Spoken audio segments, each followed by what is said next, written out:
Charleston, South Carolina area, and I'll get the satellite and everything on screen here shortly once it boots.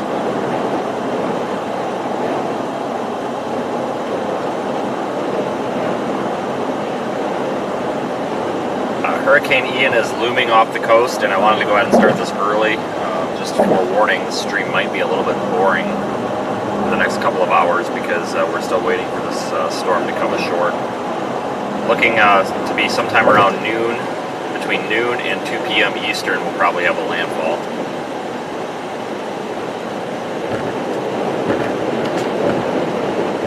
Going down to Palm Island, or Palm Isle or whatever.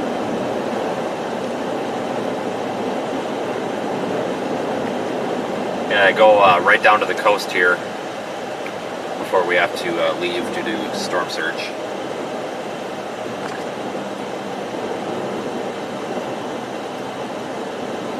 Hurricane warnings are in effect as well, I think for the entire coast of South Carolina. Yeah, the entire South Carolina coast and a small portion of the North Carolina coast are all under tropical hurricane warnings.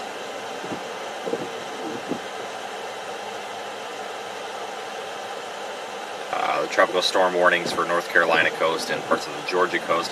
Very large tropical storm force wind field with this. This is a storm that's about to transition to post-tropical. Big punch of dry air is coming around the bottom half of it. It's about to no longer be a tropical system. It's about to be cut off from that tropical moisture, but as of now it still is, and it's still a hurricane category 1. It'll likely make landfall here with 105 mile per hour wind gusts. And some storm surge. Flash flood warning is also in effect for Charleston. We've deployed a surge camera this morning, however, we appear to be having some issues with it. Some connection issues with the surge camera, so it is not live at the moment. If it does come back online, it will show up in the Radar Omega app. Just a reminder, everybody, for hyper-local forecasting, be sure to check your local sources because I am driving. And I unfortunately am not able to provide hour-by-hour forecasts for all locations. But I will keep the stream up as long as we don't lose the cell phone network. I don't think we will. We're dealing with a strong Category 1 hurricane here. Typically, we'll be able to hold cell phone service through that. We are live inside the Radar Omega app as well, where you can track everything with Ian. You can see on the YouTube stream there, we've actually got a Radar Omega satellite loop.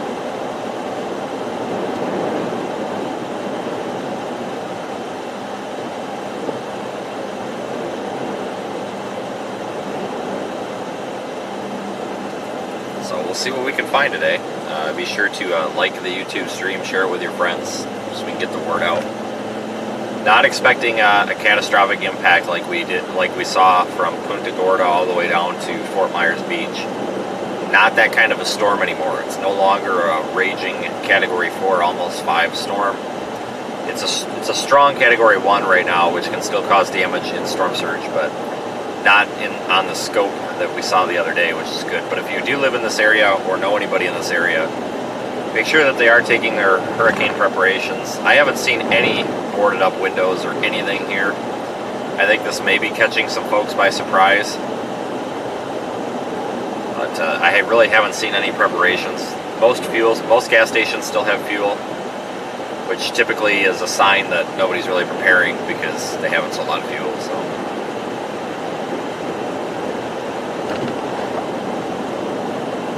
I talked to the police department, the sheriff's department this morning. That actually gave me a good location to deploy that surge camera, so thank you to them. But talked to the sheriff's department and asked about the bridges. The bridges here do not close. They will not barricade or block the bridges in a hurricane. However, the drawbridges, there are a couple of them that do get locked open for ship traffic because of high winds over 30 miles per hour. So I've taken note of some of the locations of the drawbridges that may become affected. So, but we should have plenty of non-drawbridges to leave these barrier island areas when the surge starts happening. There's about 3 or 4 of them that are not drawbridges, so we shouldn't have an issue there. So they've actually, the Sheriff's Department's actually been very helpful this morning.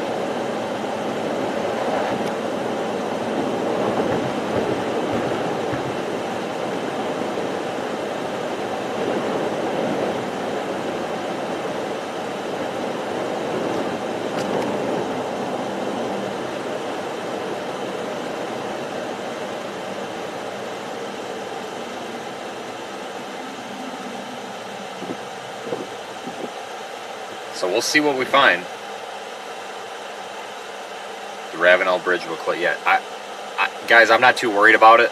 They told me that they will recommend you not travel on bridges, but they told me that they will not actually barricade the bridges. And apparently nobody will be barricading the bridges. That's literally from the sheriff's deputy and the South Carolina State Trooper that stopped and talked to me. So I'm going to go ahead and go with we're probably fine with the bridges. I'll worry about them. I mean, I'm not really that concerned. We're dealing with 105 mile per hour winds, not 155 like we did the other day. But they said that they will, recommend highly not to use the bridges, but they will not physically block the bridges unless it's a drawbridge, because some of the drawbridges they lock open for whatever reason. But they will not be physically barricading the bridges. And that's, like I said, that's coming from the cops. That's all I got. If things change, whatever. I'm not really worried about it. It's really not that big of a deal. Even on this little island out here, in the event of extreme storm surge, which I don't think we're going to get extreme storm surge, there seems to be a couple of just bridges going over like culverts and canals that are significantly elevated. So I'm really not too worried about it out here. Storm surge looks to be 7 to 10 feet, I believe, was on the storm surge map.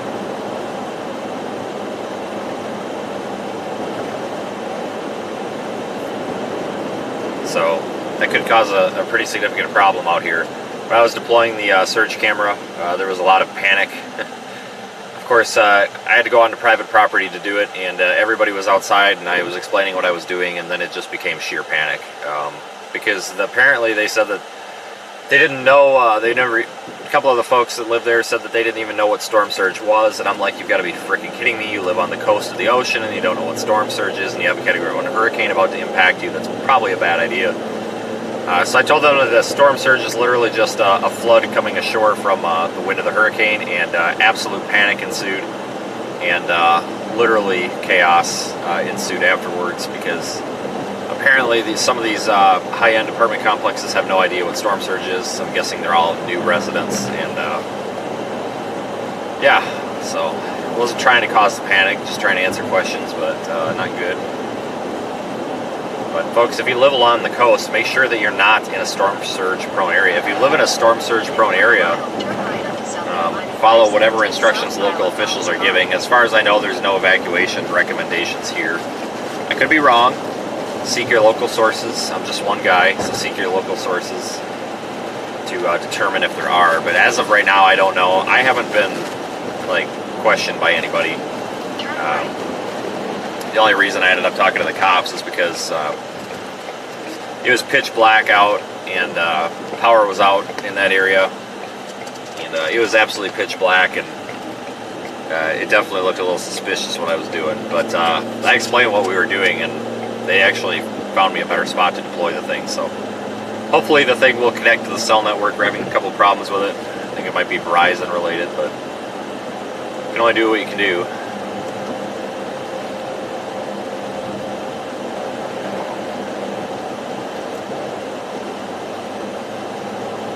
Yeah, we're at 85 mile an hour sustained winds. I believe the gusts are to 105 on this thing right now. Before things go sideways, I'm going to want to go top off on gas again somewhere. If we can't, it's not the end of the world, but I would really like to.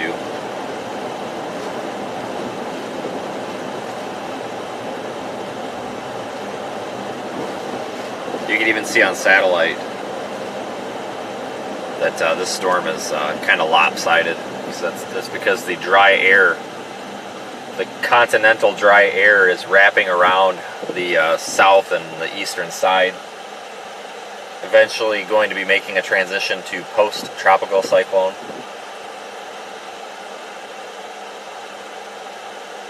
It'll be a little while yet.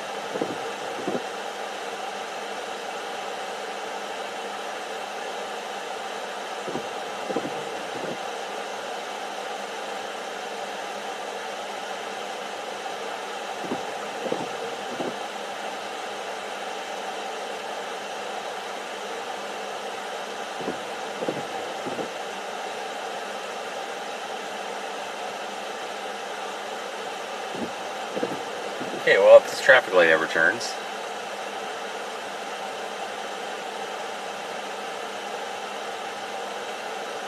So we're going to go back to the Palm Isle area. Or Isle of Palms, whatever, Sullivan's Island area. You're right out here on the coast. Got a big convective rain band thing about to come through here maybe in an hour. What is going on with the stoplight? Holy smokes. Flash flood warning remains in effect for Charleston.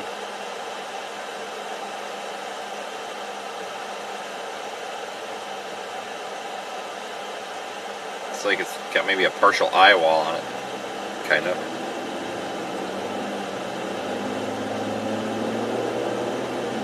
Get down here and just find a good spot that we can watch for a little while.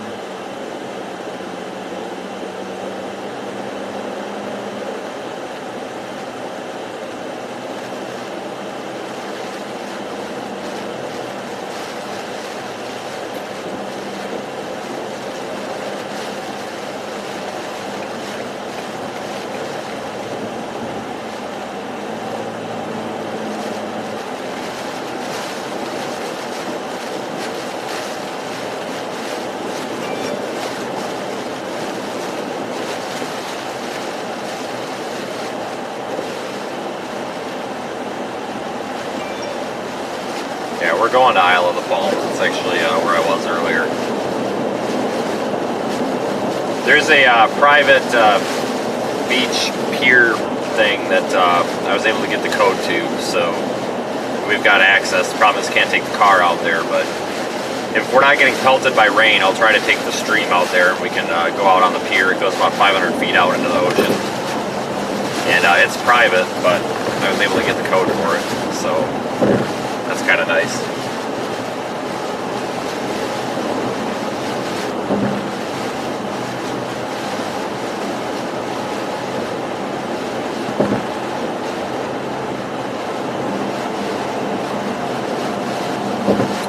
But welcome if you're new here.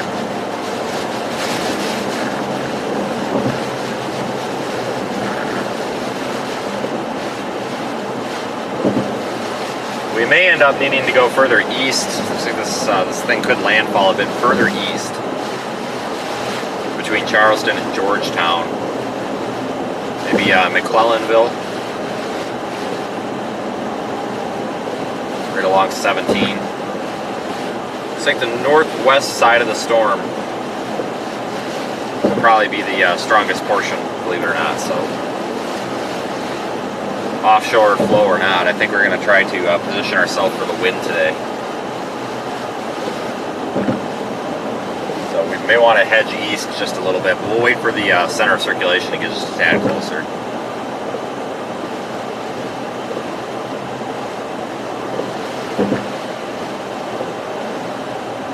Oh yeah, thanks to whoever sent the super chat. Appreciate it. Yeah, I sometimes don't see them. It doesn't always show up on my end. I do go back and read them though at the end of the day.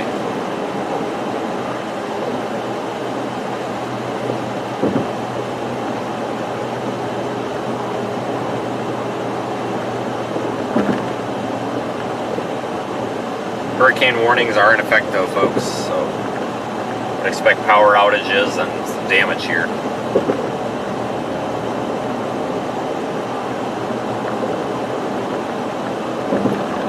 I got the little hurricane flags flying here on the right on the bridge. That's kind of cool.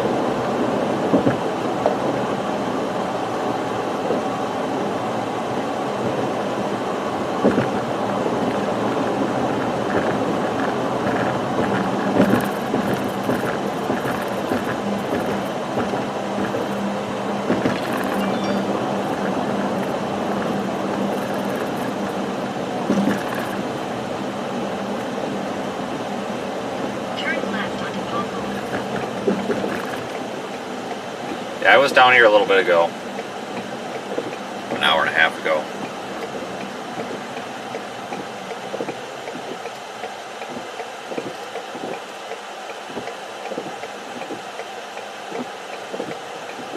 Yeah, John, Ryan doesn't really like send me anywhere. I don't actually work for him, but we do send a stream to him. I work for myself. It's kind of the other way around, actually. But yeah, it was very intense down there in the Fort Myers area. Very intense.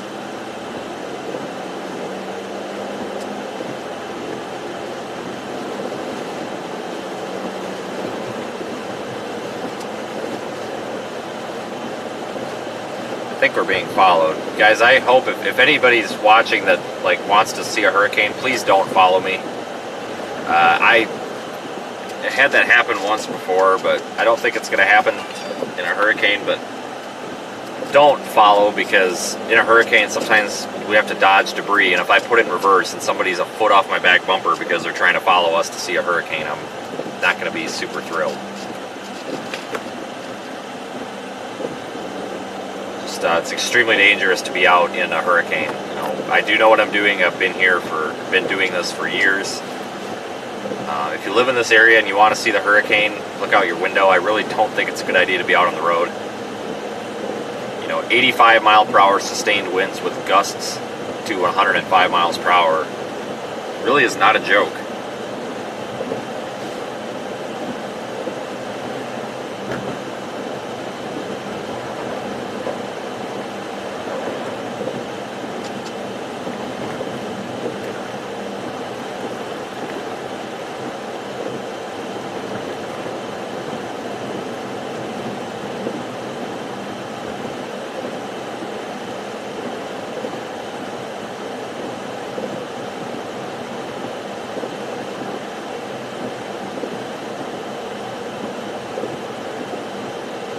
Not a good day to go to Hilton Head. Yeah, it's not a good day to go to any beach.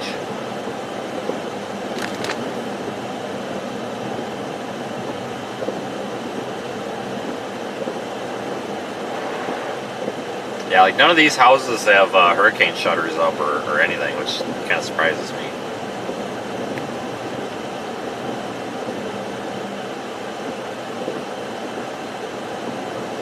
Hopefully everybody realizes that this is coming through here. Am I driving Ryan Hall's car? Absolutely not. Definitely not. No, guys. Guys, I don't work for anybody. I do not work for Ryan. I don't receive a regular paycheck from Ryan, folks. There's a big misconception. This is all out of my pocket. There's been apparently a big miscommunication somewhere. I do not work for Ryan Hall. Period. I send Ryan an invoice and sell him services. He is my client, so I don't work for anybody. I don't get a paycheck from Ryan. Ryan doesn't tell me what to do. He's not my boss. None of that. I simply sell him a video feed. But today we are partnering with Radar Omega. We attempted to deploy that surge camera, but it's having some connectivity issues. I think it's cell phone network, possibly related, but if that comes back online, I'll make an announcement. Oh, we got some flooding here. Holy smokes. A little bit anyway. Oh, these guys are bringing in a pump. Guys, I think you're going to need more than a little pump. I mean, that's awesome that Public Works or whatever is trying to solve that problem there, but I really don't think that... I have a feeling that this whole roadway could be under a decent amount of water here later on, so I think them trying to pump that out might be... might just be kind of a lost cause. But at least they're trying.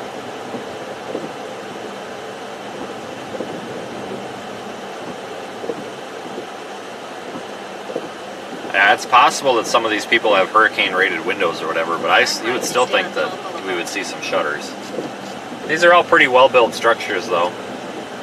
You know, there are some hurricane-proof structures, believe it or not. Not, especially along the coast. You know, like Punta Gorda had a lot of structures built specifically to withstand hurricanes.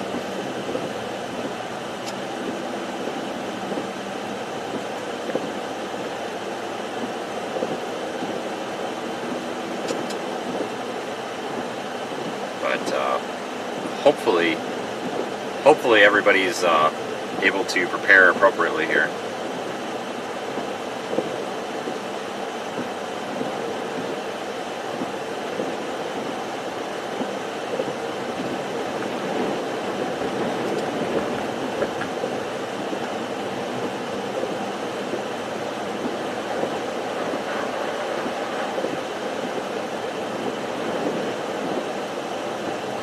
Kind of scoping out. We're literally like 1,000 feet from the ocean. I can see it off to my right.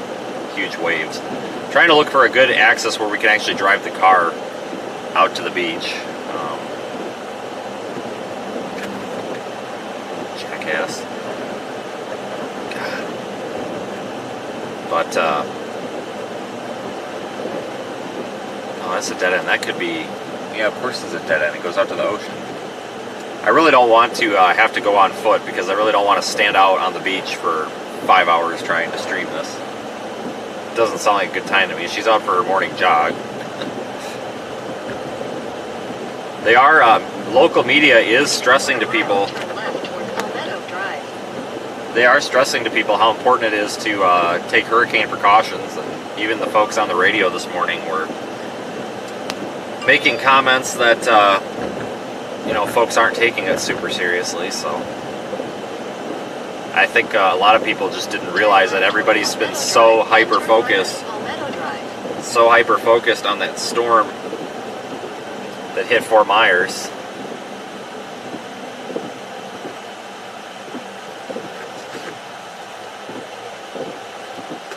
They kind of forgot it was coming here too.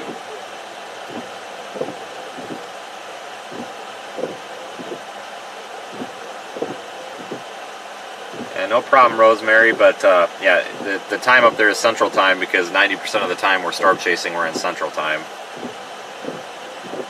So that's just kind of the way that is. Yeah, folks, we are in Eastern Time Zone here. Alright.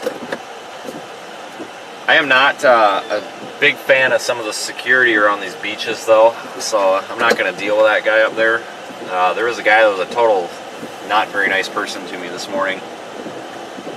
So the story goes, I was at this beach thing or whatever, and this guy comes up with his flashing yellow light and his flashlight out with his nightstick, and I'm just like, oh god, this is private property, who the hell are you? I'm standing by my wrapped vehicle, and I'm like, well, I'm a storm chaser. And literally, the second that came out of my mouth, up pulls South Carolina State Police and the sheriff's deputy. And I started talking to them, and they looked at the security guy that was giving me a hard time, and they're like, I think you need to let this guy back there. It's pretty important that he's here, I think. And I'm like, oh, hey, I appreciate it, guys. And he wasn't too happy, but he left, and he left us alone. And it was funny because the cops said, well, what's the gate code to get back there? And he spit out the gate code, so.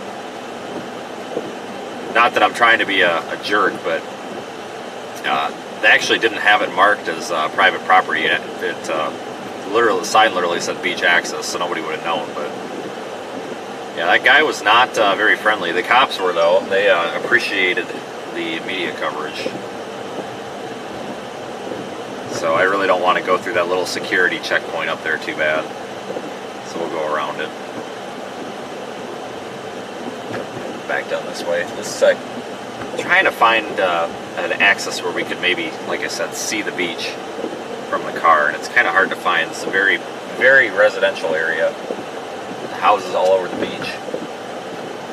I wonder if right here would be an option. No, it does not look like it.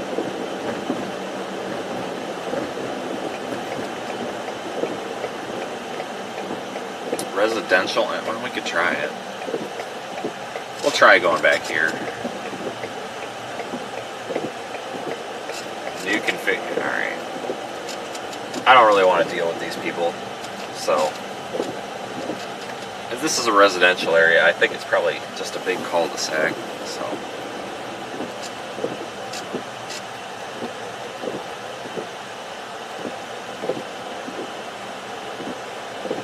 Let me see here exactly where I had that access this morning.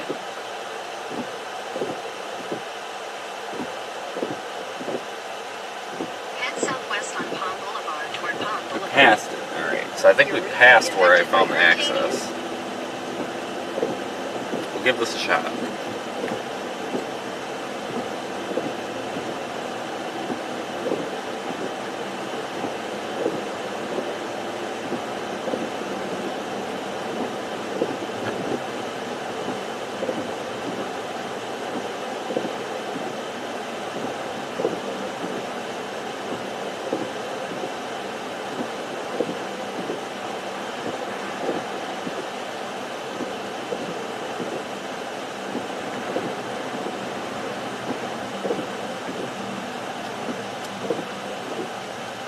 Continue for 2 miles. I cannot turn left here. What are you talking about, GPS? Alright, so welcome to the boring part here where we just drive around and try to find an optimal spot. Head north on 41st Avenue toward Hartnett Boulevard, then turn left onto Hartnett Boulevard. Turn left onto Hartnett Boulevard.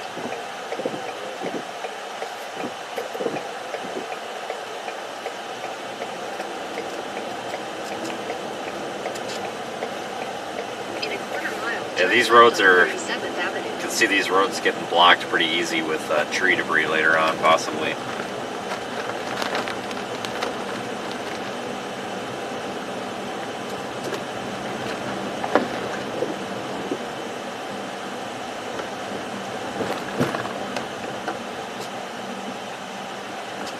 Real minor flooding happening. It's real spotty all over.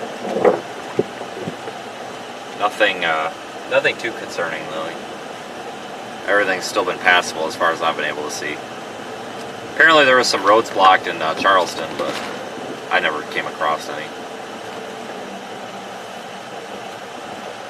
Yeah, we've already got some branches down here.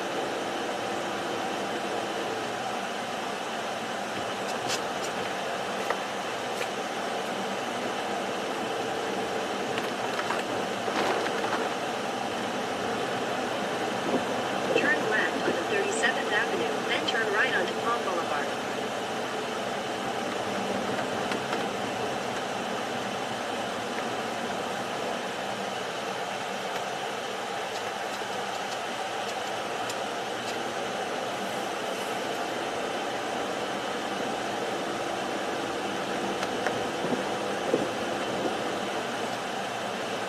Alright, so we are headed to where I was looking at this morning. I think there might have been a couple of spots where we could get the car. Turn right onto Palm Boulevard. So we're going to go down there and check that out real quick.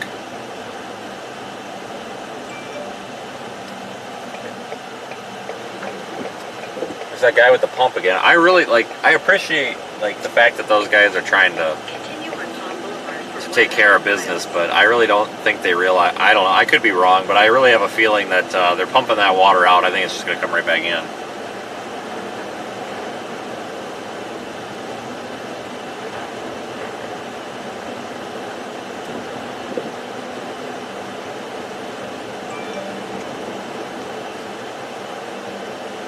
I don't know if the camera's picking it up with us being in motion, but the motion in the sky right now is crazy.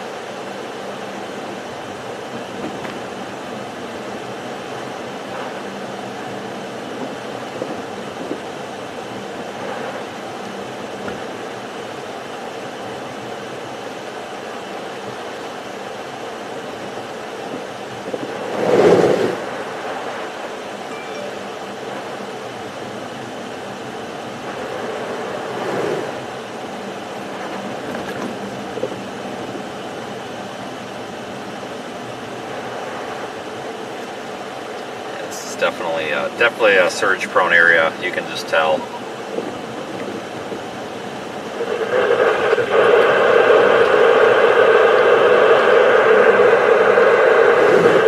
Super low through here.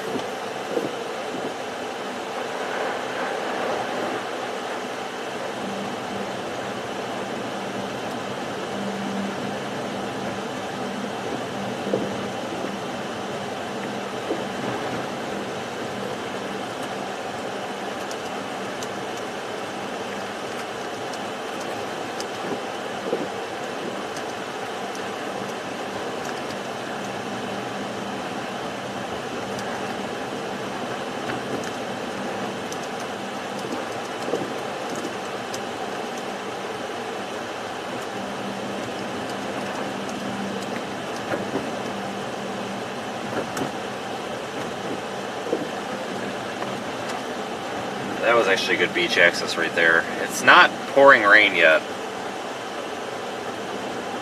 I don't think it's going to be for a little bit, so we may have a chance to get back there before it gets too nasty. Problem is, where I was out there earlier, man, it was just, it's a hike, because you've got to go, you know, the walking paths are zigzagged and they double back on themselves 15 times. I had to walk like 1.5 miles just to get like 1/4 mile distance. Then I started getting lost. It's pretty terrible.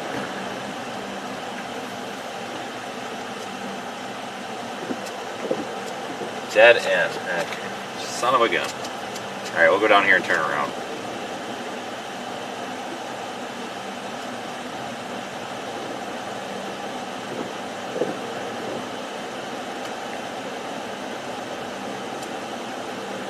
Head southwest on Beachside Drive towards Sand Dune Lane, then turn left onto Sand Dune Lane.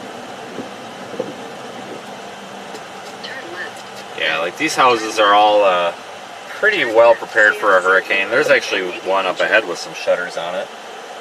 But, you know, they're all elevated. The garage is in the bottom, but they're all elevated.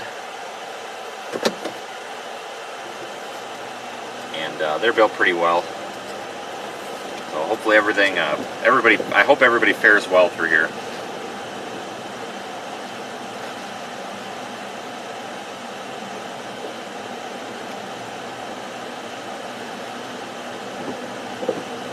We may be in the Myrtle Beach area. We may end up heading east. But like I said, folks, it's not critical right now that we find a location, but we're just scouting locations, so it's a little, I just have to be patient here in doing so, because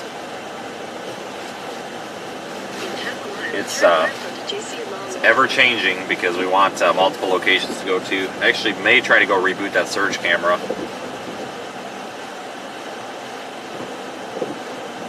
So I may have to abandon you guys for a minute and try to go power cycle that.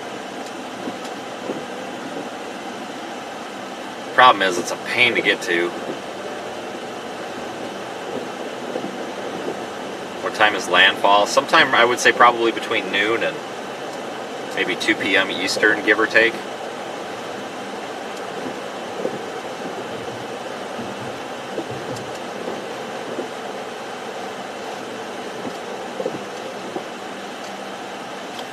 Yeah, wind is starting to pick up here. I'd say it's about 30 miles an hour or so.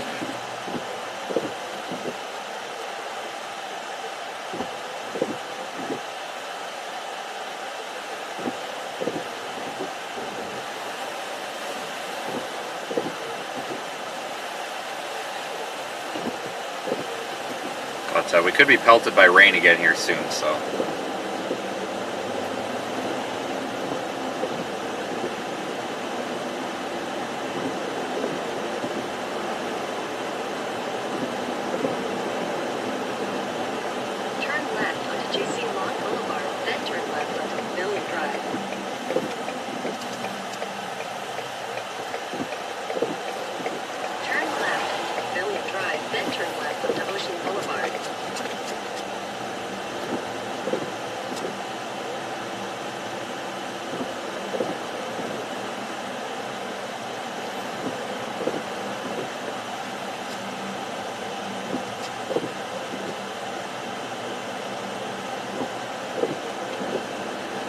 Yep, this is all familiar now.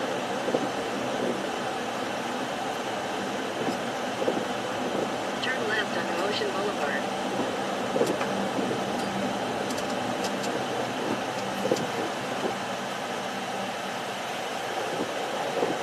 Okay, I'm gonna see if there's any way I can park closer. In 800 feet, turn right. Let's see, because there was a way that I think I could sneak back here with it being a little bit quicker. Right there. Oh, man. I wish I would have paid more attention when I came walking out of here. God dang it.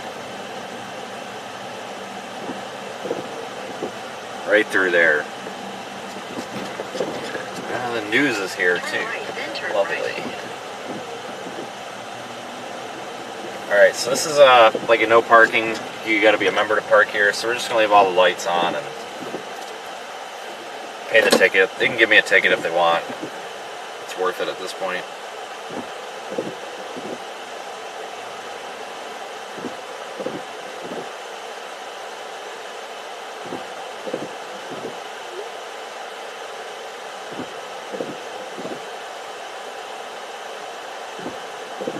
Thanks, Peter, for the super chat.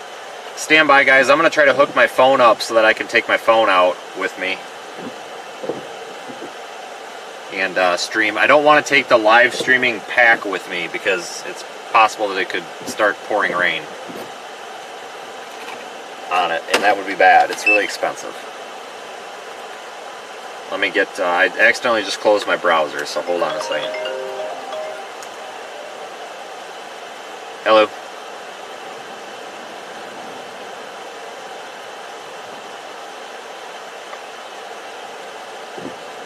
Okay, give me a summary of what it is, because it's like a 1.5 mile walk, and it's really bad out there.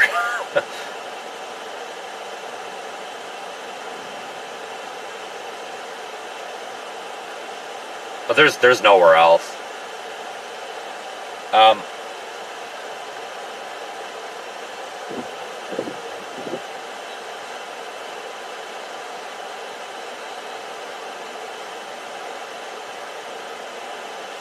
Yeah.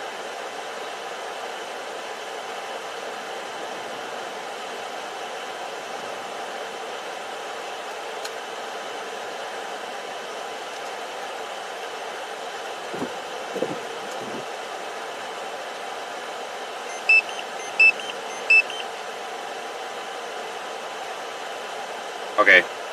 Yeah, I'm familiar with that hotspot. I cycled through it, and I found the password and all that, and it said it had a device connected to it, but that was in the car when it was working. I did not check it out there. So I'll take a couple of pieces of cardboard with me or something and try to shield myself from it or whatever and get it going, because when it worked in the car, it had the icon and said it had a device, but when I was out there, when I power cycled it, I never did see if it actually connected to the hotspot, so I'll make sure it's on the network, I guess.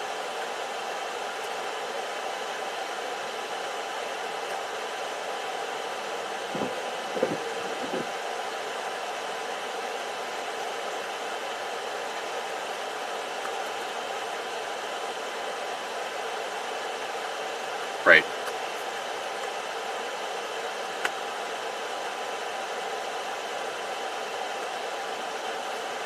No, I actually just pulled back up here. I'm going to power cycle because it stopped.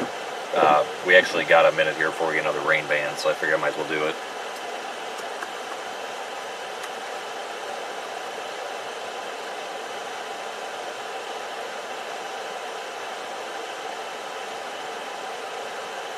Yep. Sounds about right.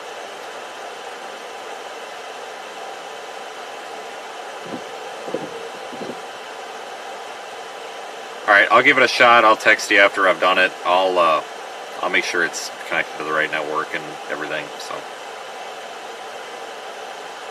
Alright, sounds good. Right. Okay, that was home base. So, Don has given me something to troubleshoot here. Folks, give me 1 second. Let me try to get my phone stream working so I can take you with.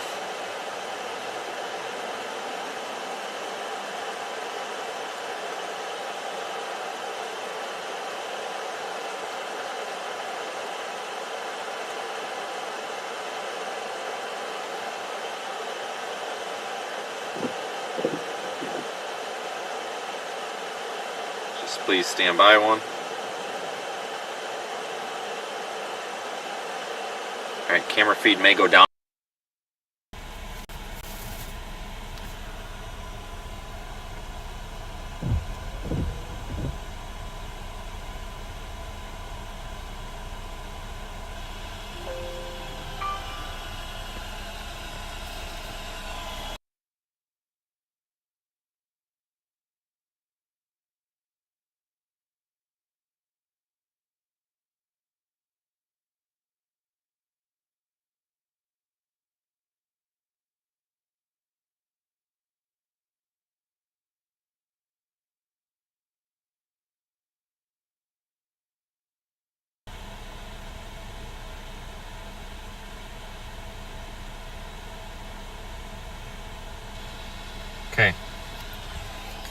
Let me connect this to my handheld tripod.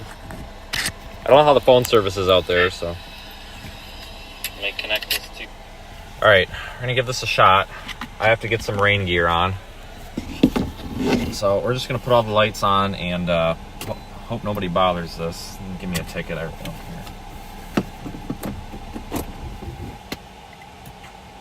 Stand by, guys.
Guys, we're going momentarily.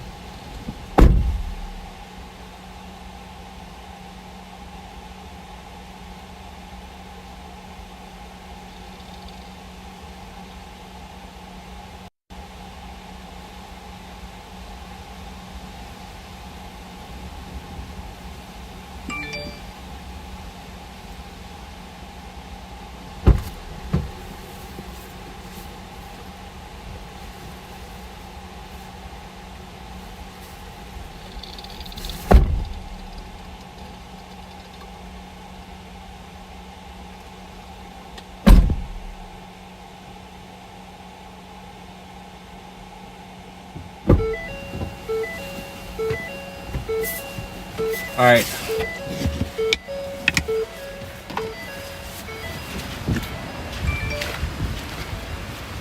Take my other phone.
Remember the code. I don't know if I do or not.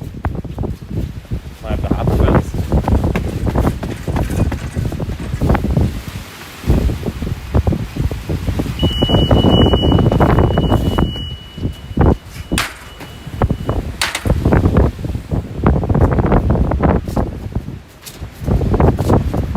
This is the ocean, folks.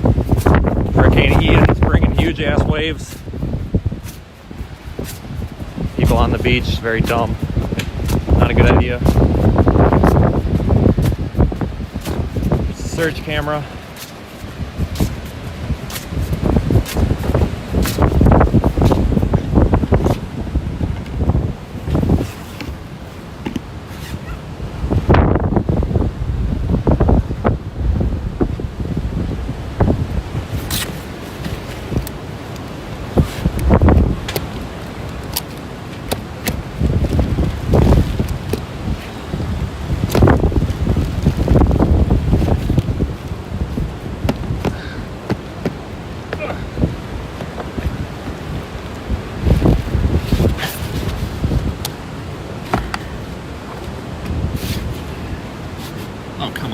really? Strapped it down too good.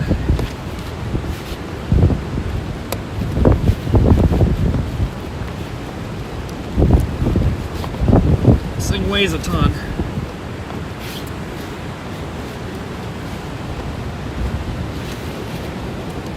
Need help? Nope, we're good. You good? Yep, we're good.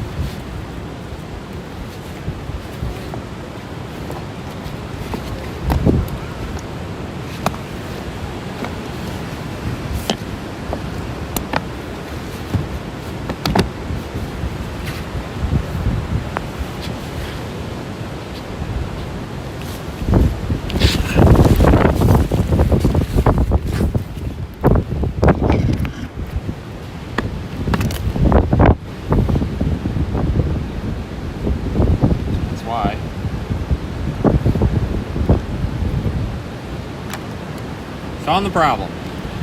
Hear that, Don? I found the problem. Thank God. Not connected.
Hang tight, I need to get a number off my phone.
Yeah, on the little pie board, there's a green and a red light on.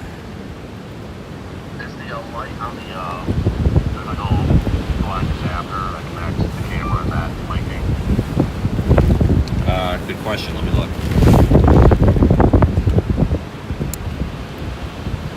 No, it is not. That's not a good sign. Yeah, probably not. I mean, do another power cycle just while you're on the phone with me, and we'll just, you have a device you can connect on, then you're not on the phone with her, it's your phone, just keep your own device. No, I got it, I brought several out, so. Alright, yeah, just do a power cycle right now, and then after this, I would just say don't worry about that. Okay.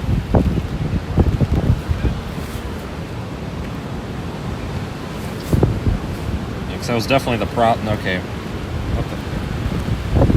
Hang on, something might be loose here because they just lit up for a second. Okay. Well, I did just plug the power back in, so maybe it was something to do with the cycle, but maybe it'll do something this time. Yeah, just, Just wait, and then it usually takes about 60 seconds for the cyclone port Wi-Fi to become available fully.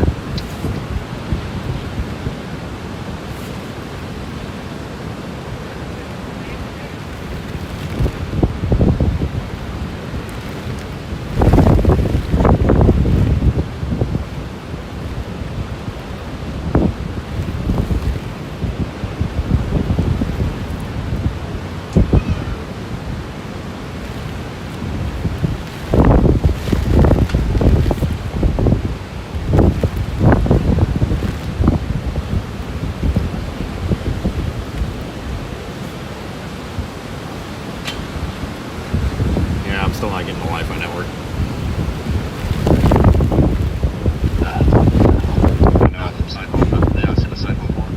What's that? No, I don't. No, I don't. I've turned Wi-Fi on and off a couple of times here too, and I still don't see it. I see it. I see the hotspot, but not the cyclone port.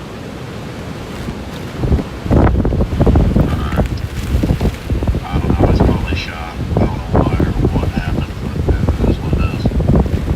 All right, Without me being there, I don't know what to do. Just don't worry about it. that's fine. Do you want me to leave it out and see if it connects, or do you want me to take it with? I'm gonna leave it up to you, man. Whatever's easier for you. I'll just leave it here then, in case it connects, because I don't feel like hoofing this back right now because it's pretty tough to walk through the sand right now. So, Alright, don't blame me. all right, I'll strap it down and see what happens. Alright, man. All right, see ya. All right, everybody, still troubleshooting this thing. Give me just a minute.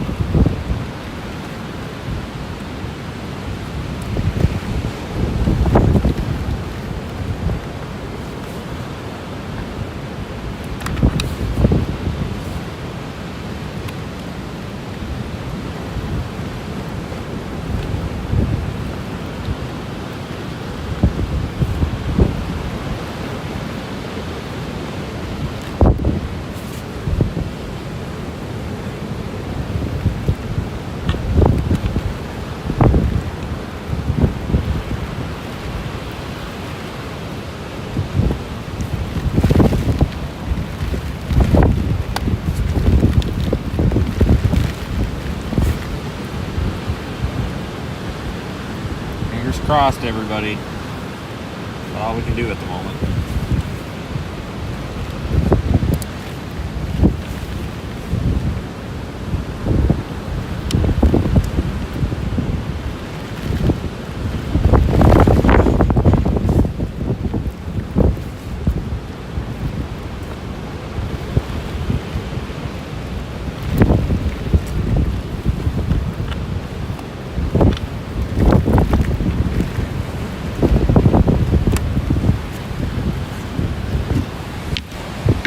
Conditions are deteriorating. We'll go down there and take a look before we go, but I'm just trying to get this surge pack back online possibly here, hopefully. Fingers crossed.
All right, let's strap it back down just in case it decides to start working.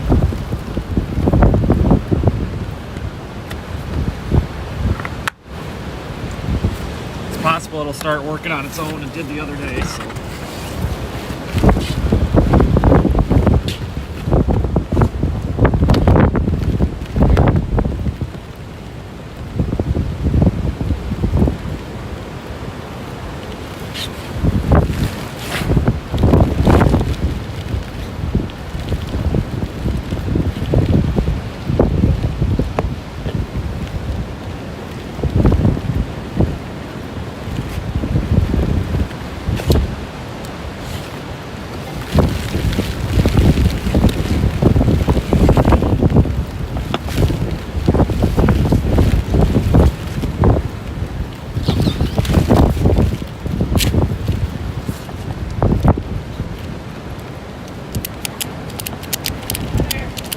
Howdy. How are you?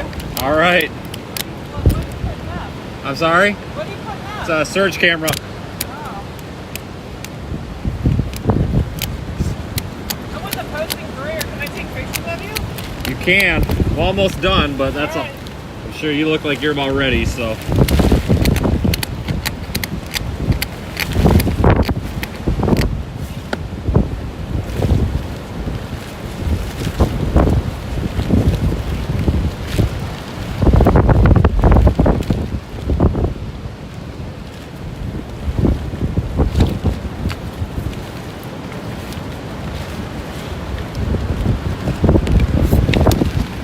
All right, good luck to you. I get wild. Oh yeah. Oh, okay, fair enough. Fair enough. Yeah, it's I don't know if the surge is going to get too bad, but very well could. Weather person? I am, yeah. Yeah. Yeah, this has come up a lot in the past hour. Yeah.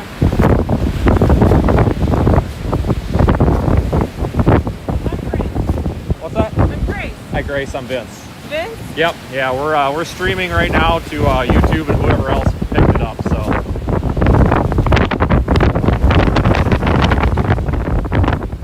Starting to get a little wild.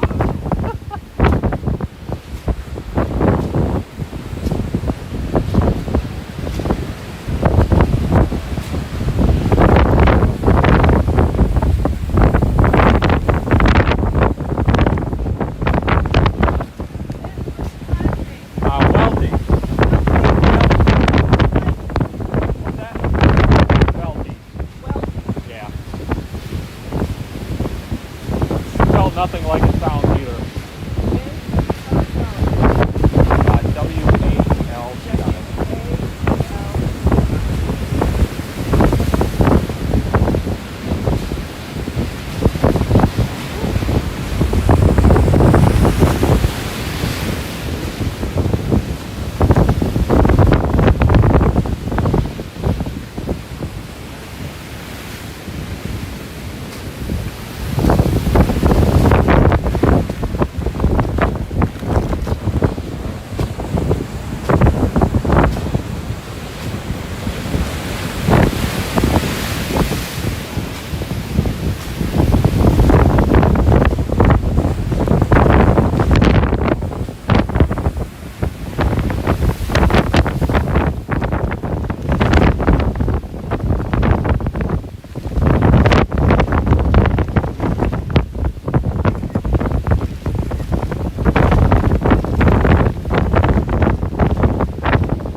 Do you live around here? Did you come out for the storm? No, I work for the Oh, okay, fair enough.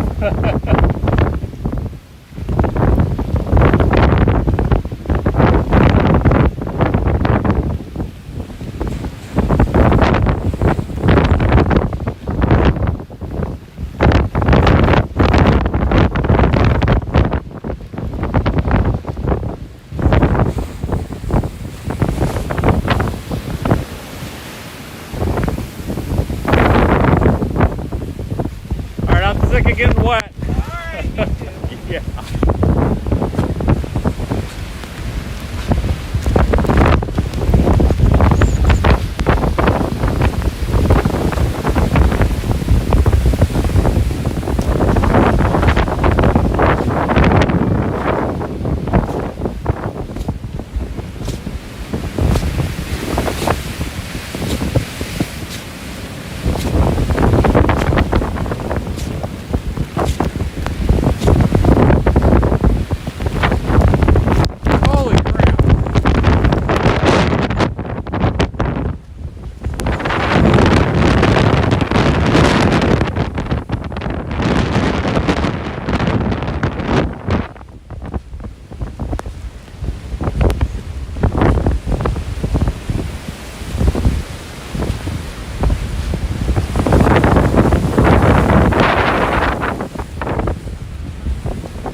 fun for a minute, but.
Yeah, they're streaming, well, they're supposed to. We're having some problems with that one, so hopefully it turns on. So who are you with? Just like yourself? And I am, and those are going into an app called Radar Omega. Yeah. So those are viewable in there.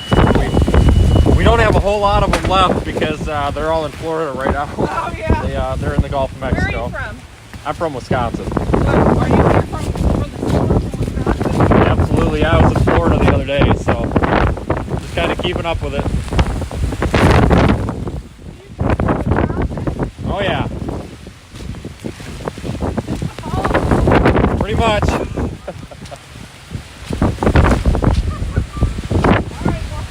All right, good luck.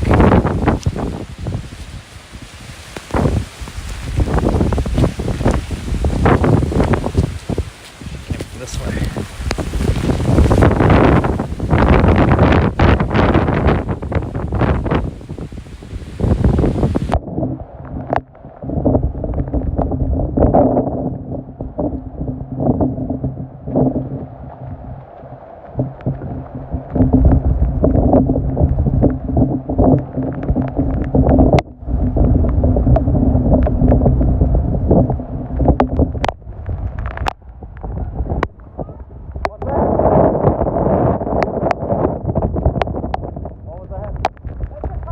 Yeah. Is that what your city's called? What's that? Is that what your Yeah. city's called? Yeah. So the people that we're doing all the cameras and everything with is Radar Omega, Okay. and we've got a logo on the side somewhere. This is you? This is me. All right, cool. Have a good one.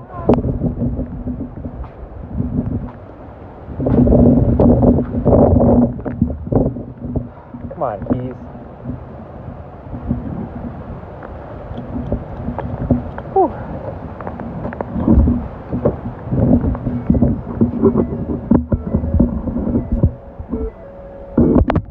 Hold tight.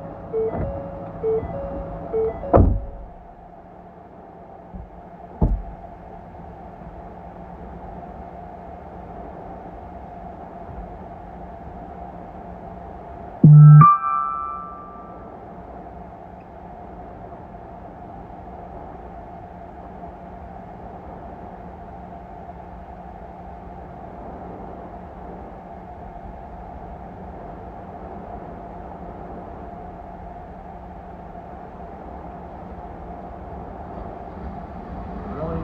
You dumb shit. Oh, man.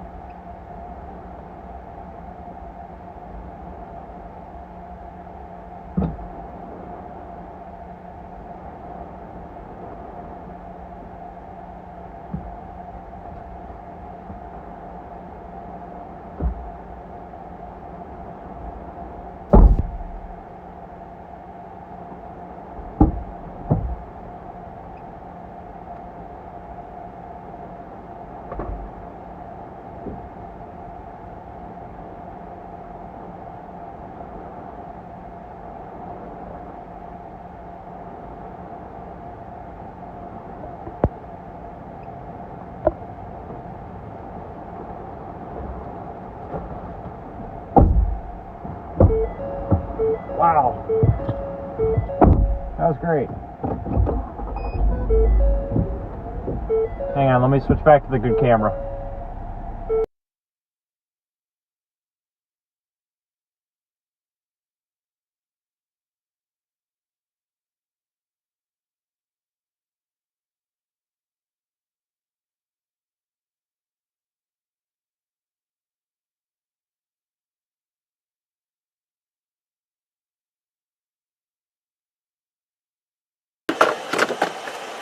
Holy smokes, guys. Things are getting rough out here. Get all the water out of my phone.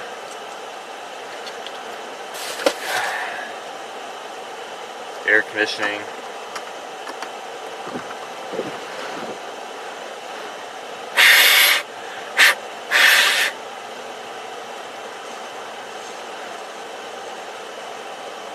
Much better audio. Yeah, we're outside, so that happened in the rain.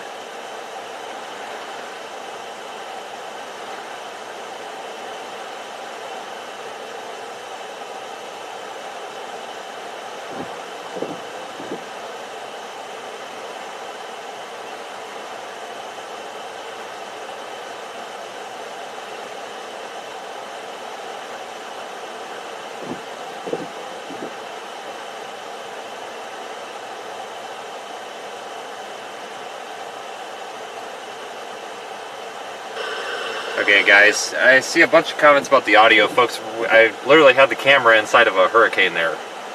So the phones are filled with the microphones are filled with water, so I can't really do a whole lot. It's either that or we don't go out of the car, period. Like, I apologize, but that's the best I can do.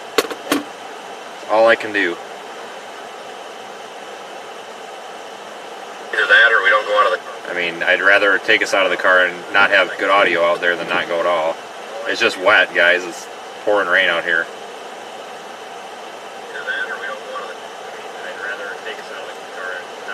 Yeah, it sounds fine in the car. So sorry, folks. I mean, I guess that's a big problem. I mean, I can't really do a whole lot.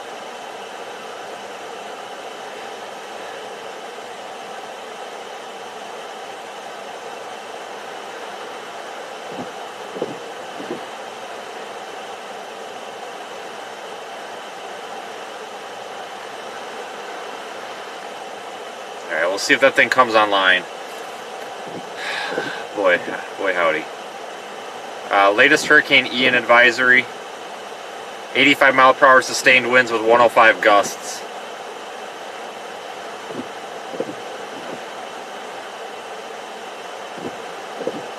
Let me get situated here. A bunch of messages came in. I don't know why.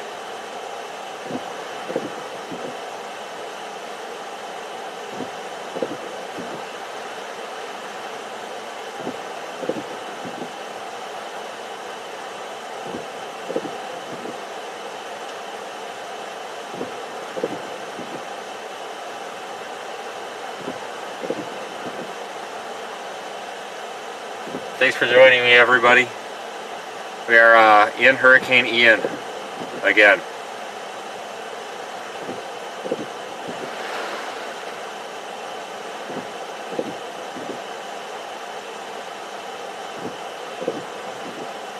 Check radar.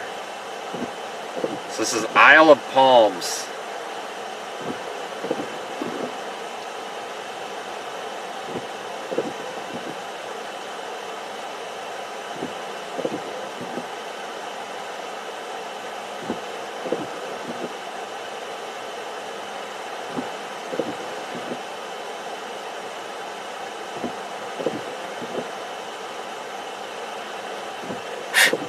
Alright.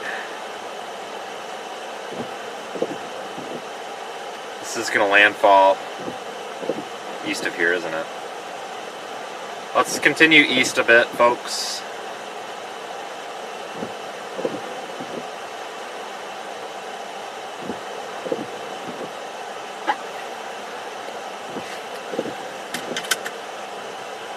Yeah, we'll probably pass by Sullivan's Island. I did go through there earlier,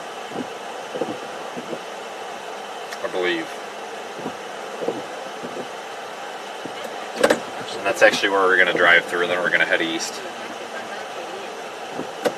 But no, the comments about Sullivan's Island, I agreed. This morning I did pass through there, and actually that's where we should have deployed the surge camera. Honestly, right on the side of the bridge, but I'd already deployed it, so I didn't want to go back and deal with it. But that may come back online on its own later on. We'll see. Fingers crossed.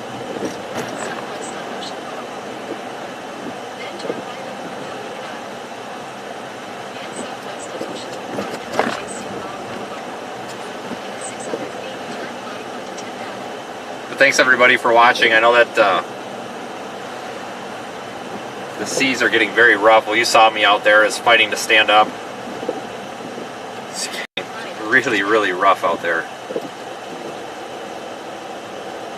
And anybody wondering, yeah, that was the Atlantic Ocean. It's not a lake or anything goofy like that. That was coming right off the ocean. It's raw Hurricane Ian data.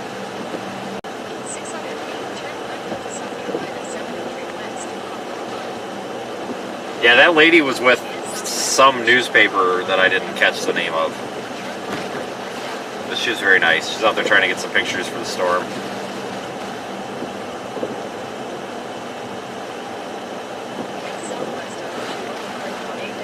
How far offshore?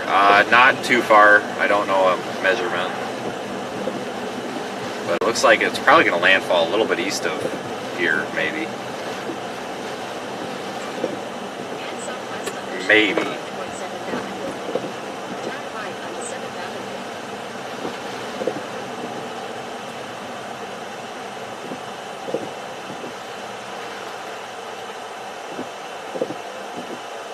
Hang on a second.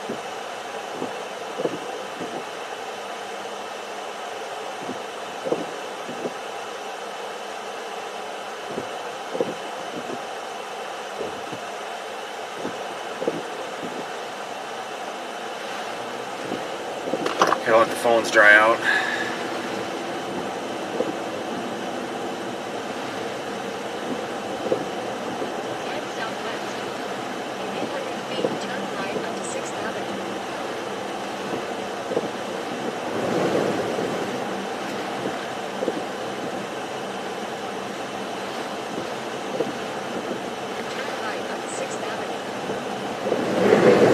Wish this thing would stop telling me to turn right. Ocean Boulevard here.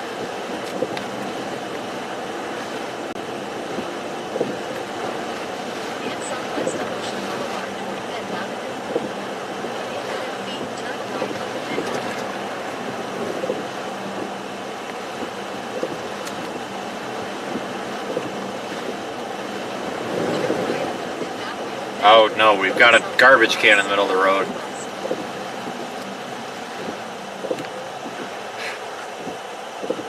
Don't worry, that guy's running out to get it. Dude, what you doing?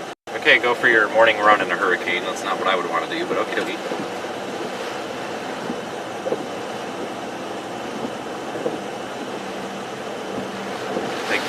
Thanks to whoever that guy was for...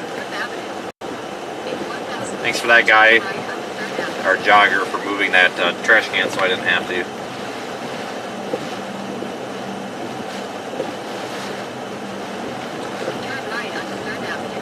Hey, Google.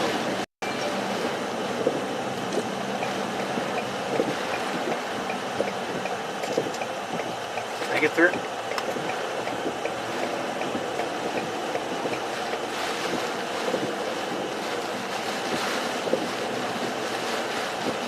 Go check out Sullivan's Island. Yeah, there was a bridge going across there, I believe, that had a spectacular view that I should have put that camera on, but...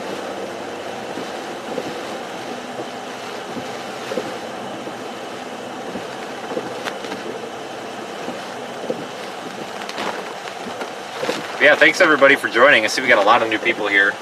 A lot of comments about the connection. So folks, what I'm running here is a 6-channel live view backpack. It's a really expensive unit made for news media for live streaming. Built into a backpack, and it basically gives 6 simultaneous connections over 6 different cell phone SIM cards. So if the cell phone network goes down, we still go down, but A lot of people are like, oh, use Starlink. Well, here's the deal. Starlink is, it's actually in the terms of service not to use it mobile. And number two, the hopping between the satellites, because there's cells, just like a cell phone network, hopping between the cells, it's just, it doesn't make any sense. It's not a mobile application. They're going to release a mobile application in partnership with T-Mobile eventually. But for right now, it is not a feasible option. So we have to use everything terrestrial based. Plus, we use a lot of bandwidth. We're pushing about 7,000 kilobits right now. So here's the bridge that I should have deployed on. We should have deployed that on this bridge. Looks like some of the water has actually been sucked out. But this hurricane's supposed to landfall at high tide also. So that could be a problem.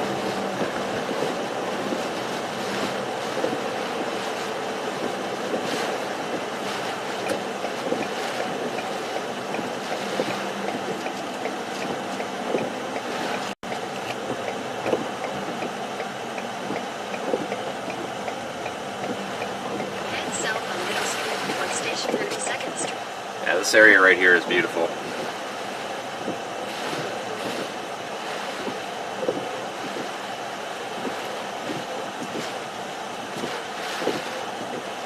See if I can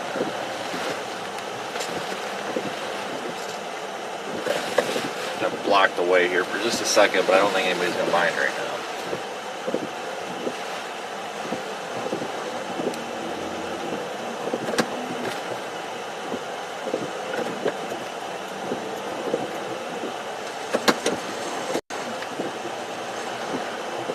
This area could definitely be flooded out later.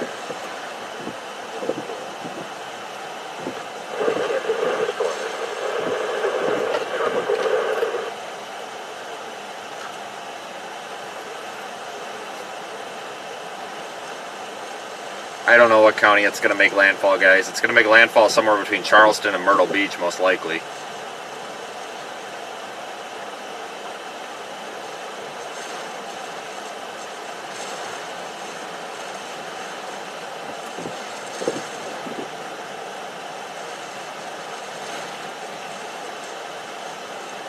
Alright, that's enough of that. We'll probably continue on here. I think everybody's sightseeing at the car here, and that's not good. Drawing way too much attention to ourselves here.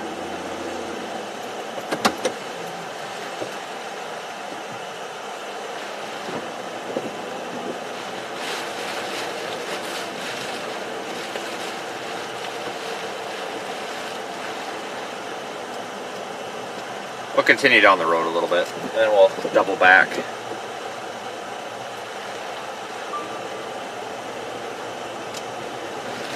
But this is going to be a lot less stressful of a hurricane than that last one, that's for sure. Well, it's the same storm, but you know what I mean. It is weaker at this point. But it's still going to be a strong Category 1 with 105 mile per hour wind gusts. That's pretty significant.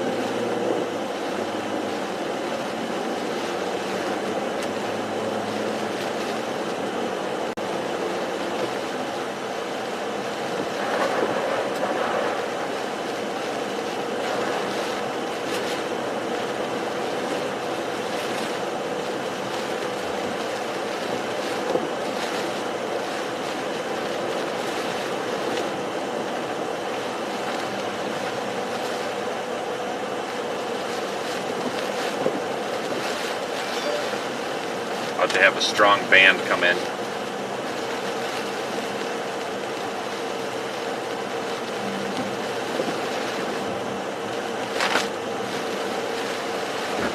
Getting the outer bands here.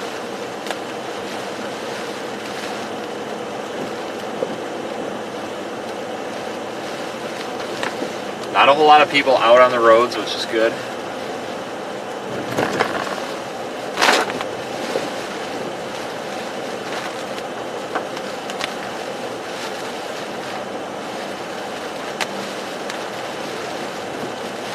High tide with storm surge could be a problem.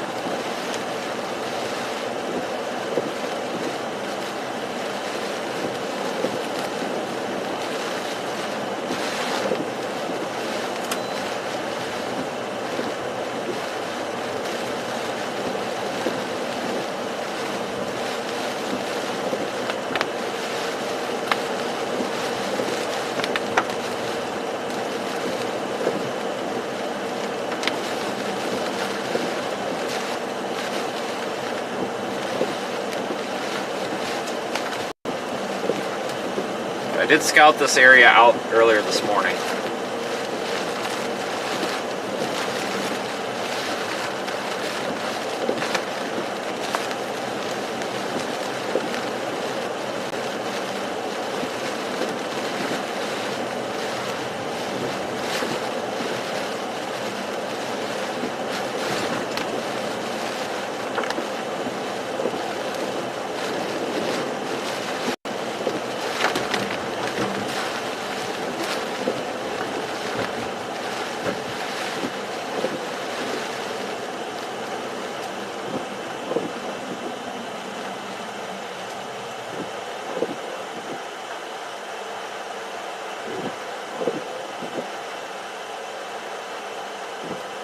What are you doing, buddy?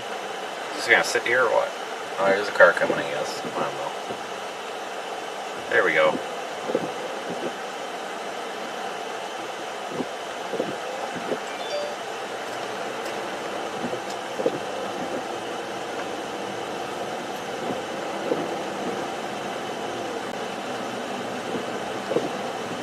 Guys, in total sightsee mode.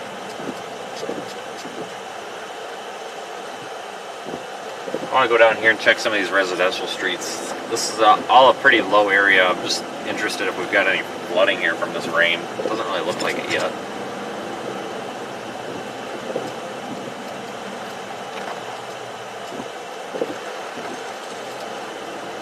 It's probably a dead end.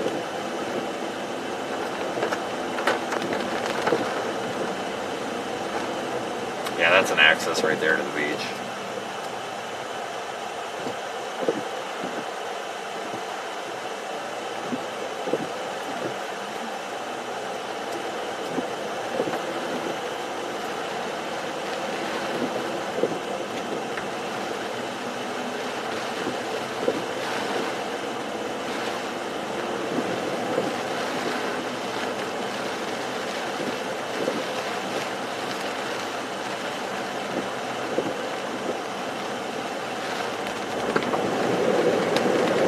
A little bit of flooding.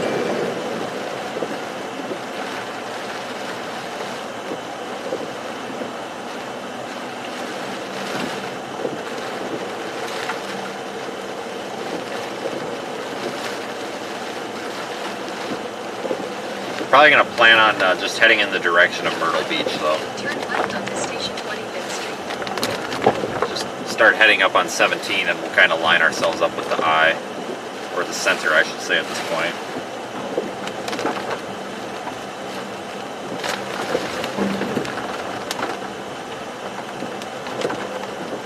In 400 feet, turn left.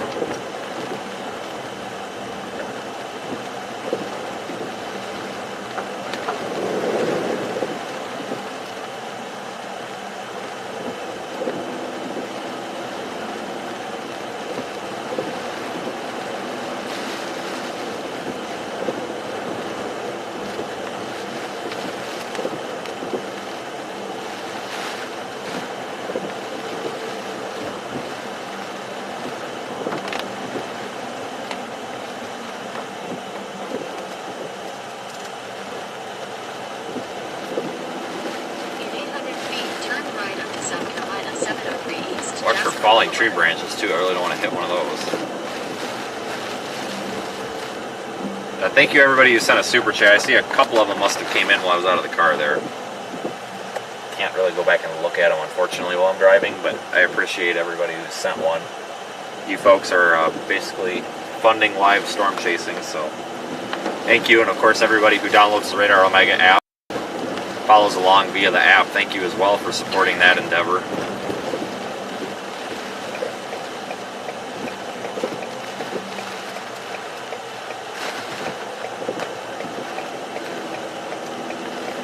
Continue on South Carolina 703 East for 3 miles.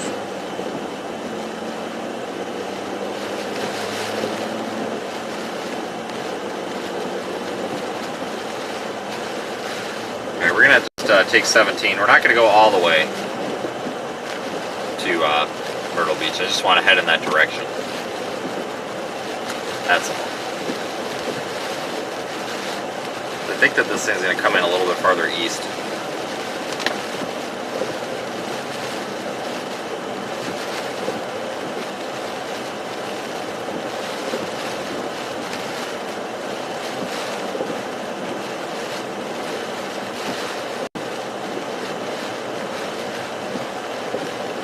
I did my drive yesterday when it was a little bit more safe to do it. It's not really safe to plow into a hurricane with zero sleep. That's a terrible idea. That's an absolutely terrible idea. So I stayed in, I see people asking, so I stayed in Charleston last night. You may or may not have missed the stream yesterday where we were driving from Florida up here.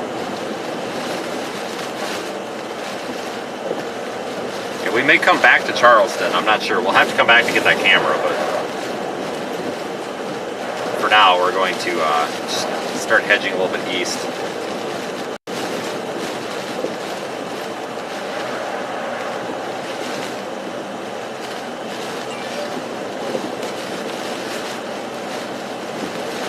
Going over the bridge again here.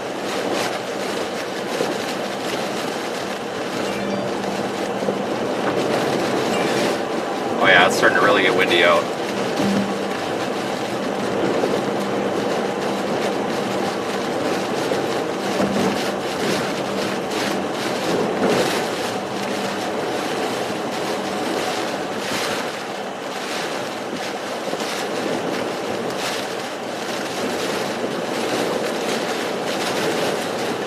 This is a really pretty area though. I don't think I've ever been through here.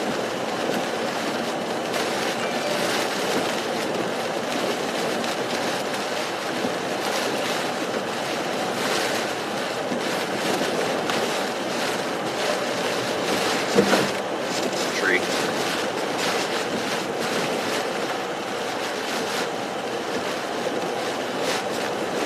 Starting to get little pieces of trees in the road.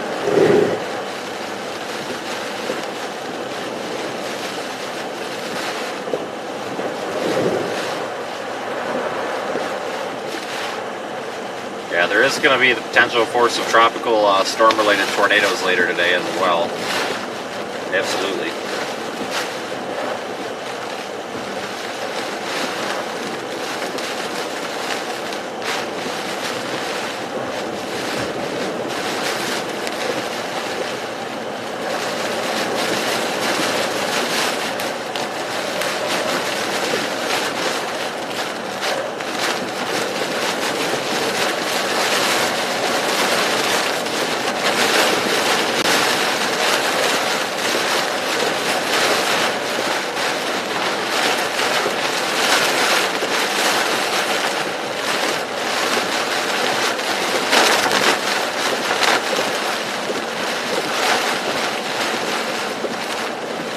Yeah, it's really nice through here. I do like it.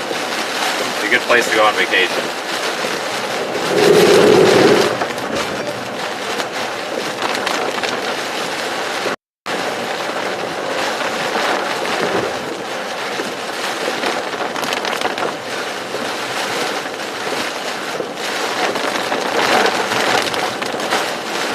Flash flood warning still in effect though for Charleston.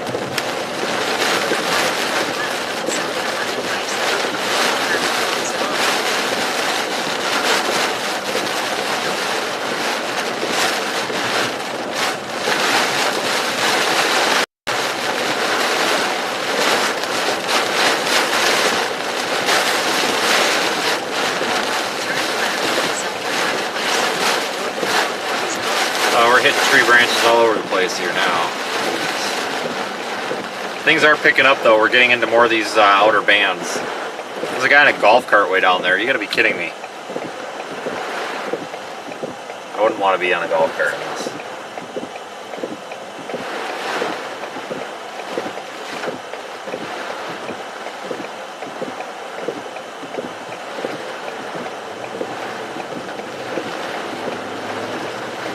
We'll take 17, but the problem with 17 is there's no way to really get off of 17, so when things start getting a little bit concerning about surge, we'll probably have to backtrack this way.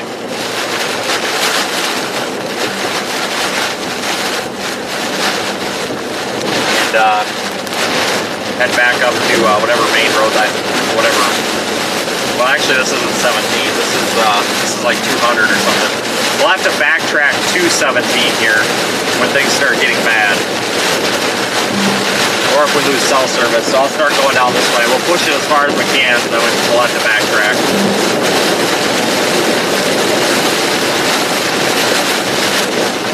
We should try to get a wind reading up here.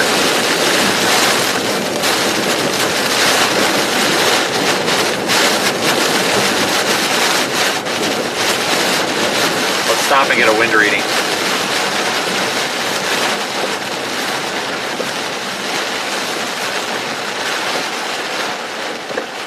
Of course, this wind data is available live in the Radar Omega app.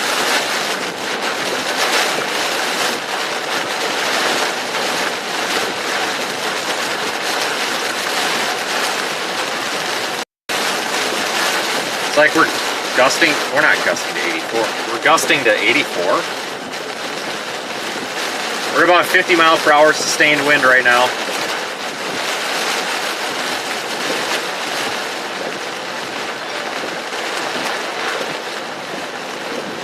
About a 50 mile per hour sustained wind.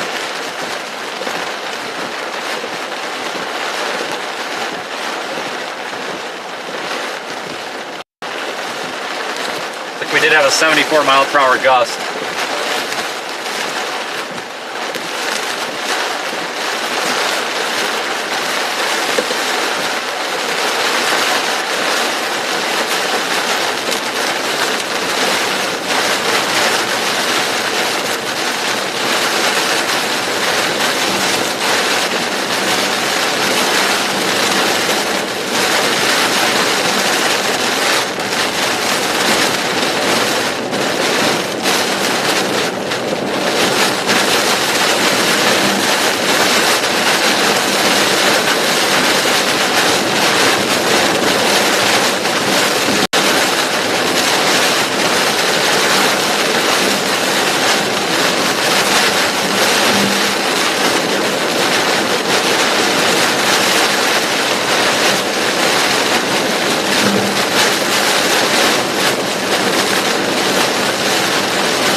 Current pressure is 997 millibar right here, so it is dropping.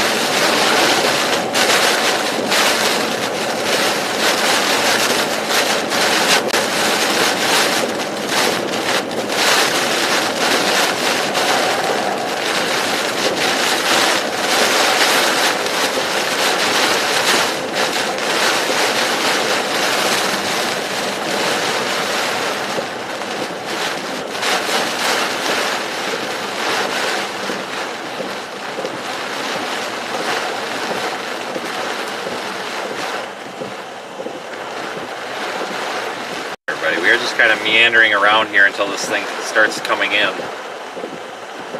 We'll take Highway 17.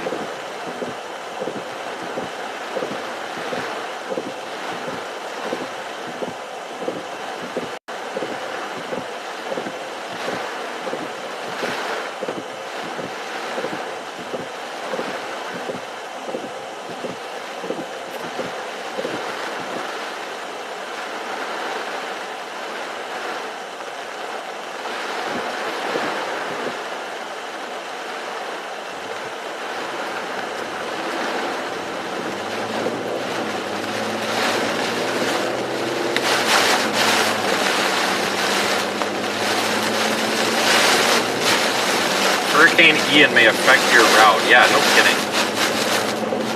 No kidding.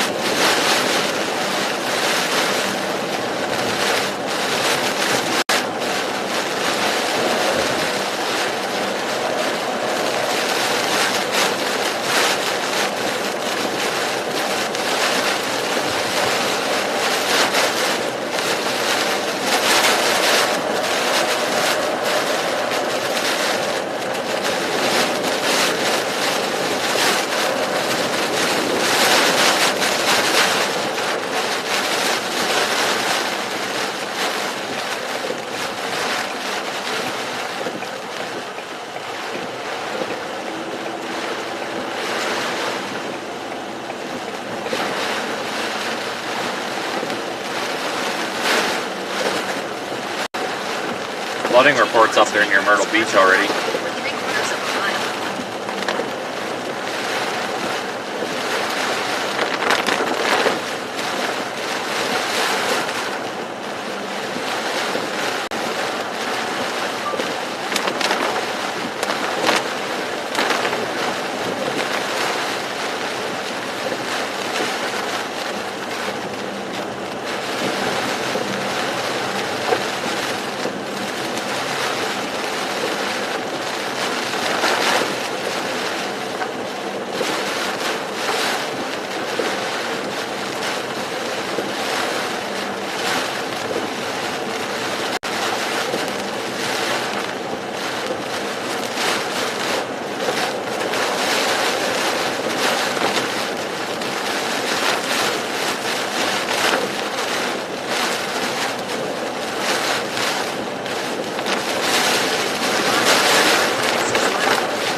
Back up onto the main lane here. Quarter mile, turn right onto North Highway 17.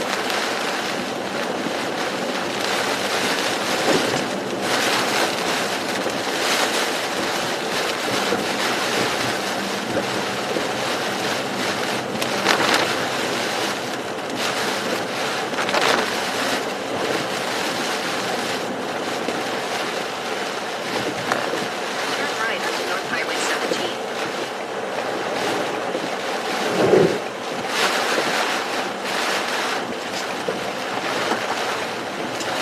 Continue on North Highway 17 for 55 miles.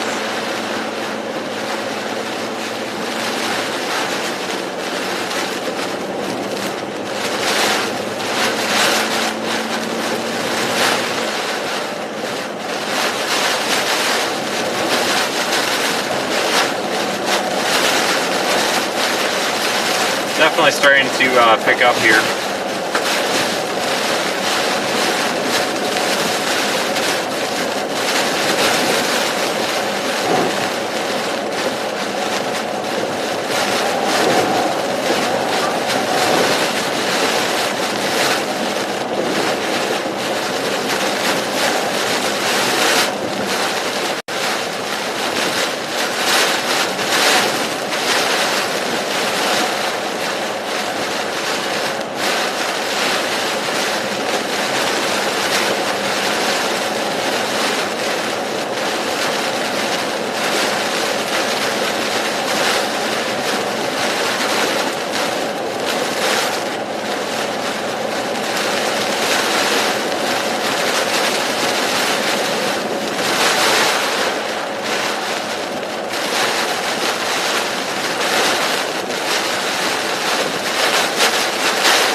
Yeah, we're on 17.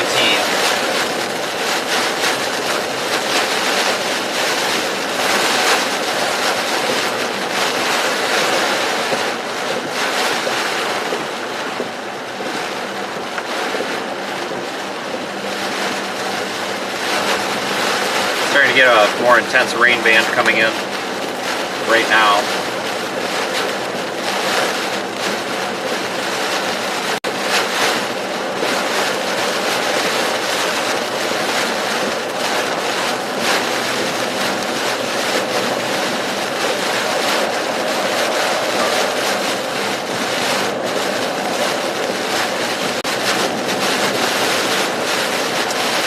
For the super chat, Martin. Yeah, these are actually the cheapest wipers I could find at the time.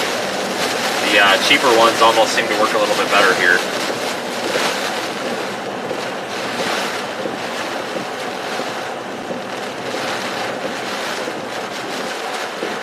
Sonic is open.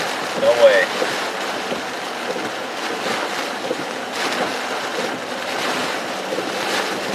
Almost looks like power might be out in some parts, but all the traffic lights are working, so I'm not sure what's going on.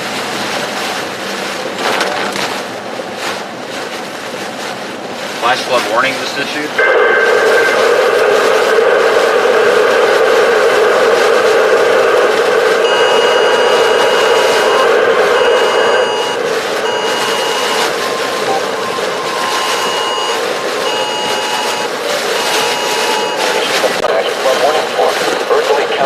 Southeastern South Carolina, Charleston County in southeastern South Carolina until 2 p.m. Eastern Daylight Time.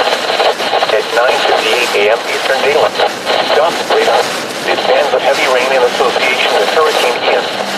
A tropical rain band will continue to move inland this morning, which will produce heavy rain and near hurricane force wind gusts. Between 1 and 3 inches of rain have already fallen. Additional rainfall amounts of 3 to 5 inches are possible in the warned area. Flash flooding is ongoing or expected to begin shortly. Hazard: life-threatening flash flooding. Hurricane Ian producing flash flooding. Source: radar. Impact: life-threatening flash flooding of creeks and streams, urban areas, highways, streets, bus passes. Locations that will experience flash flooding include Mount Pleasant, McClellanville, Daniel Island, Isle of Palms, Sullivan's Island, Owendell, Garrett's Landing, Blue Island, Place Inlet, Mount Pleasant Regional Airport, 1, Kaimoy, Lighthouse Island, Cape Romaine, Hampton Plantation State Park, Boone Hall Plantation, Cape Island, Pleasant Town Center and Santee Coastal Reserve. Turn around, don't drown when encountering flooded roads. Most flood deaths occur in vehicles. Flooding is likely in low-lying coastal areas where high tide will inhibit runoff of heavy rain.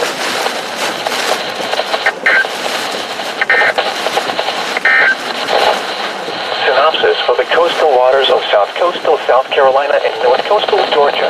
Hurricane Ian is expected to bring impacts to Brea through tonight. A drier and colder mass is expected this weekend through early next week. Refer to the latest advisory on Ian issued by the... Hey, this is Chris Jackson right next to us. Looks like it's Durango.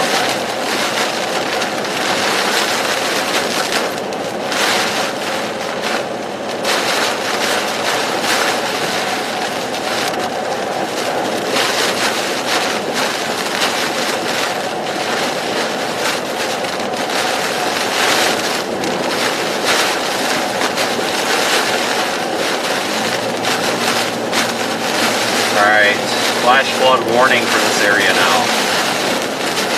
So be mindful, folks. You know, yeah, there's hurricane warnings and everything in effect, but if you come under a flash flood warning, you've also got that threat to deal with too. There are storm surge warnings in effect also.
starting to happen.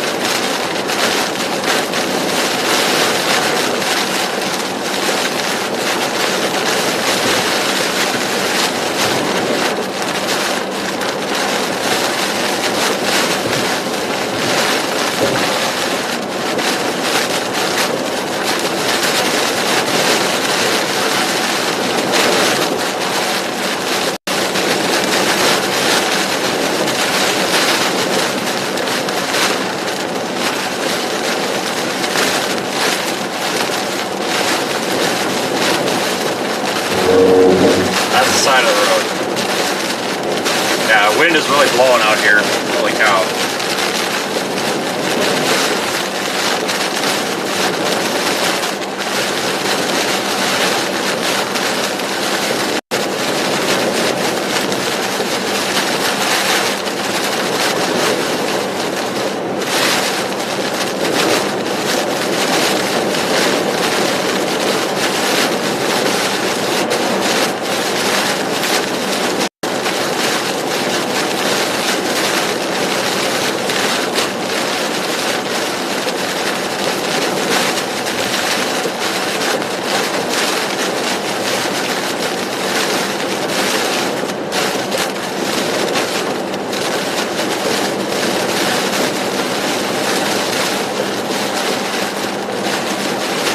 I try to get up here where the peak winds are at the moment.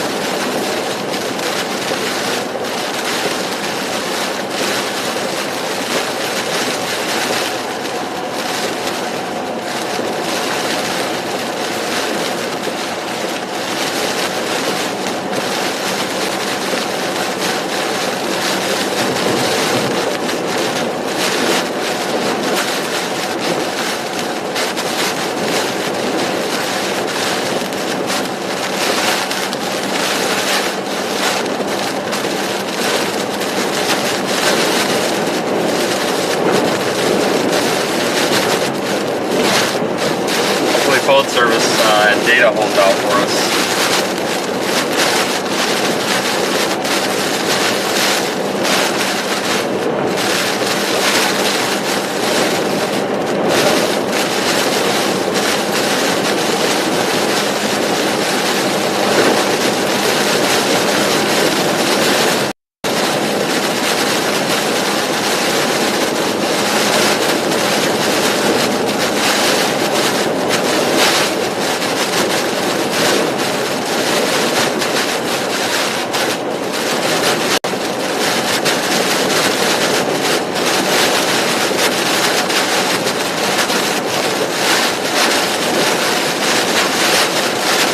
Tractor Supply is open. You gotta be kidding me. Wow.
Alright, so still a Category 1 hurricane. We'll wait here in an hour. They'll have another advisory and we'll see what they have for wind speeds on it.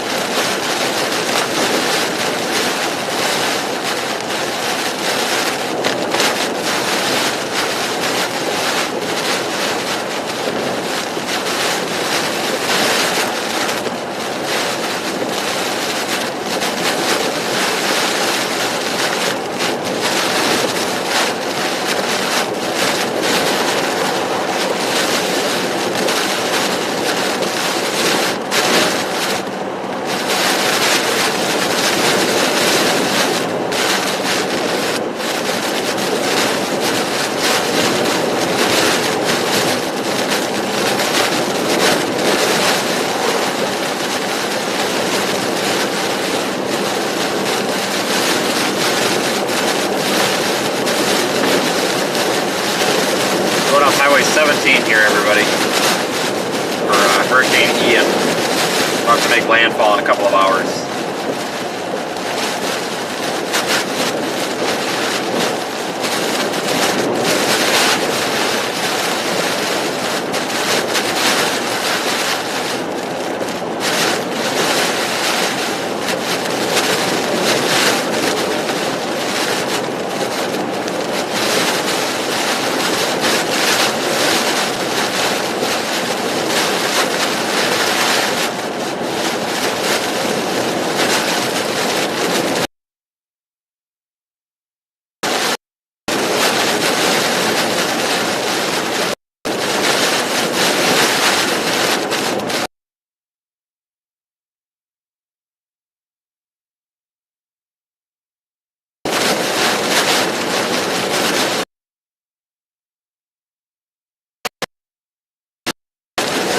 For sustained winds here, I can get a reading, but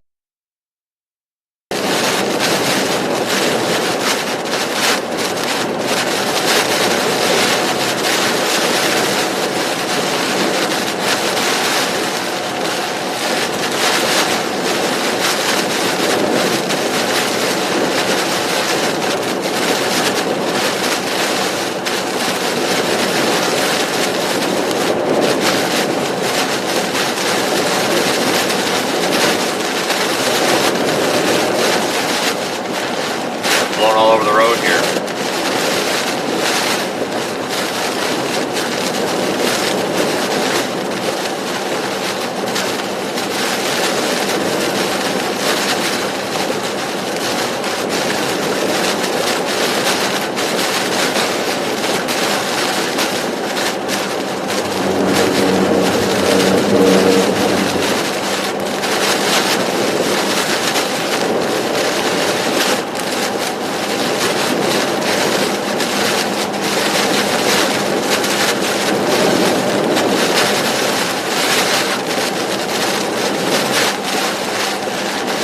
Fire danger is very high today. I kind of disagree with that. I think they could change their sign now.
super chat. Always appreciate it. Yeah, we go through a lot of that stuff. It doesn't seem to last very long.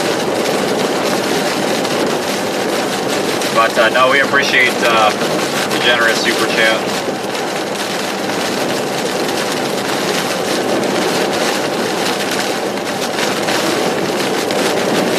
If we can get under the cover of a gas station, I actually might put more on. The side windows are starting to wear off. And thank you for the other super chat in there as well. And if I miss anybody's, I apologize. If I'm not glancing over at it, sometimes I miss the message pop up.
Be into some of the more intense winds here shortly.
Stop. If we get a break in these trees, we'll stop and try to get a measurement of the wind speed.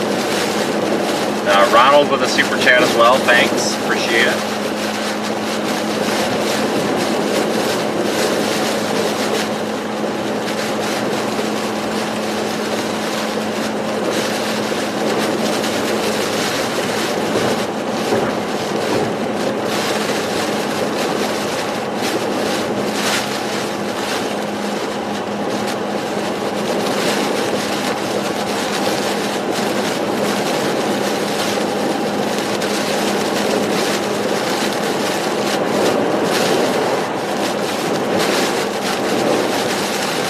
Kind of forested area is kind of a pain.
this thing's gonna landfall east of Charleston. It definitely looks like it. Interesting. See what they do at the 11 o'clock Eastern advisory.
Up on the wind here.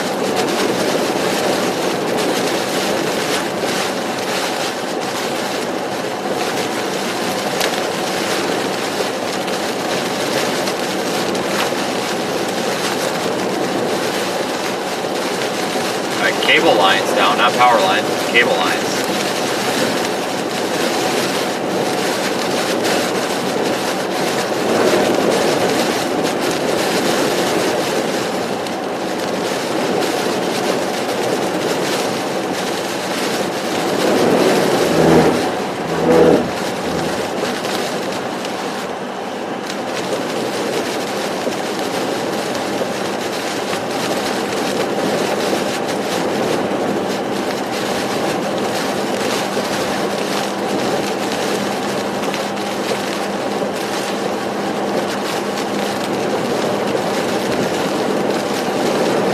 Probably stop and just observe for a little bit.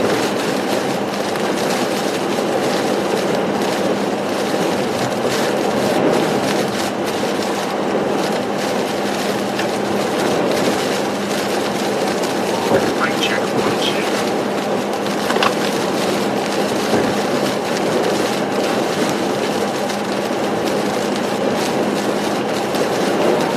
You're good. Holy smokes, that's a big dust.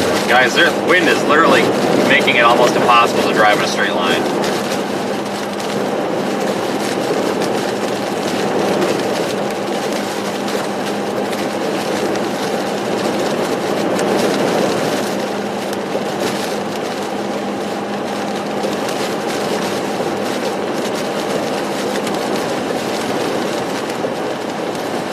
See if we can find the most open spot that we can to get a wind speed reading. Most open area that we can. Might be right here. Might have to double back. Obviously the trees are going to block a lot of the wind.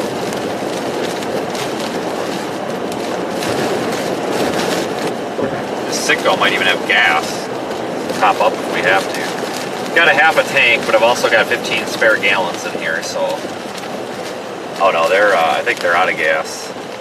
Oh yeah, they're definitely out of gas. Everything's bagged up. Kind of figured.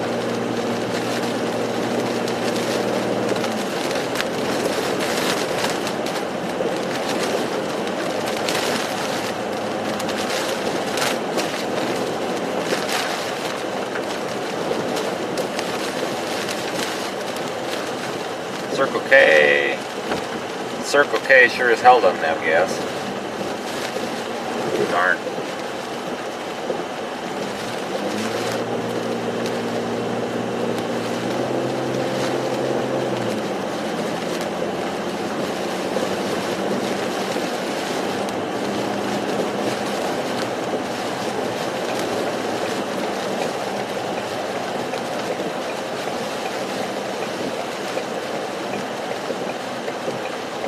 Honestly,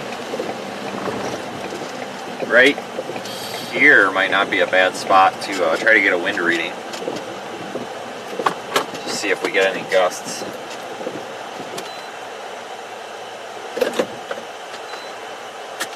Alright, let's monitor this for a minute. Sunday night, partly cloudy.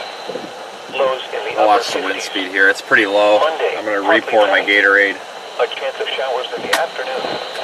Highs in the lower 70s. Chance of rain 30%. Monday night, mostly cloudy. A chance of showers in the evening. Lows in the mid-50s. Chance of rain 30%.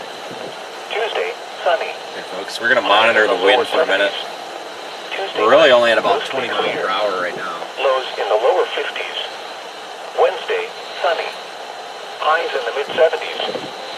Wednesday night. So I'm trying to put this mostly clear. Gatorade in this fountain Lows in the thing upper because my 50s. Gatorade bottles don't fit in the cup Thursday, holders, so I got to transfer it into this McDonald's cup. A hurricane warning remains in effect for the following Kind of counties: sucks. South Carolina, Central Horry, inland Georgetown, Northern Horry, and Williamsburg. The following messages for the following counties: Georgetown, South Carolina.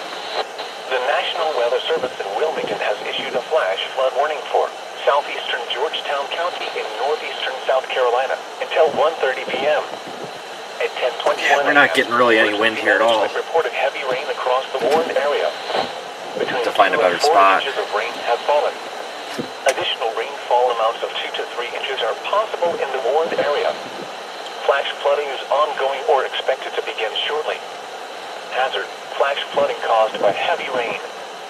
Source: emergency management reported. Impact: flash flooding of small creeks and streams, urban areas, highways, streets, and underpasses, as well as other poor drainage and low-lying areas.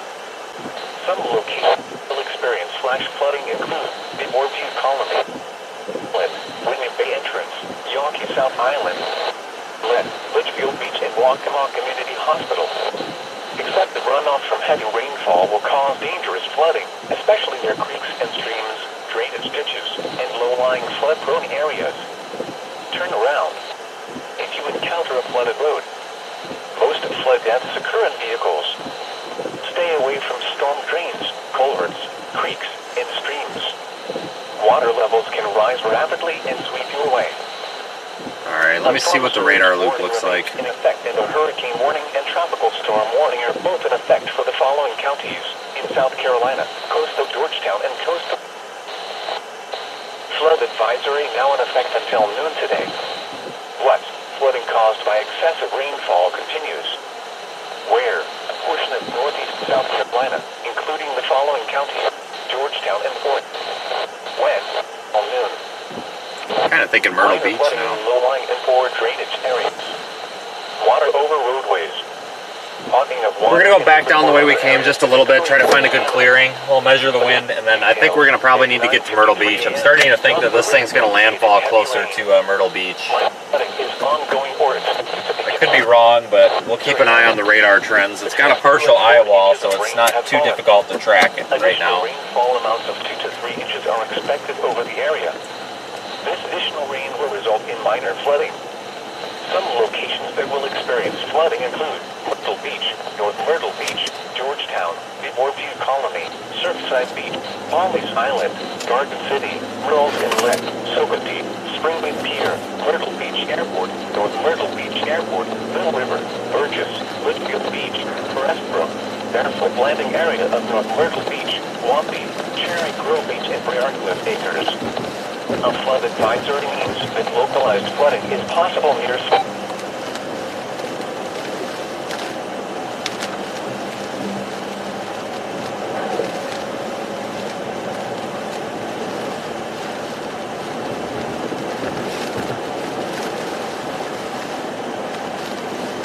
Welcome everybody if you're new here.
this thing gets closer to land, we're going to probably end up with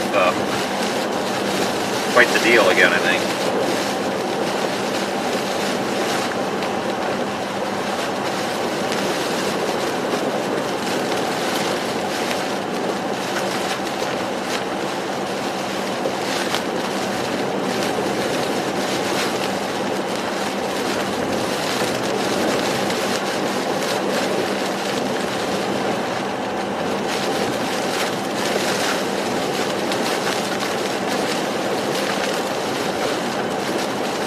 I'm going to pull over in the median here.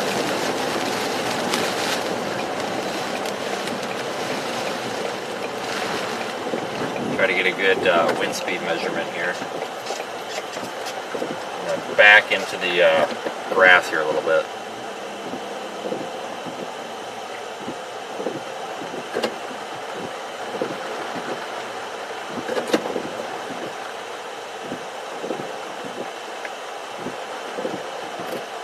Sit and watch. This is kind of an area where we can't really measure the wind because of the trees. I mean, once this hurricane really bears through here, then, you know, it's not going to matter. But right now, it's tricky. I just want to sit here for a second and see if we can average anything.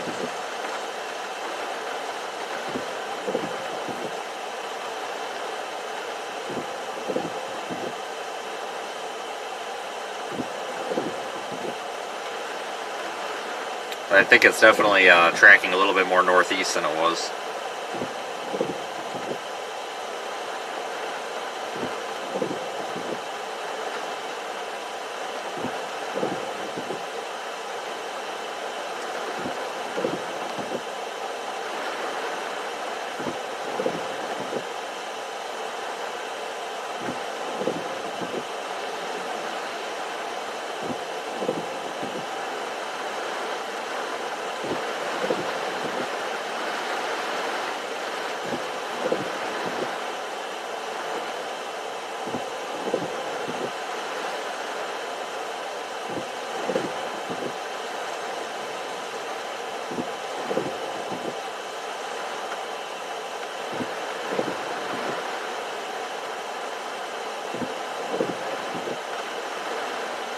Let's see if we've got any updates here.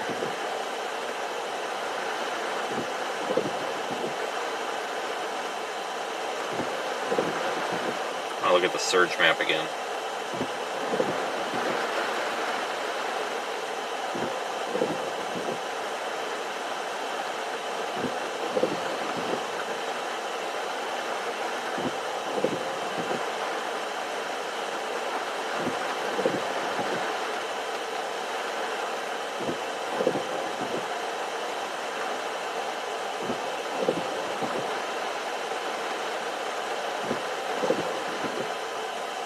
Yeah, it looks like possible 4 to 7 feet of surge currently forecast along the vast majority of the South Carolina coast. Buddy, I'm not keeping my window down, it's raining.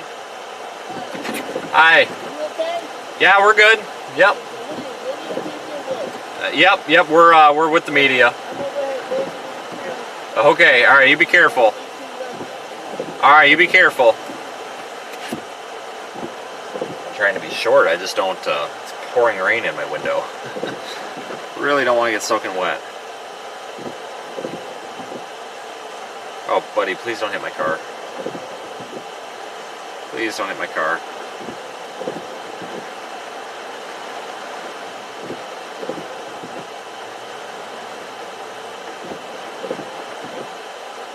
Okay, we're just going to put all the lights on so that people aren't stopping and creating a traffic hazard.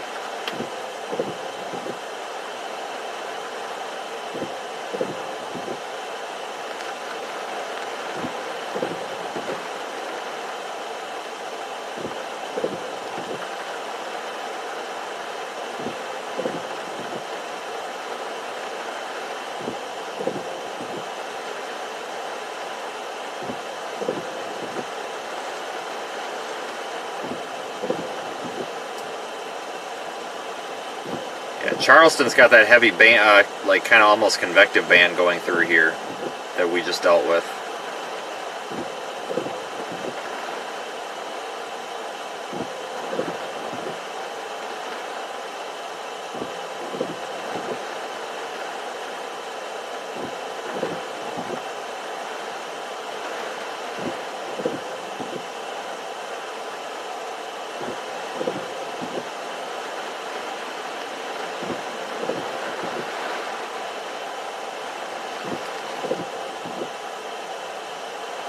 No, people don't see the wrap on the car. That's why I just put all the lights on. I don't mind people stopping to check and stuff. I just try to not... I try to keep conversations brief in the middle of the road because it's kind of a hazard, so... you would be amazed by the amount of people that stop and ask me if I have a flat tire even with all the lights on the side of the road. Like, I mean, it's nice that people check, but also it's not good when they stop. I mean, this guy didn't, but sometimes they'll stop in the lane of traffic, and I've seen people almost get rear-ended, and it's like, that's not a good idea. Always got to realize there's people behind you, I guess.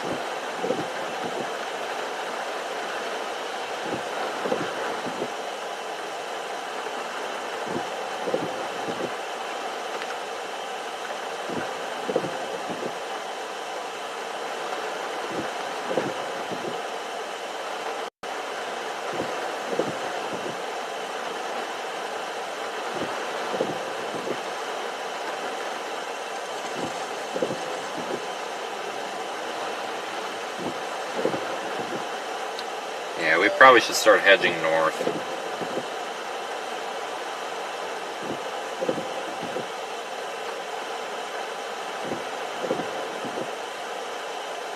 Or northeast, rather.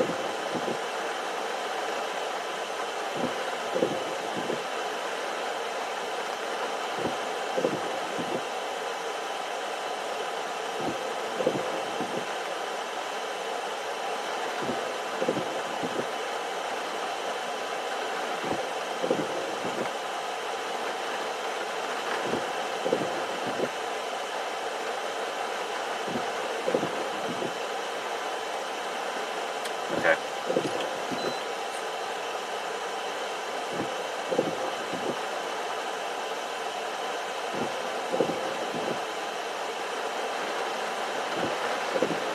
Yep, let's head north. I think this thing's starting to set up to make a landfall here pretty soon. I think it's starting to really wrap up and kind of curl up a little bit toward the coast. Probably time to get up there.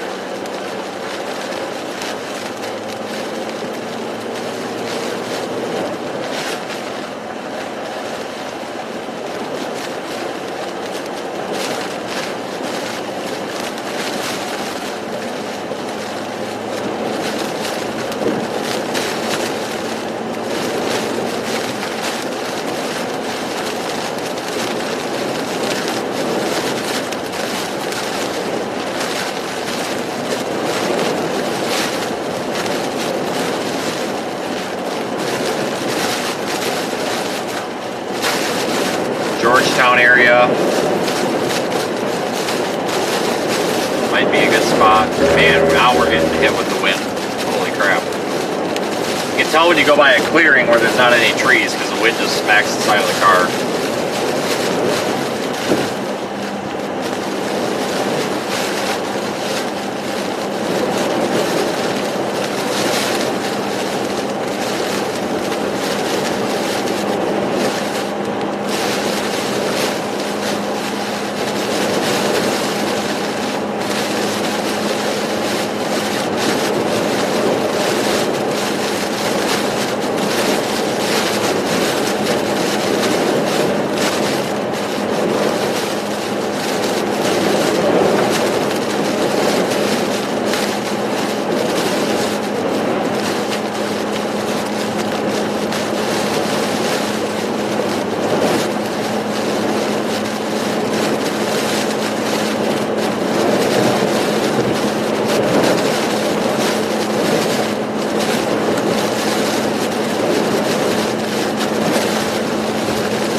Watch out for power lines starting to come down here. Now we're really getting the wind, so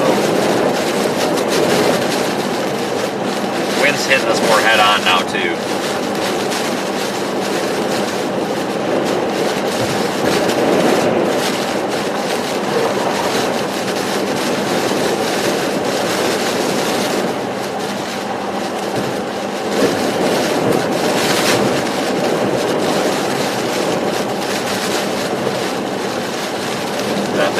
super chat there. I see one just popped up. Always appreciated. Power just went out. These street lights are out. Well, unless they only... Well, that Circle K's got power. Weird. But those flashing, the yellow caution lights aren't flashing anymore. It's kind of weird. Who knows?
At least the traffic is not a problem today.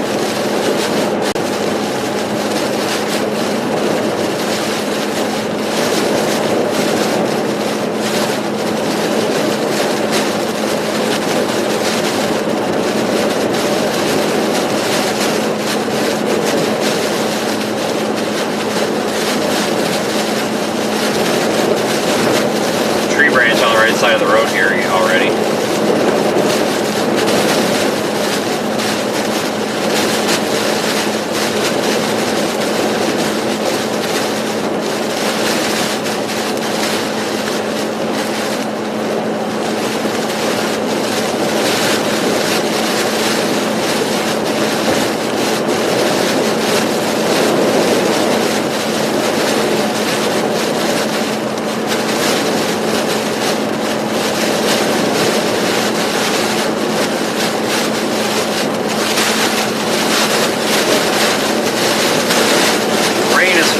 A lot too.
Almost got the look of a nor'easter instead of a hurricane.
Actually, we may we may want to consider stopping here for a wind speed reading.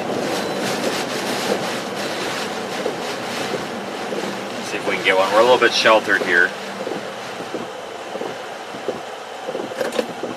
Actually, the wind's barely blowing right here.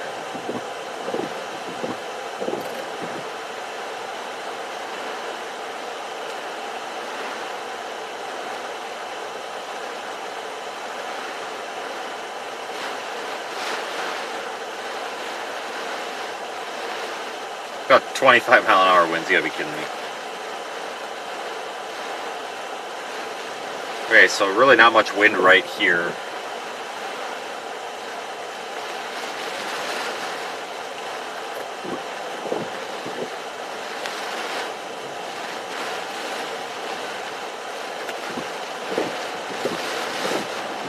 See if we get another gust.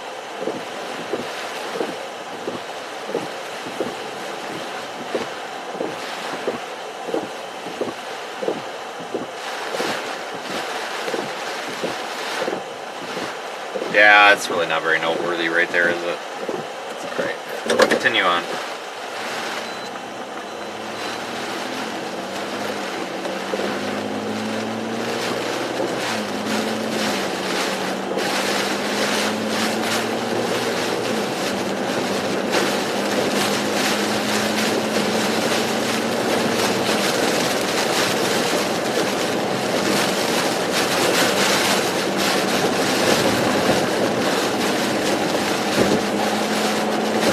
Still on Highway 17 here.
Kind of rough service here, so bear with me a little bit.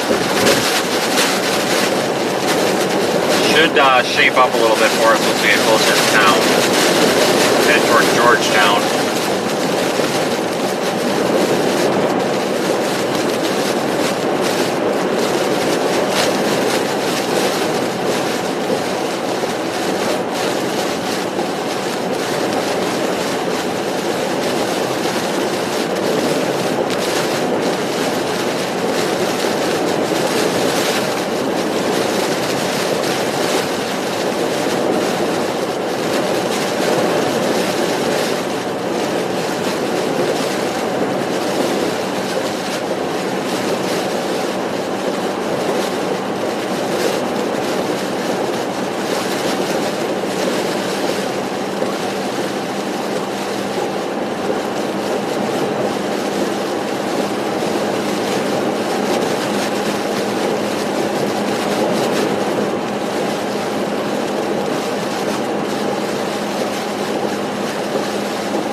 or it looks like this thing may have wobbled a bit east, so and try to get into the eye, or at least what's left of it. I guess probably better just call it a center of circulation at this point, but try to get up there.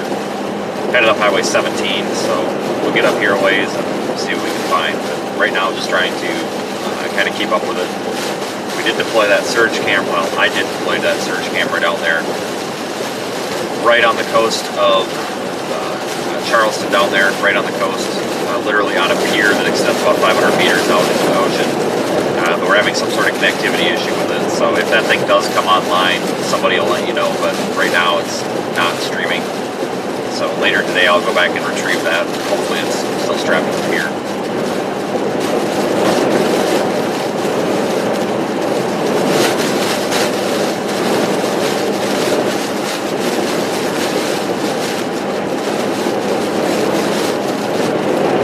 Alright, let me get the latest advisory.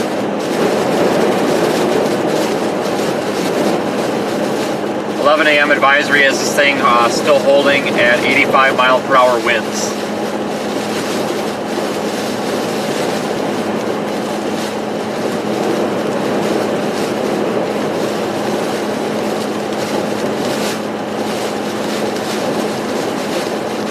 .5 mile per hour winds, gusting to 105 miles per hour. Low pressure is deepened down to 980 millibar. And it's expected to weaken to a post-tropical storm by 7 p.m. tonight with 60 mile per hour winds, gusts to 70 up there near Florence. So it looks like this thing is going to landfall near Georgetown, south of Myrtle Beach, and track up just east of Florence as a post-tropical storm. Right now it is still a hurricane. It just looks kind of post-tropical, I guess.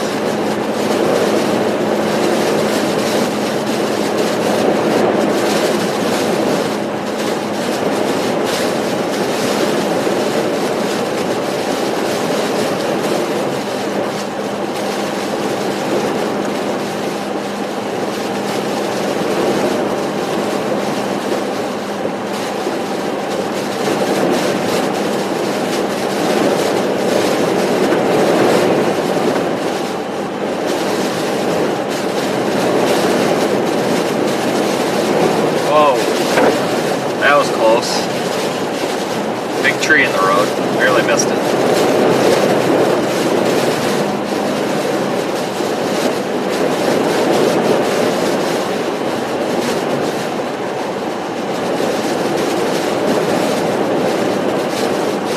Gotta sit in the left lane after that. The heck with that. I don't want to hit a tree.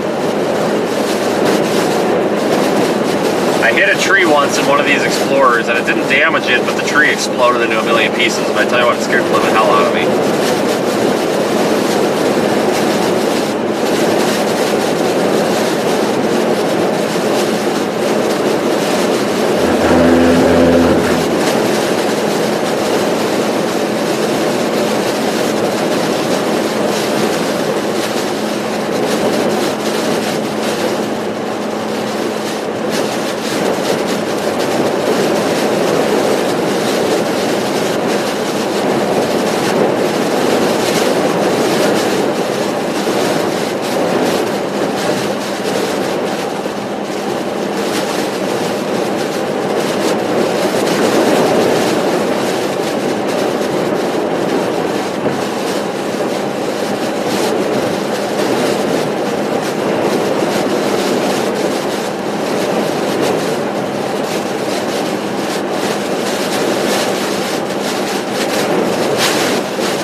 Doesn't seem to drain the water off of it very well. It just puddles in it.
gas station may have fuel.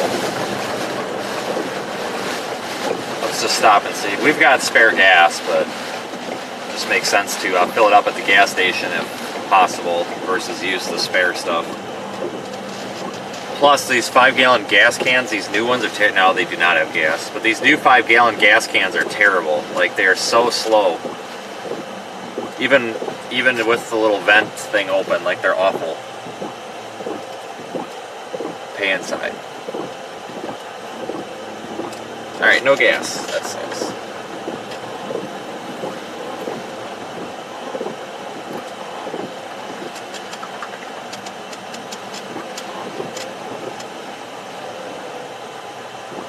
That's alright.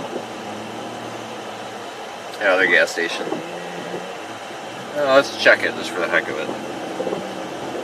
So I really don't want to stand outside and deal with that stupid those 5-gallon cans. I hate these new ones.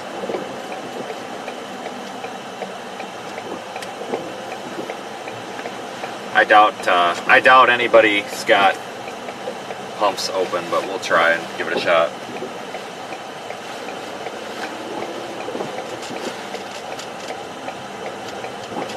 Worth a check. That's the one thing with a hurricane, you know, never pass a gas station in the middle of a storm if it looks open. Yeah, these ones are closed off too. Out of service. Great. Wish they would shut their signs off though. Are you kidding me? Now we gotta go back down and make a U-turn.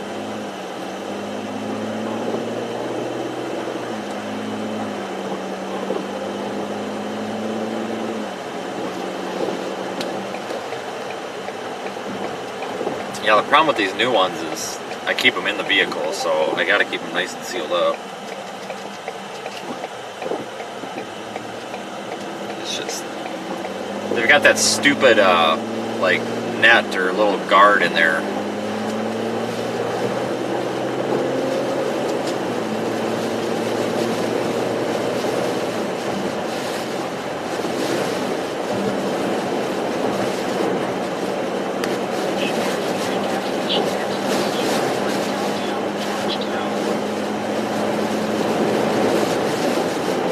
Yeah, I have a feeling it's probably going to be the last gas we've got for a while. I've got fuel, I just don't want to deal with it.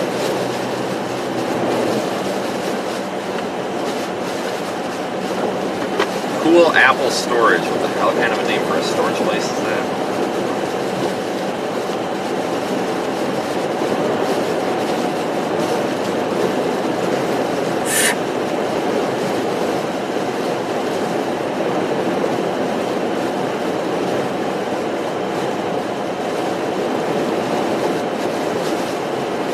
Gas cans are terrible. Spill-proof, and they are spill-proof, but it takes, you know, like 45 minutes just to empty out 5 gallons of gas. It's kind of useless. You can't really use a funnel on this car because the way the filler neck is shaped, you can't use a long funnel and just dump it in there.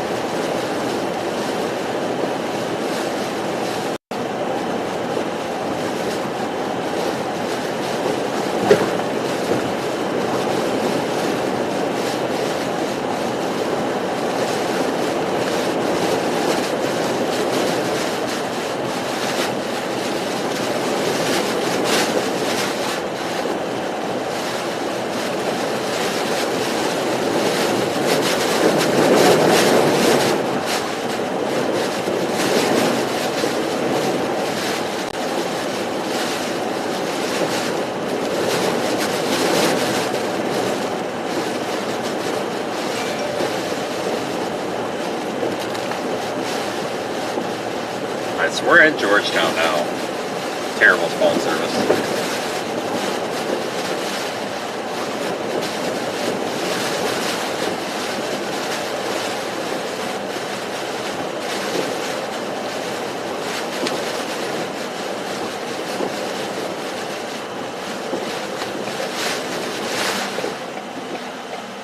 There's one pump at this gas station that doesn't have a bag on it. Let's just go check it. It's probably somebody that ripped it off to see if it worked, but I did that once in Ida. We needed fuel terribly. And I ripped off the out-of-service bag off of the fuel nozzle, and believe it or not, it actually worked. It charged my card, and it worked. No, these pumps are off. I wonder why they didn't bag that one. I've seen people do that too. They don't actually shut the pump off, they just put the bag on the handle.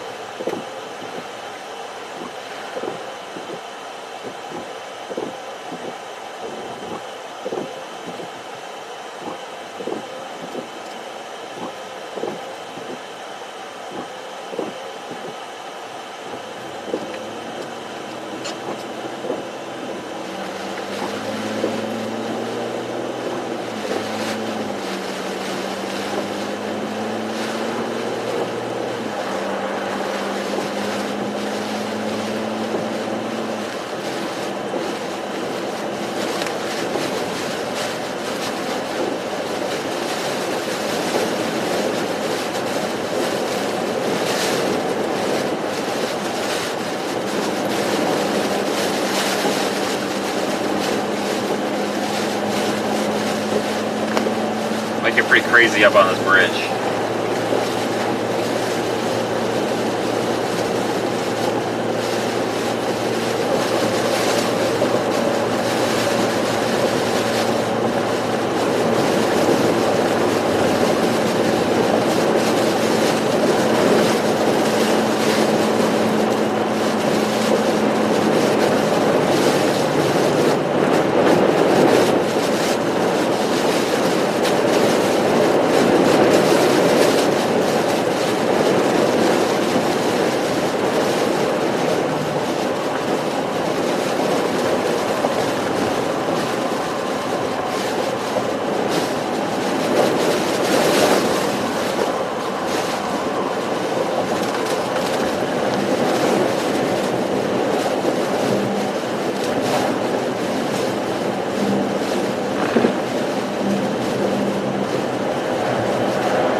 Palm tree.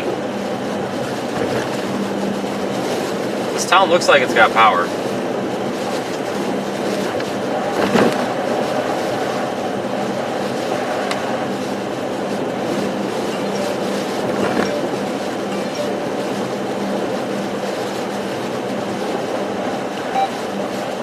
A hurricane warning remains in effect for the following counties in South Carolina: Central Horry, inland Georgetown, northern Horry, and Williamsburg.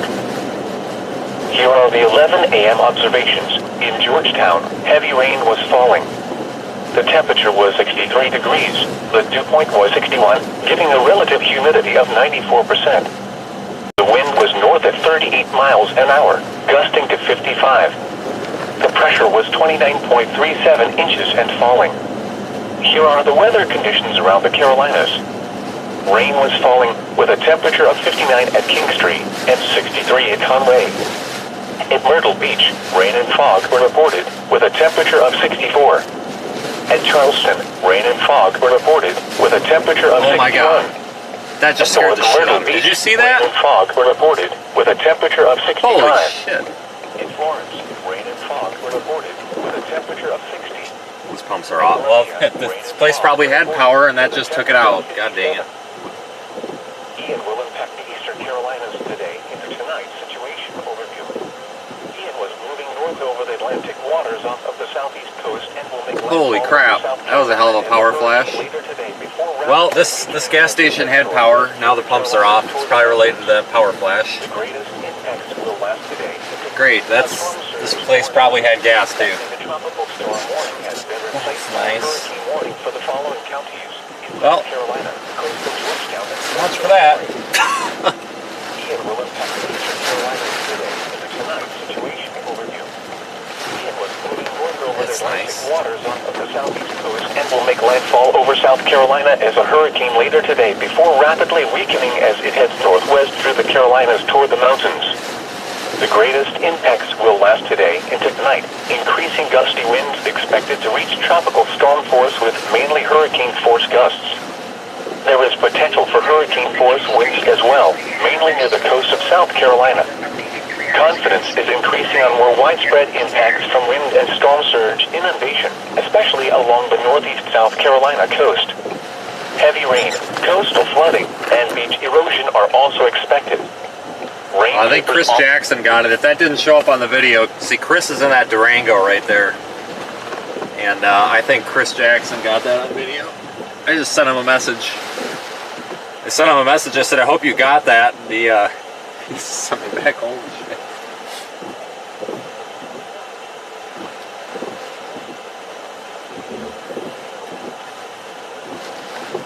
So, wow. Well, we still got some power in town here.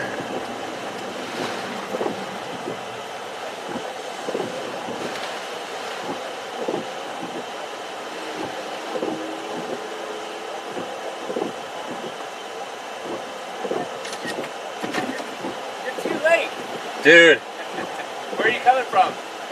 Well, we're just gonna stay in this area. I mean, we've been all over. So. Yeah, I came up from Charleston, but Yeah.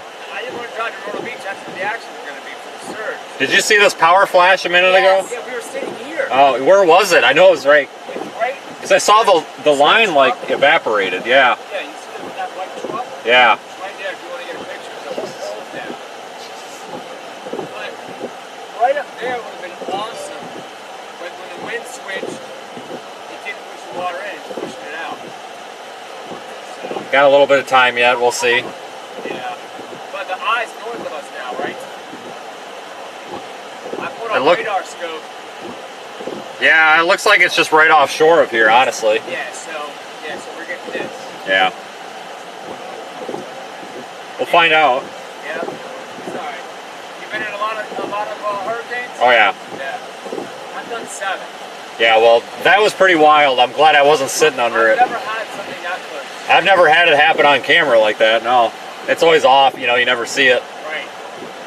Did you get the flash? Oh yeah, and it looked like you could lit up the whole power line. It was Oh, nuts. you did get it? I'm pretty sure I did. I don't know how good it looked, but because I was down there at that stoplight, it scared the hell out of me. Yeah, no, you were sitting right here and I was like, Yeah. all All right, getting wet.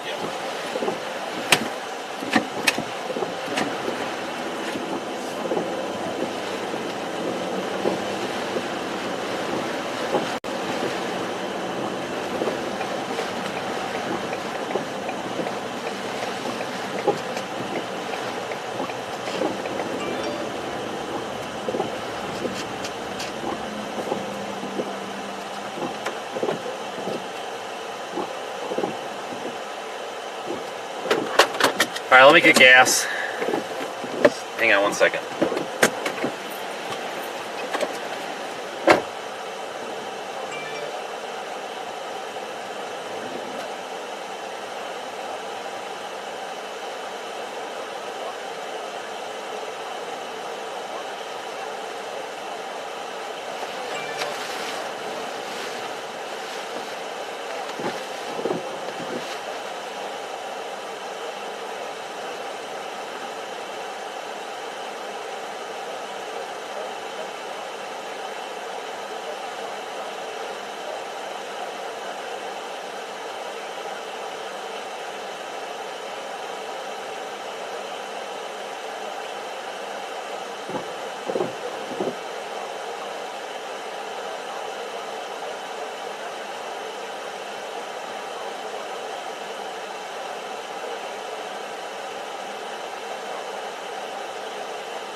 Okay, getting gas.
Alright, we got some gas. That's nice.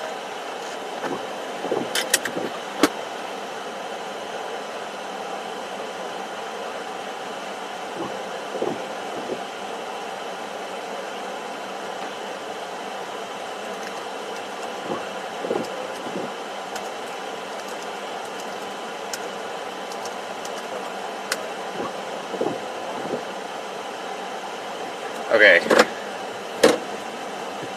Let's go mess around a little bit here. Collect some data.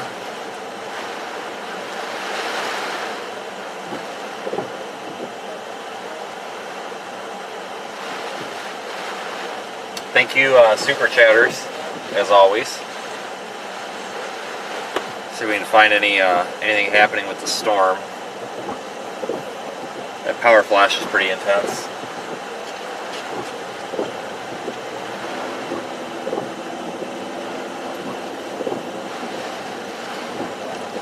Power company's already over there. We're driving over there at least. Cool. Wow, that's fast.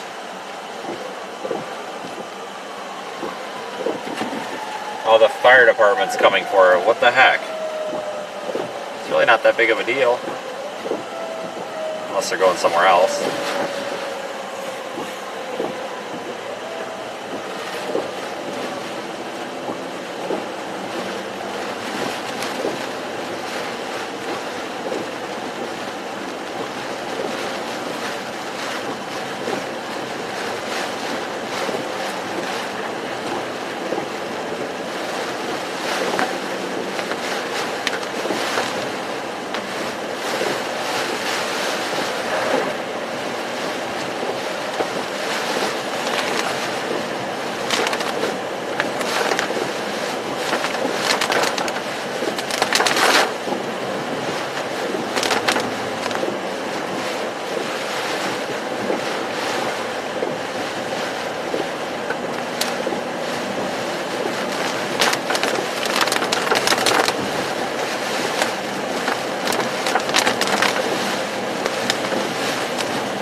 Carolina, until 1:30 p.m. At 10:21 a.m., emergency management reported heavy rain across the warned area. Between 2 and 4 inches of rain have fallen. Additional rainfall amounts of 2 to 3 inches are possible in the warned area. Flash flooding is ongoing or expected to begin shortly. Hazard, flash flooding caused by heavy rain. Source, emergency management reported. Impact, flash flooding of small creeks and streams, urban areas, highways, streets, and underpasses, as well as other poor drainage and low-lying areas. Some locations that will experience flash flooding include the Orview Colony, Pawleys Island, Winnipeg Bay Entrance, Yawkey South Island, Merle's Inlet, Litchfield Beach, and Waccamaw Community Hospital. Excessive runoff from heavy rainfall will cause dangerous flooding, especially near creeks and streams, drainage ditches, and low-lying flood-prone areas. Oh yeah, now we're getting into it. Turn around. Don't drown if you encounter a flooded road. Most of flood deaths occur in vehicles. Stay away from storm drains, culverts, creeks, and streams. Water levels can rise rapidly and sweep you away. Flood advisory now in effect Let's until... spin around and get a wind reading up here. Oh my god, is somebody sitting on the bridge? What in the God's name hell? We'll see what the heck's up with that. I don't know if that's a storm chaser standing there. It looked like they might have had a phone in their hand. Could be a storm chaser or what, I have no idea. We'll keep an eye on that when we turn around.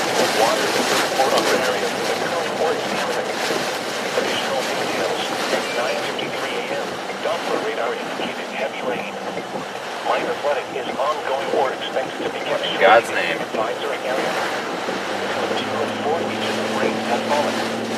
Right. I kind of think that's a storm chaser. I don't know where their car is.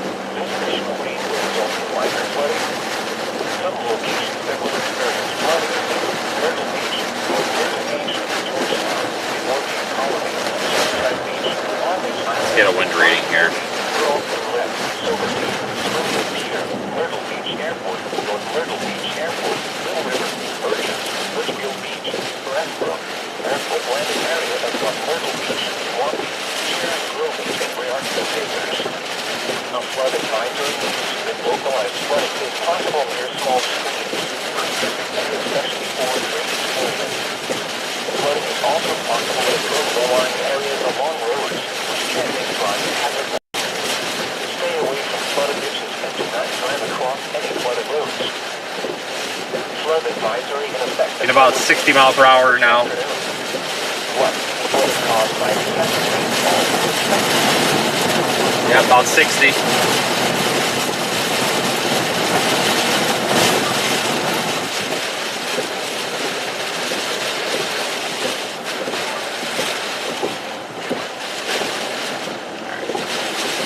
That person's got a camera. I don't know what they're doing, but for my, just in case something weird's going on there, let's,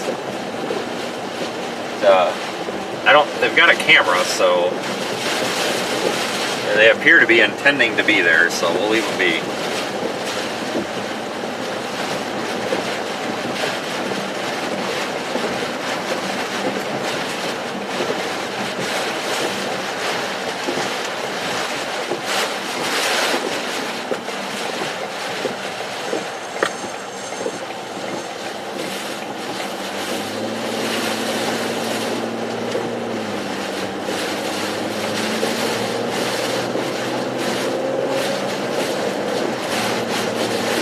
On.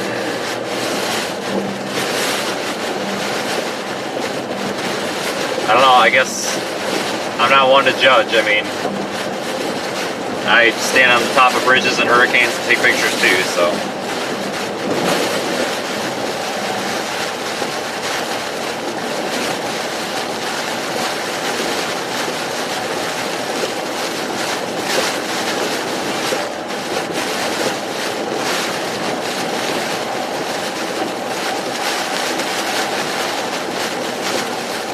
We'll stop up here on this bridge.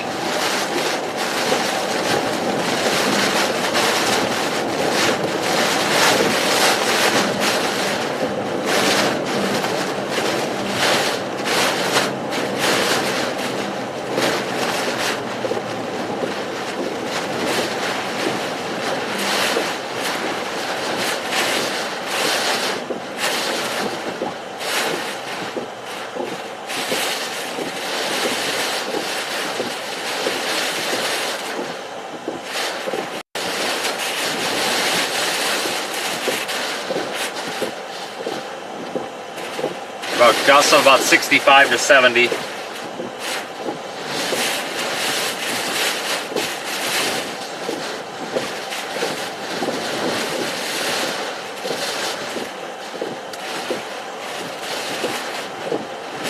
Gust to about 70.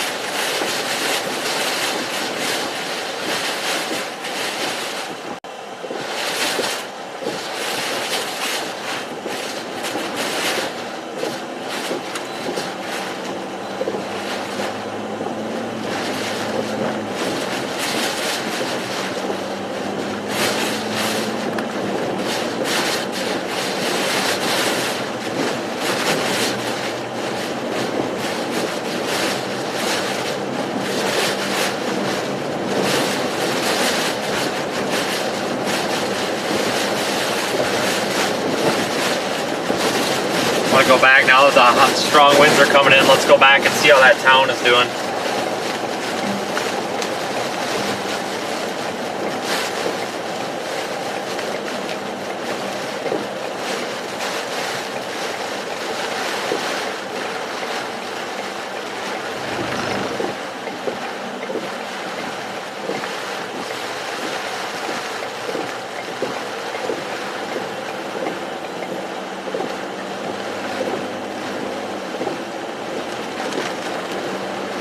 Strong tropical storm conditions here.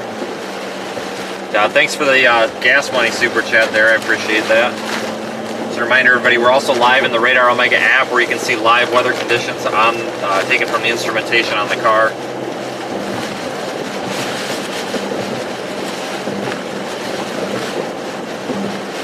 kind of probing around here to try to find some of the worst conditions. It looks like this is kind of ground zero right now for landfall. May have to bump south just a little bit. We'll adjust as needed.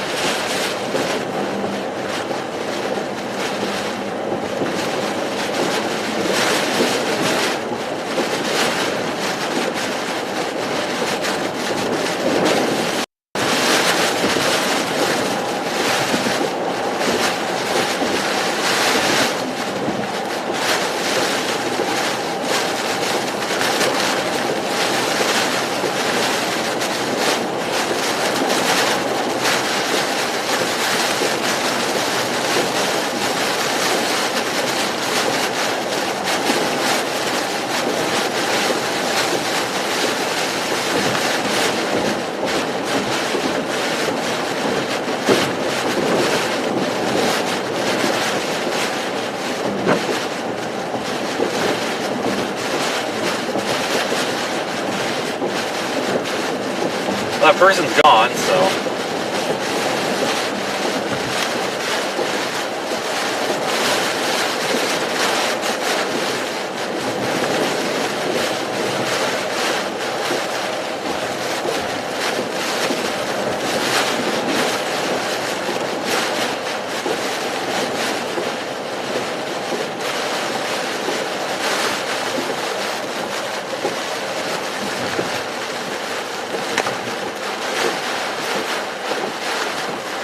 You know what, guys, hang on, I just had a thought. Let me, I need to stop and talk to the, somebody back here from this fire department. I just thought about something. Give me a second.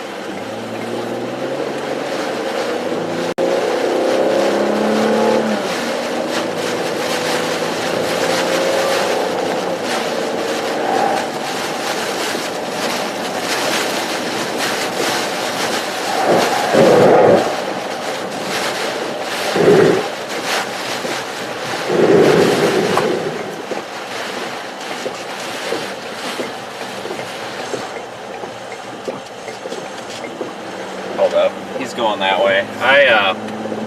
Guys, I need to stop and talk to that guy. I'm a little bit worried. I wonder if that person just jumped off that bridge. I just wonder if that's why the fire department's over here trying to find this. So let me go and talk to them. If they stop. Let's see if we can locate that person, because it's a little suspicious. I don't know how we wouldn't. There's no vehicle or anything here.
Nobody's answering.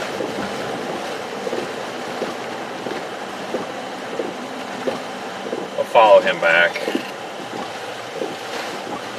Guys, this is going to be the area that's going to get the worst conditions here over the next probably hour right here near Georgetown.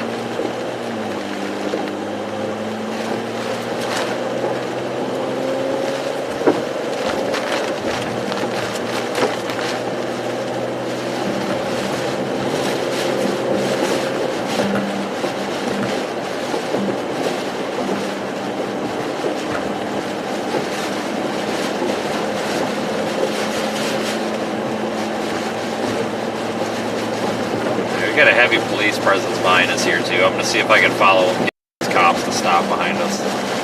We can pull into this parking lot up here.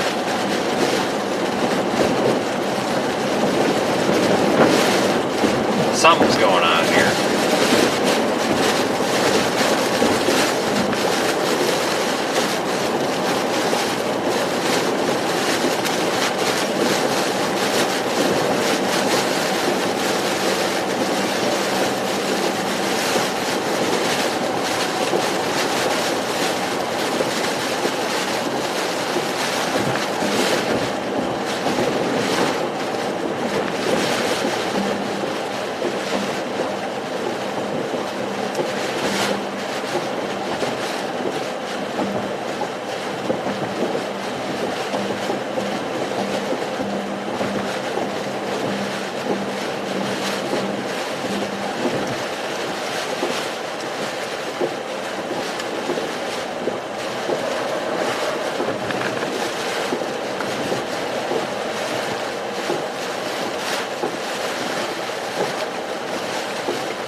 Pull over for a minute.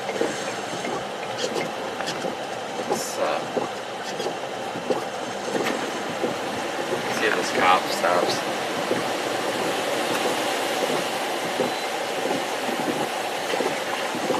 Were you looking for somebody on the bridge? Yeah. There was a lady, I passed her twice. It looked like she had a camera. I thought she intended to be there. I've been going back and forth measuring wind speed. About 5 minutes ago, she's not there anymore. First bridge. Do you want me to go? I used to run an ambulance company. Is there anything I can do to help you? I figured you were looking for us, that's why I was following you around. Could have been brown hair, maybe. Looked like she had a phone. I thought maybe she was like just weird and taking pictures or something. Okay. That's the big bridge? The first one on the right side. Okay, right side? Yeah. Appreciate it, thank you. Yep.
Guys, we are in Georgetown right now.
Hey guys, we are really getting pounded here now.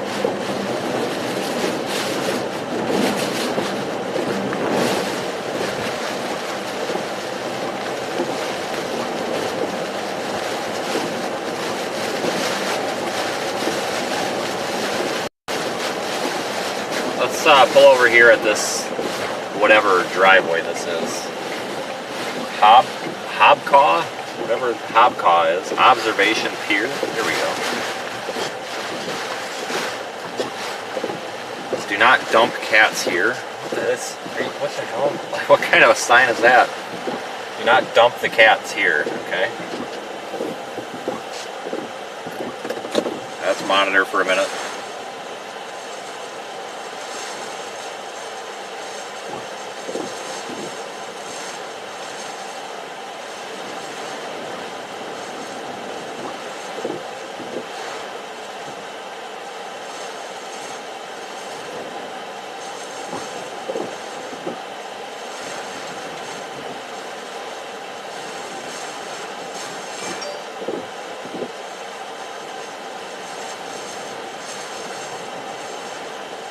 We're getting gusts to 55 right here.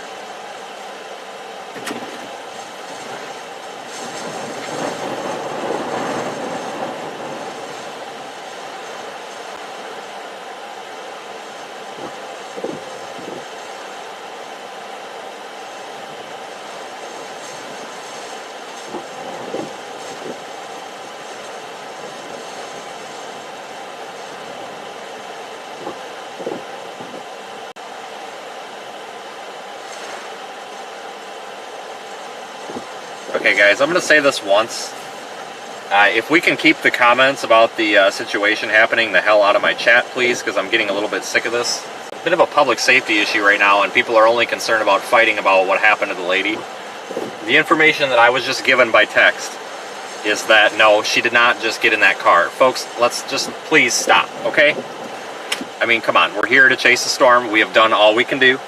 Unfortunately, I can't prevent things like that from happening, and it sounds, we don't have confirmation on anything, but it appears that there may have been an incident there, and let's leave it at that. Getting in my chat and complaining because the moderators are deleting comments about it is not going to solve anything. The sheriff's department is here, the fire department's here, everybody's checked. The information that I just got sent to my phone indicates that there may have been an incident there, and unfortunately, folks, I'm not jumping in the water. Guys, I'm not doing it. There's 10-foot waves, so I'm sorry. So if they continues in the chat, we're just going to remove people. This is a live storm chasing stream. I cannot control what happens on it. There's nothing I can do about it.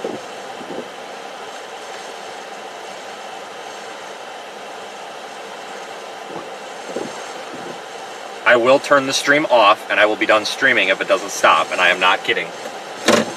It's a public safety matter, and I don't even know why it's being argued about in the chat. I appreciate the concern, and I appreciate everybody who's had good intentions with it, but the folks that are just being obnoxious about it and being jerks about it, it can stop. I am about 2 seconds away from taking the stream off of YouTube, and I'm not kidding. This is not something we need to be joking around about on here. Unfortunately, folks, I can't prevent everything, and I'm not jumping in the water with 10-foot waves. I'm sorry, I'm not.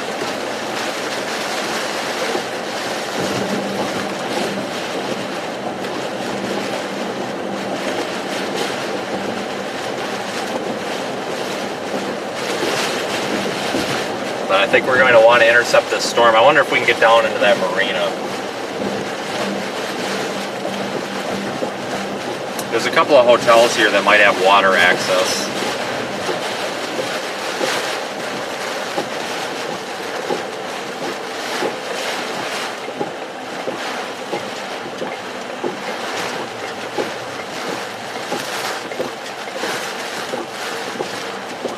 Let's go for a little tour around this area. It looks like the eye's coming right for us. Well, I guess it's more like a center of circulation at this point. Let's see if there's any view back here. Doesn't look like it. Looking at the satellite map, it kind of looks like something back here would have unobstructed access, but hard to tell. We'll find something. If we have to observe near the bridge, we can do that. Yeah, the marina. Yeah, I saw the marina. It's right there. I just don't know if I want to go down there. I think we're kind of at ground zero here.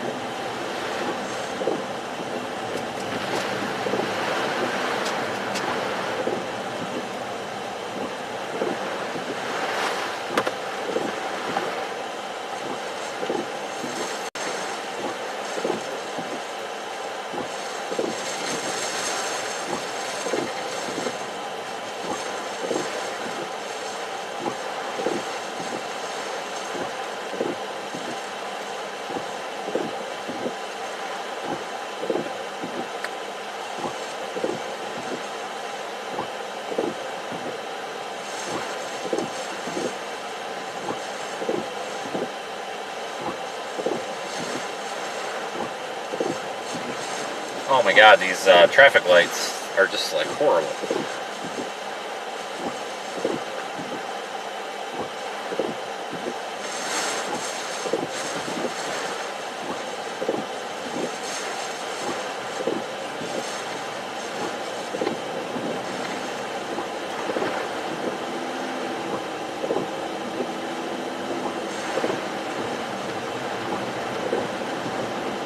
That's the yacht club. I don't know the best way to access down there though. This really isn't a very good spot. It's kind of shaded. That's the thing here. You know, we're not looking at a you know, crazy intense hurricane like we had the other day. So the winds can be, you know, impeded by terrain and trees a lot more than we saw.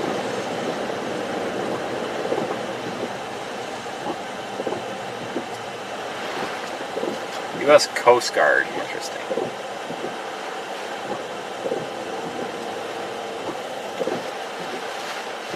Let's park it here for a minute. We'll want to take a drive around town too.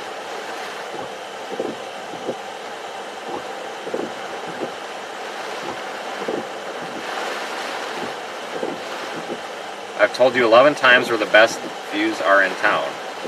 Okay, well respectfully, there's a reason why I'm picking the spots that I'm at. So respectfully, please don't be upset about the spot that I choose to park my car. It's nothing personal, I promise. Yeah, we still have power over here, it looks like. I think the sign of the Hampton Inn was on.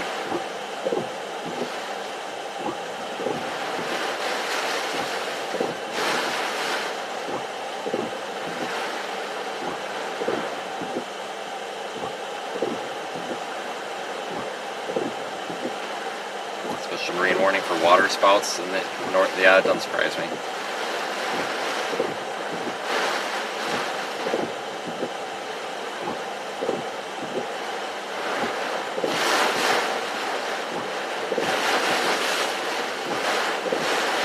Let's go check out around town, see how things are doing. And we've already seen power lines disintegrate once. Maybe we'll catch that again.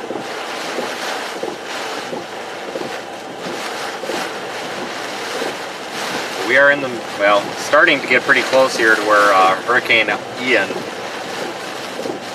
is about to come back ashore. And you want to head just a little bit south of town.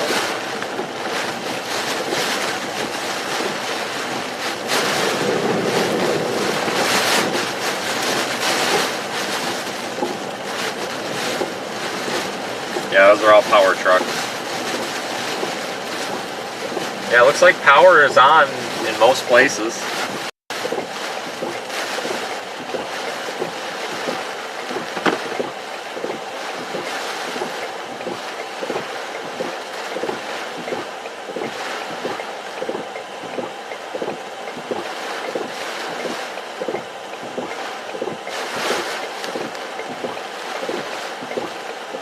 Of course, we get the red light.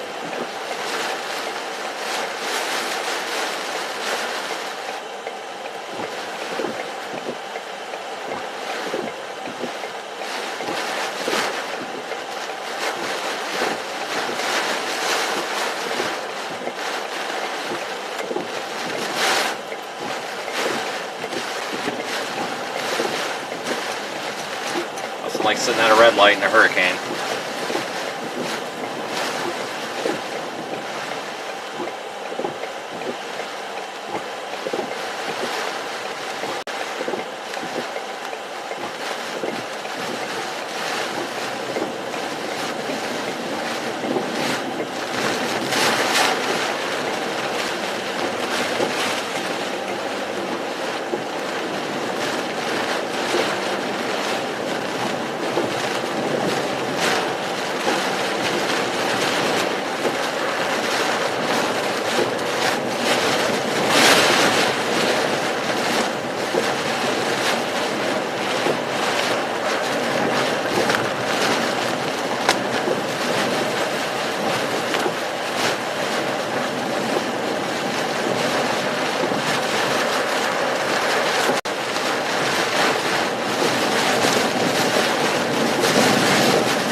Yes, we're in Georgetown, everybody. I think this is going to be ground zero for this landfall.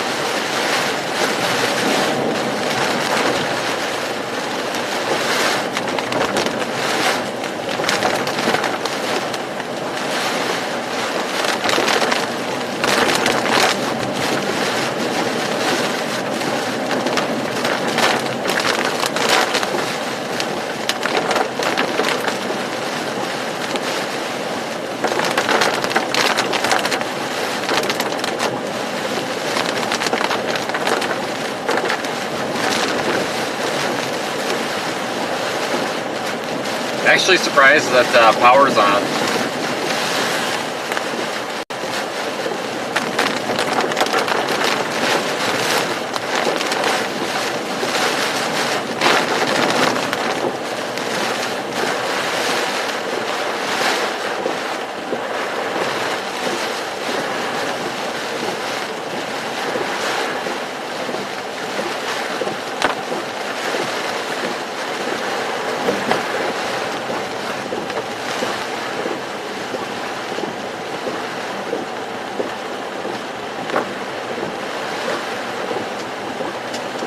Roughly where we saw that power flash.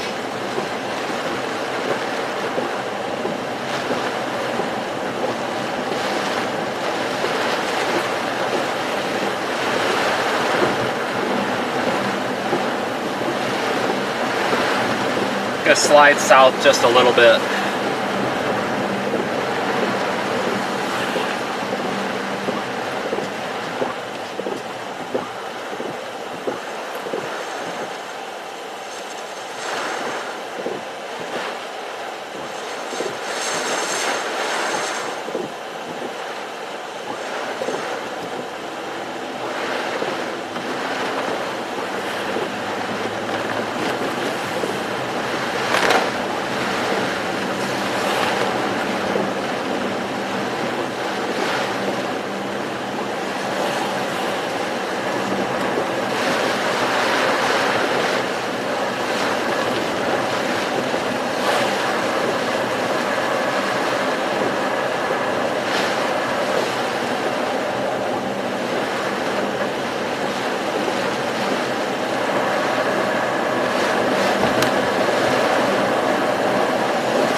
Stoplights are swinging around pretty good.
Alright, so we're still in Georgetown.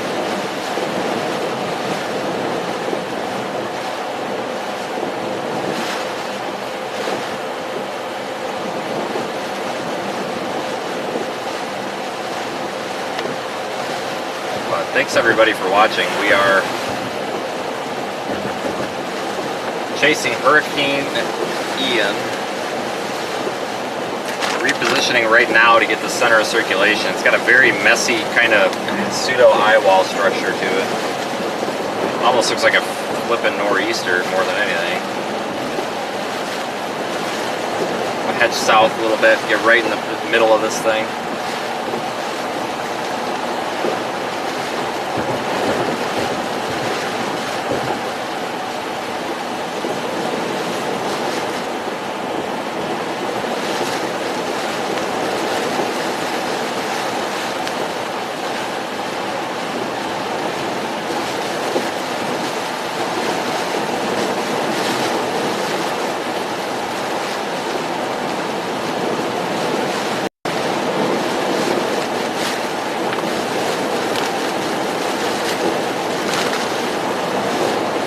Watch for debris in the road now.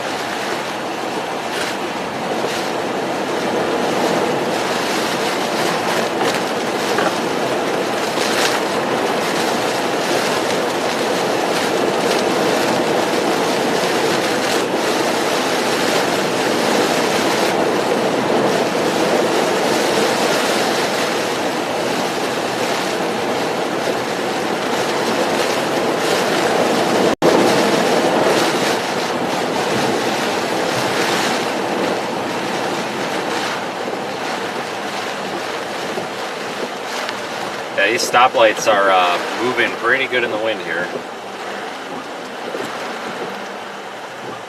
See, we're back to leaking again. Great.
Going south is going to put us in a pretty good position. Just want to go south a little bit.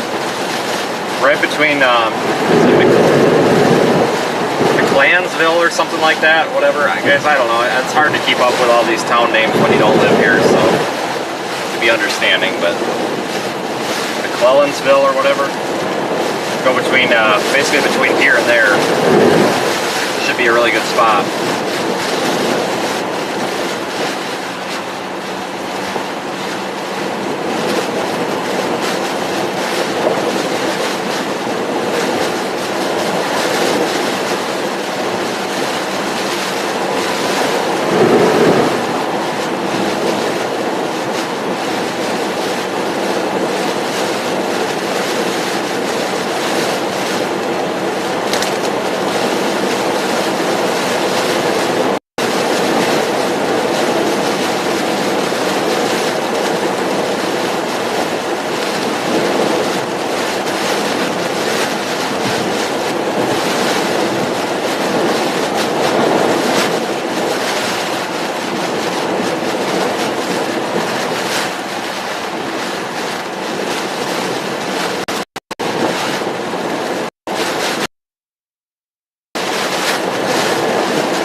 cruising south still.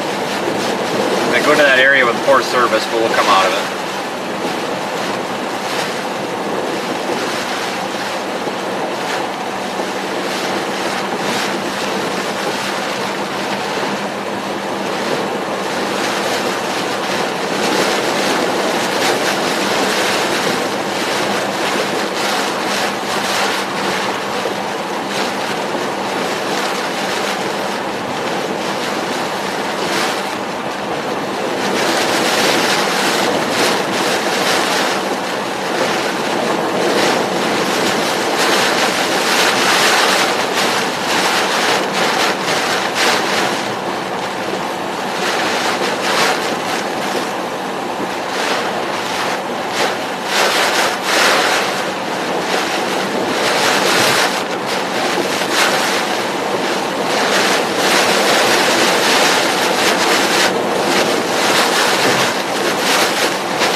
Pelted by rain now.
Alright everybody, just repositioning here. Gonna be going north.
seen any trees down yet.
Alright, going over to the bridge here.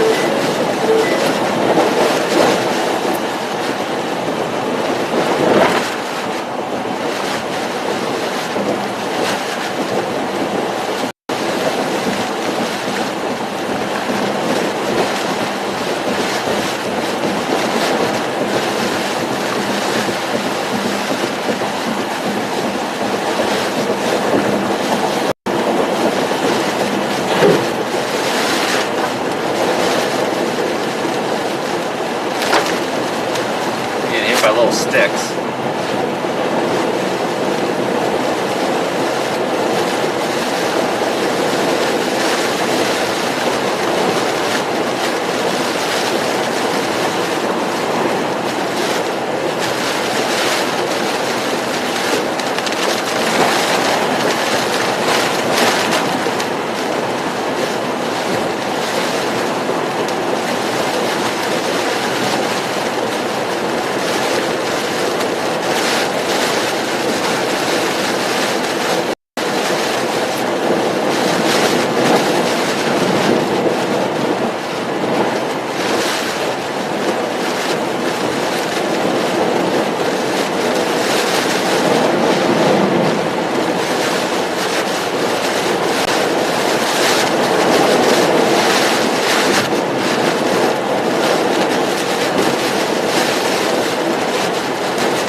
This thing's kind of messy on radar.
Bit, we may want to go into Charleston.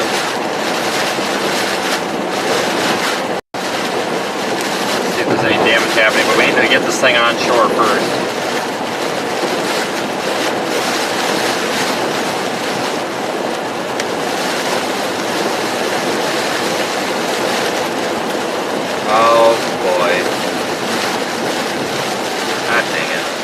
tree down, but it looks like this truck driver is taking care of it for us.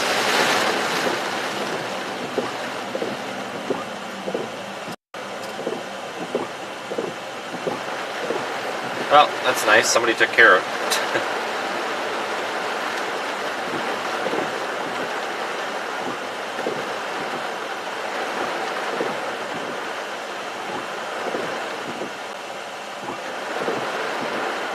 Small tree. What's this guy doing?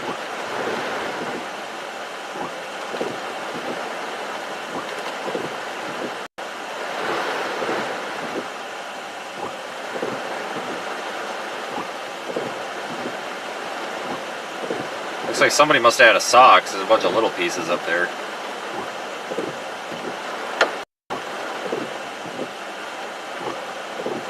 I guess this guy wants to talk to me, so we'll pull up. Howdy. You wouldn't happen to have a chainsaw? Yeah, at home. Well, we got a big old pine tree in the road. We ain't going nowhere. Alright, I'll make it How far, how much more of this hard shit we got? a while. Probably gonna get a little bit worse. Yeah, they force evacuated me when I picked up the... Anybody got a, like, could we pull it off with like a tow strap or something? Huh? Could we pull it off the road with a tow? Oh, never mind. Holy shit, that's big. Yeah, no. Okay. Problem. Well, either we can go around. I'll see if we can go around. There was a U-turn spot. I don't know if there's anywhere to make a U-turn. Is getting that semi all the way back up there. Oh, yeah, anyway, he's gonna be stuck there for a while. So I don't actually. Services, and they said until the conditions. Hang on, I think I got. I might. might know somebody behind me with a chainsaw. Somebody's got a chainsaw. We can cut it. He made it to where he can get enough to get a car through, but my semi, if I have to put it in the grass, I'm stuck. I'm done. Oh, I know it. Yep, pretty much. There's somebody behind me that might have a chainsaw. I just sent him a message. Let's see if he's got one. Somebody got a chainsaw and say, hey, come on down here. Yeah. Because there was another semi, he stopped far enough back, but he had to back his semi a whole mile. And then he went down that side, and Yep. I'm like, nah, I don't know about that. Okay, never mind. He does not have a saw.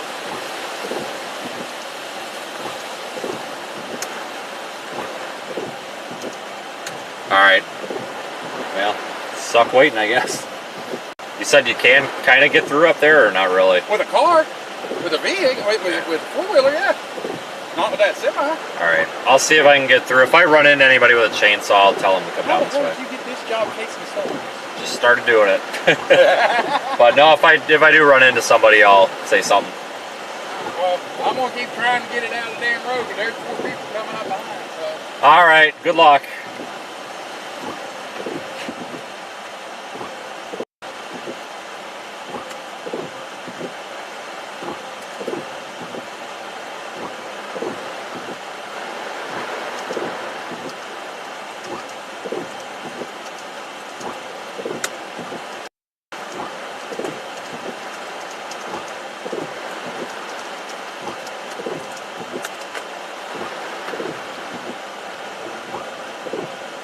Alright, he says we could sneak by.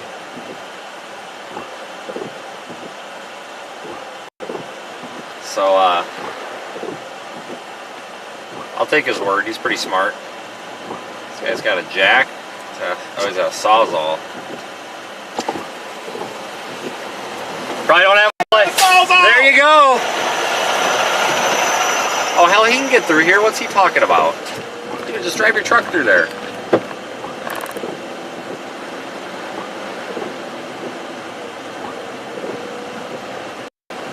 What are you talking about? Just drive.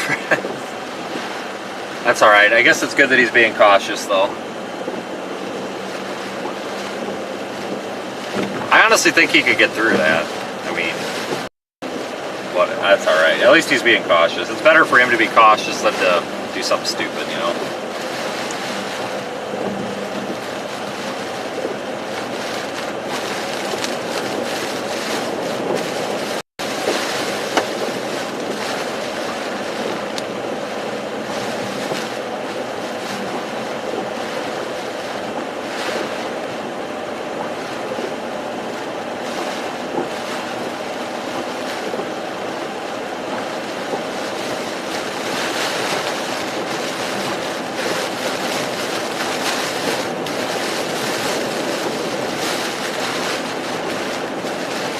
Yeah, well, I have a chainsaw, but somebody else has it, and I need to get it back, that's for sure.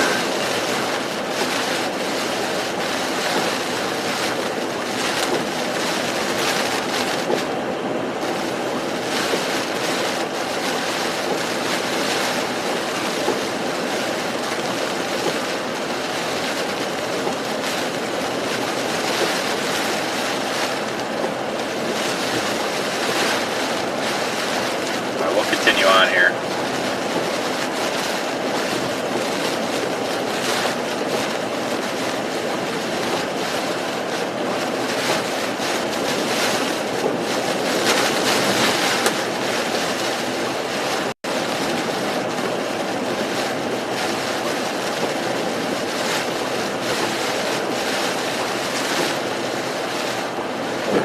We have a saw, guys. Like I said, I just have not gotten it back from where it is yet. But that's alright. We got around it. Yeah, that was a big tree. I don't think you could see it on camera, but that was a really big pine tree. Probably about 2 foot in diameter. There's no moving that.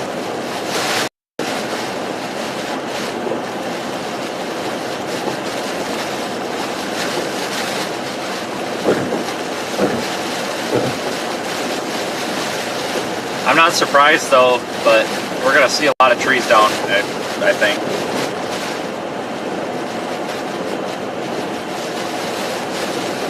Yeah, there's a tornado warning up there in North Carolina.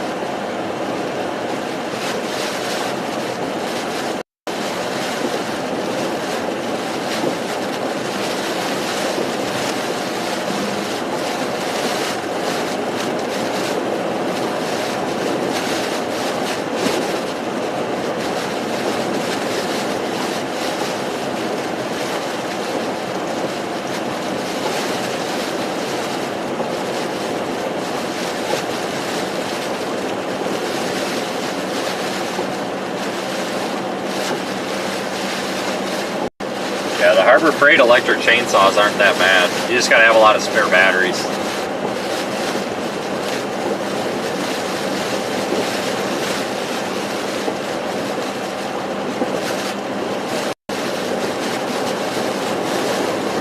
Center of circulation's pretty close. If it hasn't officially made landfall yet, it will shortly. I mean, the center of circulation's like right on shore, it looks like.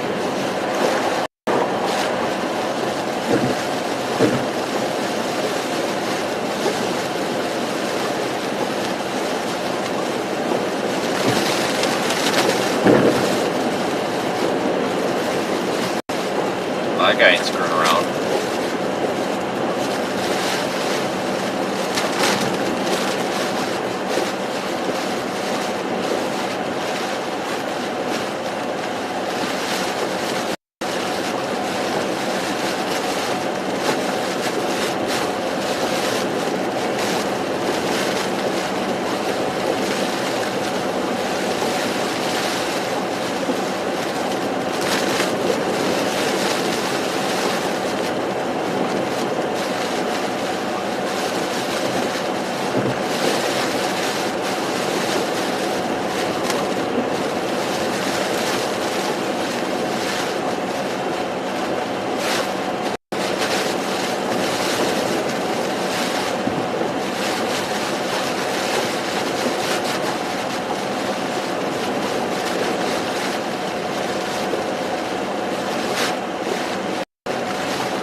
Coming up kind of the way we came here, sort of.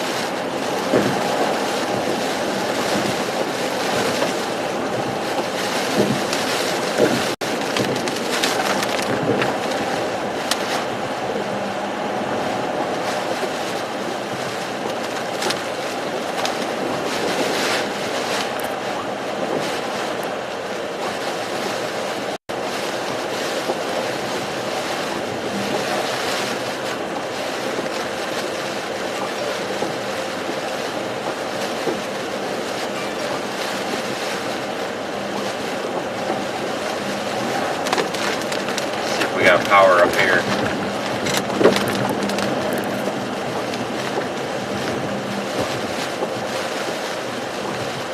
Now remember, guys, this storm this is not a it's not a Category 4 hurricane anymore. We're only a Category 1, so these winds aren't that terrible, extremely strong here.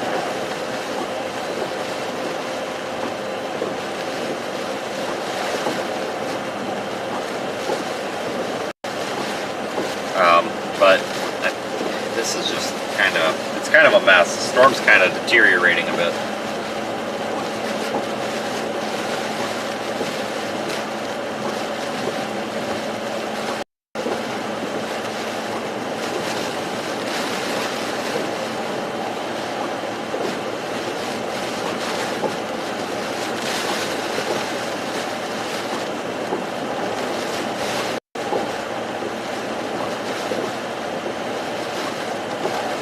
Yeah, it seems kind of weak sauce, but we could end up with a flooding situation here soon. There's more going.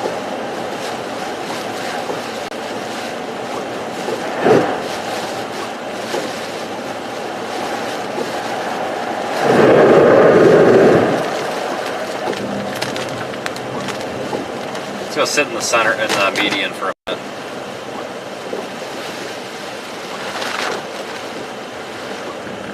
Pull over for a minute and assess this.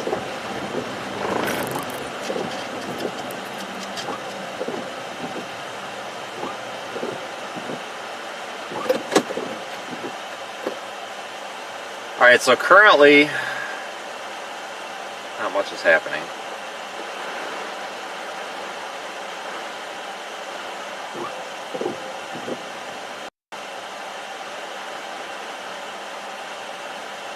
This thing's got to be close.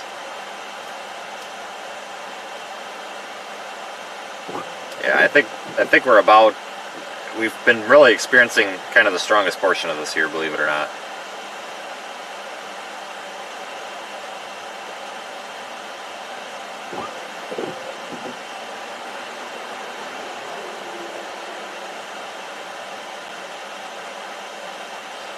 We could opt to go down to Charleston here in a little bit just to see how the town is doing, because I don't think we're going to get anything too spectacular in this area.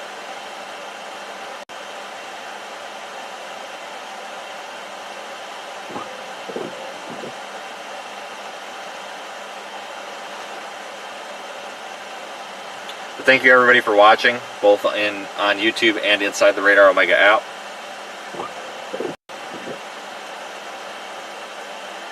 Been a very busy few days.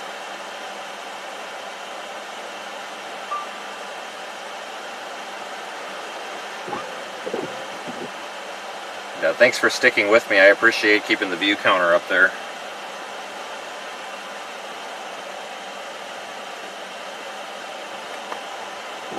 I'm going to be making my way here to reposition again shortly. Just looking at things. But yeah, we're going to end up with a flooding threat quite potentially as well.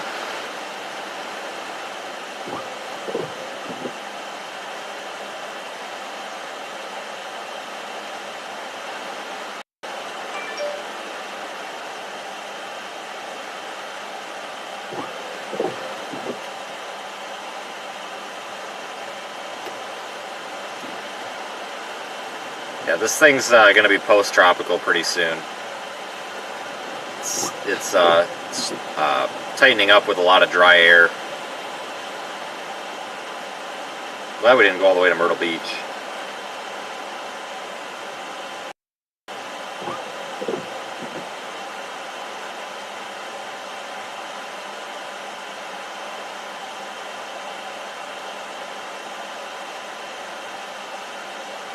Alright, we'll get moving.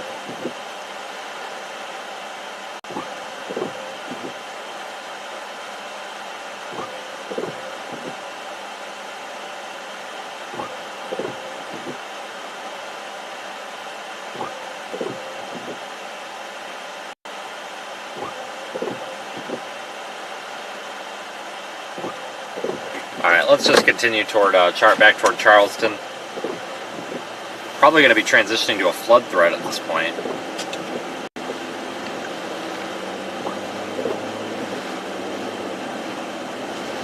still get some high winds here in some of these bands. So don't go away just yet.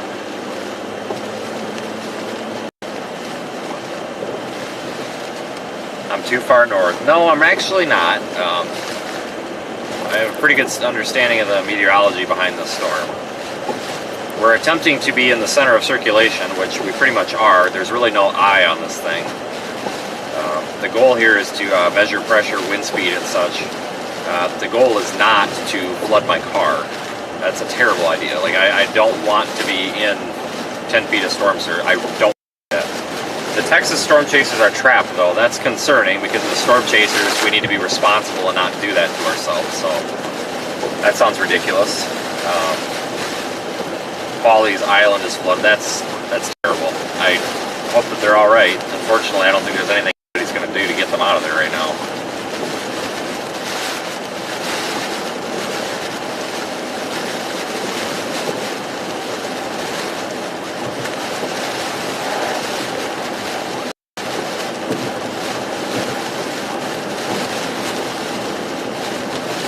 You know, it's extremely important here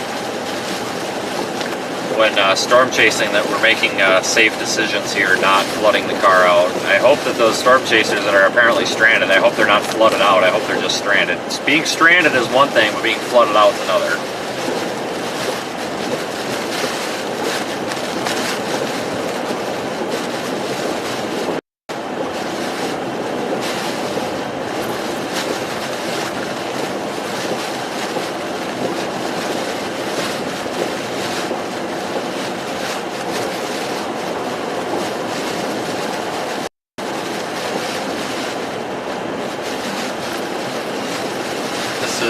Pretty much the center of the storm, guys, for the most part. Oh, let's not hit this lady. She's on a mission.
Alright, folks.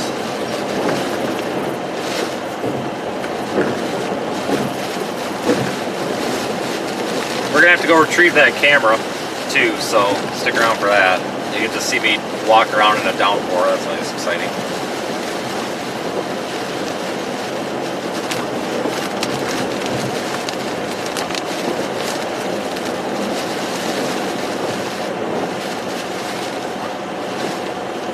Apparently the Marco Island search camera is still functioning. That's pretty cool.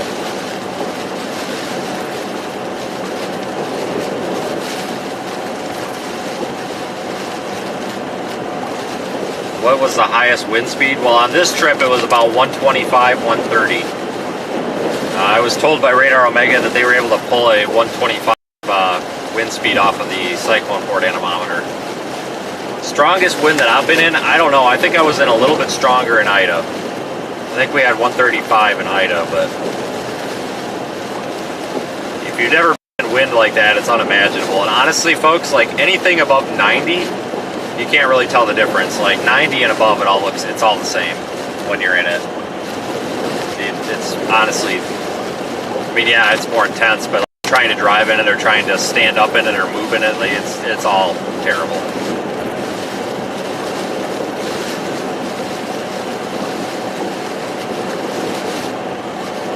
Okay, well at least those storm chasers are okay. Eventually, water, I don't know where Pawleys Island is. But hopefully they get offshore flow and sucks the water back out.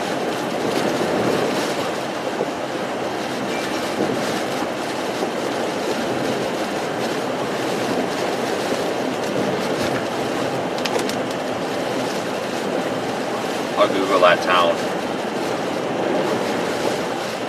It's off of 17. I feel like I might have passed that at some point.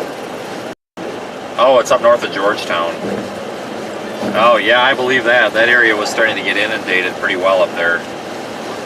Fortunately, there's not really a whole lot I can do without injuring myself or getting stranded. I hope they're alright. I'm sure they will be. Yeah. Well, they're getting onshore flow there, probably.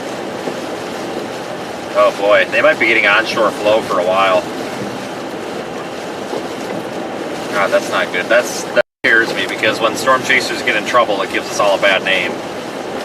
And for the sake of, you know, them staying out of harm, I hope that they're all right. And unfortunately, if they are all right, it sucks, because we have to be role models for the rest of the public, because people see us doing these things out here, and we have to act in a way that people respect us and look up to us. So I'm sure it was a mistake. I doubt they intentionally did that, but regardless, hopefully they can get out. I mean, storm surge was expected to be about 7 feet max.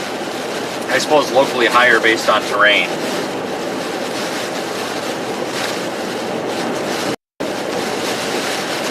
But, man.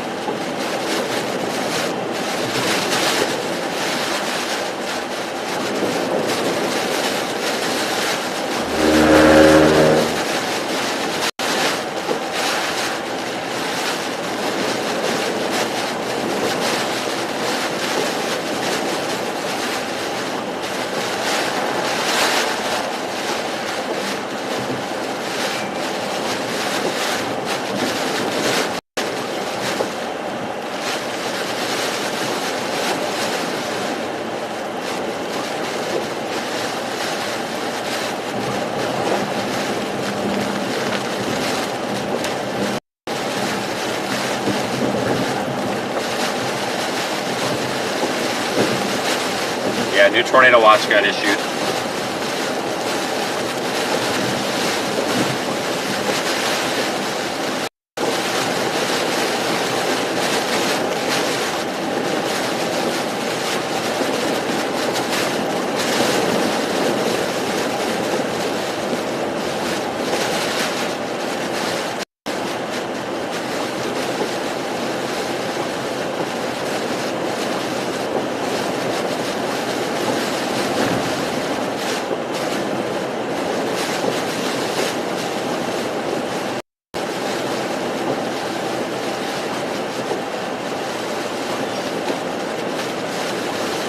Oh yeah, I'm sure Charleston is getting flooded out.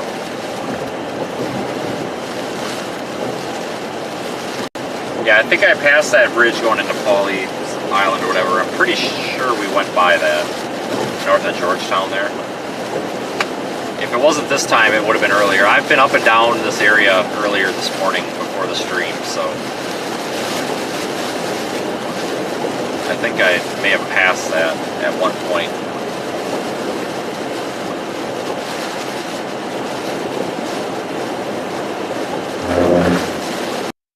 A gust of wind.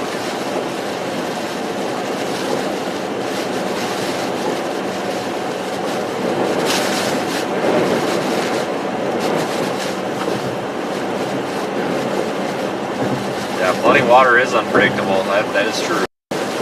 Storm surge is weird too, because sometimes where we expect it to occur, it'll occur somewhere else. It's very dependent on specific wind direction, and terrain can influence it also.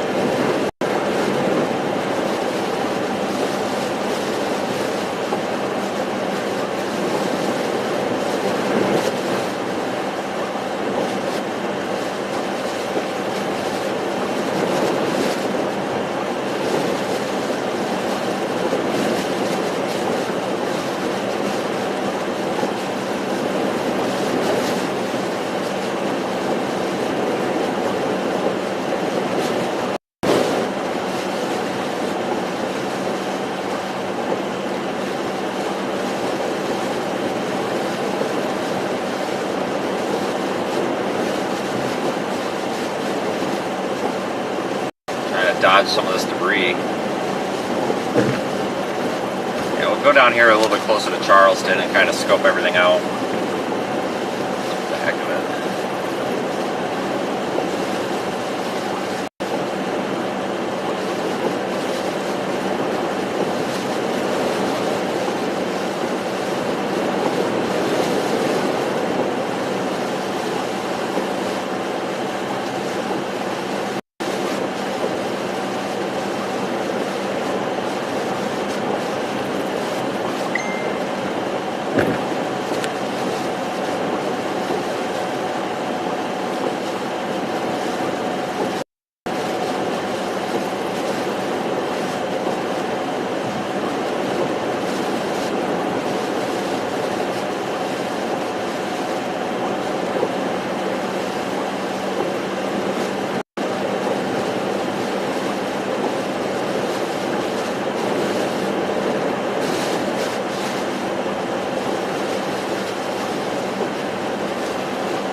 Down here and scope everything out. We may head back up there and go see the carnage that's happening up there near Pawleys Island before too terrible long.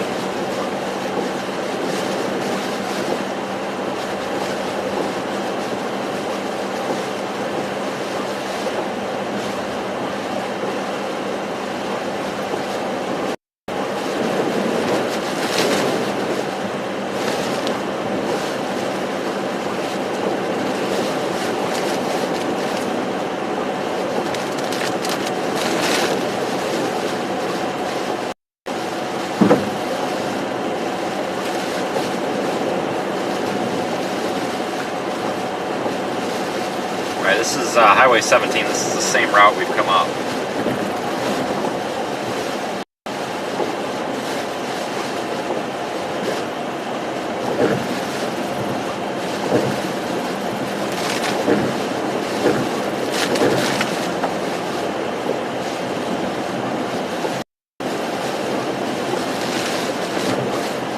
Guys, once again, I'm driving toward Charleston. Like, when you're storm chasing, you don't really like just, you know, I guess I don't know how to explain it, folks. Like, we don't know exactly where the highest winds are. We don't know exactly where the flooding is. You know, we have to basically just drive around. I mean, it's not like a tornado where we know where it is on radar. I mean, this is kind of a messy situation here. So we have to, you know, go poke at different areas to see where we need to be. To cover a parking garage, why? Shouldn't be that bad.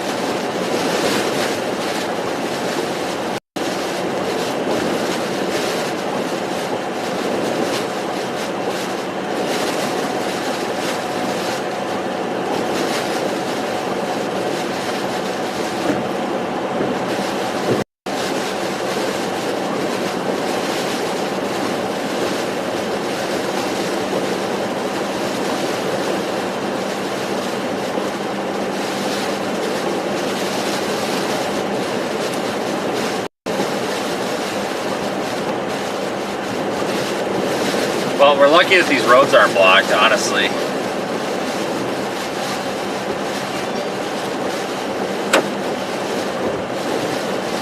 Got that tree down, but we're lucky that these, you know, there's not just a ton of trees down like there could be.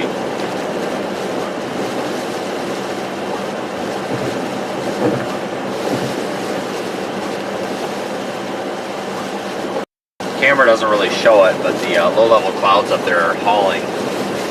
Moving very quickly.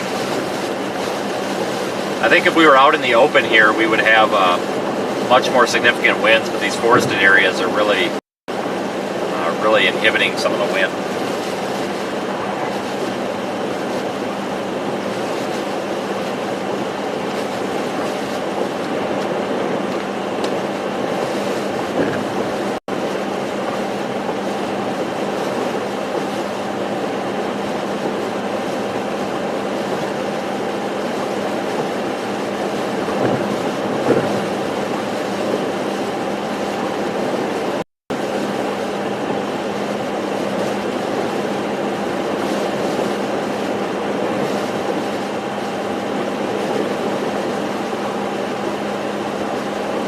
Might be something up here in the roadways.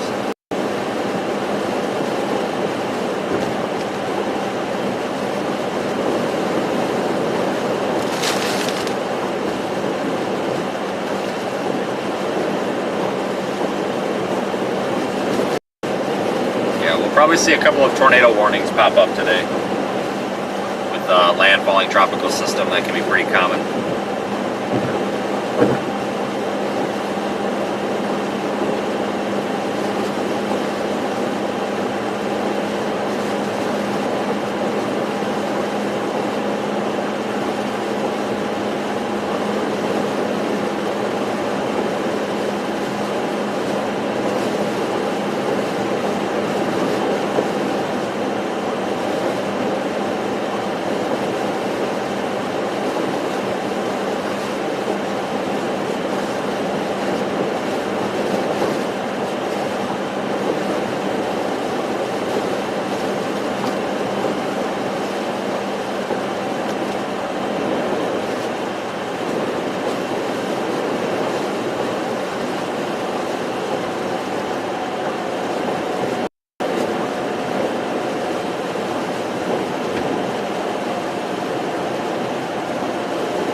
Oh, in the road up here. Hopefully it's not anything too serious. Looks like it's just some branches, small branches.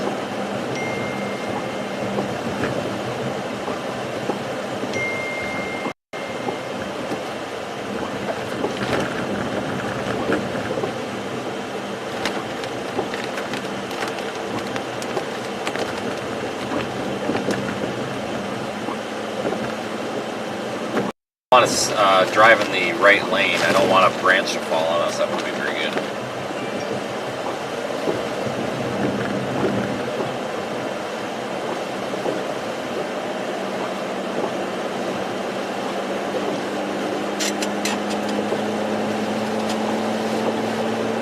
Thanks for the super chat. Well, you're welcome. But more importantly, thank you for supporting the stream.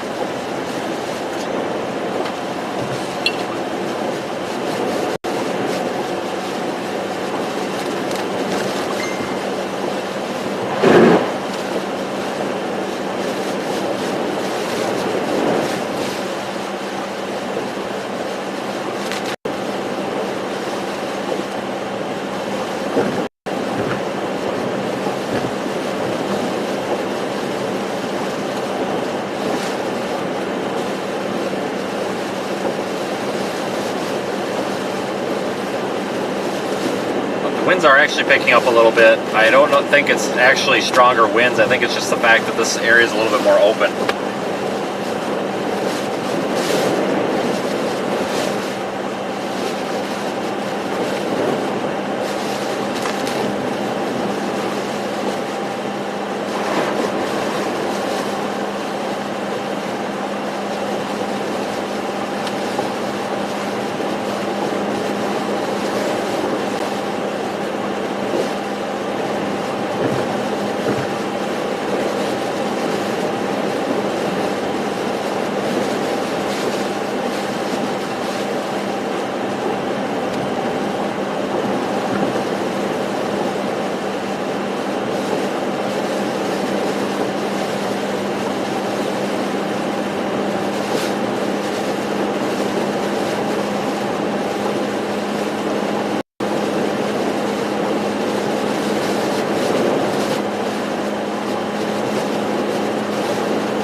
The storm's not too bad. The flooding event may take precedence.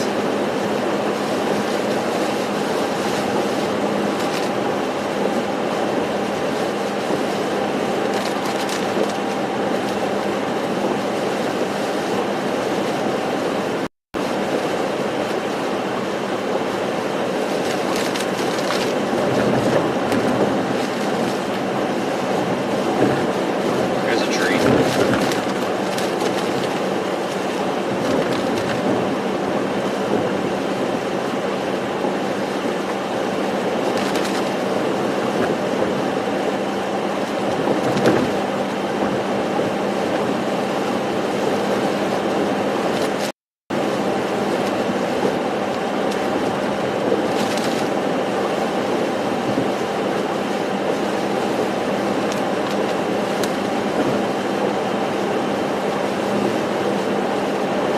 lot of small debris, that's about it though.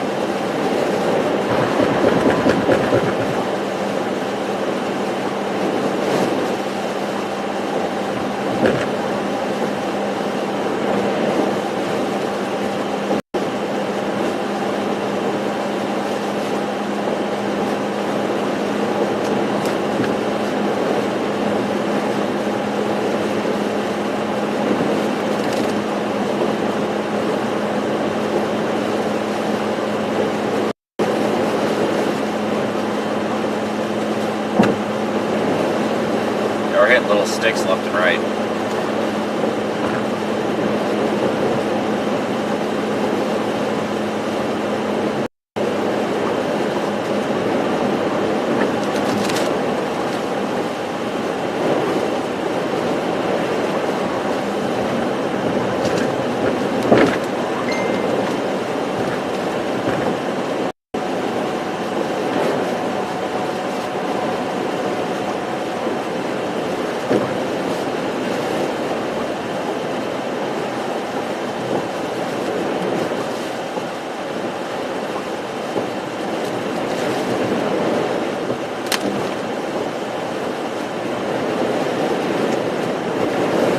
We're going to continue to head in a little bit more toward Charleston, folks.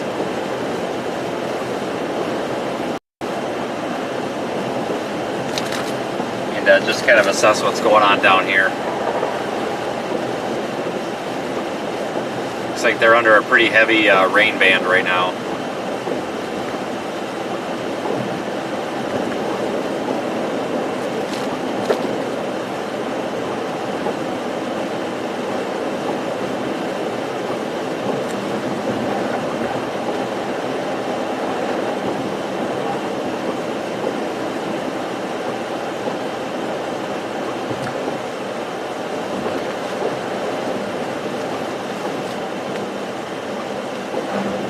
Up a traffic cone.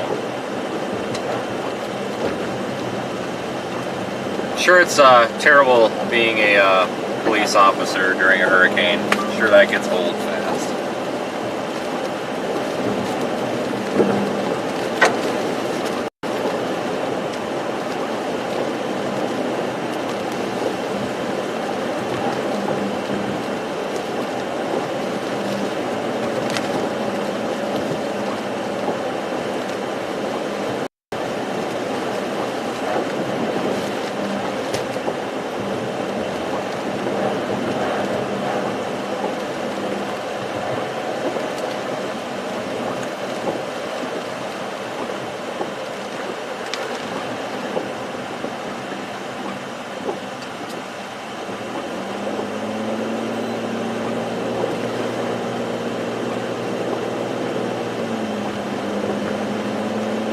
Here we're getting some more debris.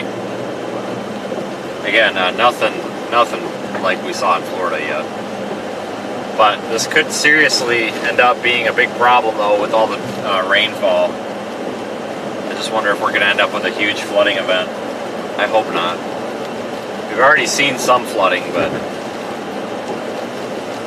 nothing too catastrophic yet. I guess I should say nothing that I wouldn't expect in a hurricane anyway.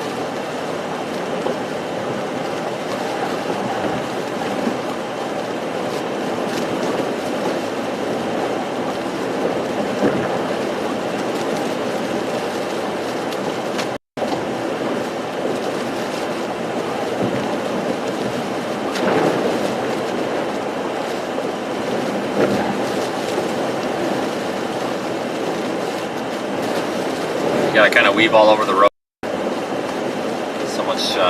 So much like tree garbage in it.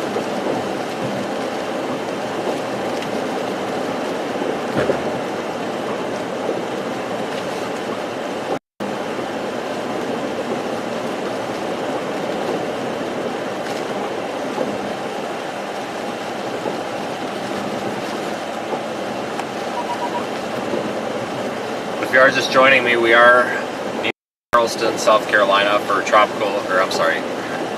Hurricane Ian.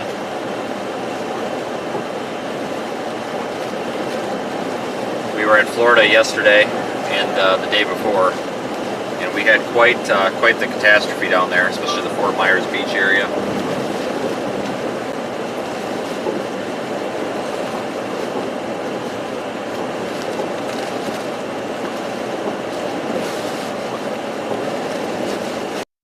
I can't really monitor the chat too much right now to navigate, so I apologize for that. Go back down toward Isle of Palms. Maybe go retrieve that camera, potentially, since it appears to have failed to connect, unfortunately.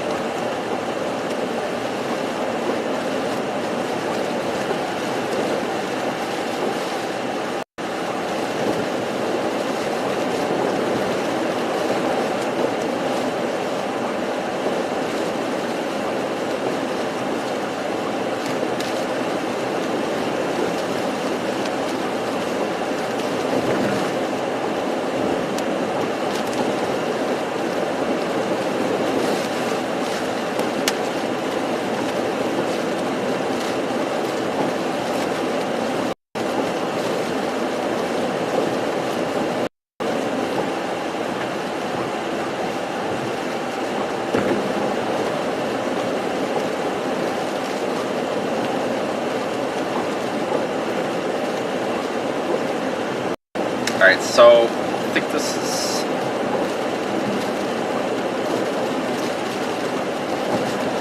$517 or something up here. It'll take us down to Isle of Palms.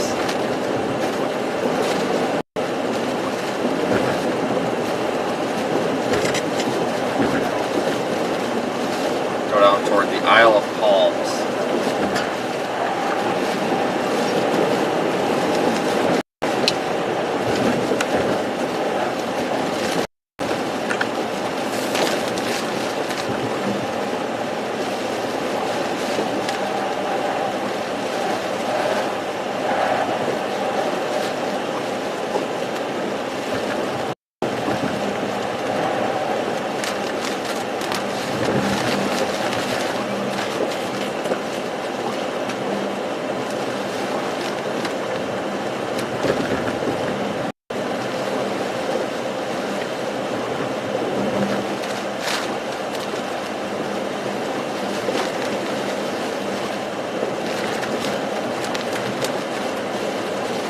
Alright, this all looks pretty familiar now.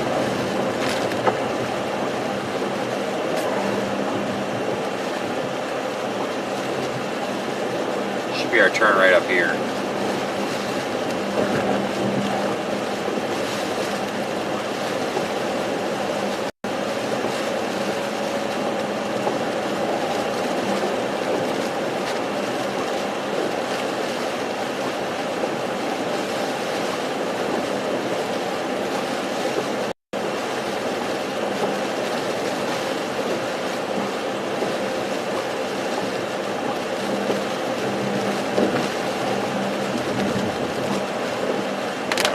This is our turn.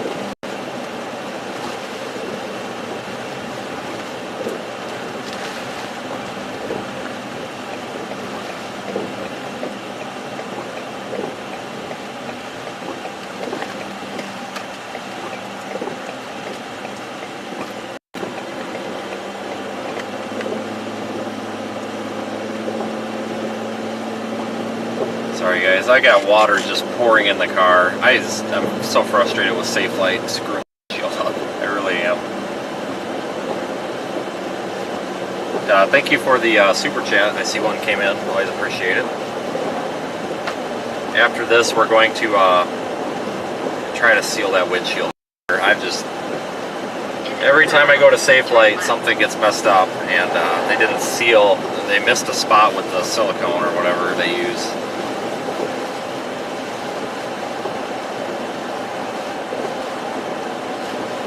Water's trying to drip in.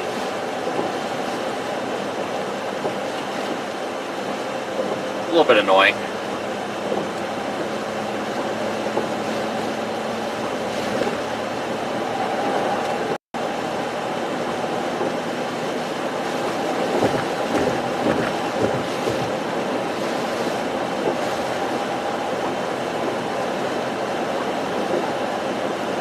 back over the bridge here and see if we get smacked.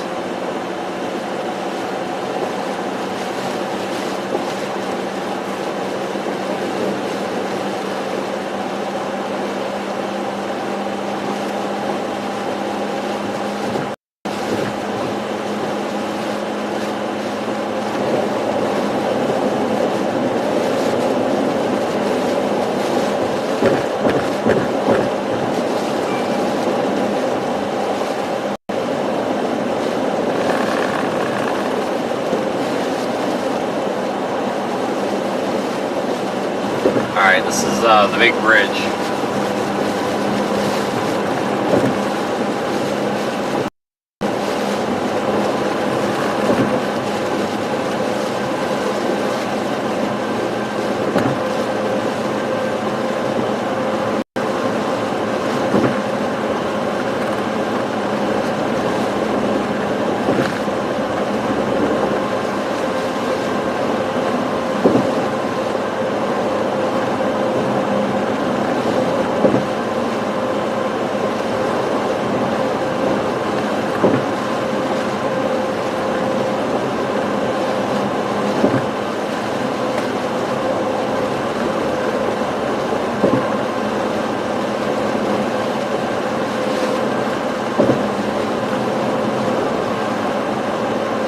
The waves in the water are still pretty intense looking.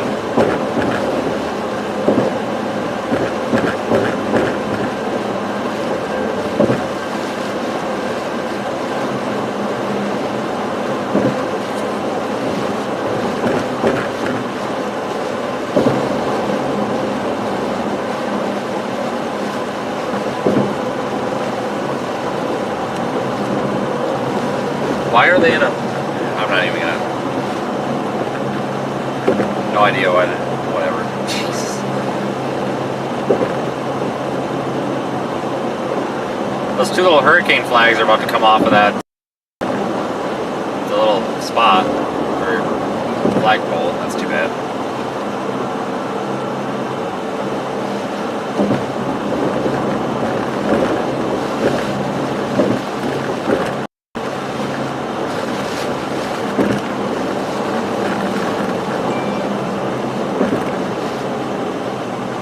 Do I need to turn here?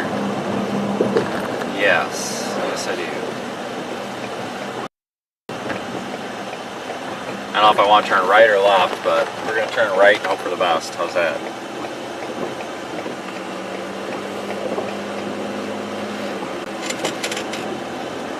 Oh yeah, I think we went the right way too. Look at that. We'll go check the Sullivan's Island area as well.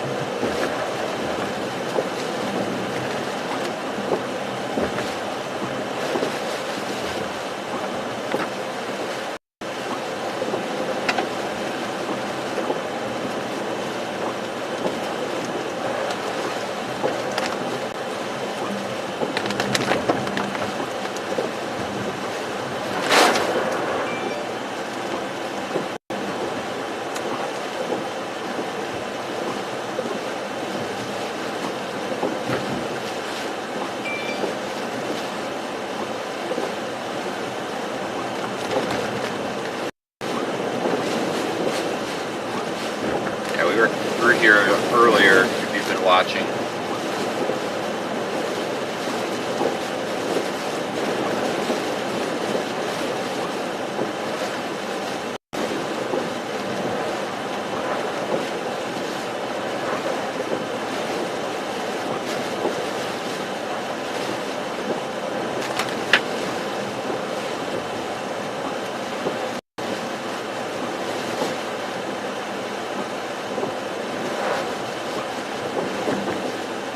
Small debris here.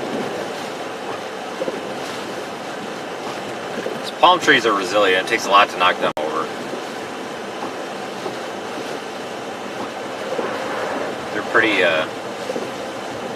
They're pretty supple. They bend over instead of breaking.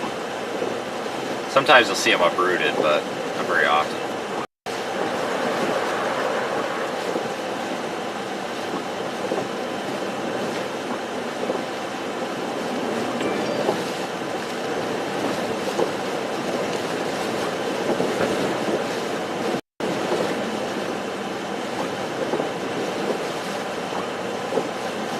poles are really, really leaning there.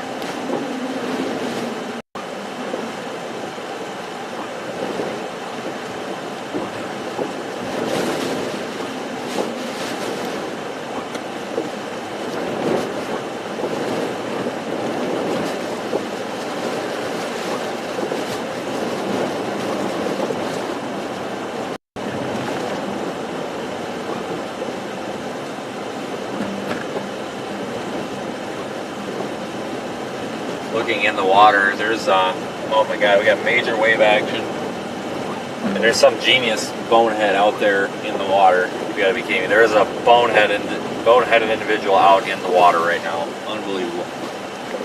I'll show you this, guys. It's ridiculous. It's definitely not something I would want to be in.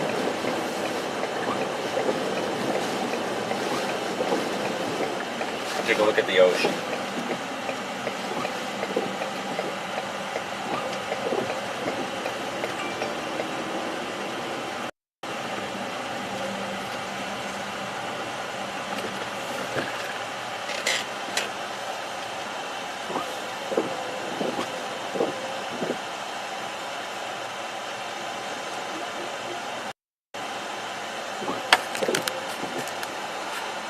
Deadly current, stay out of the water, $1,040 fine.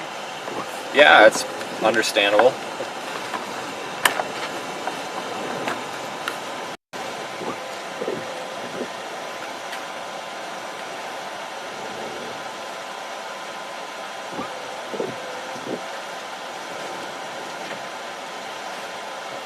The sign says several drownings. Ouch.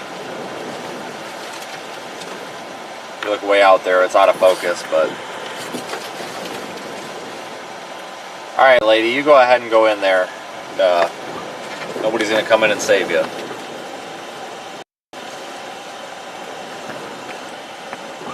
I just don't get it. These people running in the... I get that they're, you know, they want to be swimmers and stuff, and surfers, but...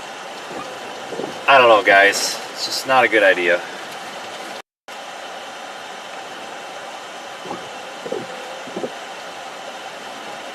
There is an, I don't know if you can see that guy or not out there that I'm talking about. Nope. Hey Vance, once again, just looking for an update. We see you're near Isle of Palms, looking at the ocean there. What are you seeing? You got any updates for us? Just let us know. Yeah, there's a genius out there in the water, and that's a terrible idea right now. Like, there's a guy, I'm trying to zoom in on him, that's literally out in the water. Don't do that. Conditions are actually pretty tame out here, in my opinion. We'll keep driving around and seeing what we can find. I may go retrieve that non-functioning camera. If I do, I'll try to take the stream with. Yeah, go out on the pier and see what the ocean conditions are like. Let's see if I can zoom in on that guy. He's back up on the beach now. That's just a terrible idea. Like, not something I would do.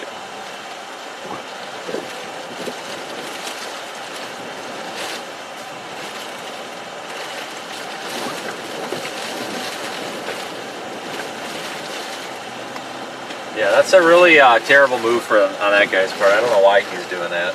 Like, I get it, you know, surfers, whatever, but like, come on.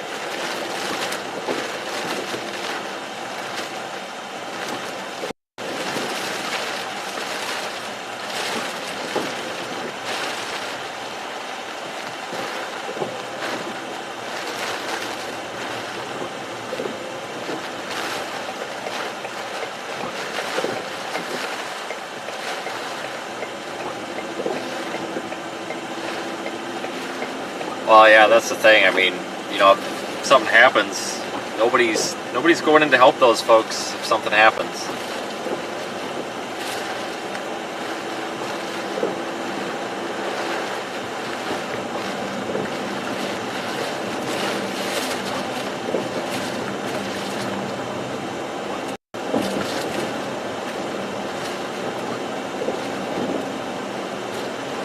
Yeah, I think it's got some offshore flow here. It's sucking some of that water away.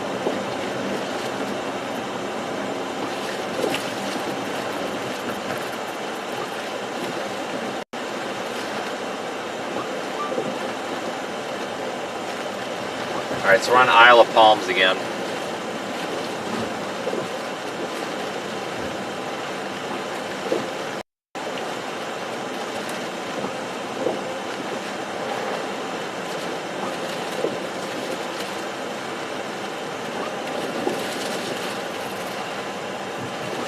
Continue on Palm for 1 mile. Your route may be affected by Hurricane Ian. Your route may be affected by Hurricane Ian. Sure as heck is.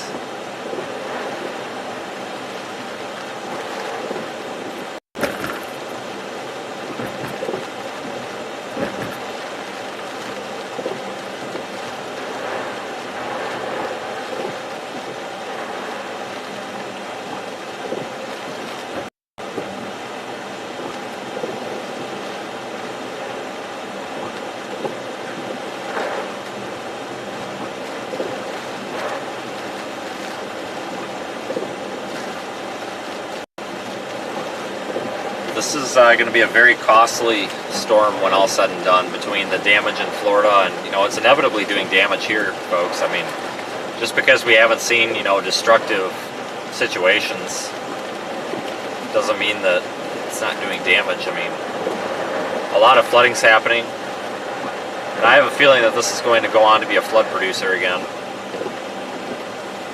May not be known, the second landfall may not be known as a wind producer, but it's probably going to be known as a flooding producer. There has been some flooding in downtown Charleston, I'm hearing reports of, but surge issues up there near Pawleys Island.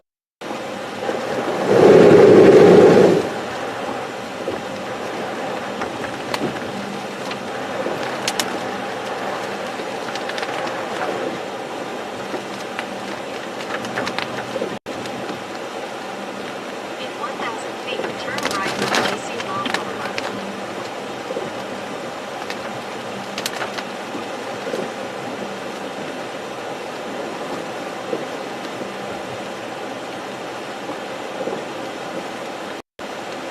This is a pretty area, though. Then turn left onto Pavilion Drive. Oh, we gotta turn here. Son of a gun. Oops. Turn left onto Pavilion Drive. Then turn left onto Ocean Boulevard.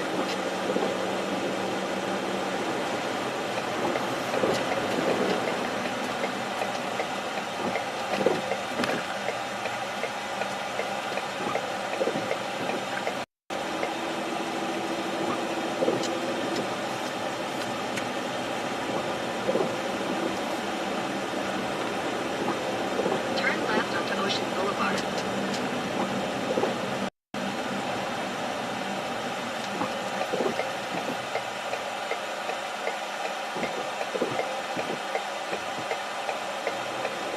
I didn't realize they had a stop sign. In 800 feet, turn right.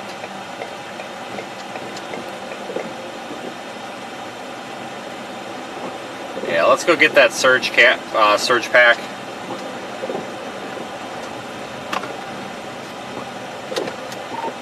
I'm gonna go get that surge pack. I'll take the camera with.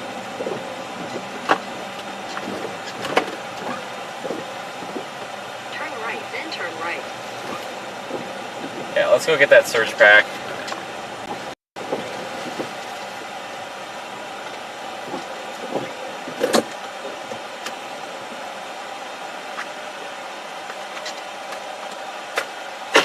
Alright, give me a moment to set everything up to do that.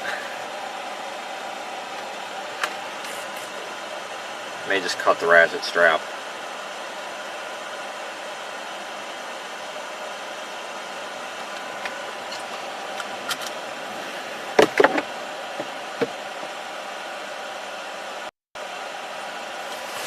Alright, so once again, I'll go get my my raincoat on. It's going to be a brief moment with no video, so it's got to switch the cameras.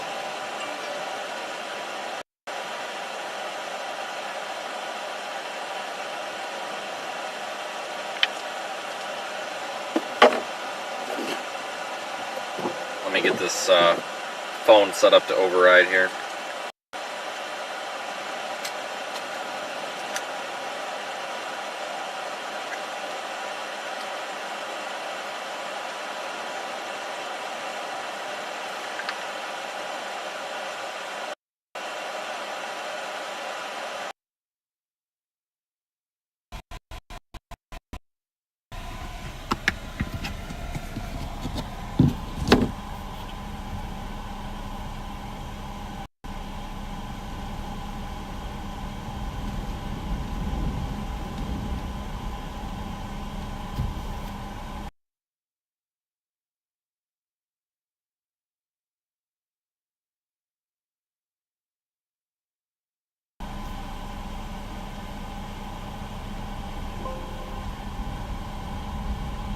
we'll give this a second to switch. Alright, we'll give this a second to switch. It'll switch here in a minute. A little slow.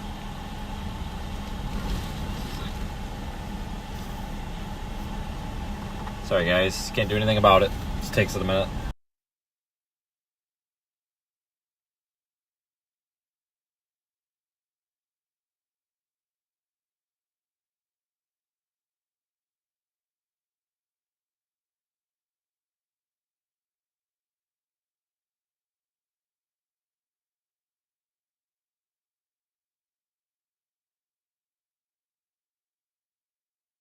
Be coming back now.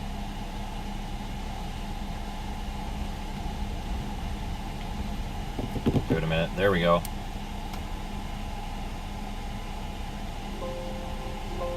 Alright, let me go get my rain gear on.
Alright, here we go.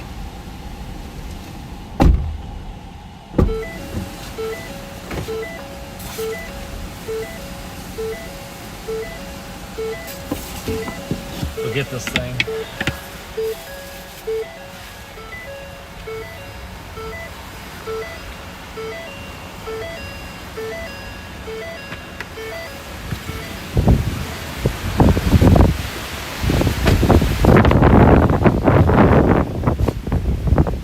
Remember everybody, the audio is going to go away because of the water in the mic. Nothing I can do about it.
Hope it's still there.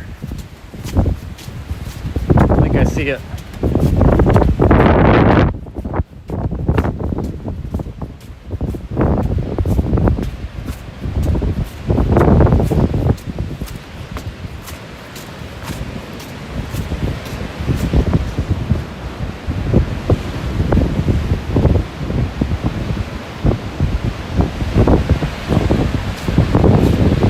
Offshore flow pulling the water out, it looks like.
Okay.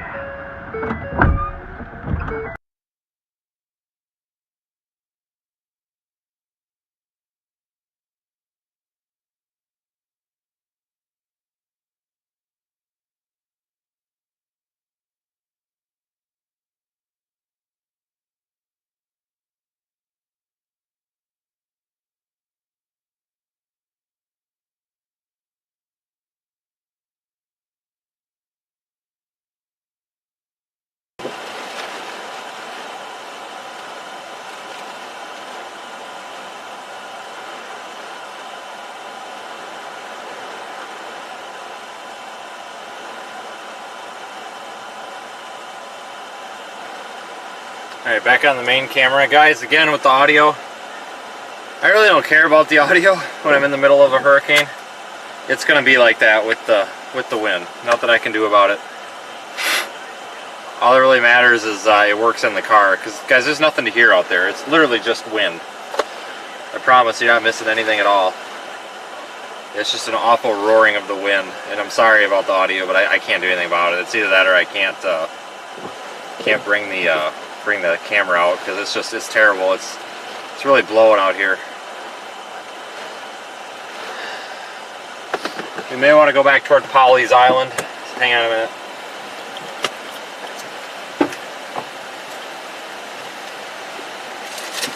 Oh God.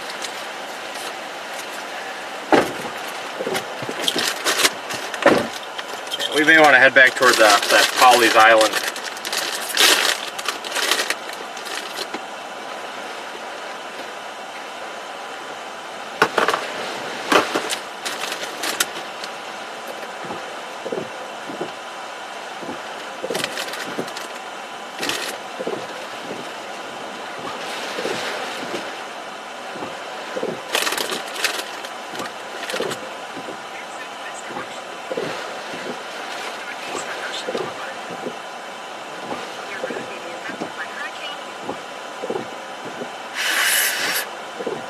Your route may be affected by Hurricane Ian. Yeah, thanks.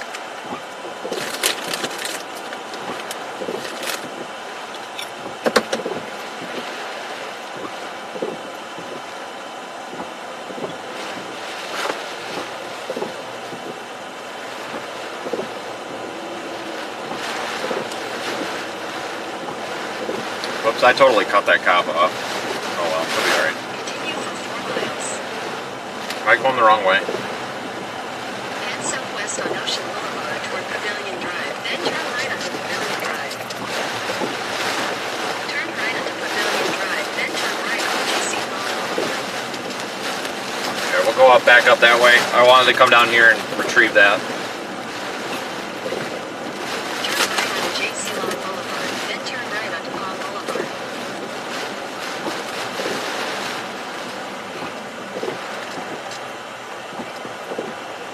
Turn right onto Palm Boulevard, then turn left onto South Carolina 517 North.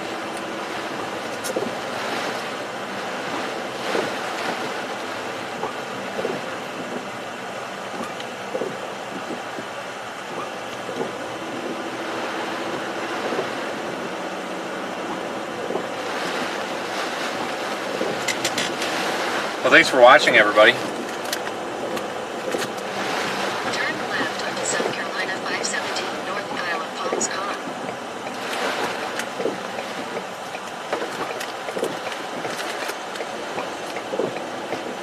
Continue Been quite on the South day. Carolina 517 North for 4 miles.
are pretty rough up here on the bridge.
Back north toward that onshore flow where there might be more surge.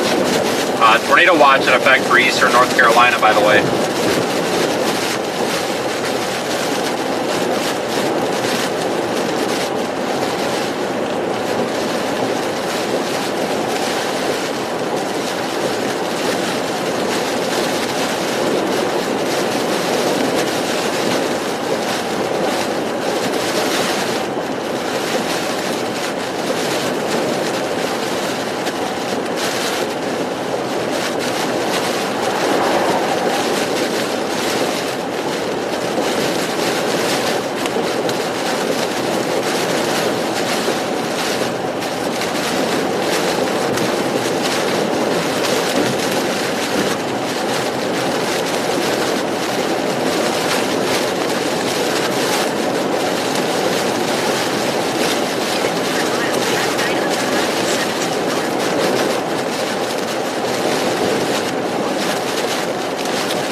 We're gonna head north back toward where we were that first time.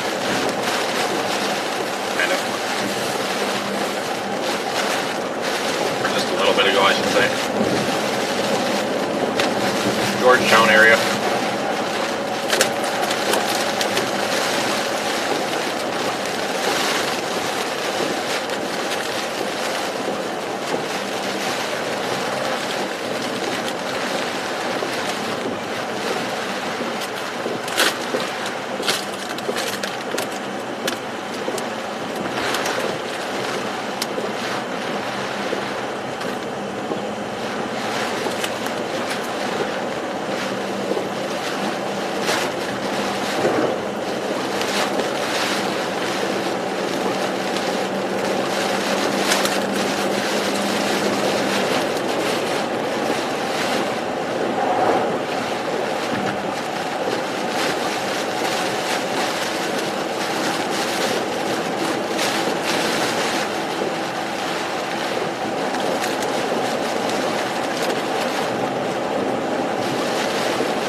Well, so far so good with power still on here.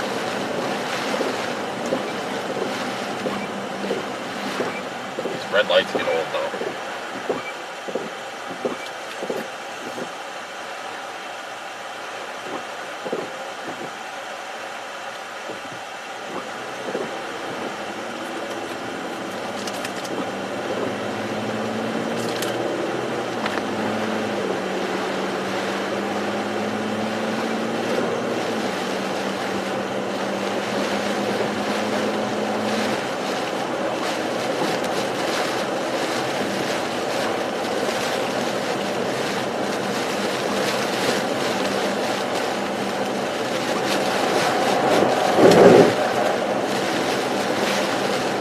Rain doesn't stop.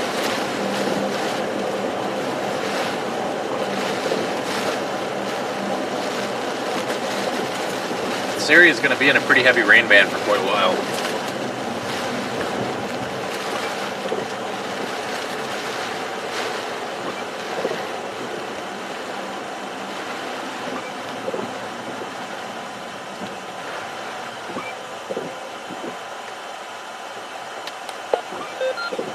At 1:05 p.m., the public reported heavy rain in the advisory area.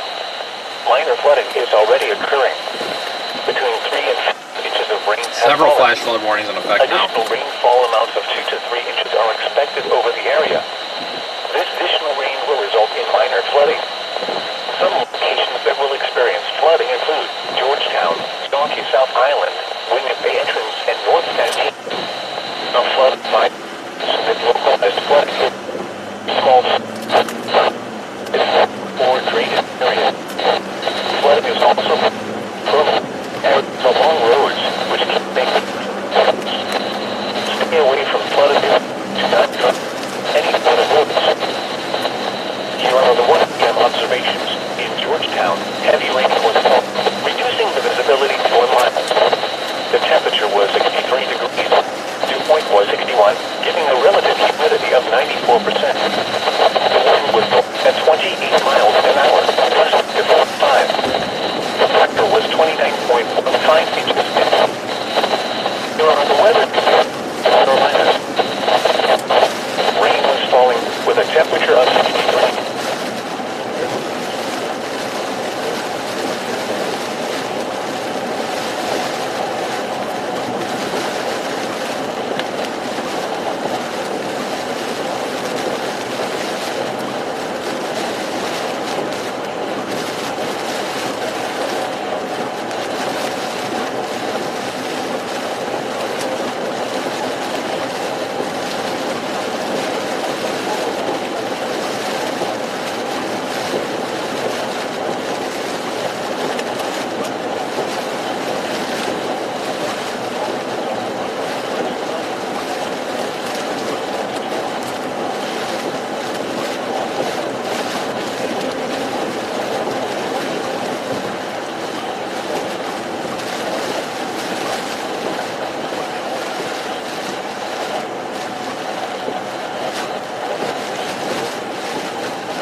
Actually, hold up.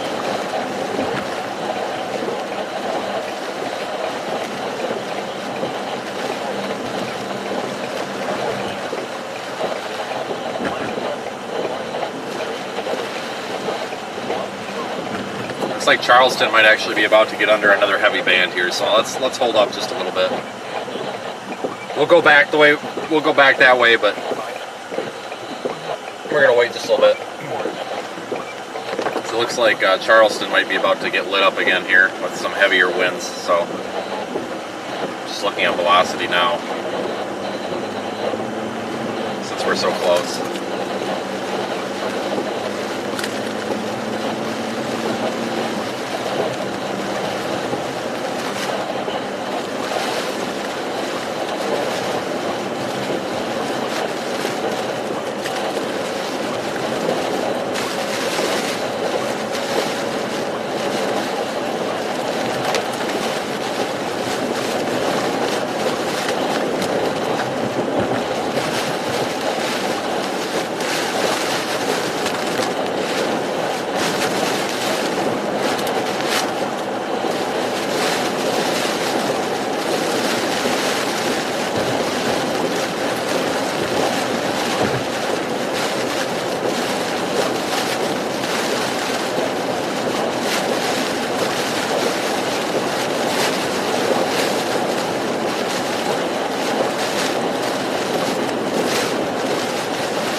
just for reference, we're just northeast of Mount Pleasant.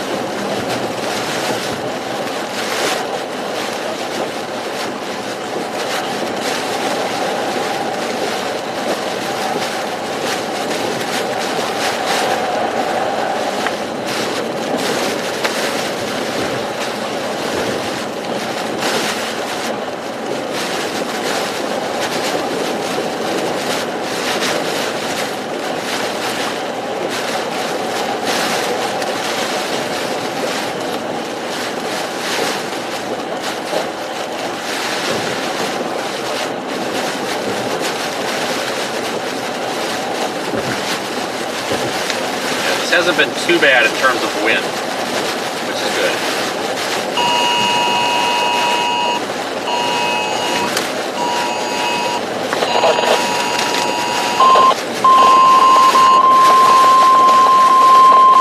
The National Weather Service in Charleston has extended the flash flood warning for Berkeley County in southeastern South Carolina, Charleston County in southeastern South Carolina until 4 p.m. Eastern Daylight Time. At 1:51 p.m. Eastern Daylight Time, Doppler radar indicated widespread heavy rain in association with Hurricane Ian. A tropical rain band will continue to move across the Highway 17 corridor from Mount Pleasant to Machalenville this afternoon, which will produce heavy rain. Between 3 and 4 inches of rain have already fallen. Additional rainfall amounts of 2 to 3 inches are possible in the warned area. Flash flooding is ongoing or expected to begin shortly. Highway 17 may see overflowing ditches, leading to area of significant water on the road surface from Arwindale to McClellanville. Hazard, life-threatening flash flooding. Heavy rain producing flash flooding. Source, radar. Impact, life-threatening flash flooding of creeks and streams, urban areas, highways, streets, and underpasses. Some locations that will experience flash flooding include Mount Pleasant, McClellanville, Daniel Island, Isle of Palms, Sullivan Island, Arwindale, Harris Landing, Bull Island, Price Inlet, Capers Inlet, Mount Pleasant Regional Airport, Wando, Kinehorn, Lighthouse Island, Romania, Hampton Plantation State Park, Football Plantation, Cape Island, Mount Pleasant Town Center and Sandy Coastal Reserve. Turn around, don't travel and encounter flooded roads. Most flood depths occur in vehicles. Report flooding to the Charleston National Weather Service at 1-383-202 or email your reports to NWS.SCSNOAA.GOV. Alright, new flash flood warnings. There's flash flood warnings all over the place.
Coming back into Charleston.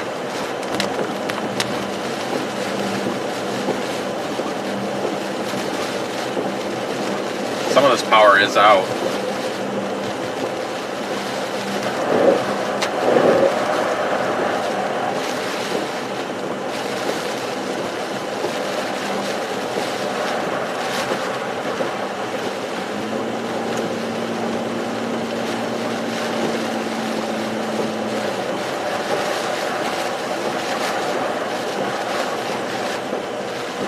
investigate this further.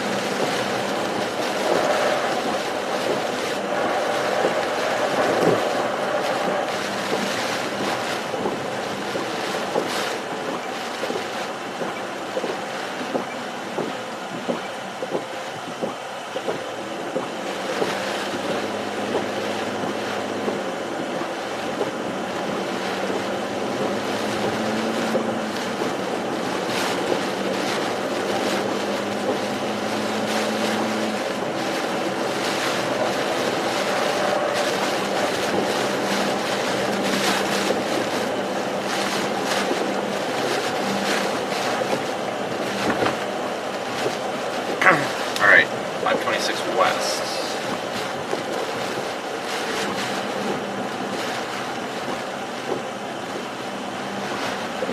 Yeah, power's out in this part of town.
Now that we're out in the open, you can kind of tell the wind more.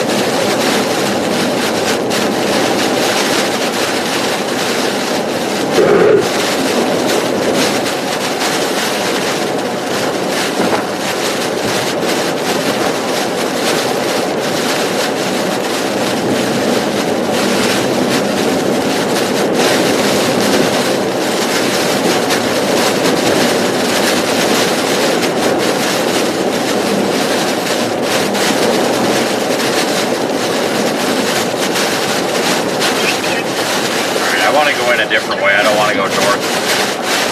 It's coming from the south, judging by where all the rain is falling.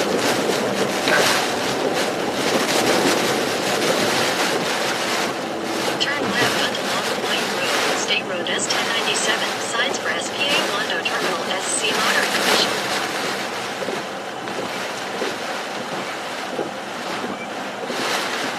In 1,000 feet, take the I-526 East ramp to Mount Pleasant.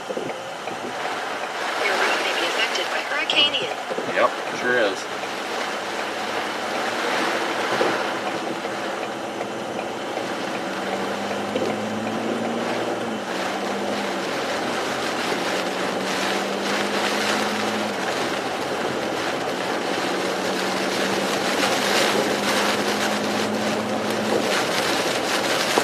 Take the I-526 East ramp, then merge onto I-5.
go into town. I was scoping this area out pretty good this morning. There's a couple of places I want to check for flooding.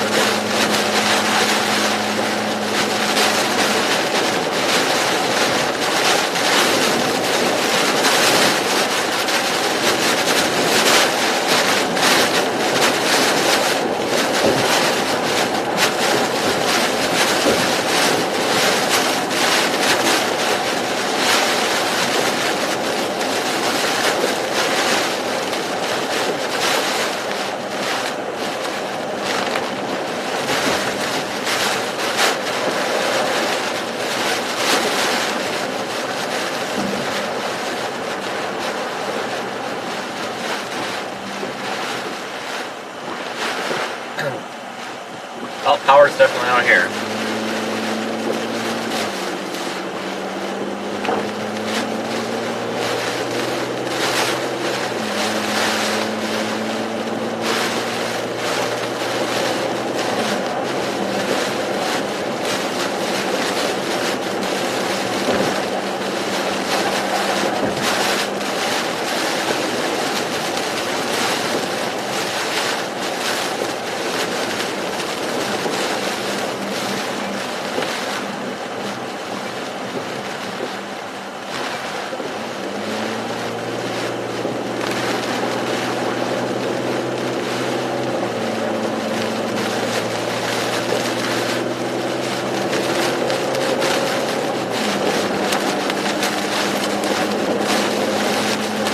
We are in Charleston now. Again.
I gotta go over the big bridge here, I believe.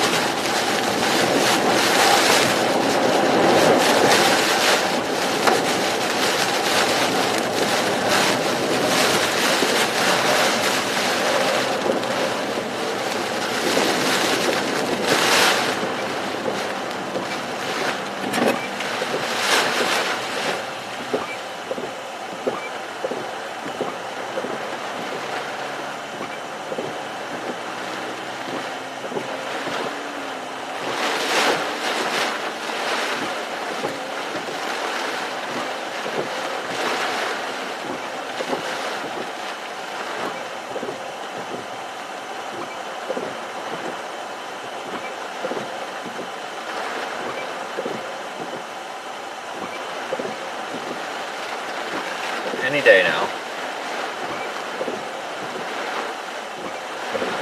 There you go.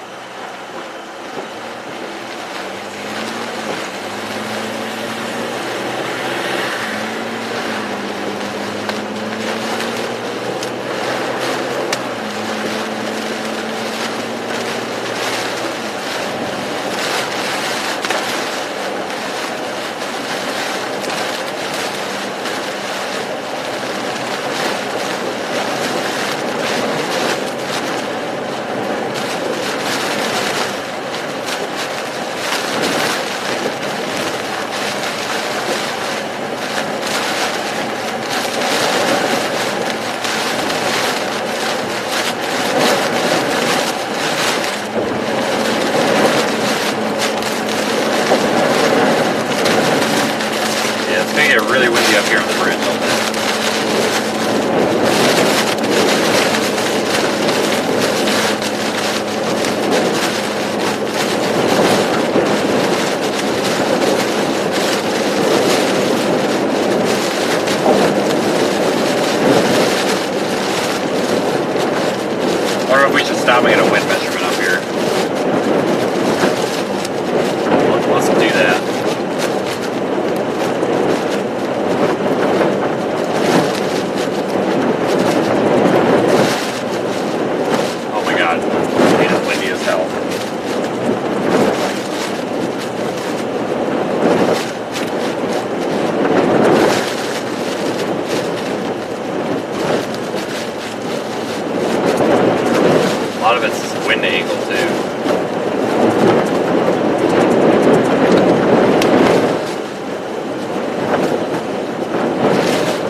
stop without getting blown off of this thing. Hold our position for a minute.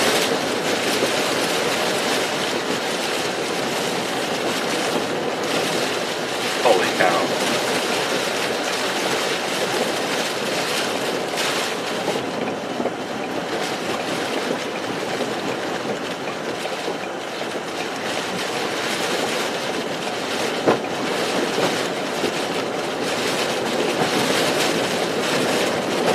Gust to 85, 90.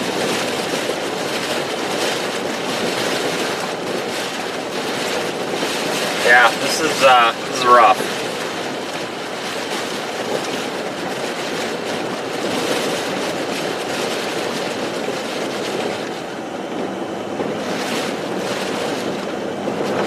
Let's cautiously proceed here.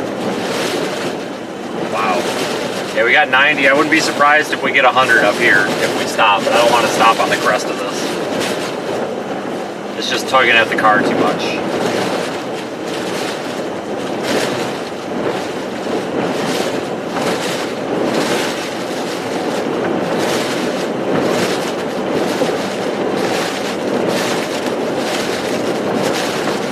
Honestly, this bridge is probably a pretty safe place to be in a hurricane though, because you're away from the surge and the debris. You just gotta deal with the wind.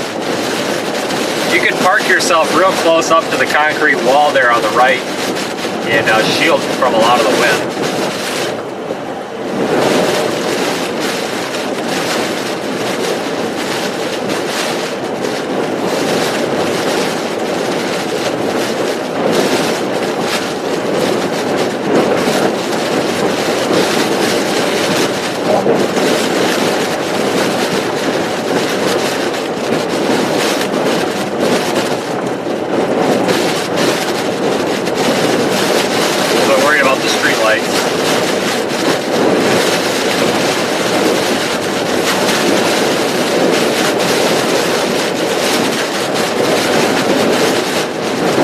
Watch those street lights. That's really the only thing that I'm worried about.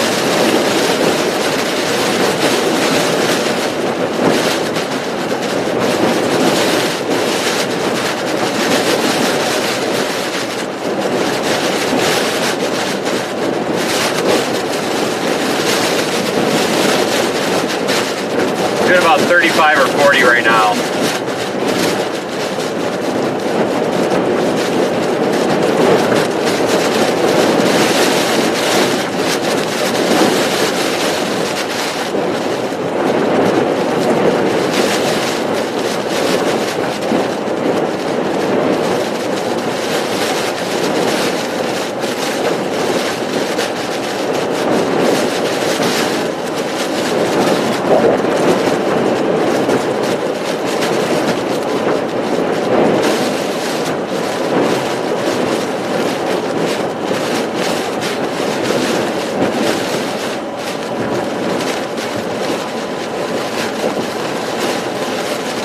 That was rough.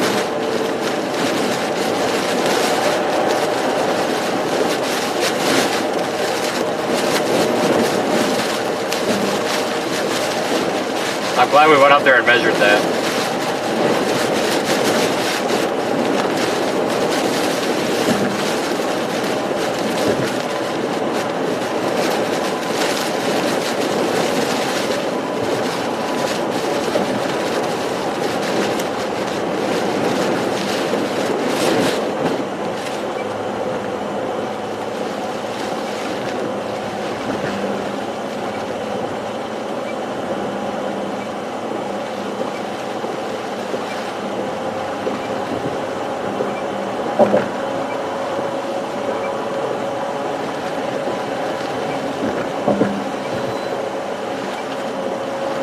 Not good.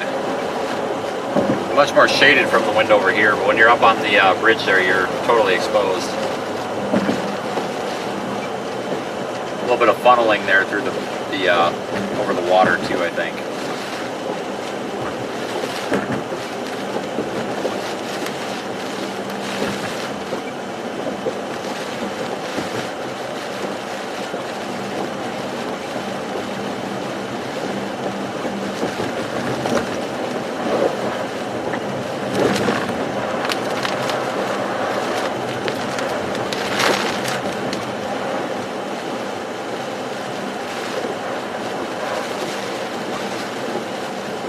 Let's go straight across here. There is some minor flooding around.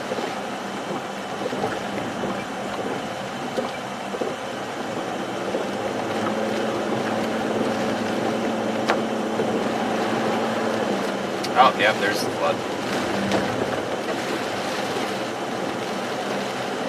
Yep, found the flood.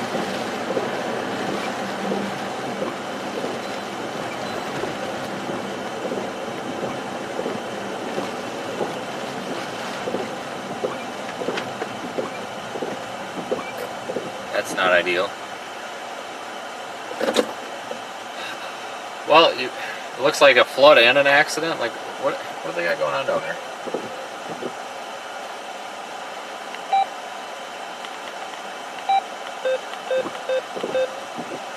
Chris is right there.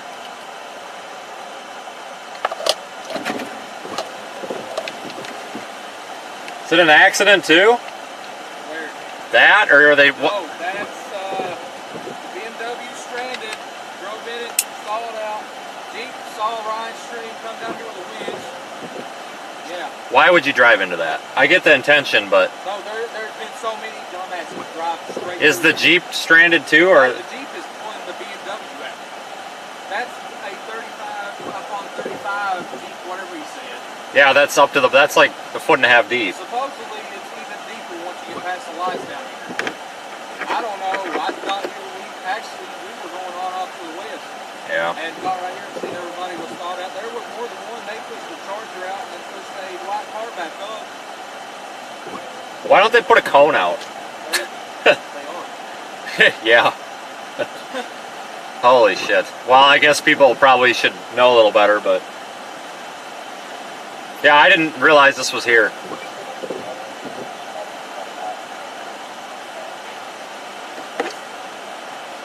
Another vehicle stuck out in the slip. Beats me where that is. I'll go around to the, I'm gonna see if I can get around the other side. Not long ago.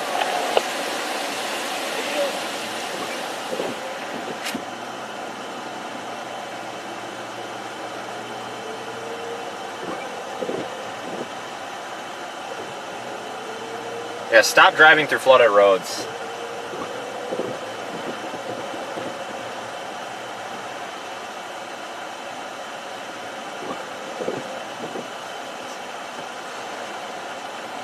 Oh my god, what a bunch of morons. These people are going to try to drive through it too.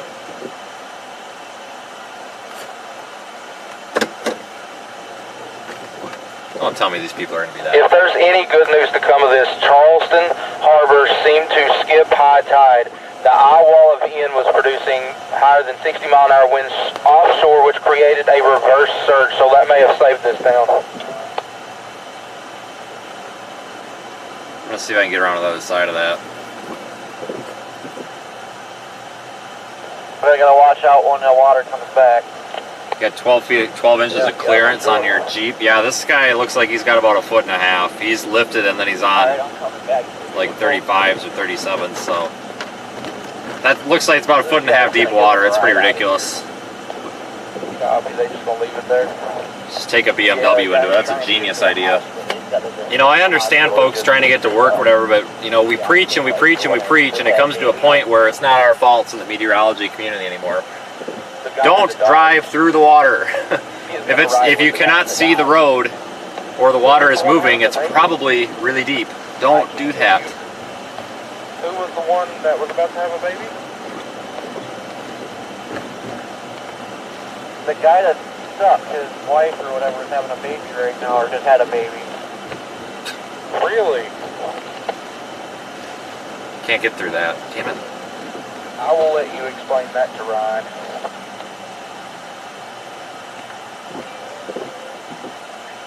I like the attempt with the cones. Honestly, we could probably cross that, but it's just better not to.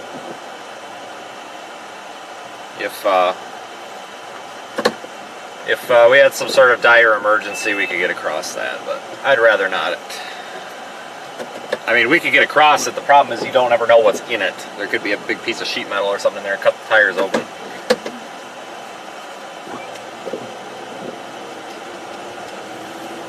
Yeah, people need to stop driving through flooded roads. It's a problem everywhere.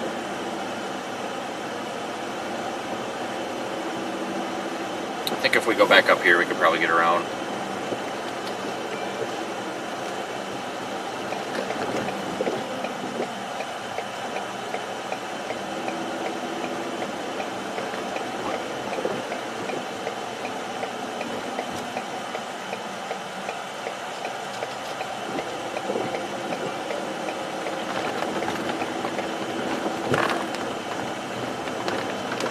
I see a Calhoun Street, but I don't see the other one.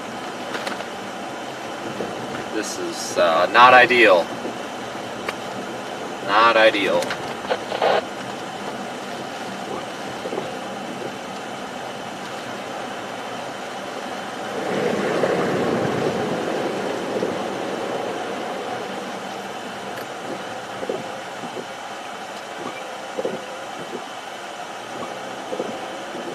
Might be a truck stuck down in there now. You be kidding me.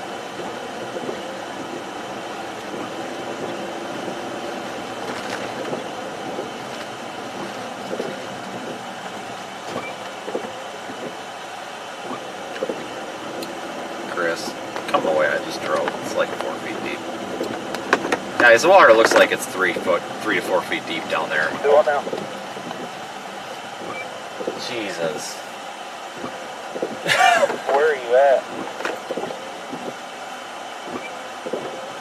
I don't know. If you back up and then go to, if you back straight up without turning around and go to your right, there's water all the way up to car mirrors. About a block down. Your car? No, not my car. Some other people's cars. It's a good 3 to 4 feet deep. Stand by, I'm in route. Yeah, and then a couple blocks down from that, it's almost up to the top of the fire hydrant. Okay, you said at the light, turn left. If you back straight up and if you're continuing to face forward the direction you were, then you would go, I don't know, Chris, just go upstream. How's that sound? I wasn't paying a whole lot of attention. But it's upstream from that. It's pretty ridiculous. Back out of here without hitting a car. I'm flipping a U-turn here. I'm gonna open up my computer and see which route we came in here through, and it should be. I'll talk to Chris, not you. I'm gonna try to find. Did you hear vents at all? Yeah, I heard. Are those vehicles just abandoned? Now here's the problem. Now we got storm chasers, not Chris, but other ones, thinking that it's time to be swiftwater rescue, and that's not what this is. Be a big problem. Got him. Turn left. Coming back the way I am. It's behind you, Chris. It was that one road between back toward the stoplight.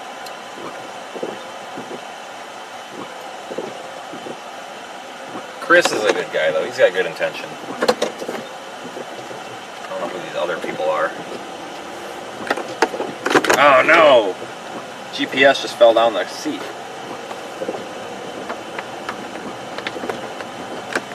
Yeah, this one right here. And then if you go back and come from the other way, it's even worse down there, farther.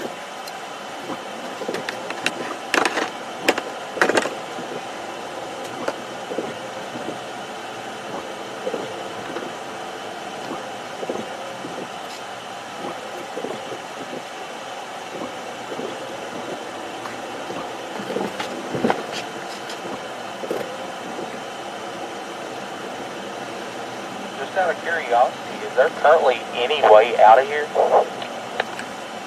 Yeah, back over the bridge, I was recording almost 100 mile an hour gust. It's pretty dicey. You just gotta go back over the bridge.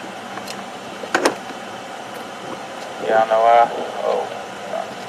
I was in a parking garage, and that was nice in a parking garage.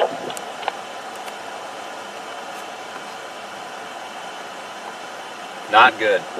Luckily, I think all these homes are okay. Most of them are elevated,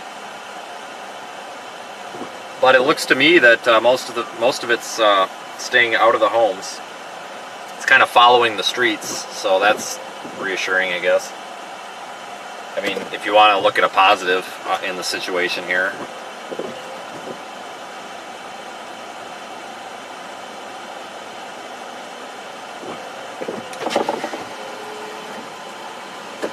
I'll turn around here.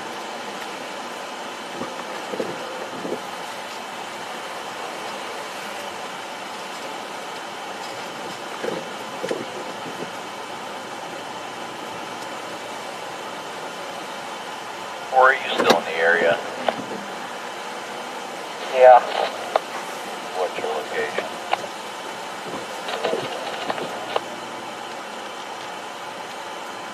I'm not very far where you guys were sitting with that car. That car? I go north out of here. What'd you say? I'm supposed to be going the opposite way that you came. I'm gonna go take a look and see if anybody else this way. Alright, well, we ain't gonna go that way, that's for sure. There are big time street flooding on that. Yeah, And- nobody needs assistance, correct? Not that I see. And the step lights are turned, so we can't even see them. Copy. I'm gonna try and go further into town. I need to figure out where these other cars being rented at. Alright, well, I guess we're not gonna... Well, we could try to go down King Street, it looks like. Hey, Ben's looking Jesus north. Christ. You're gonna have to go north, according to all these phone maps. Yeah, that's probably what's gonna happen. Probably letting we're probably getting in the weekend part of the yeah, it looks like it's starting to clear out above us.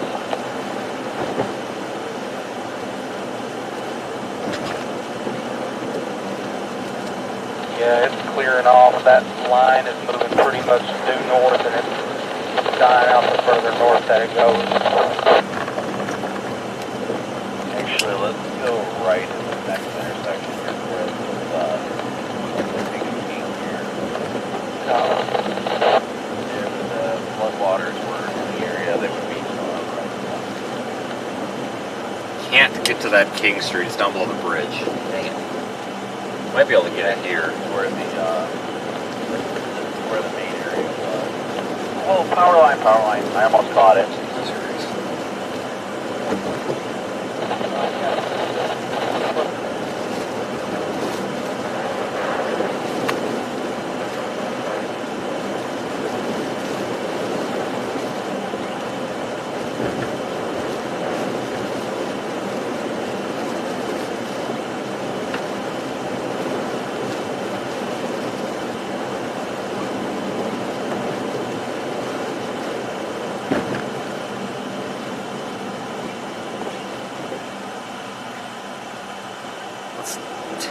No, let's not take that exit.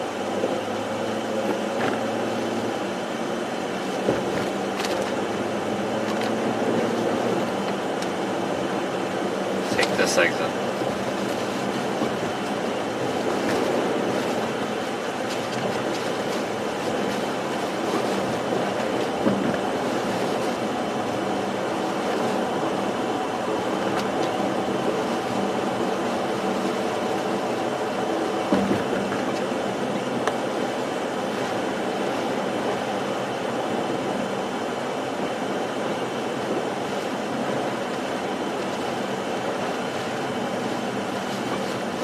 Go down onto this little like peninsula looking thing here.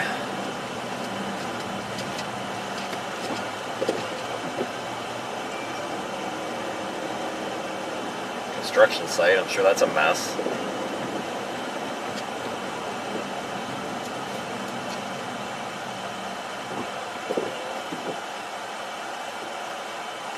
That's flooded up there.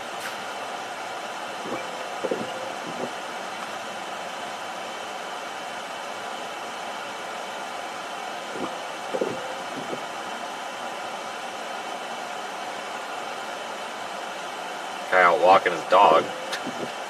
Probably not the best time to do that.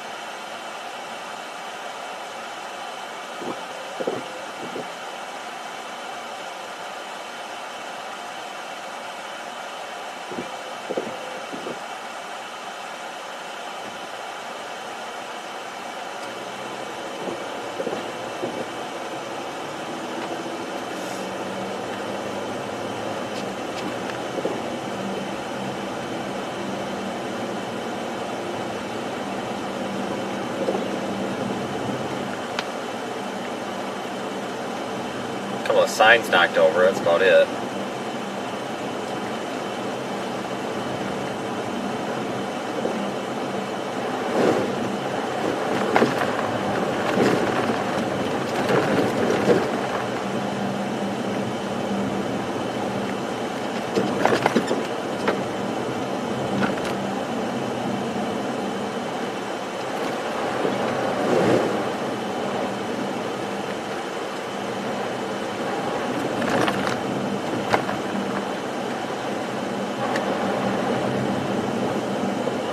This is the kind of residential and small business type community, I guess.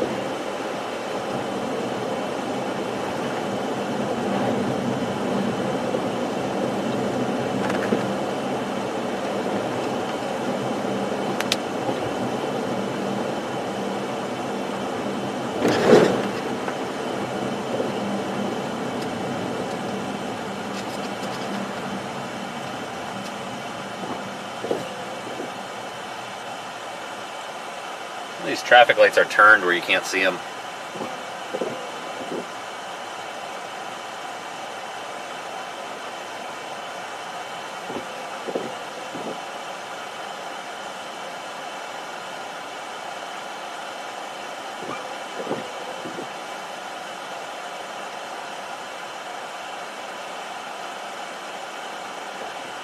God, we have terrible luck with traffic lights.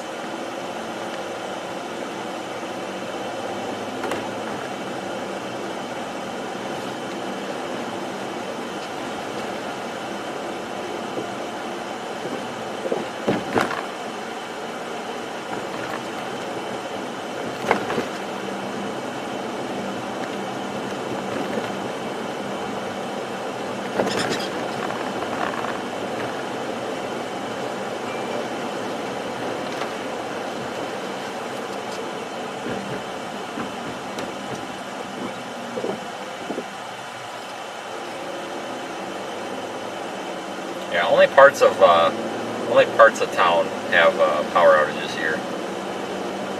It's very isolated.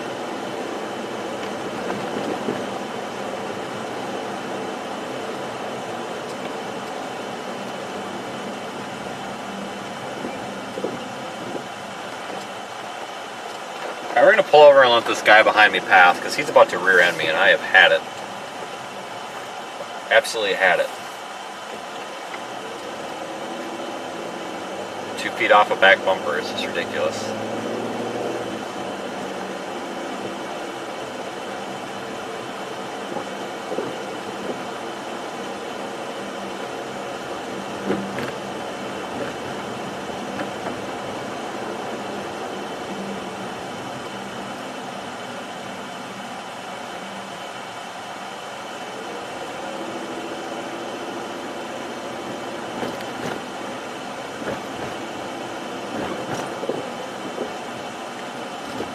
Yep, that's probably not water somebody should be driving through. I kind of wonder if he's going to flood his car.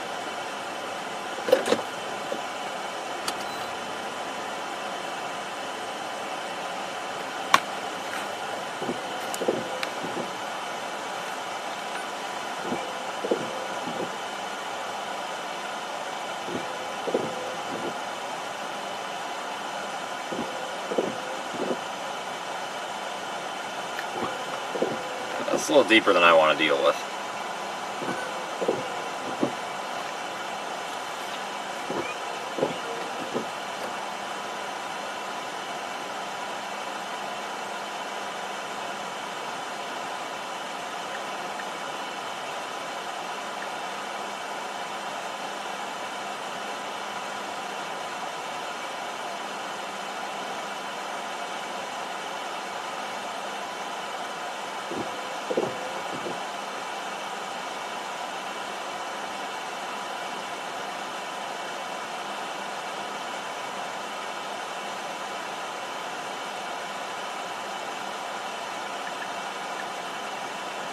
Alright, well, we'll flip around.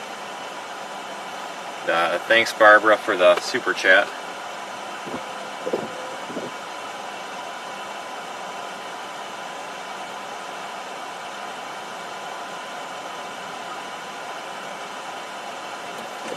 Alright, we'll flip around.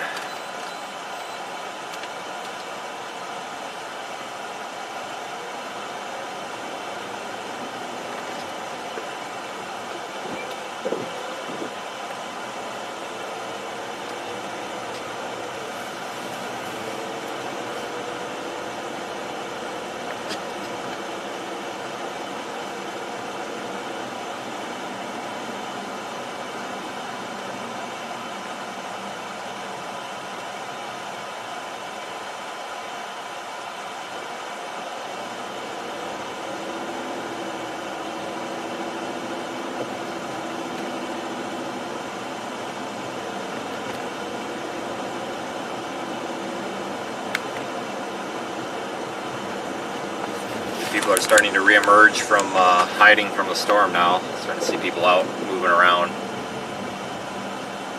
Probably safe to do so.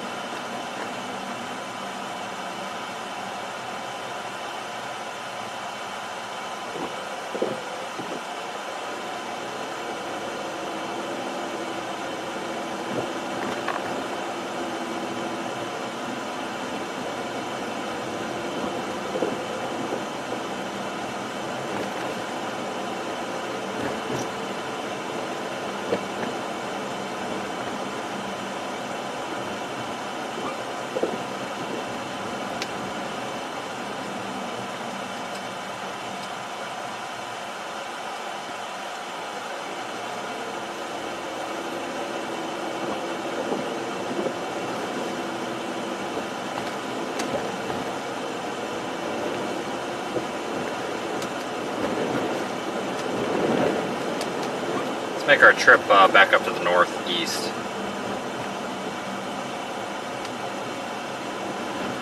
Hey, thanks Paul for the super chat. Your route may be affected by Hurricane Ian. Can throw that McChicken in the trash. Just for you though.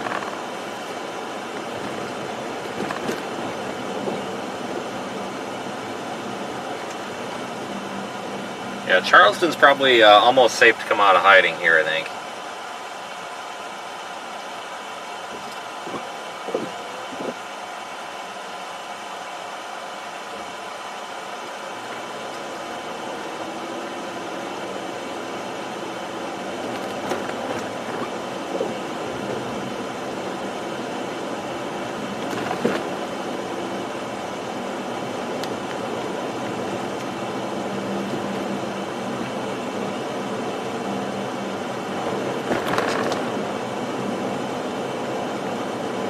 In 1,000 feet, turn right onto the US 17 North ramp to Mount Pleasant.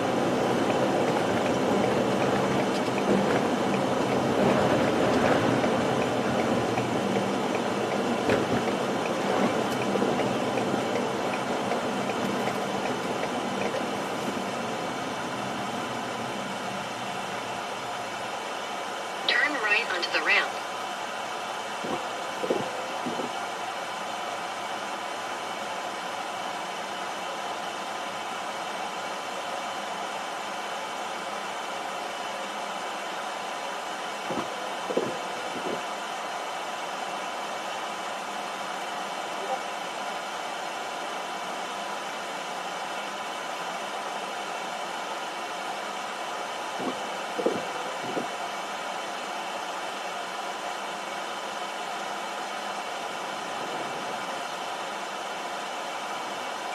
Yeah, we have terrible luck with traffic lights.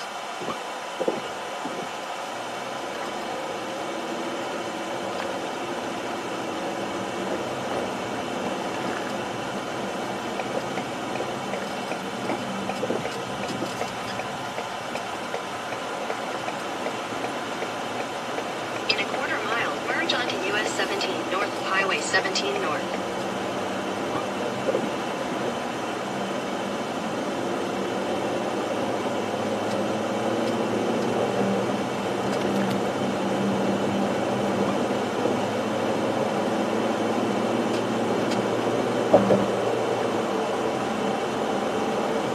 Get back over the big bridge.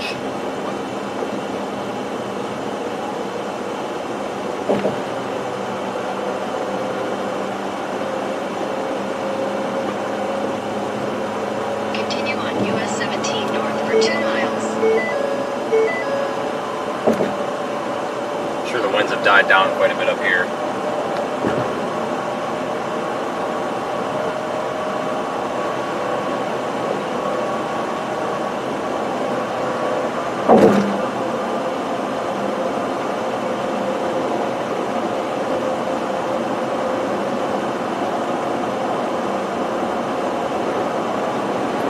Yeah, this is a pretty neat bridge. Oh yeah, the wind's come down a lot. It's not fighting the car anymore. I think that was the last run-in with high wind that we're going to have out of this thing, to be honest with you, at least in this area.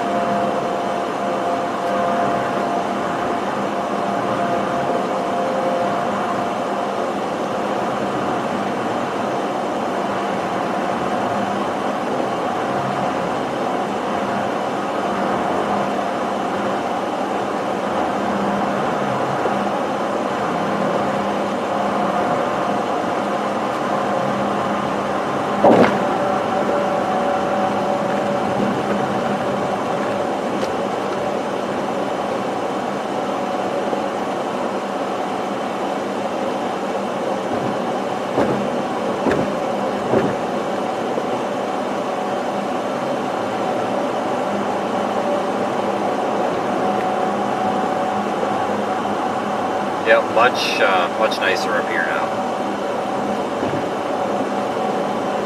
In a half mile, keep left at the fork.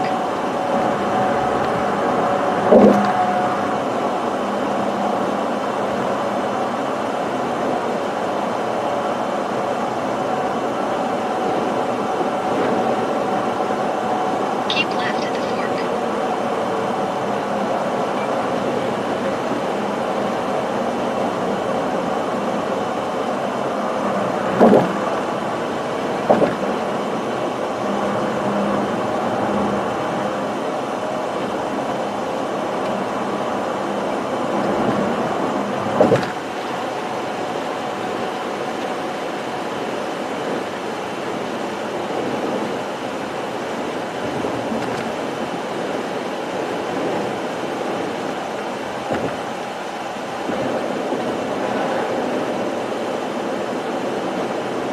Yeah. Bridges like that are much welcomed in hurricanes. It's kind of a reassuring, last resort to basically go if storm surge gets out of hand. Yeah, most bridges will withstand a hurricane. I mean, sometimes they typically if a bridge collapses in a hurricane, it was either really poorly designed or there was something wrong.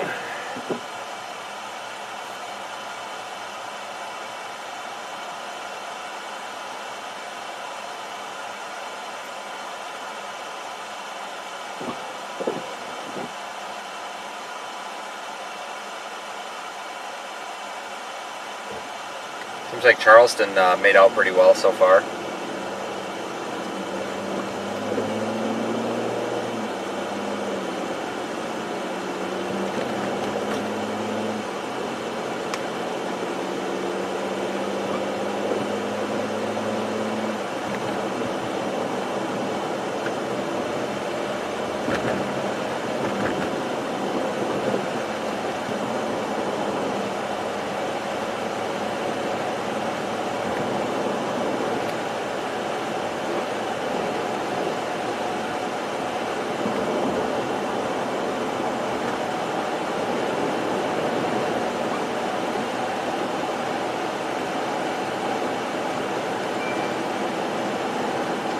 We'll go check this out.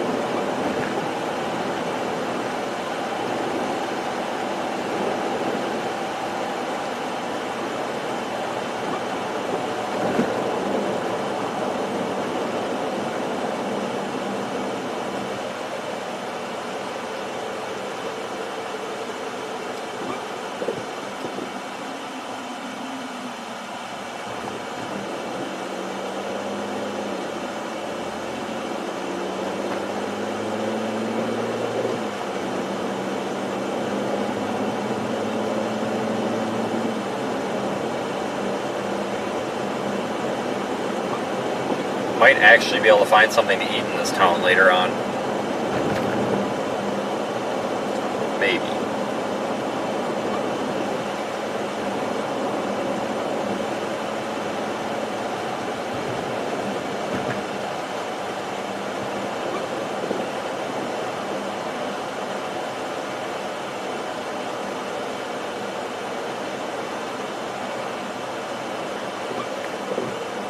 or if we just want to go up to Columbia. Go, buddy, go. Jeez.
Yeah, 2 p.m. Eastern advisory still had this as a hurricane, believe it or not.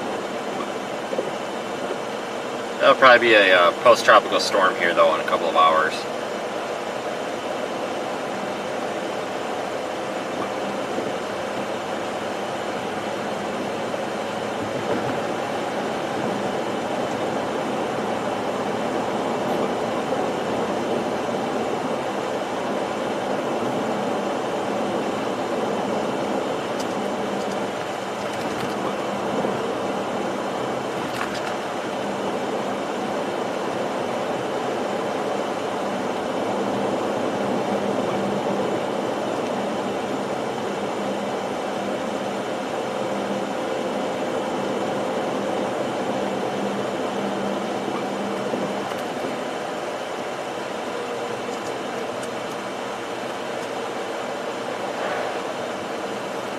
Able to hold a good video connection this whole time. That's kind of nice.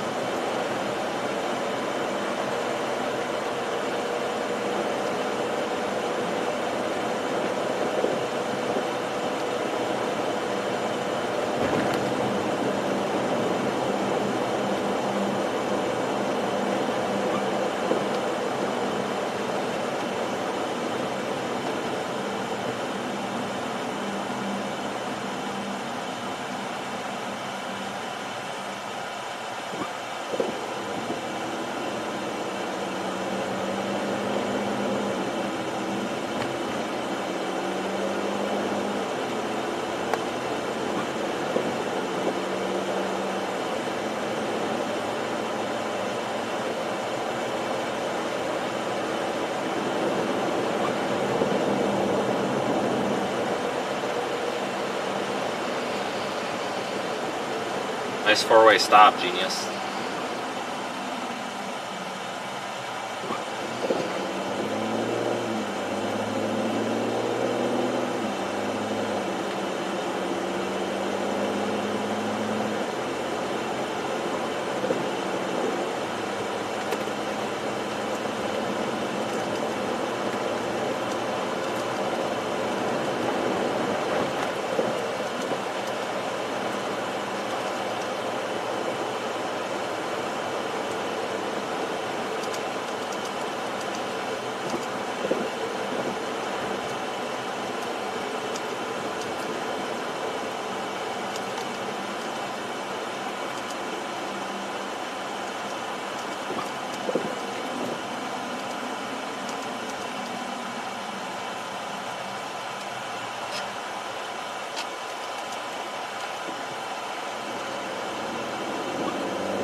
Let's see what we can do here.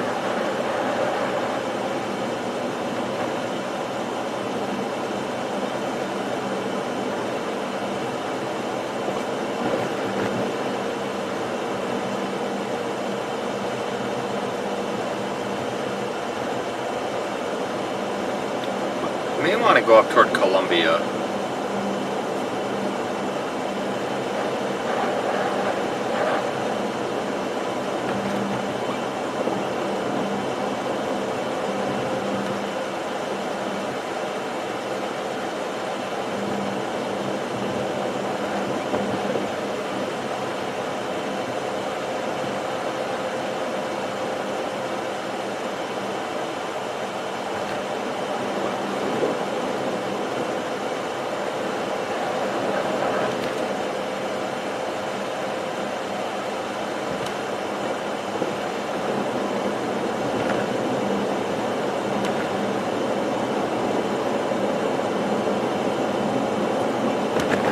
Want to keep up with this thing, obviously, so we'll see what we can figure out here.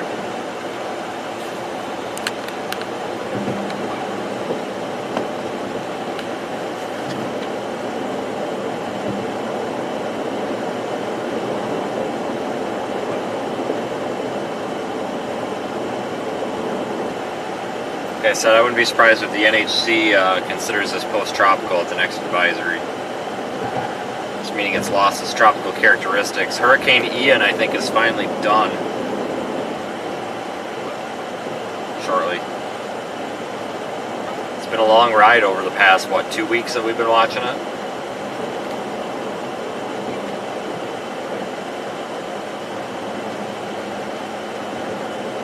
I remember watching it and doing some sort of like a YouTube stream where we were watching it, and it was just off the coast of South America, and here it is in South Carolina and North Carolina already.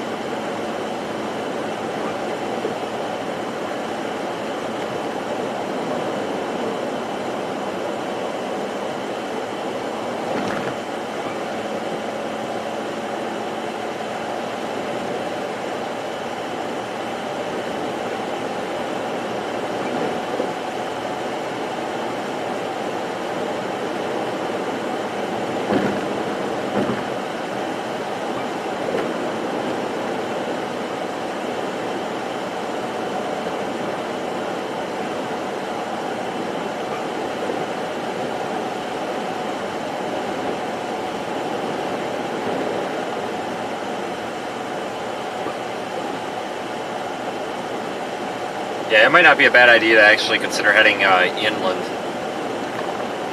Keep up with the potential flood threat with this thing.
Alright everybody, let's figure this out.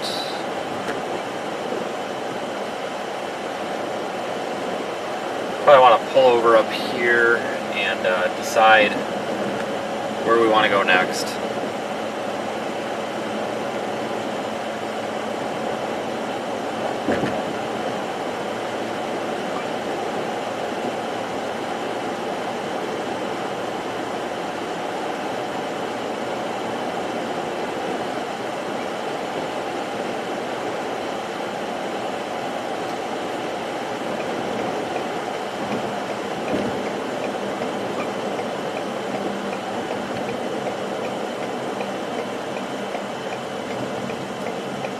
pull over here in this little driveway thing, and I'm going to look at radar and satellite and see if we want to try to go and see how the coast is, or if we just want to look at this thing and maybe just follow it inland for the flood threat.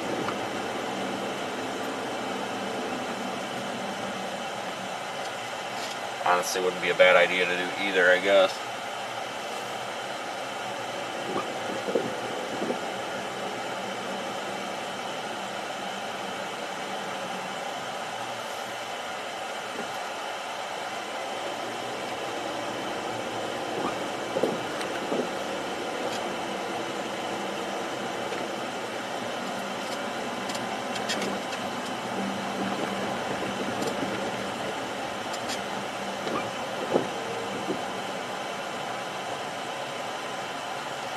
Okay.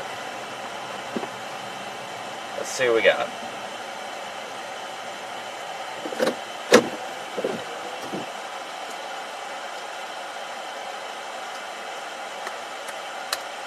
I gotta look at a map too.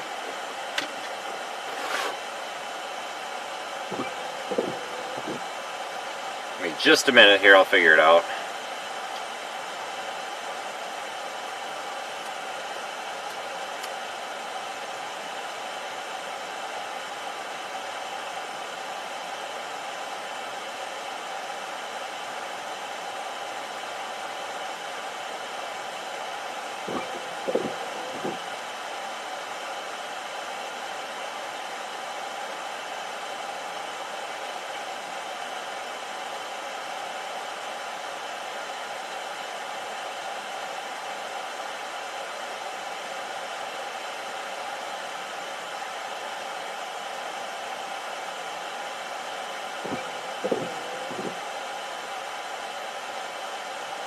Okay, let's see here.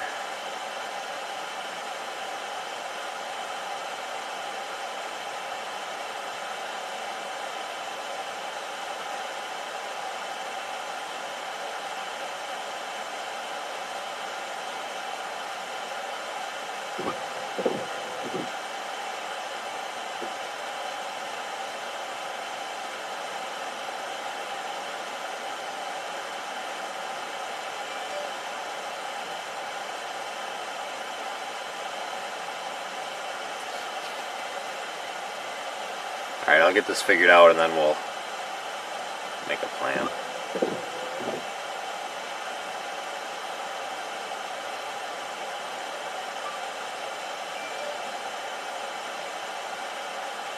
I don't know what that plan's going to be yet, but we'll figure it out.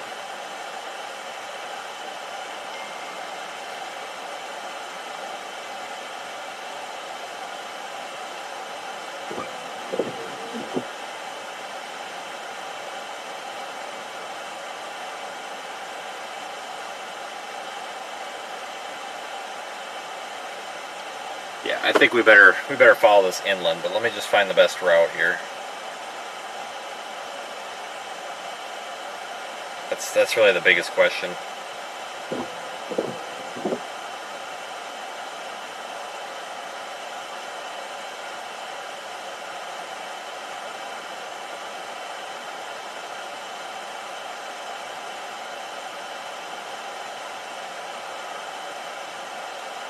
Head north.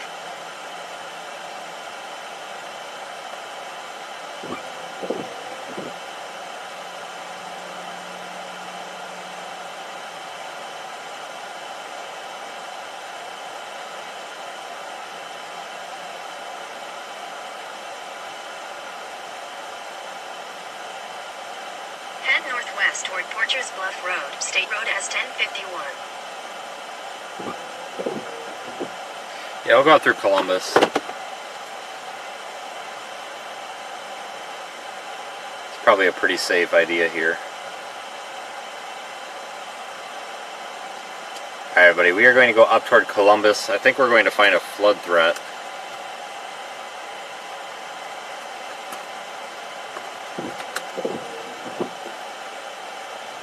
Let me just get a couple of things punched in here.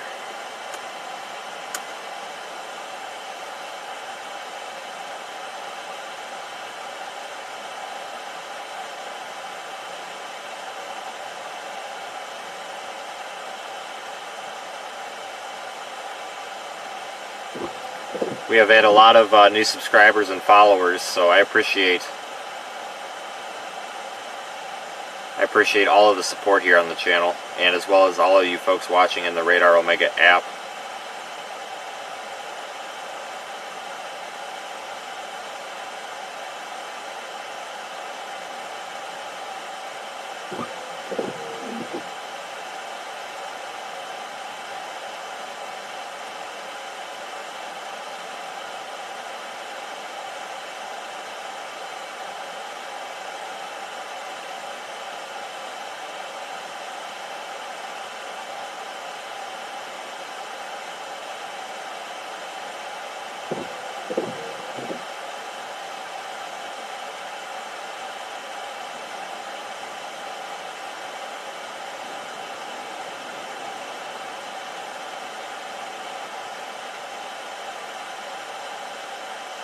Takes me a minute here. I want to make sure we get everything right.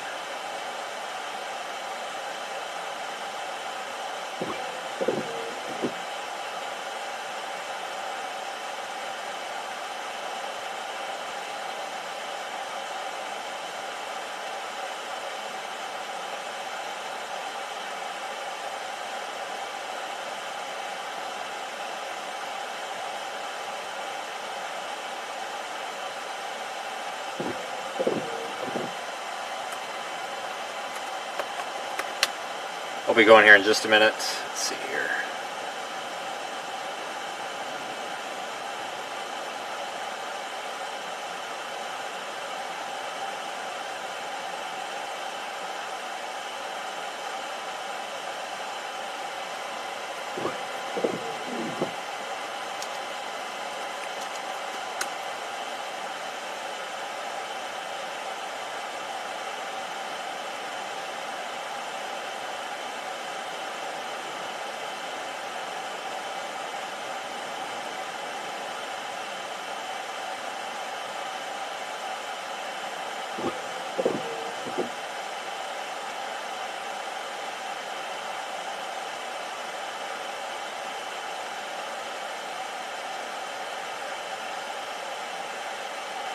Alright, we're going to go up, what is that?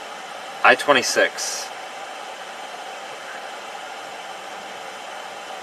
Let's go up I-26 toward Columbia. I think that's a pretty good plan.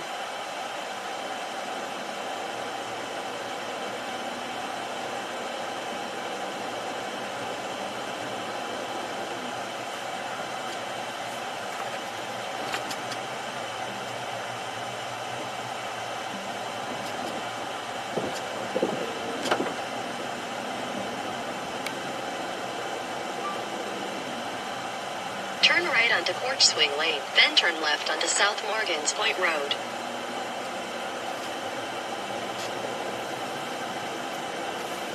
It's been a really busy past little while too. Past couple of days have been crazy busy.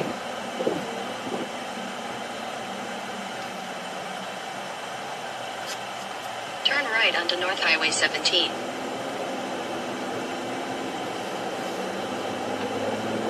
Continue on North Highway 17 for half a mile.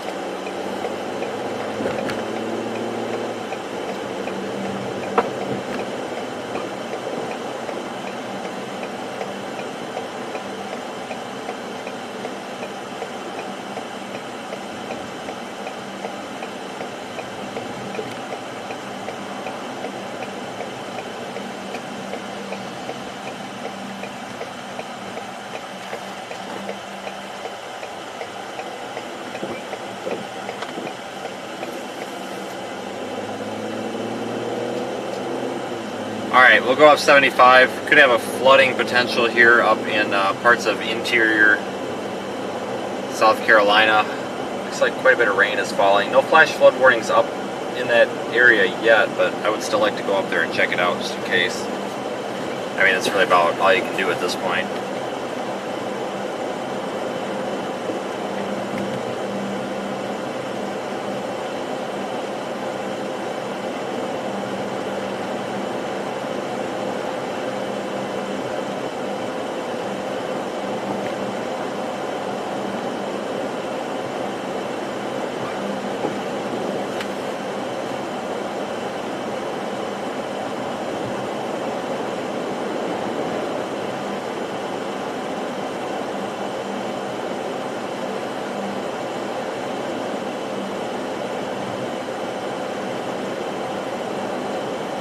quite a time here. We'll have to see if the Atlantic heats back up again. It's possible we could have more hurricanes this year. We got off easy the first part of the season. We really didn't have anything. But we'll have to keep an eye on it because you never know.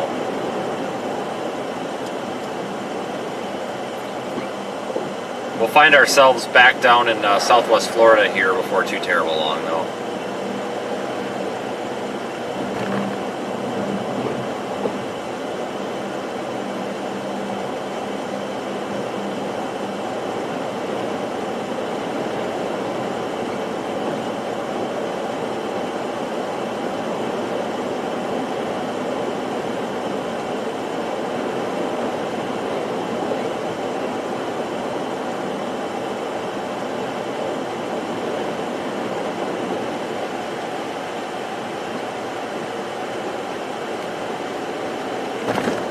I'm going to keep the stream up here, obviously, but I don't think we're really going to get into any potential flooding for another half hour, 45 minutes or so.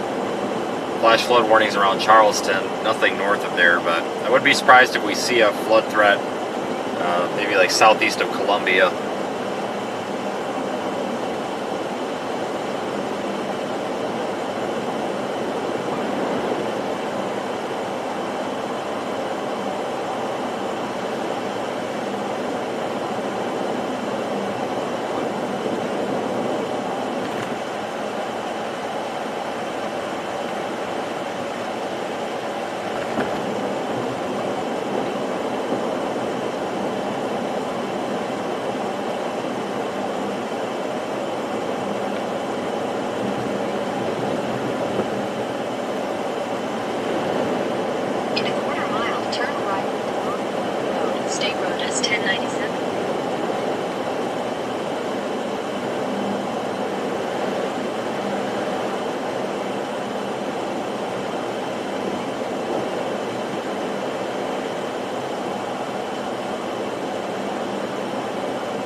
There. God dang it.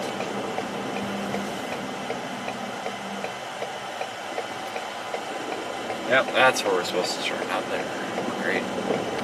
Continue on Long Point Road for 1 mile. Your route may be affected by Water on the road. Yep, that doesn't surprise me.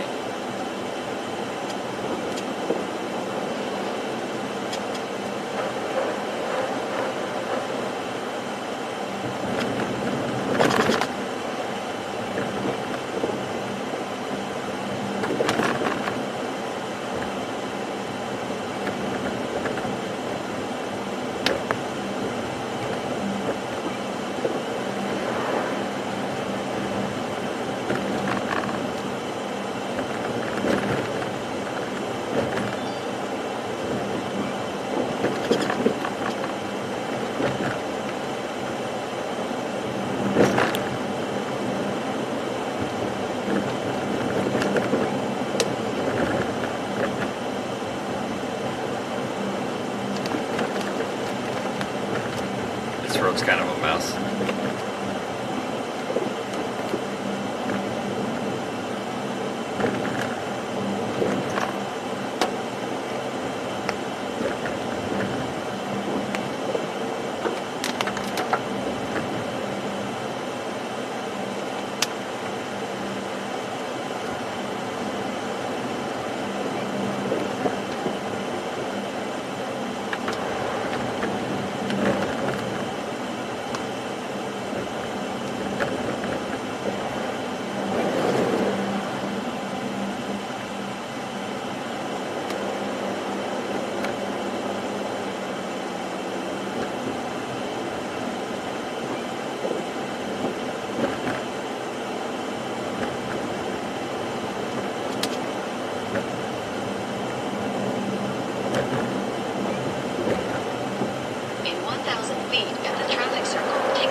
State Road S1097.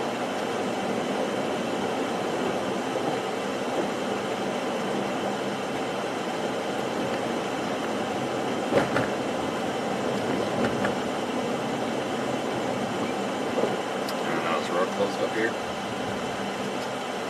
Oh, looks like the road might be flooded out up here. That's great. That's not ideal. We'll find out. Exit the traffic circle onto Long Point Road. Yep, I bet it's flooded down here because it looks like there's a river that runs through here. God dang it. Just can't catch a break. Yeah, there's a little river that runs down there. I'm sure it's over its banks.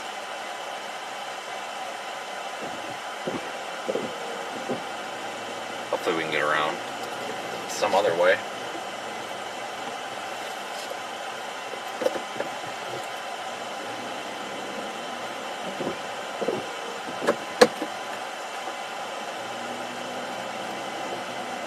It's a problem after hurricanes and stuff, is just trying to get out of the area sometimes is the biggest pain ever.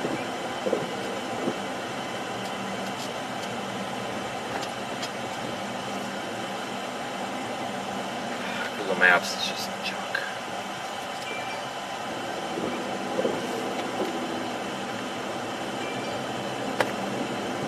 I have to go down into Mount Pleasant. If you're trying to take that 26 route, take the second exit and stay on close to the right. Stay to this 1097.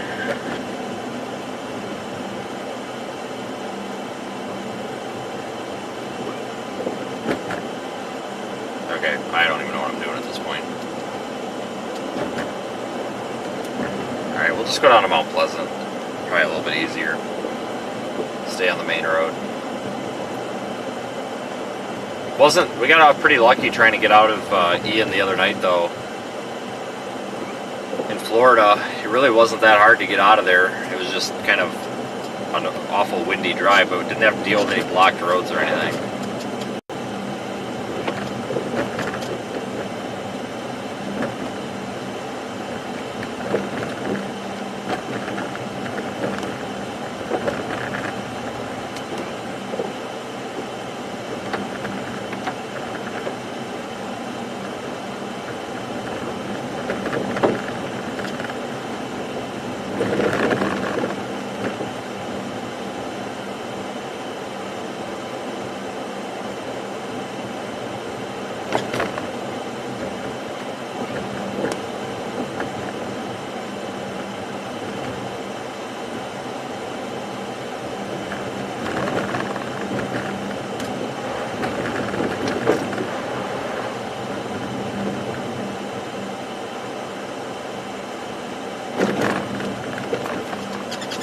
We'll just go around. GPS still hasn't figured out what I'm doing.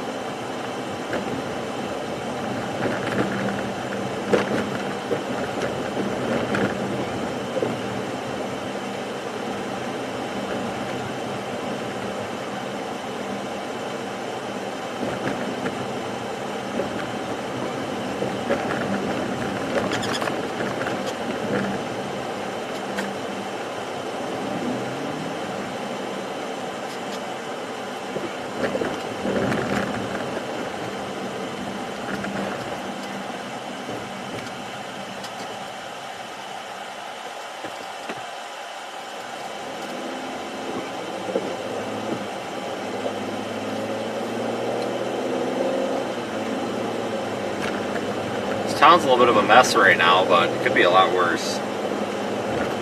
Continue on Highway 17 south for 2 miles.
We'll get around this eventually.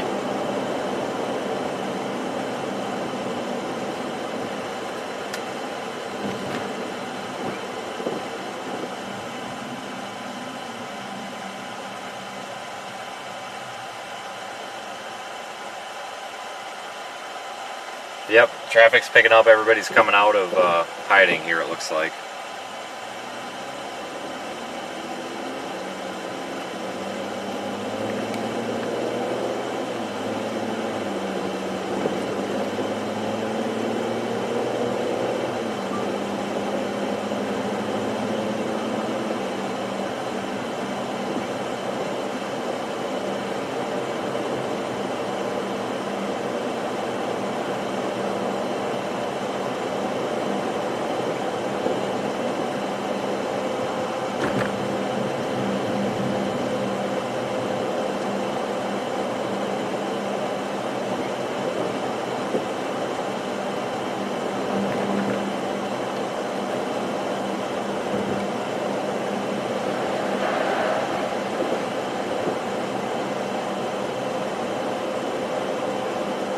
Yeah, we'll go up the highway here and toward inland South Carolina. Might end up with a flooding problem up there with all this rainfall that's being dumped by this hurricane or post-tropical cyclone, whatever it is at this point. To me, it looks like it's been cut off from the tropical moisture, but I don't know. We'll wait for the NHC to reclassify it as a PTC.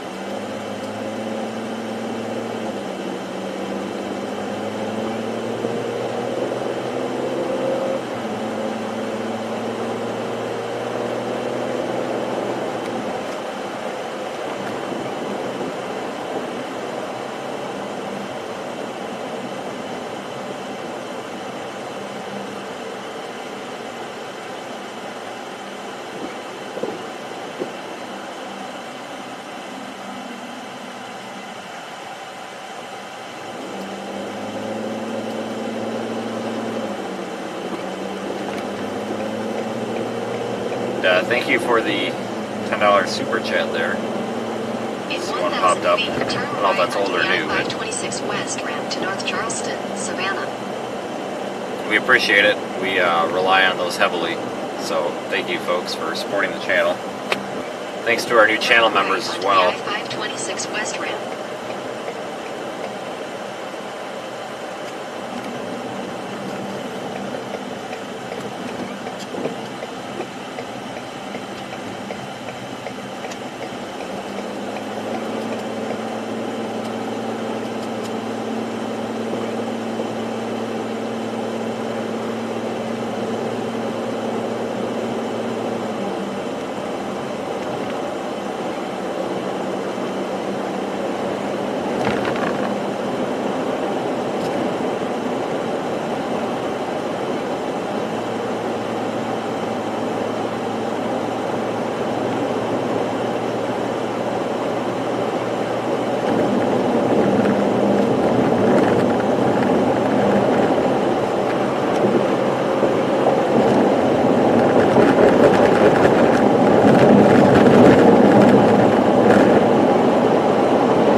Alright, continuing on here.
So just keeping an eye out for any flash flood warnings.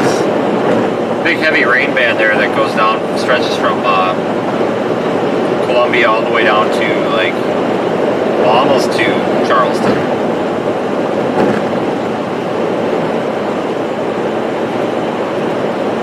I'd be surprised to see some flooding.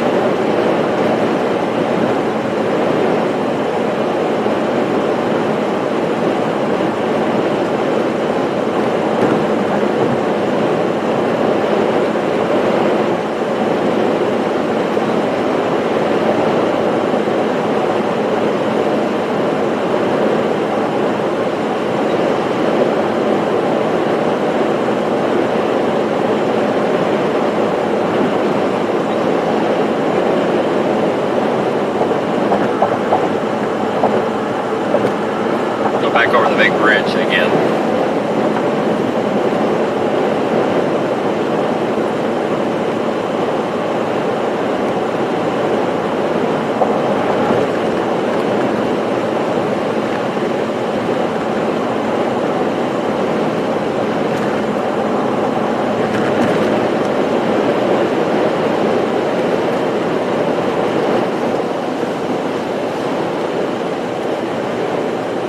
This isn't the big bridge, but it's one of the big bridges.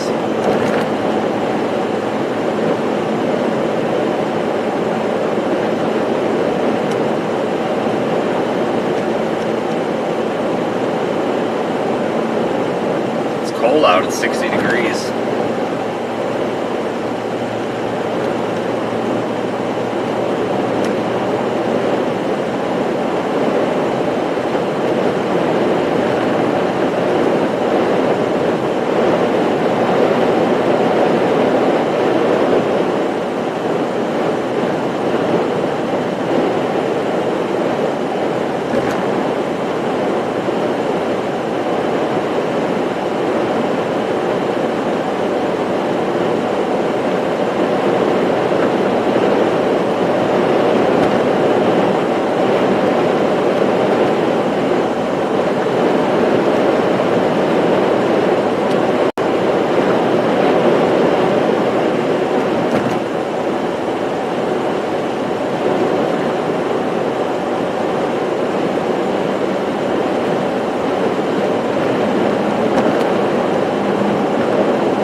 Alright, got about 7 miles.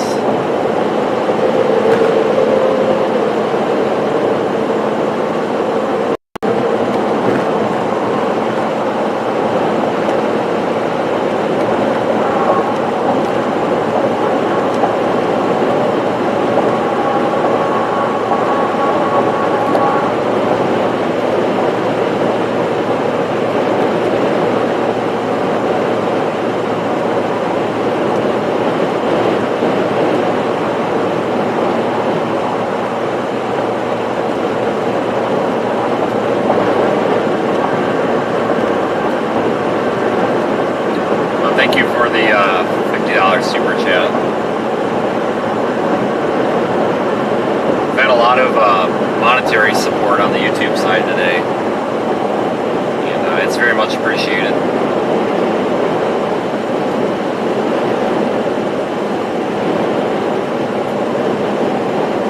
We're going to be headed back down to Southwest Florida after a while and see if we can help out or do anything down there. I'd also like to document what happened.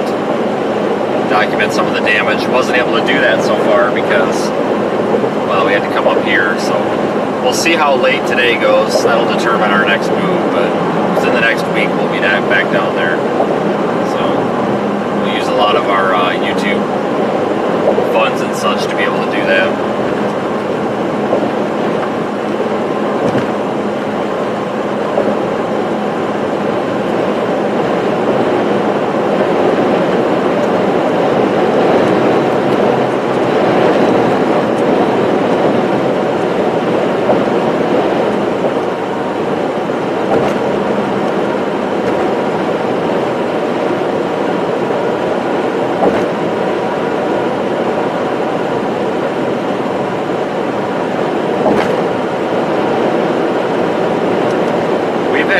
A lot of views over the past couple of days for our live streams. So thank you, everybody.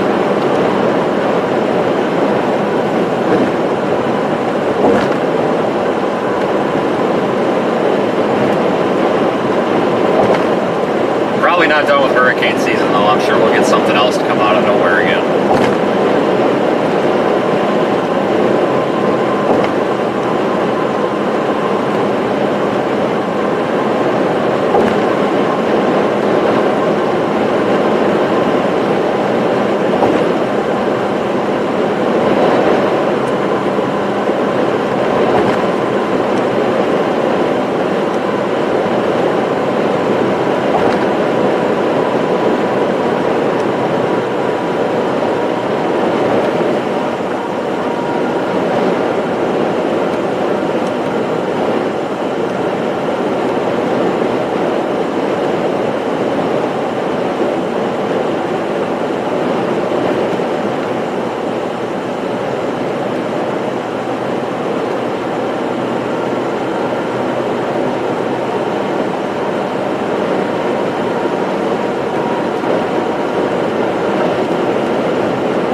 Thank you to all of our new subscribers as well. We ended up with a bunch, like 3,000 more subscribers out of the past few days.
Half a mile. In a half mile, take the interchange on the right.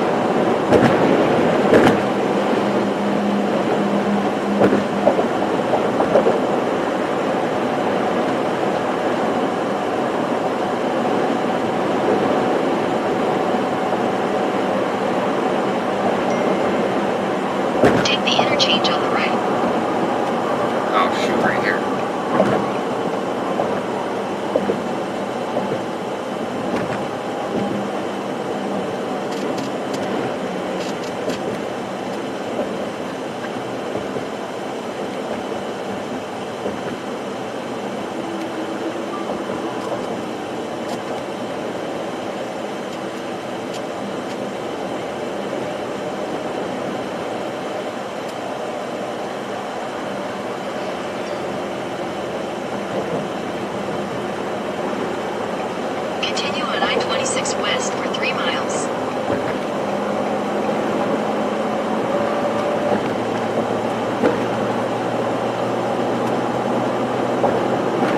headed toward Columbia.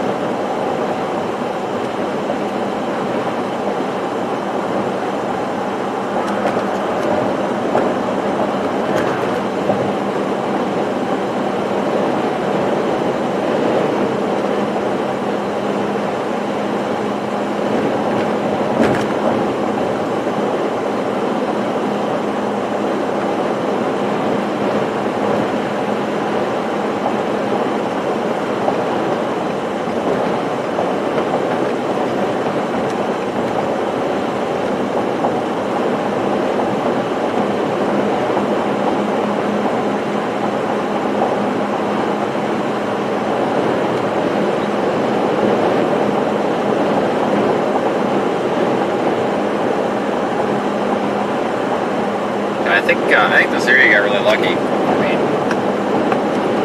some parts of the coast down here did get hit pretty hard, but it could have been a lot worse.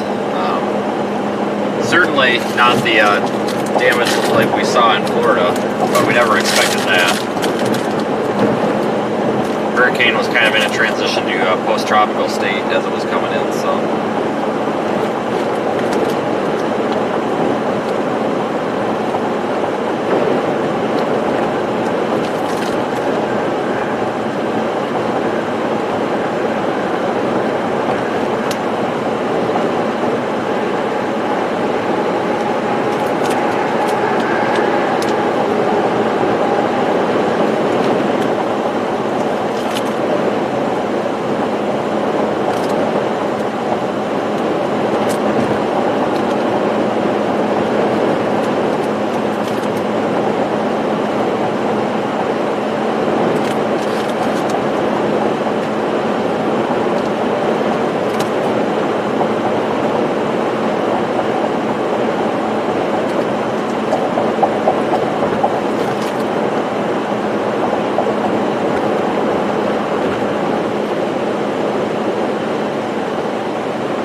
Stay on this road.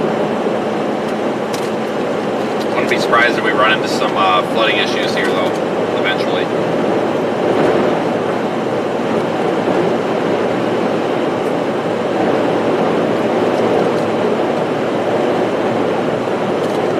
So we'll follow this thing as it moves inland.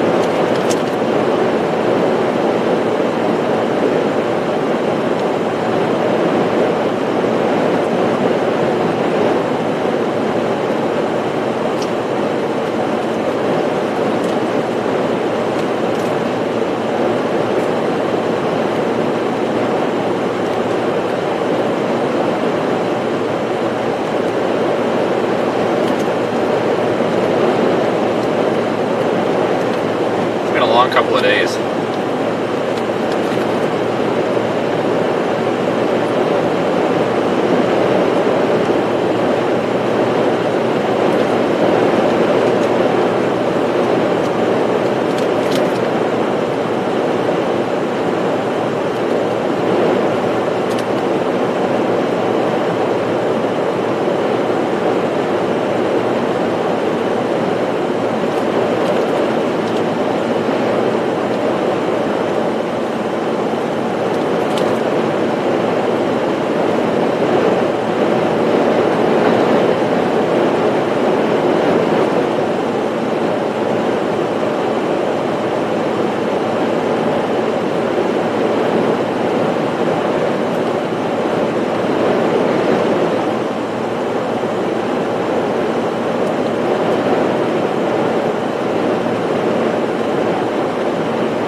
Thanks for finding the channel. It's always appreciated. Yeah.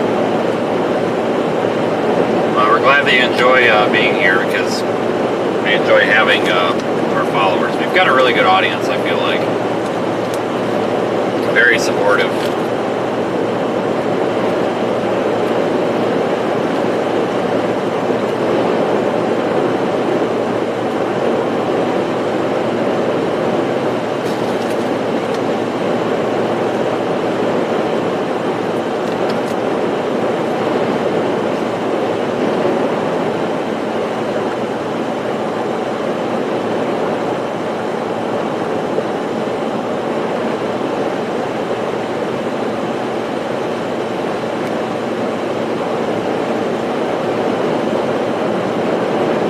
About 3:40 here. We start, man, we've been streaming for a while longer than I thought.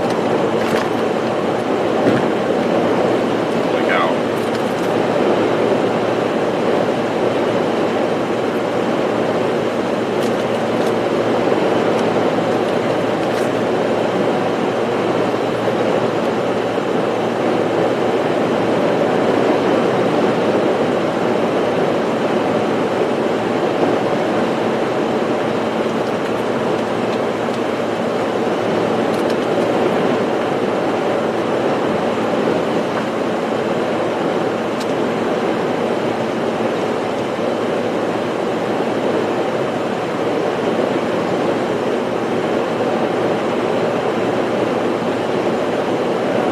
I really do appreciate everybody, because we've had a really interesting experience here over the past week or so. And this is the first time that we've, well, Radar Omega has been deploying those surge cameras and weather stations in hurricanes for, I believe, 2 years. I think this is the 3rd year now. But this is the first time that I've worked with them doing so, and we've done it at this capacity. Myself and 2 guys from Radar Omega, Don and Drew, we drove together down to Florida and did that mission, and it's probably the most fun that I've had in a long time. So, not necessarily the hurricane, but actually doing everything. So we've been really kind of focusing on the research side of things for a little while. It's kind of a nice break from the normal, but I wasn't able to bring you guys along as much as I wanted to, just simply for the fact that, you know, now that we've done it once, we know what's easy to stream, what's not. I guess I kind of forgot, or didn't, it's not that I forgot, it's that I didn't realize or didn't even think that we would be deploying those things in the rain, you know, because you're getting outer bands of a hurricane well in advance of the storm. So I'm going to figure out a way to waterproof the backpack so that we can actually take the stream out of the car better. So next time we can stream the entire process. At least a couple of them.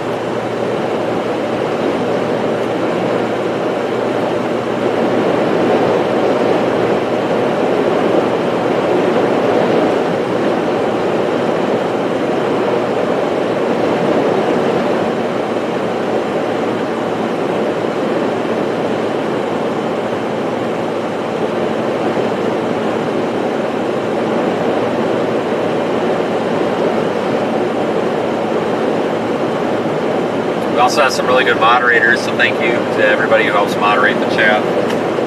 I know it's been busy for them the past couple of days, especially 2 days ago when we had the first Hurricane Ian landfall.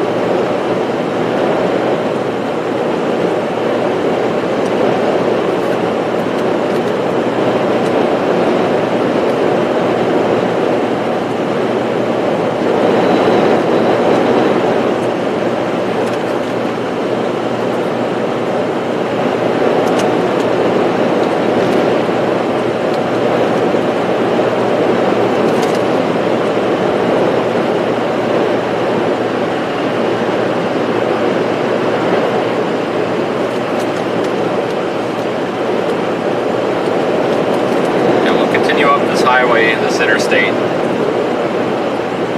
toward Columbia, and see if we come across any flooding here.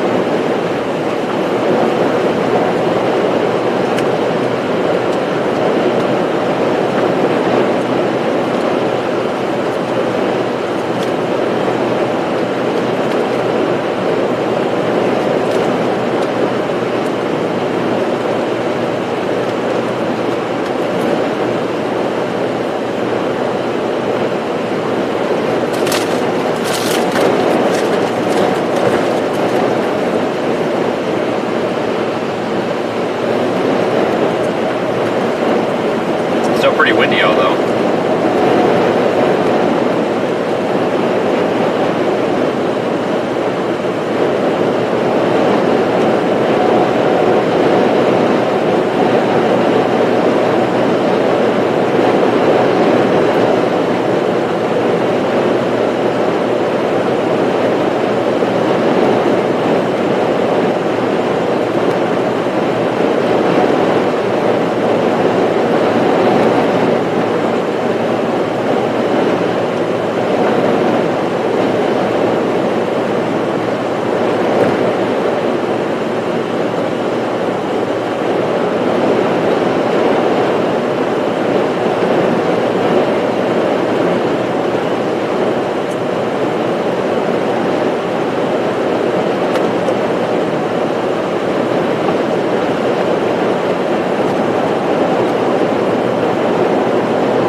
Pushed all over the road here. I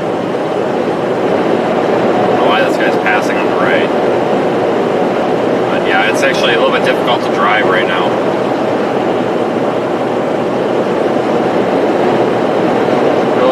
Really strong crosswinds.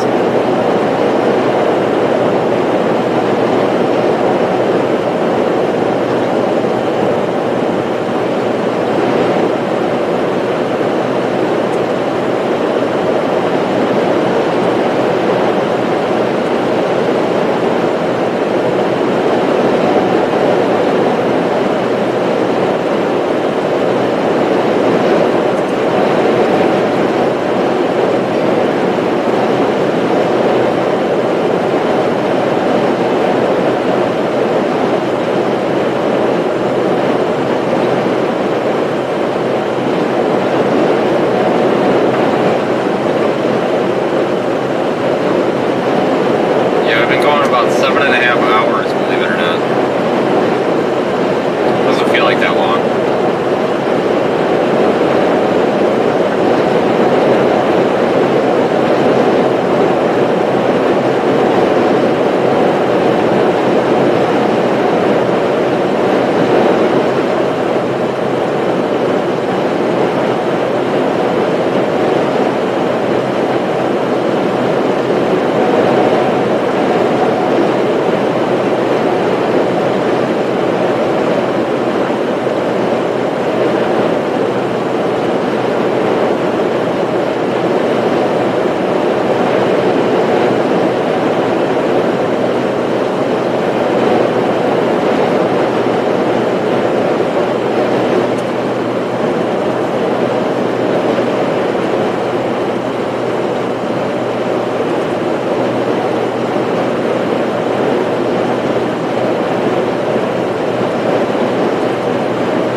Gonna be a windy drive here for a while, I think.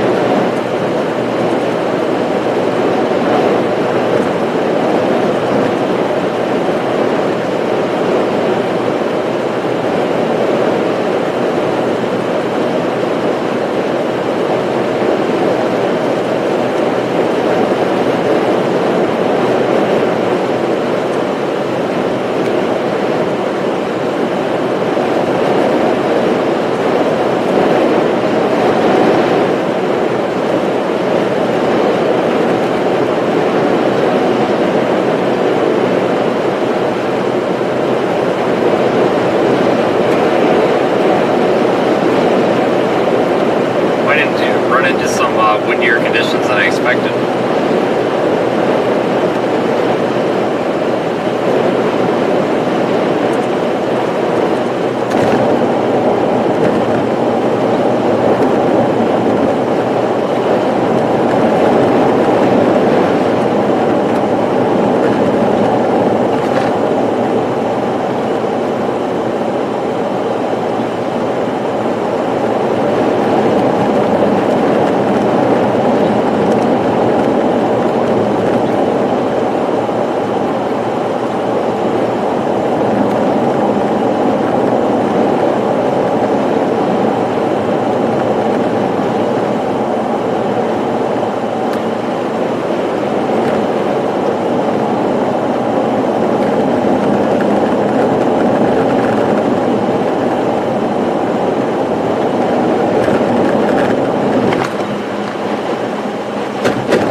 storm is really falling apart.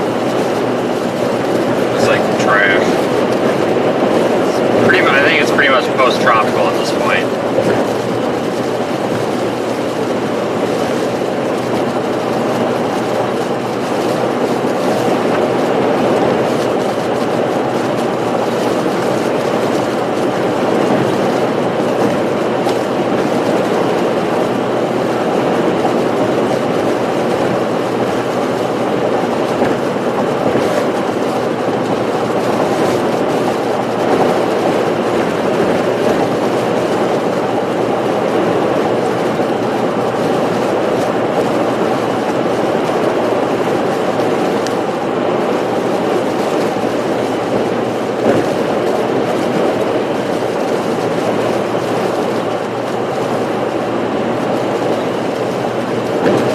Some strong winds up there north of Camden.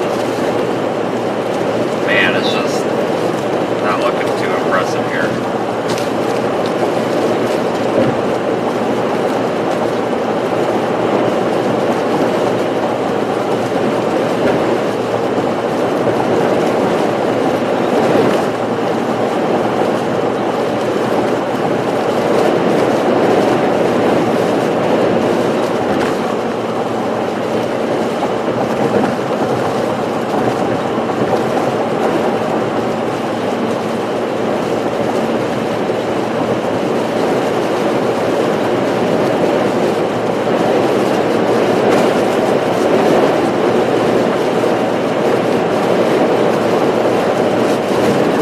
Tropical storm warnings in effect pretty much for almost the entire state of South Carolina.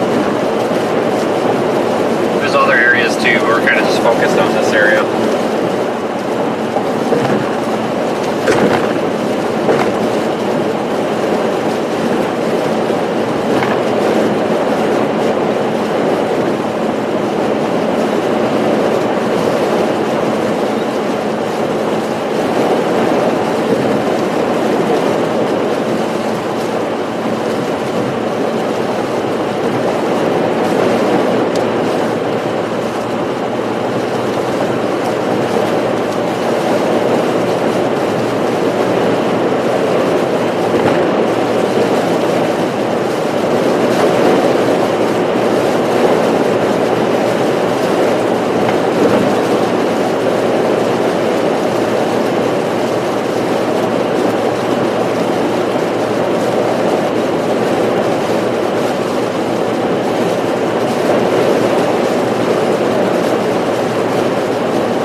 Starting to get some heavier rain now, so that's the thing. This thing wasn't a very organized hurricane. You know, it's not really what you think of a hurricane, and it's definitely not. It didn't look like what you're probably thinking when it came ashore. It was pretty strung out and kind of ragged.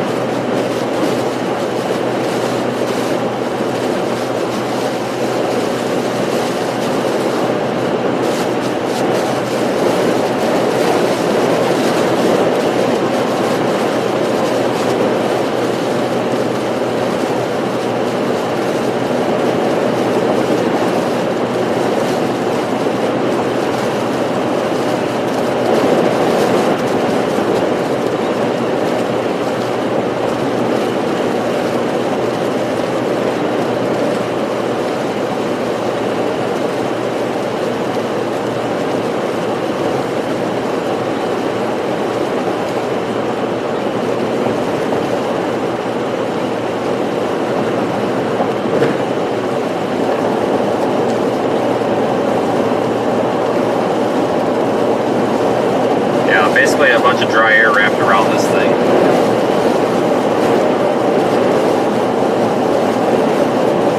And that's reducing it even quicker.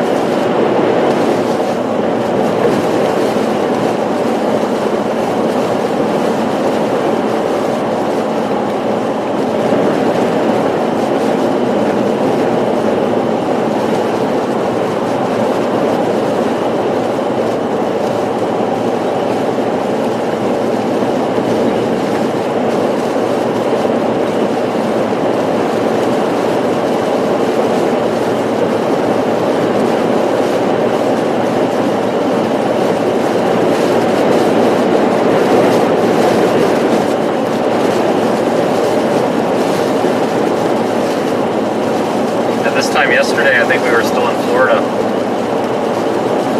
think.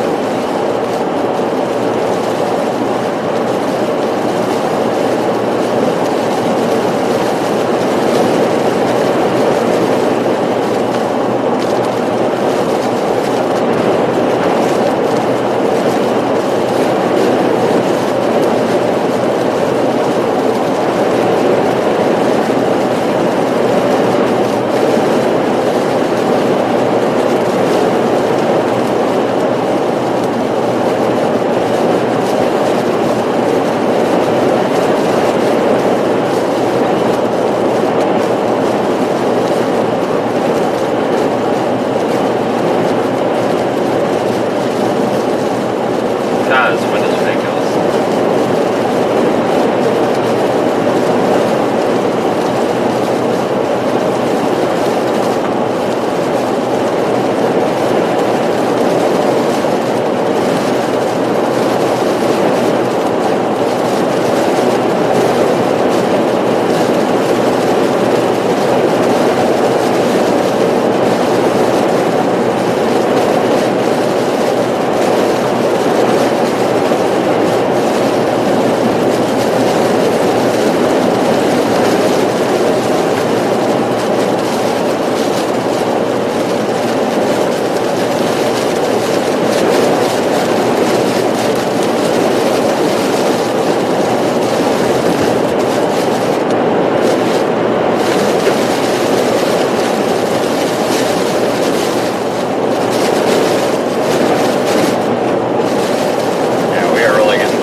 potential for flash flooding.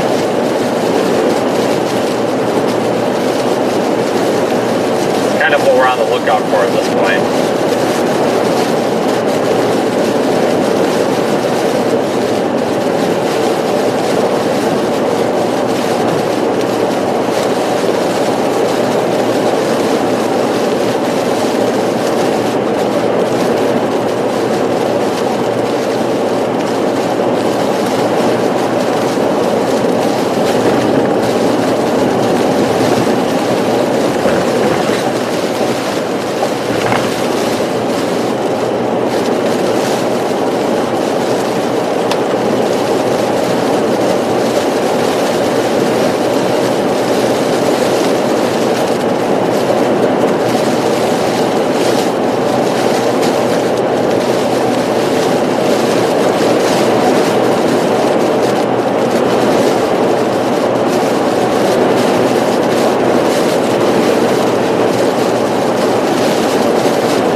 So that's a good sign.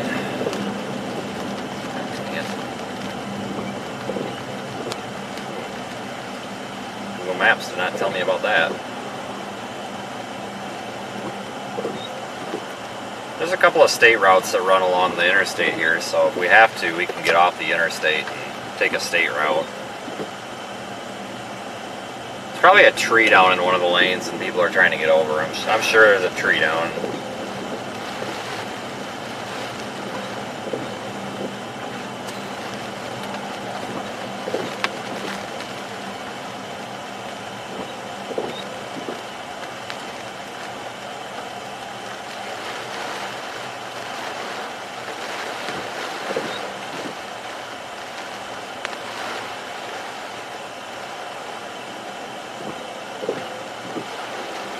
Google Maps doesn't even have a slowdown, or doesn't even have it as a slowdown, which is surprising.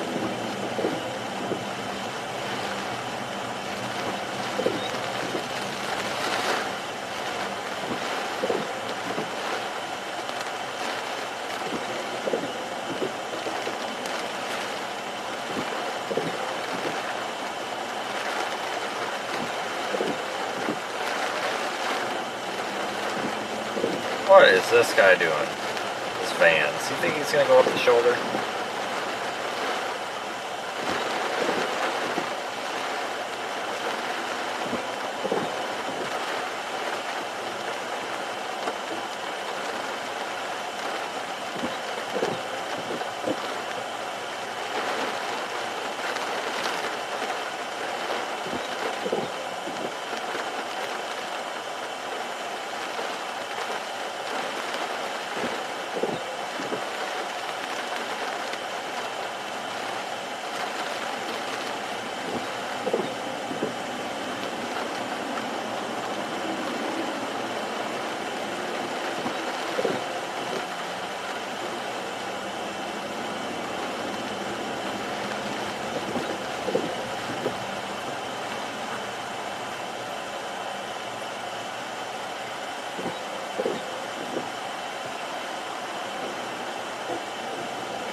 Yeah, everybody's moving over. I bet there's a tree in the road.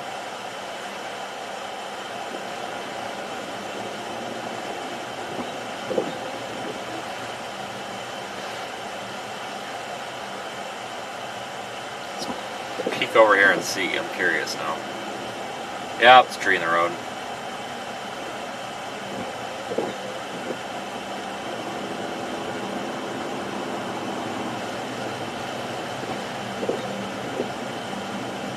And they're making one guy deal with it.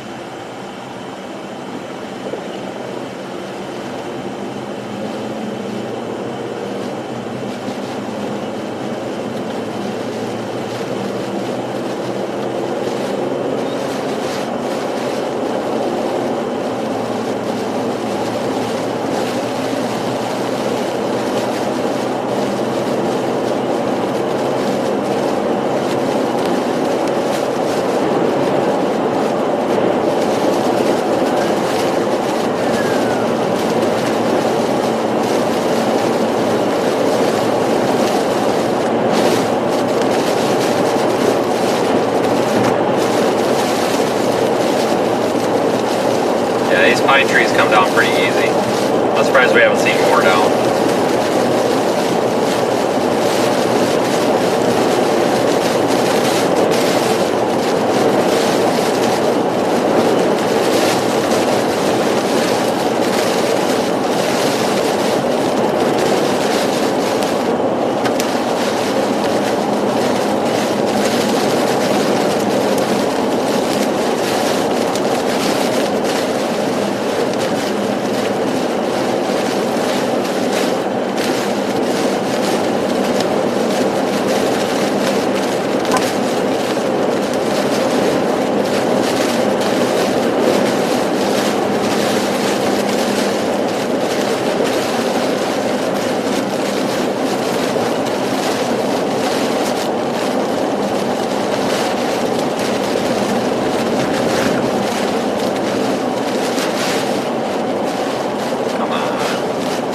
Why are you in the left lane?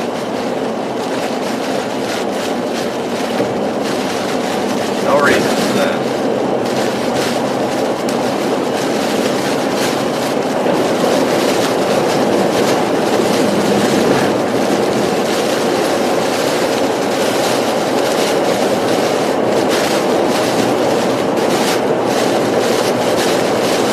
First, nobody's got their headlights on.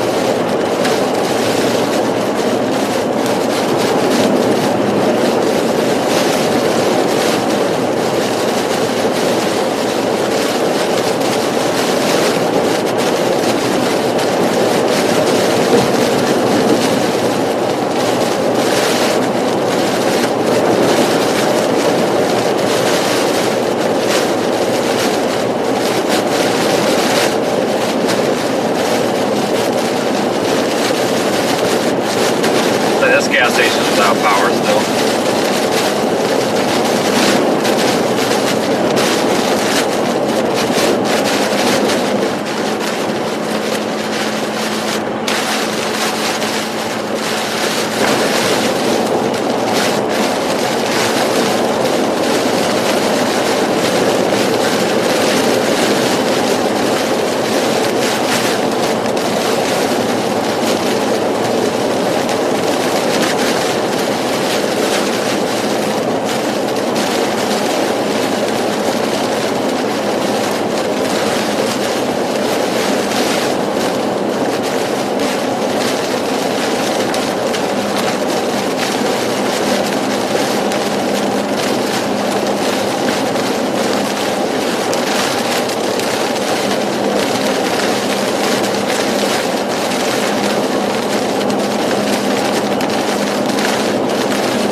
Go up to at least the Columbia area. See what we can find.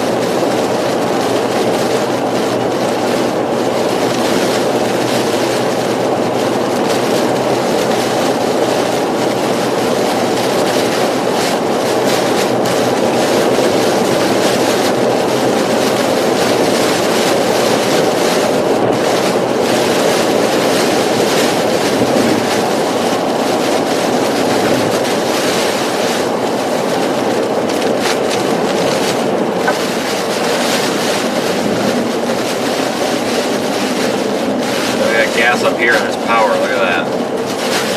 So we're getting back into the area where we've actually got power again.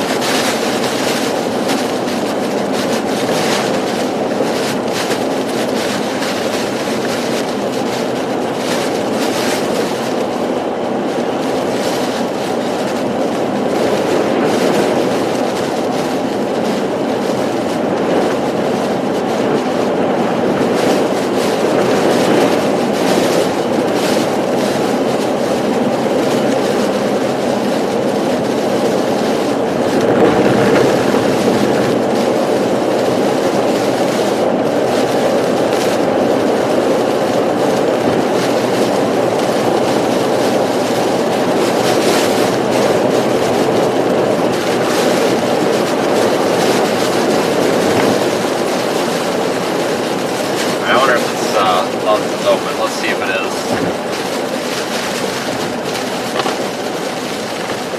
There's signs on. That's usually a good indicator.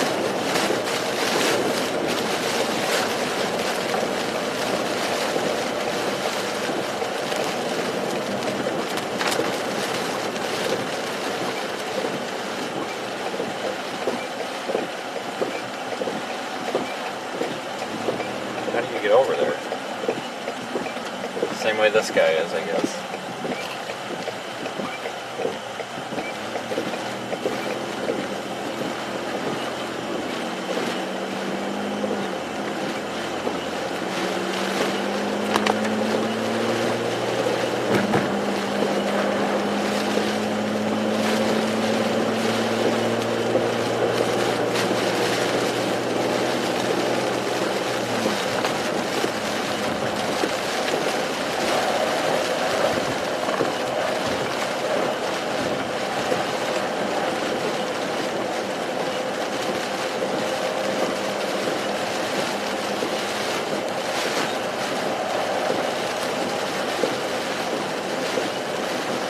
Might as well get gas.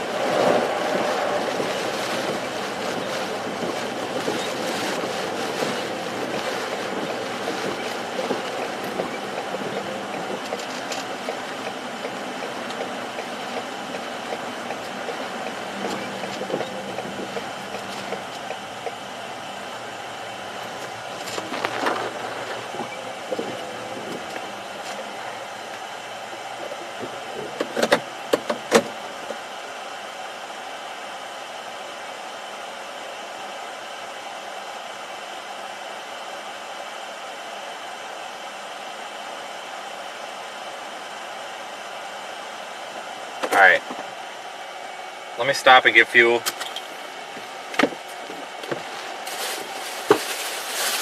is in this bag? Should only take a minute.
Alright, I'm going to go into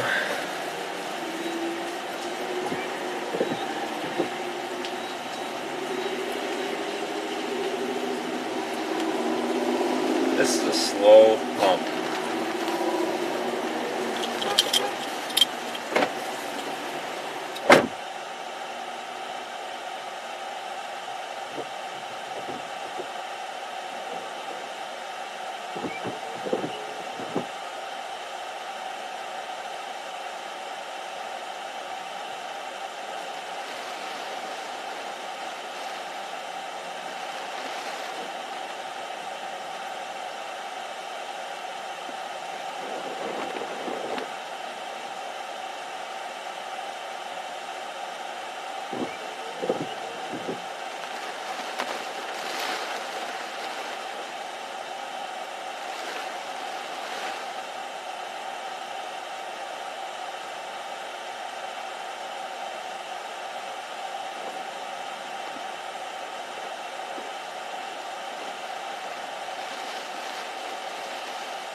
Oh my god. This is terrible.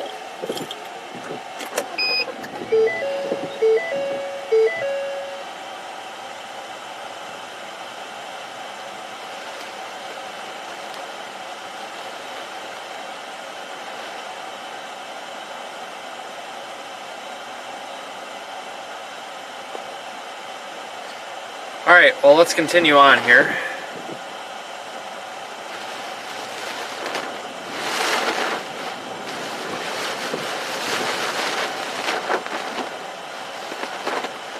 This place had no hot food.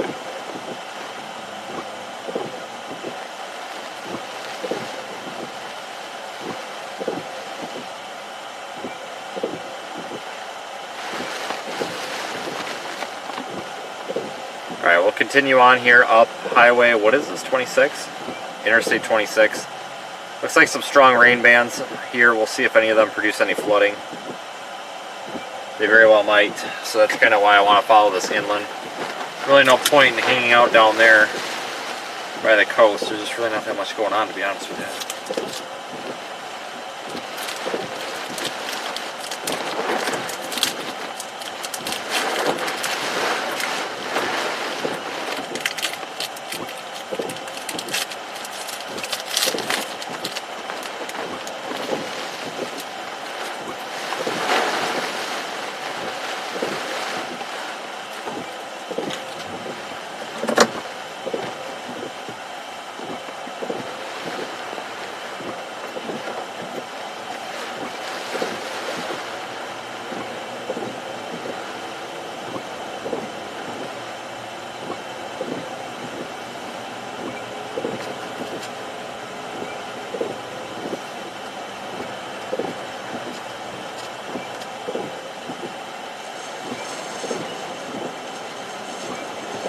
That Love's is a total toilet, by the way.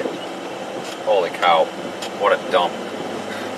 That's pretty bad in there.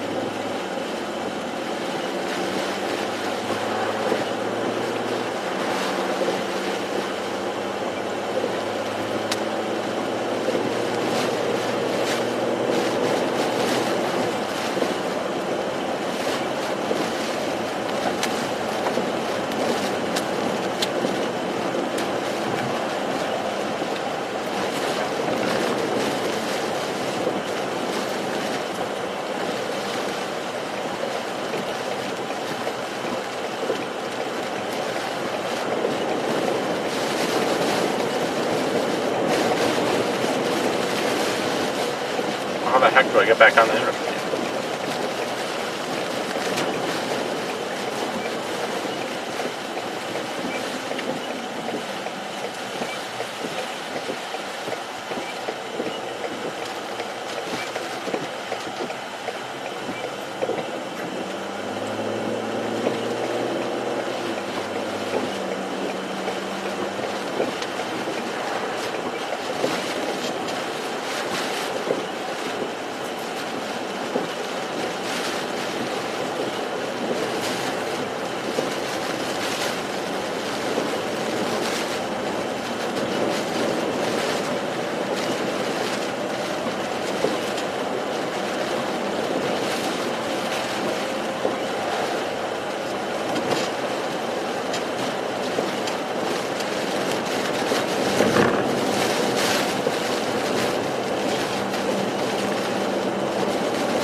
Either go inland and see what we can find, or go to coastal North Carolina and see if we can find a crappy tornado. And I figured let's just go inland, keep up with this storm system, and see if we find any flooding or something, I guess.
this, so looking forward.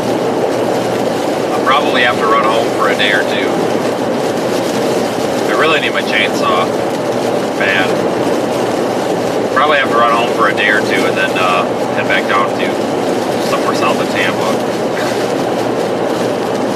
Yes, we still need to see if we can recover any of our cyclone ports that we deployed. Should at least be able to recover most of them. A couple of them I think might be in the Gulf of Mexico, but you know, that's how it goes. Semi-disposable.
Done with this thing yet. I think we're gonna get back into some at least some low-end tropical storm conditions here.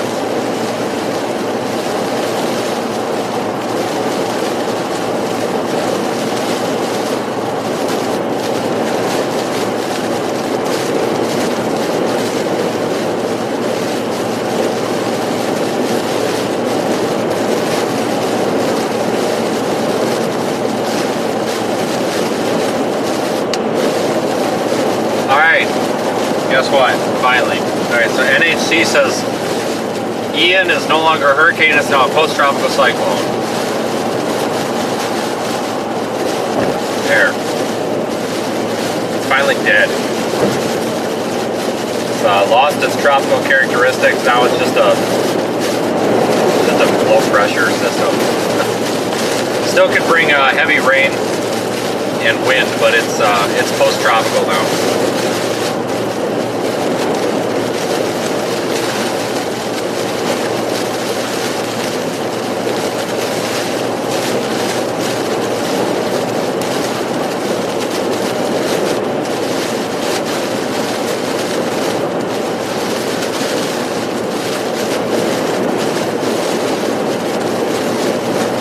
Thank you for the super chat, John, and you're welcome. Thanks for watching.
Done. We're going to continue up here and see what we can figure out, what we can find. of storm activity.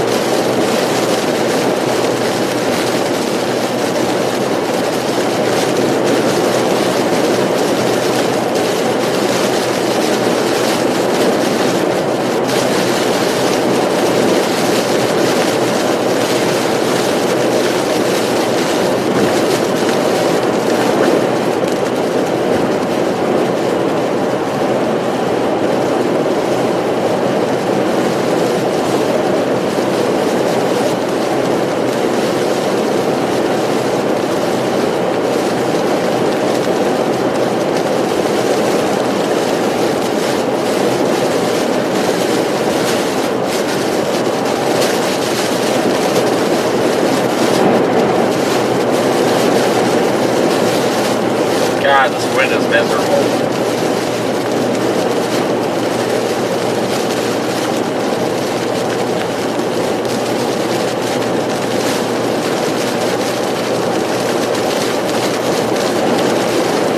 Do I like squirrels? No, not really. I mean, they're kind of fun to watch, and I don't know, honestly, it's all exciting. You know, you don't really, there's really not much adrenaline left after, like, after you've done everything once. It's really not. I mean, it's exciting, but it's not that. I mean, it's not normal for people to totally blow a gasket like Reed does every time they see a lightning strike, but, I mean, he does him, for example. I mean, I don't flip my lid every time there's a raindrop, which is fine. I mean, don't get me wrong, I love Reed to death. That's just an example, but, you know, he comes to mind as very intense personality, and, I mean, if you're in the middle of a Category 4 hurricane like yesterday, or 2 days ago, there's some adrenaline there, but it's not, I mean, you've done it before, it's kind of more just another day. It's still enjoyable, though. It's not like it gets boring, it's just not, you don't feel like you're gonna die kind of thing, you know. I hope that answers that. Probably not, but I just happened to look over and that chat was on the screen. I'm like, well, I better answer that one. Sounds important.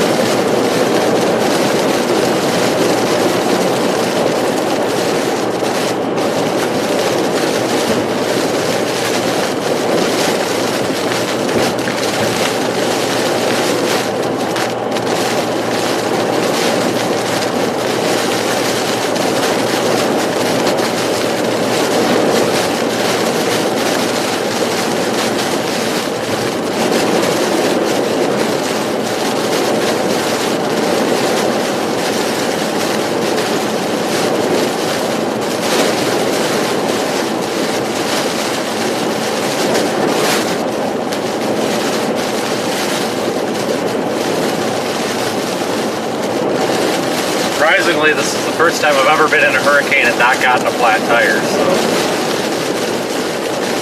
usually you end up with a flat tire. You know, just with all the debris. Usually you just got a nail. I mean, it's not hard to plug a nail, but not a big deal, but didn't have to do it this time.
we'll see where we end up here in a couple of hours, and that'll determine our next move, I guess.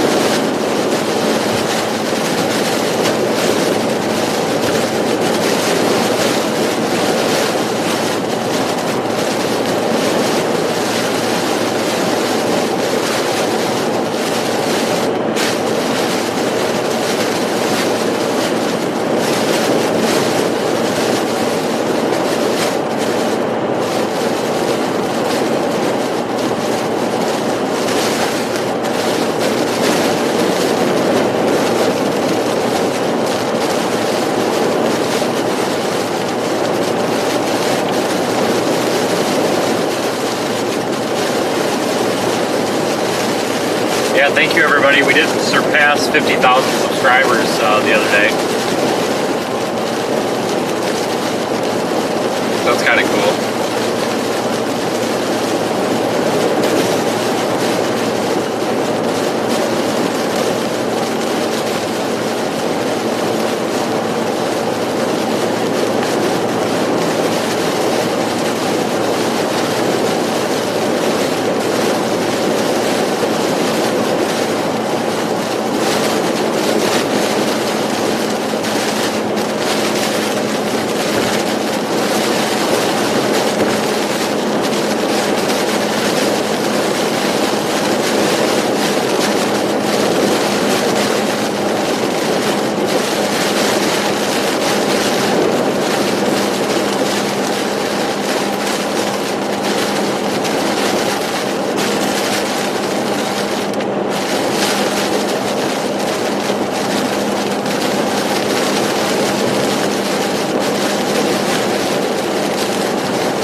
Not too far from Columbia now,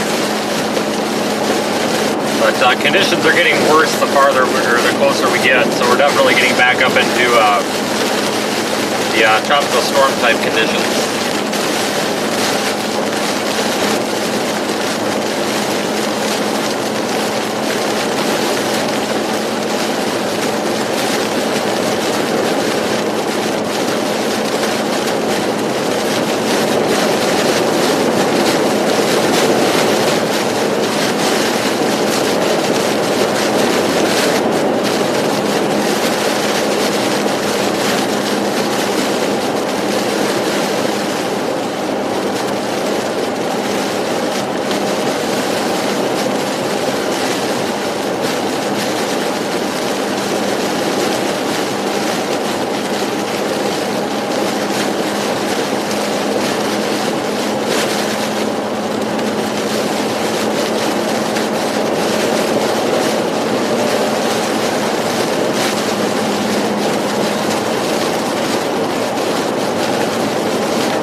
Tropical systems this year, I'm sure we'll do another deployment with Omega.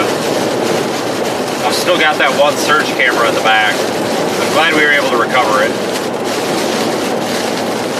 I'm sure they'll figure out whatever's wrong with it. But we are partnering with our friends at Radar Omega, so you are able to view our weather data as well as the live stream inside the app. I highly recommend downloading it.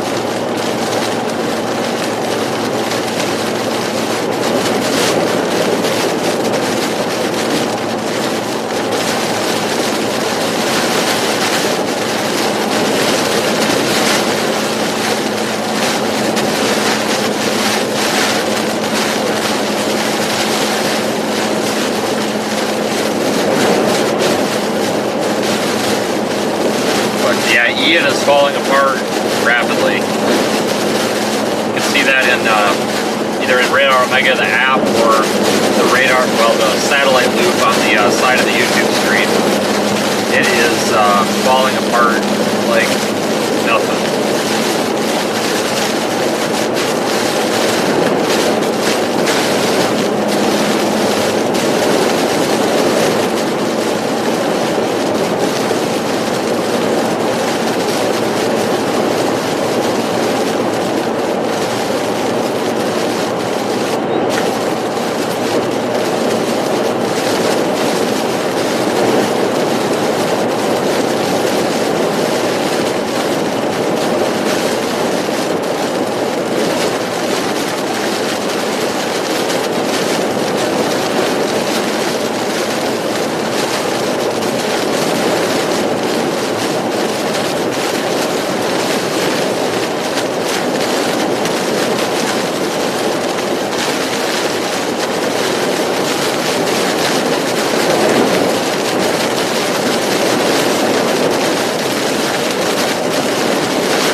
Now, in general, I don't think really any of these conditions are that bad anywhere in the state.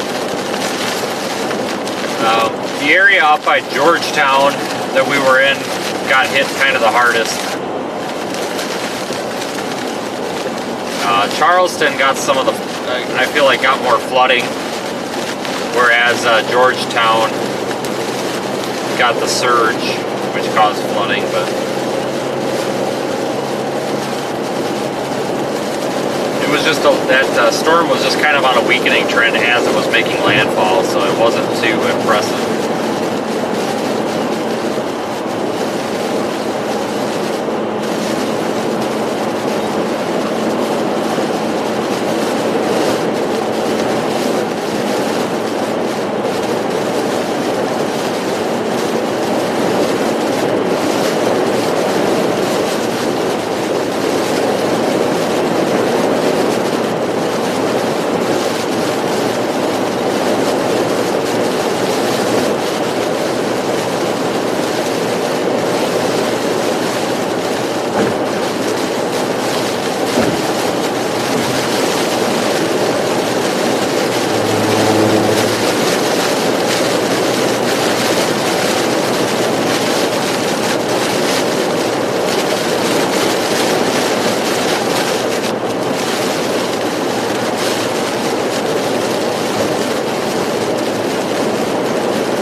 Columbia, we may want to go north or northwest. Depends where the heaviest rain is setting up.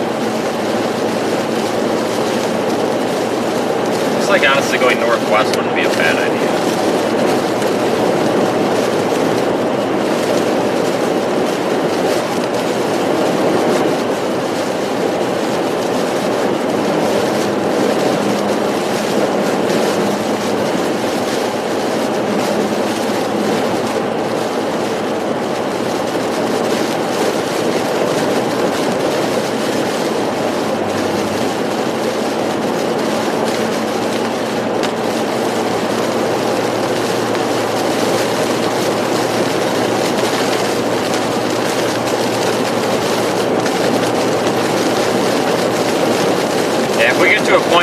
start getting any more significant wind than this, we'll stop and see if we can measure it.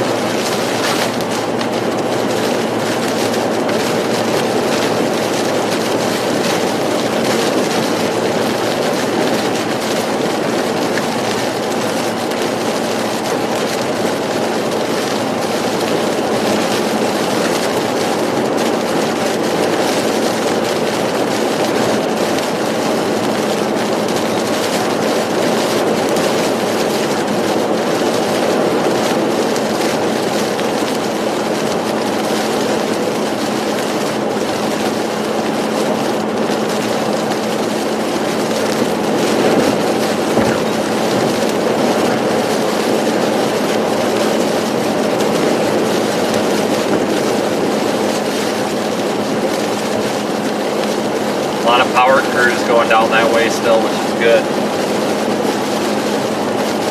Hopefully they can get the power restored quickly.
I forgot this was actually the third landfall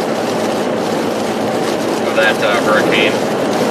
It made landfall in Cuba at one point too. It's about a week ago.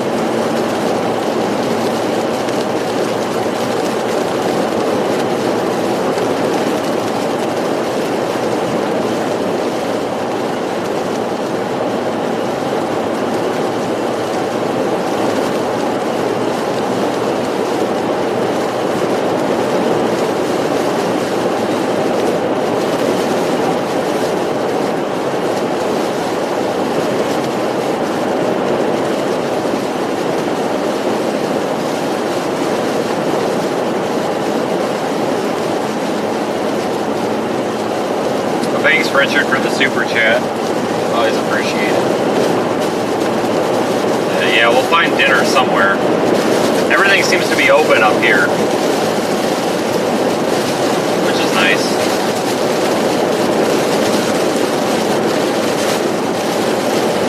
Yeah, the hurricane's moved inland, and it's no longer a hurricane anymore. It's a post-tropical storm, so it's got the same impacts as a tropical storm, but it's post-tropical, so it's no longer. That probably makes no sense to people that don't understand weather. I'm sorry. It's post-tropical, meaning it's no longer doesn't have any tropical characteristics. Basically, dry continental air, colder air has wrapped around it. It's cut off its supply of warm tropical air, and it's just going to weaken and fizzle out. That's basically about it. But it's no longer a hurricane. As of about an hour ago, hour ago, they put out an advisory and said it's now a post-tropical cyclone, or post-tropical storm rather.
We finally got our hurricane this year.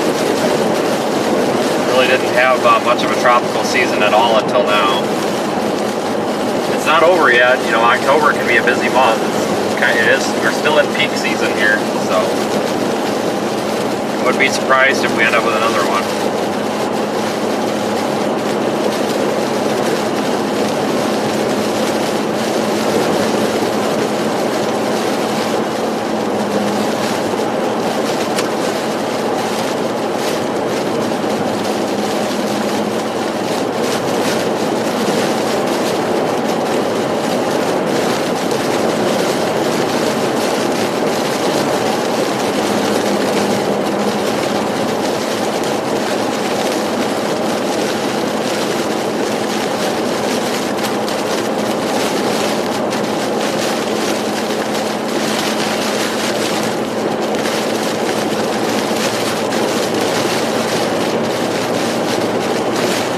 Anything for Texas? Probably not.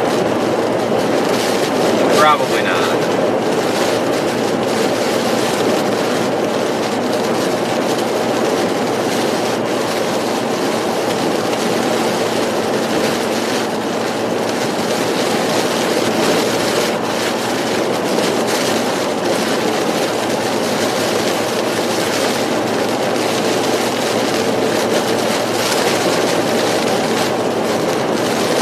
Relatively quiet weather pattern after this for a little bit.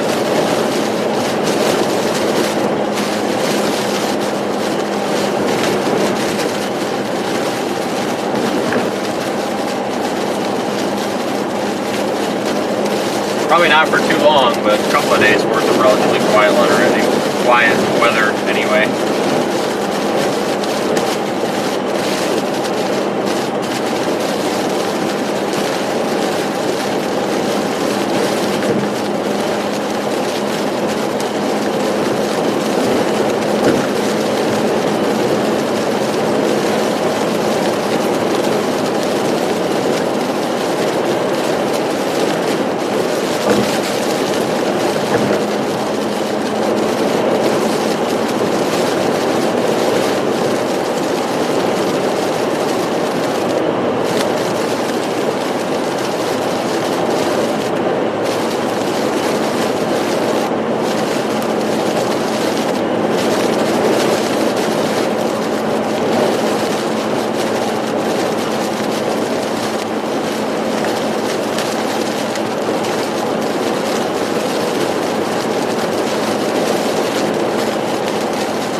Wow, it's really pouring rain.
Yeah, if you've been following along for more than just the past few days, you'll remember that we didn't really know what was going to happen with Ian.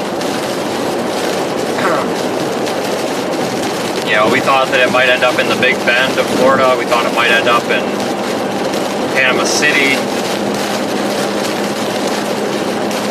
But the National Hurricane Center did a really good job with the track of that. I mean, they did shift it west there, but I think that might have been, you know, just their protocol because of the model guidance. But eventually, they did shift the forecast path back to almost the initial track, so it did end up going east like we thought it would. So it was really intense there for a while because we really just didn't know where it was going to go.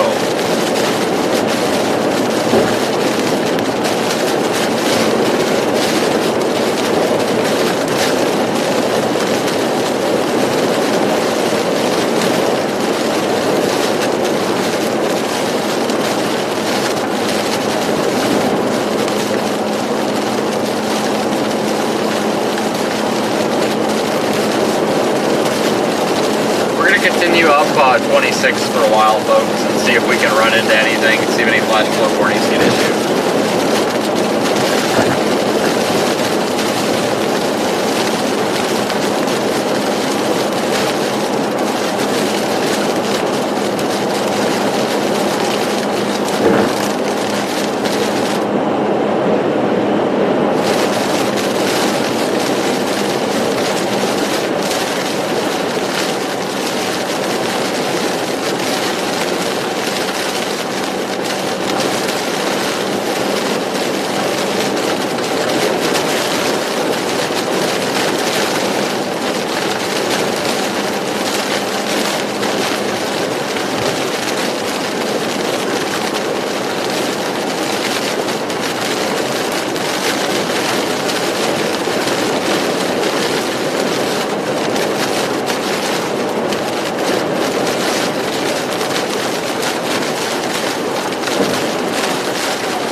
Really didn't get a whole lot of video this time around. Hurricanes are kind of hard to video because a lot of it's wind and you can't put wind on a video.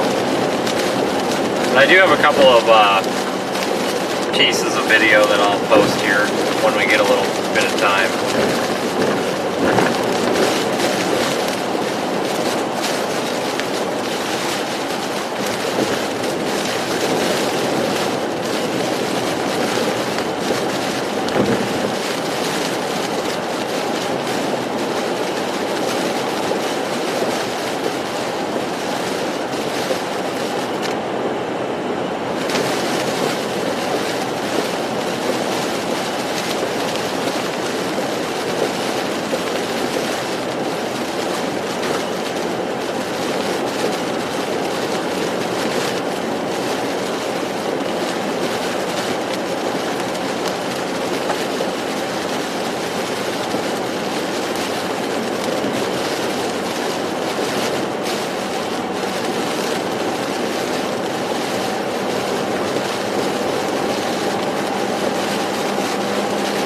know, we've had a very busy past few days, and like I said, I'm really happy with how the channel worked out. Everything performed well, which is important. I don't claim to be the National Hurricane Center by any means, but I do believe that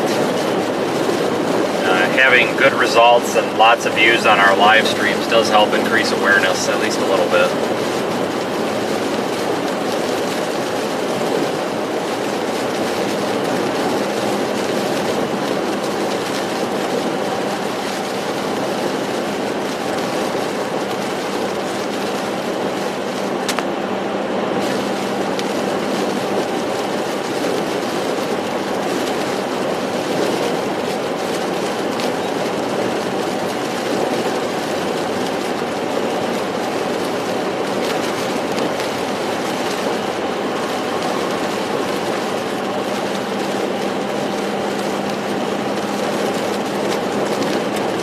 Incident ahead. All lane. You've got to be kidding me. Well, Google Maps doesn't show it, so just go for it.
It'll be spring season before you know it. We'll be back out in March, April, May before you know it.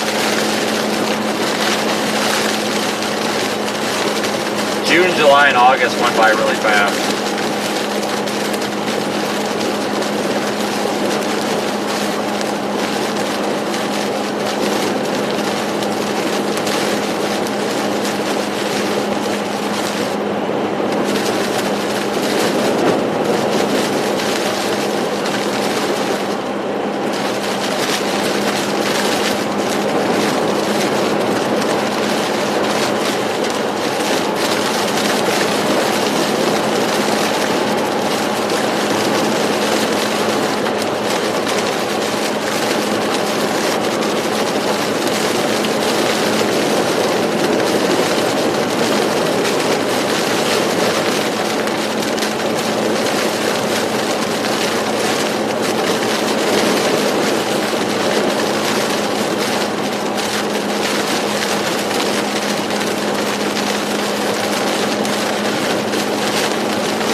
glad that we were out for this chase, though. I really am.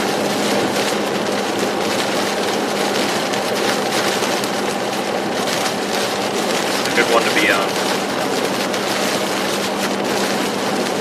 If you're just joining us, we are traveling kind of north-northwest right now.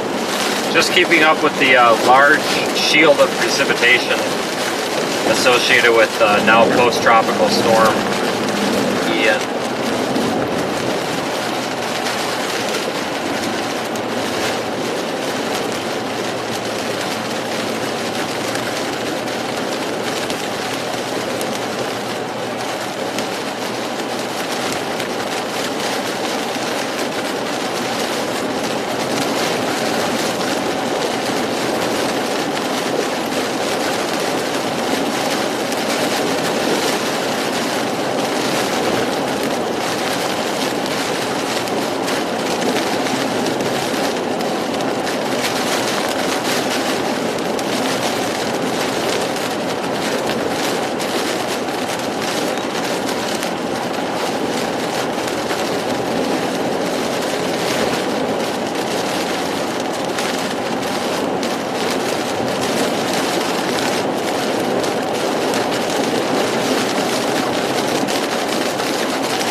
We had quite a few views today also, to about 65,000 views.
I don't know if I believe this all lanes blocked because Google Maps doesn't even show a slowdown.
warning still happening in North Carolina. There's still a tornado watch out over there. I wouldn't expect any long track tornadoes or anything. Typically, we get isolated tornado activity with tropical systems that come ashore. So it's pretty expected.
I'd like to know why this ambulance has its lights on in the right lane going 10 miles an hour under the speed limit. It makes no sense. It's fixing to get past.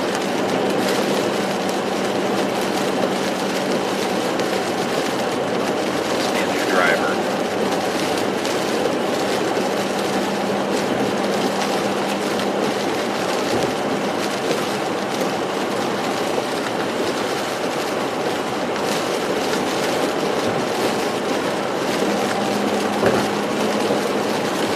I have not driven this way in a long time. It's probably been like 3 years since I've driven through here. You can still see the sky looks a little tropical. The low-level clouds are really moving. Yeah, so this ambulance has its lights on. We're doing 54 and a 60 in the right lane. I have no idea what's going on. Okay, you're gonna exit. Great. I'm gonna pass you. Holy smokes. That makes no sense.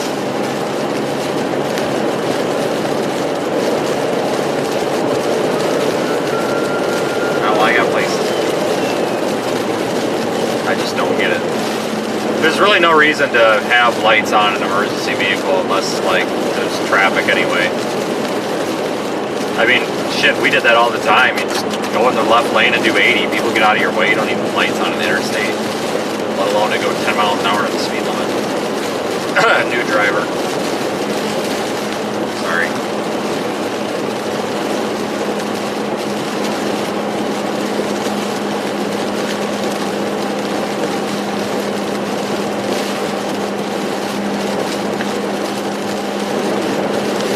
There's been quite a bit of rain here. You can tell the ditches look really salt, like there's water kind of encroaching up on the sides of the road a little bit. Not like significant amount of water, just the ground is really saturated, so. I mean, if the rain picks up, I could see us getting a bit of a flash flood threat. That must have been that accident.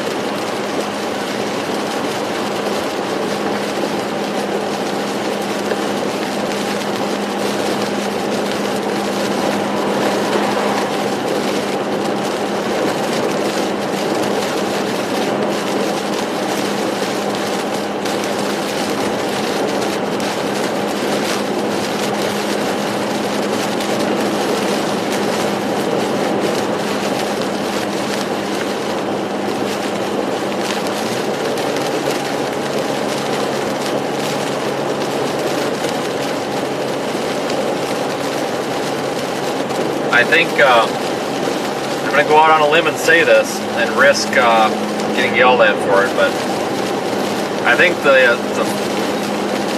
today's landfall of Ian underperformed. I'll tell you why. I know we had some significant surge flooding issues near Georgetown. However, the potential was there for that to be that entire coast.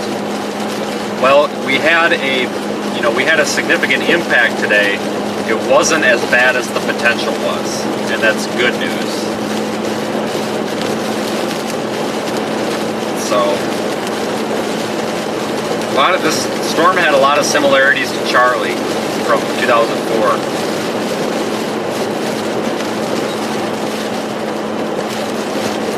So, Charlie made a landfall as well, I believe, in a similar location in South Carolina. Charlie was a lot smaller storm though.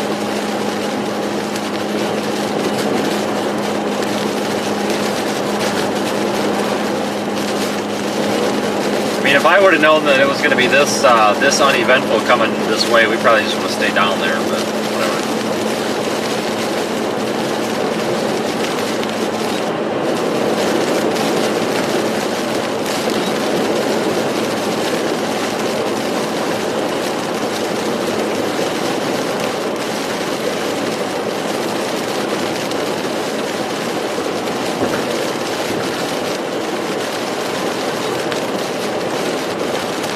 Neat to be able to collect a lot of data yesterday. We had a full set of data, or well, the day before, whatever, for the first landfall, Florida one anyway.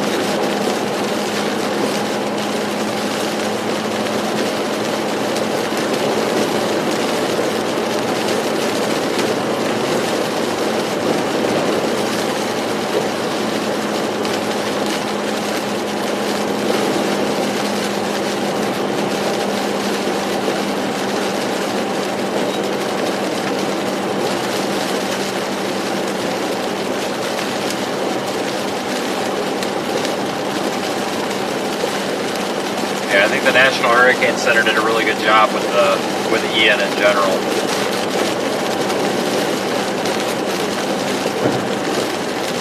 It just seems like they were really on top of it. They were getting a lot of criticism on social media, primarily by people that have no idea what a cloud even is, but I think they nailed it, personally. I mean, yeah, they had the cone too far west for a couple of advisories, but, well, for a couple of days they had the cone a little bit too far west, but, I mean, here's the deal, guys, that was several days out. I mean, model spread is a thing. Oh, this must be where the lanes are blocked. God dang it. Okay. Well, Google didn't tell me that. So how do we get around it?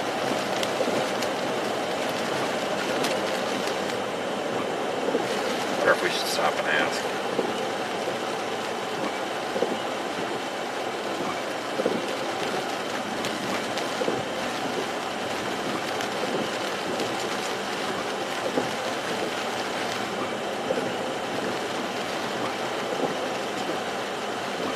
My phone died. Detour is...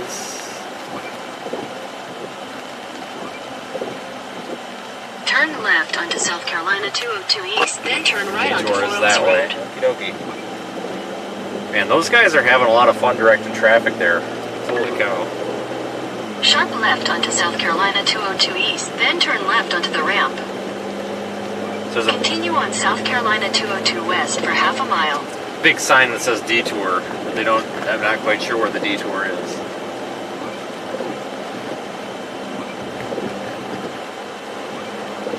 I honestly, I don't know. We'll just go up this road. I'm sure Google will figure it out.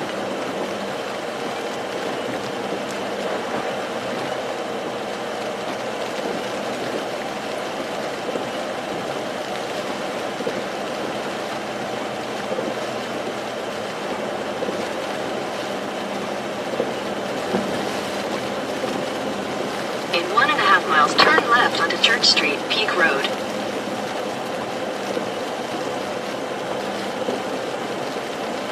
I think this, what is that, Highway 76, yeah. We're gonna go, I think, all the way down to 76.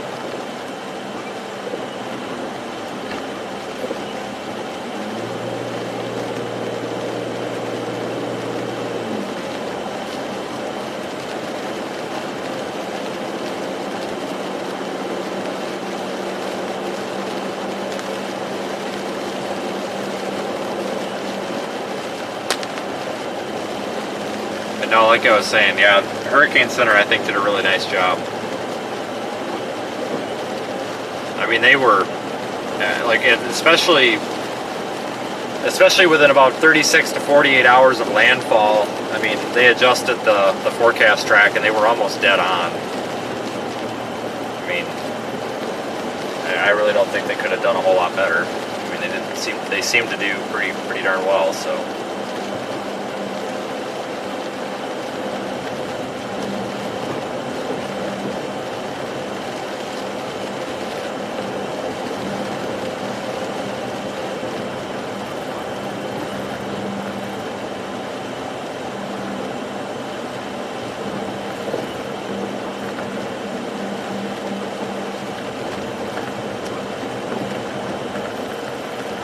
In a 1/4 mile, turn left onto Church Street, Peak Road.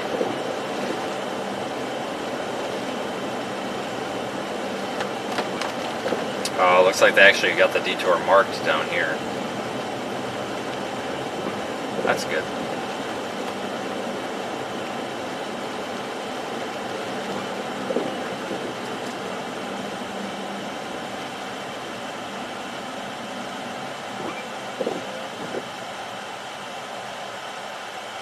Turn left onto Church Street, Peak Road, then turn right.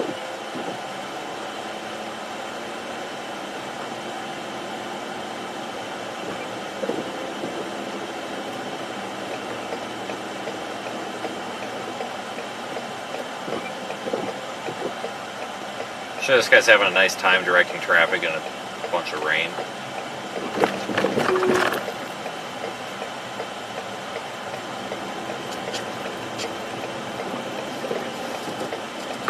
That's gotta suck.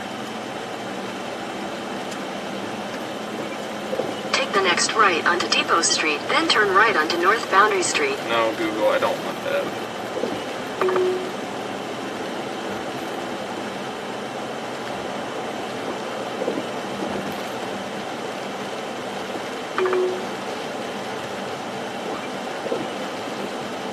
Take the next right onto West Church Street. You know, after you ignore the GPS directions for about the 10th time, you would think it would realize that you want to go a different way.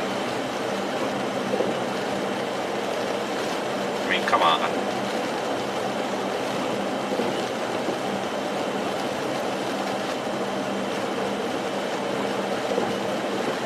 Make a sharp right onto Mount Tabor Church Road, State Road S3624, then turn left onto Main Street.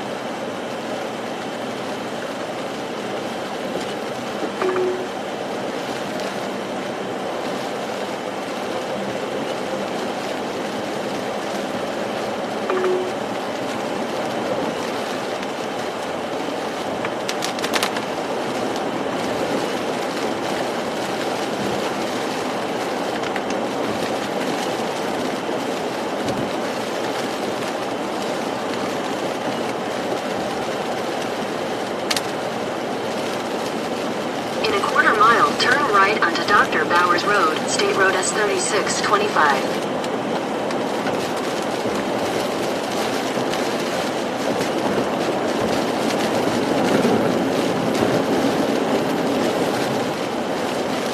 Take the next right onto Dr. Bowers Road, State my Road God, no. S3625. Clearly, I don't want to go that way.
In a quarter mile, turn right onto South Carolina 773 North.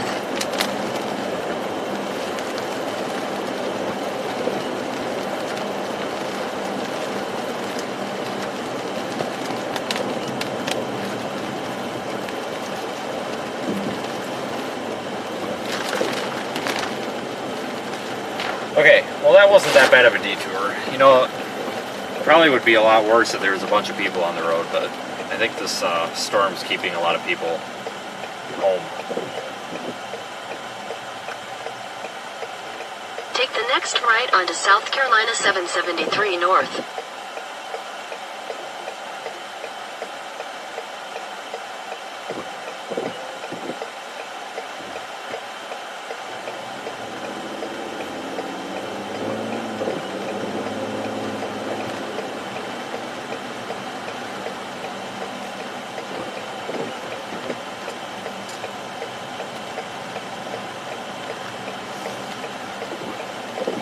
Continue on South Carolina 773 North for 2 miles.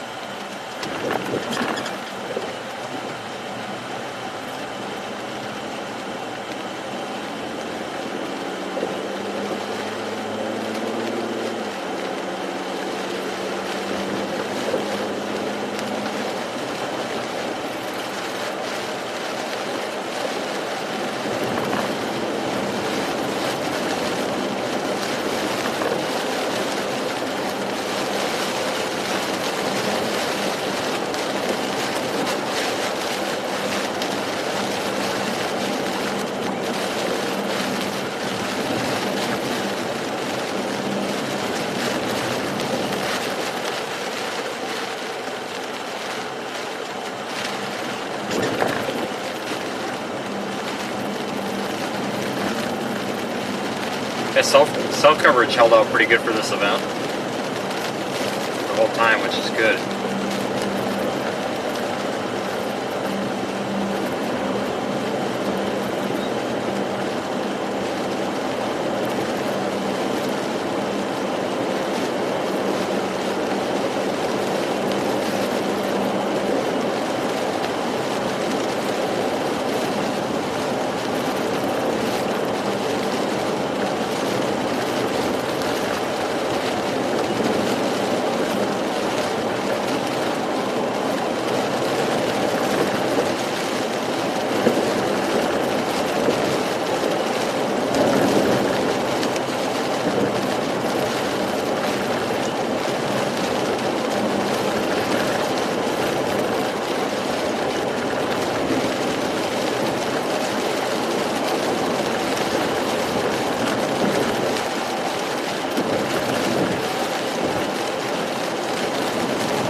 Go.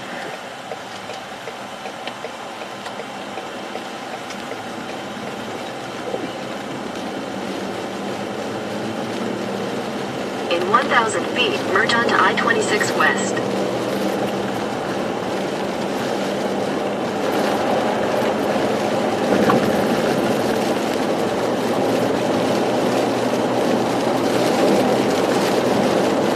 Alright, back on Continue track. on I-26 West for 3 miles.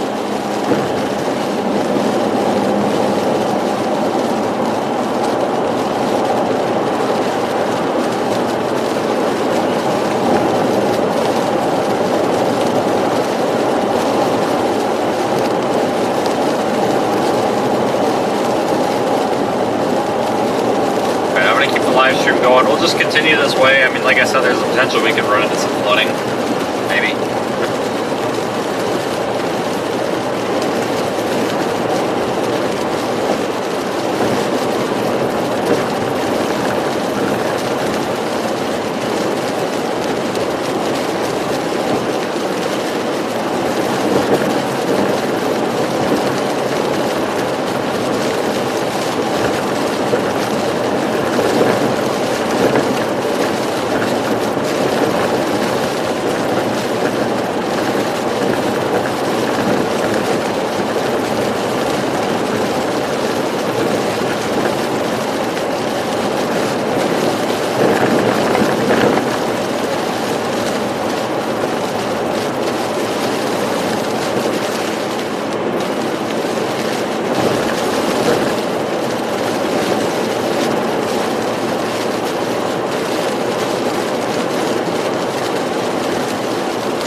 I've been driving in rain for over 24 hours now. So it started raining about this time yesterday. And it's just been non-stop. The car did stop leaking. I'm not sure why. Doesn't make a whole lot of sense. I didn't do anything to stop the leak.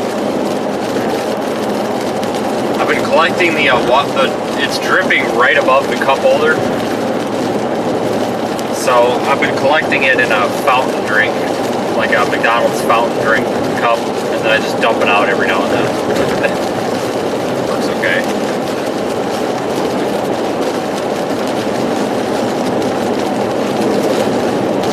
I'll get that fixed as soon as we get to dry land here.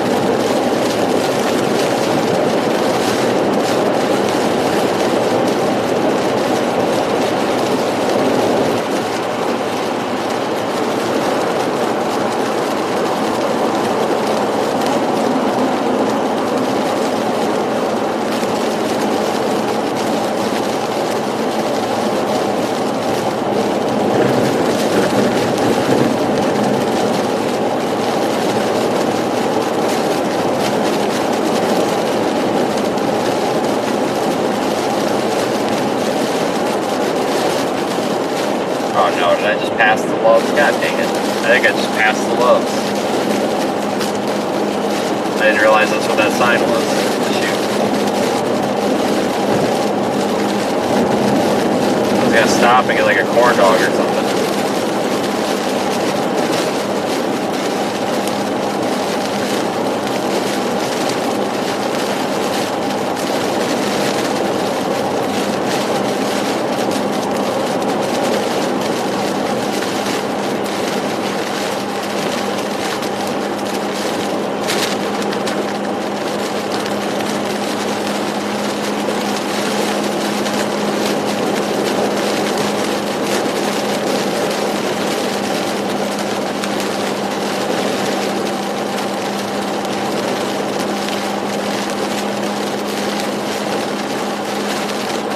No, but there's other things up here.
Well, it's been a successful chase. I think we've kind of milked this storm system about as much as we can. I'll keep the live stream up for a while though. I'm gonna start thinking about the next move.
Yeah, this, even just looking at the radar, the National Radar Composite, there's really not a whole lot of rain being produced by this lake. This system's really falling apart.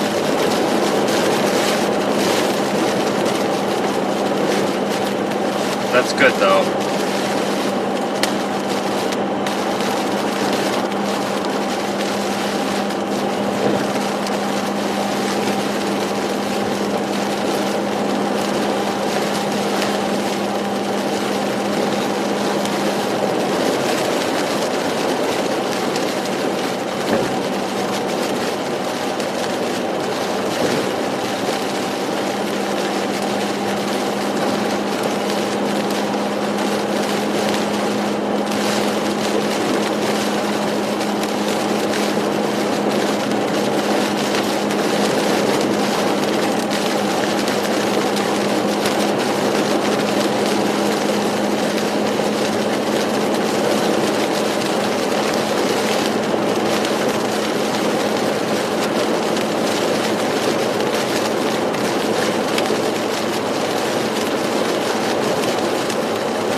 Christ, some of these people are just driving like they're 6 hours late to their freaking meeting.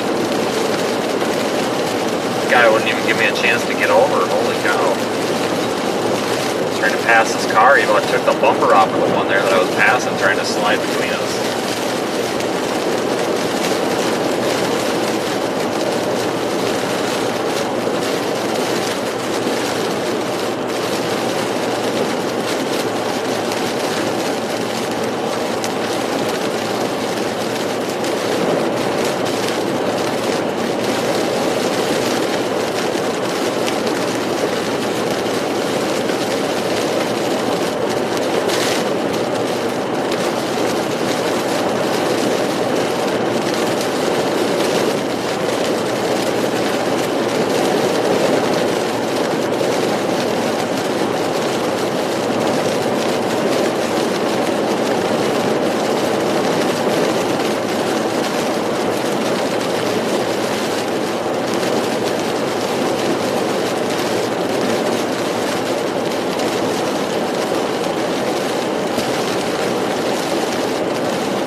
Live for, yeah, it's gotta be close to 12 hours now, doesn't it?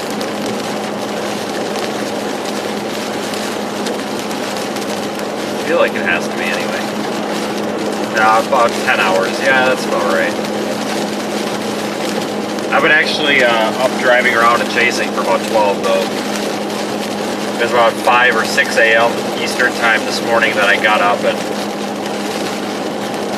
went and deployed that surge camera.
Everybody, we are northwest of Columbia, South Carolina.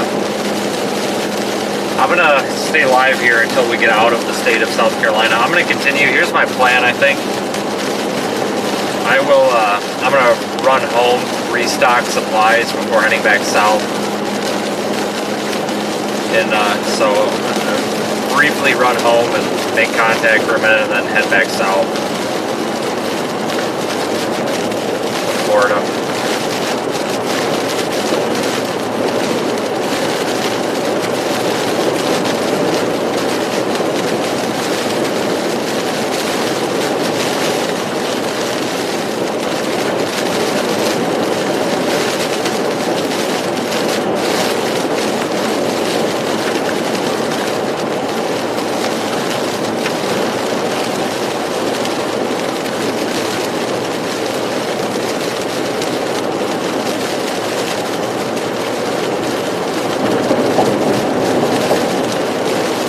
Doesn't make sense for me to divert back to Florida and then go home in a couple of days and then go back down. It's just wasted gas. Like, might as well just go home, get everything we need, and then go back down.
haven't seen any flooding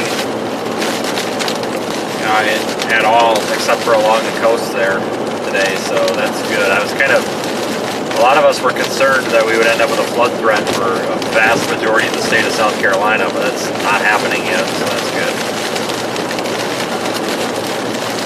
No complaints there.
One thing about this storm is it had a very big wind field on it.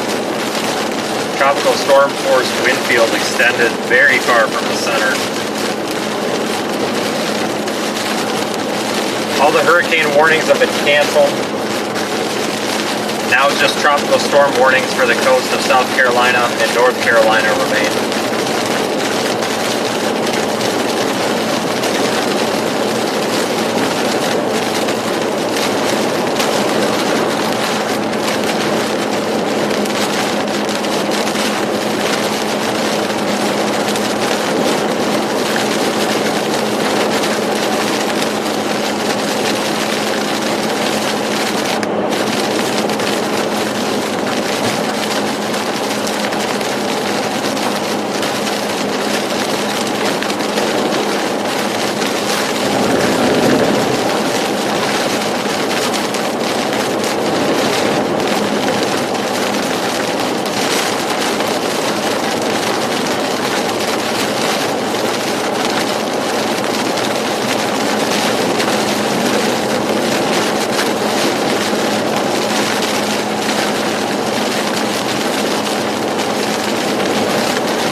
wipers are already starting to fall apart.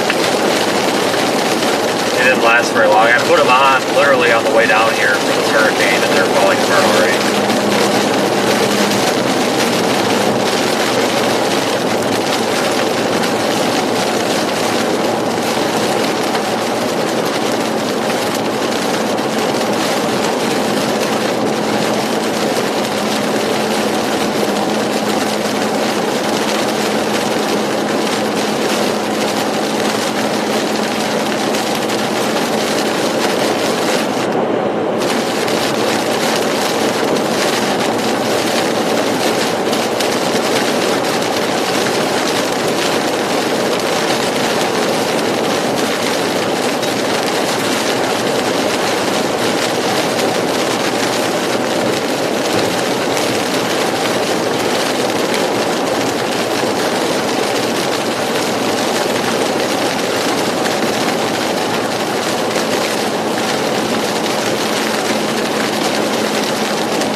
Yeah, it's nice to see things open again.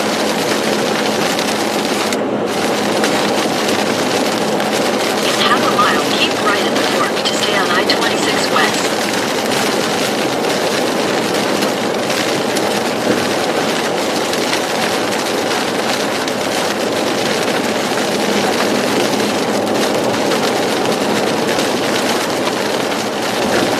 Keep right at the fork to stay on I-26 West.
Still making our way up the interstate. Actually might get into a pocket of some pretty heavy rain here in a couple of miles, it looks like.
Turn your headlights on.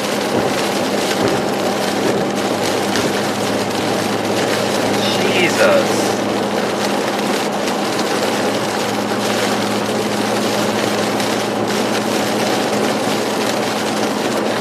This guy comes up, he's got his tires on the other side of the yellow line over there. And I'm going to get over in the left lane here because I'm going to pass these cars. And you can't see this car because of the spray from my tires.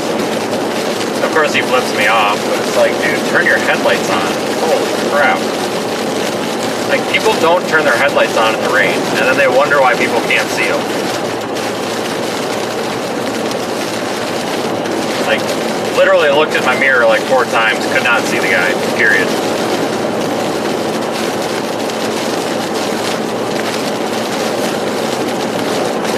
I really don't know why people don't put their headlights on anymore. I mean, we noticed that in the hurricane today too. You know, we're driving around, it's just pelting rain and nobody's got their headlights on. Like, you cannot see anybody, period. And then they get mad when you don't see them because you cut them off or something. Well, it's like you don't see them. So I don't know.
everybody for making this a successful time. I try to provide a as professional of an atmosphere as possible without it being as boring as talking to a cardboard box, but holy Christ. Guys, I'm doing 8 over the speed limit. Look at this guy. Holy hell. I'm doing 8 over. It's pouring rain, and that guy's flying by like 100. But you know what? At least he's got his headlights on. But no, there's a lot of like immaturity when it comes to live streams anymore, and it's just frustrating. It's not only in the storm chasing community, but it's in the IRL community in general. And I just think that it's really sad when people turn their camera on and act like an idiot. Like, it's just foolish. Here comes, like, what is with these people? Like, what bank did these people rob? But I just don't think that, you know, people that are in a disaster area that are watching a storm chaser, you know, in their area trying to figure out what's going on, want to see somebody acting like an idiot or making a fool of themselves, or an IRL streamer or whatever. So I try not to do that. I know it would be more fun if we were screwing around and stuff, but I just don't think that's very respectful. I mean, I try to have as much fun as we can, but I don't want to act like an idiot on the camera. I've seen a lot of it lately. It's getting worse. It's making the profession that I work in a joke, and it's sad. So I appreciate everybody kind of sticking with me. And you know, here's the deal: we could probably have 5 million views a month on our live streams if I acted like an idiot on the camera. Like, if I would have been on it, here's the deal, guys: if I would have been making controversial comments or stupid jokes this whole hurricane, or just acting like an idiot, we would have had millions of views, because that's how the internet works. But I don't feel it's respectful. And there's some other folks that are doing that and just acting like fools. And it works. It gets views. It gets super chats. It gets ad revenue.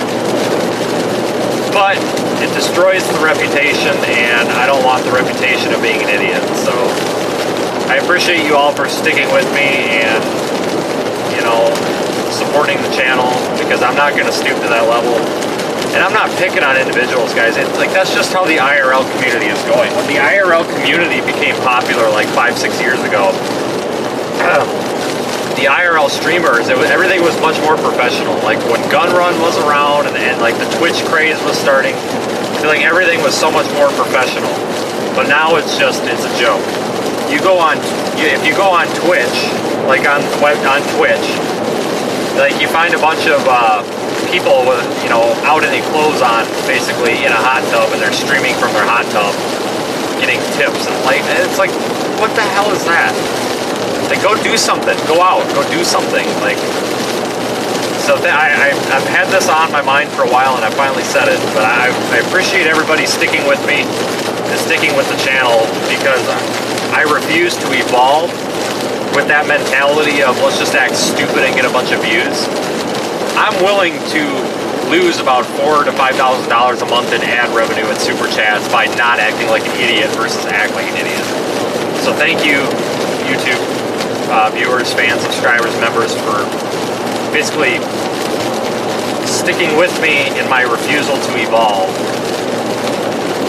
Because it's just, storm chasing has gone down the toilet in the past 2 years, and I've been talking with other professional storm chasers about this, and we are worried, because with the invention of 4G and 5G, anybody can pick up a phone and stream, or anybody can pick up a phone and post to YouTube now.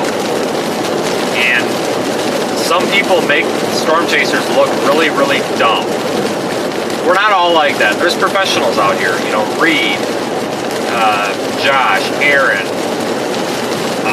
Chris Florida, you know, me. There's a lot of professionals out here. We care about what we're doing, you know, like Brett and Brad, you know, we care about what we're doing. Jordan, you know, these guys, like, there's a group of like 20 to 30, what I would call like full-time storm chasers, where their only income is storm chasing. And I feel like there's that, you know, we're trying to hold the fort down. We're trying to act professional as we can, but I saw something last night that occurred on a live stream that really bothered me, and it made a mockery out of this hurricane coverage, and I just don't want any people to lump me in with it. So that's why I try to be professional, because we do simulcast our stream to our sponsors, our partners, different weather channels, apps.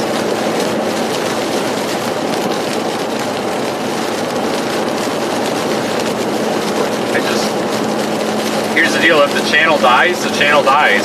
I mean, it is what it is. But I refuse to jump on the IRL foolishness bandwagon. So thank you, and I really truly mean it, because we have an awesome audience. I feel like everybody really cares about the content. Tammy, I don't know what you saw, but I didn't see it firsthand. I was sent a screen recording, so I don't know, but it was pretty ridiculous. But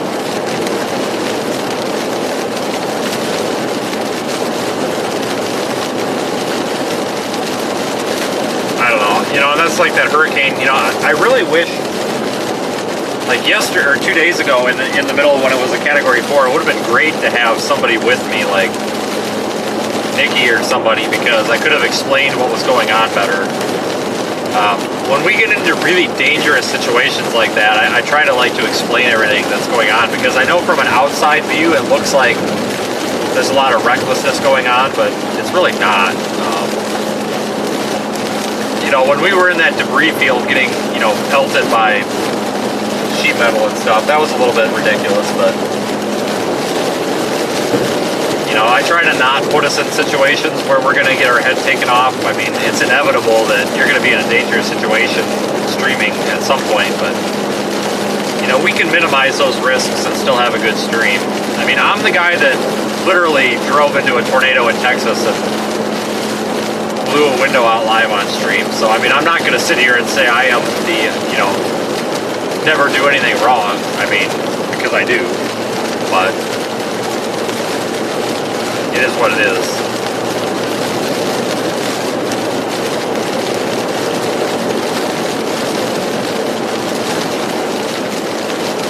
Yeah, and you know, that's the thing too, when we're live streaming, it's tough to, there's a fine line of being respectful and providing information. Like with the hurricane yesterday, you know, I was tempted, and we could have actually drove into that subdivision where those mobile homes were getting shredded apart.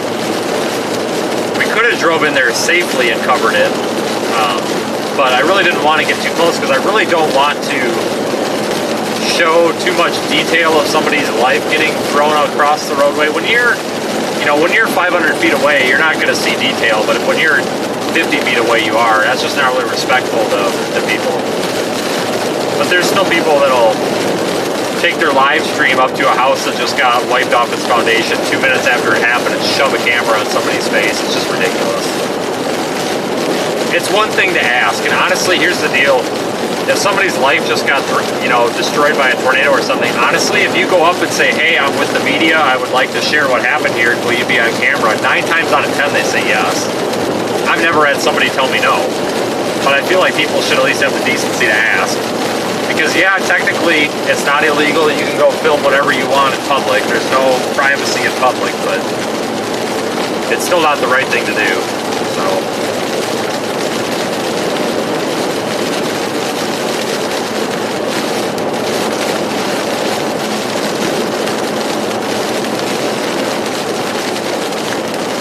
but I still think we were able to provide good coverage. Like I said, we had like 165 or 170,000 views during the first landfall of Ian in Florida, and I'm really happy with that. Today we had almost 70. Typically on a live stream we get 20 to 30 because they're usually shorter and they're not such big impact events, but that was good exposure for the channel. How many hours till I'm back home? Probably like 10, 11, something like that.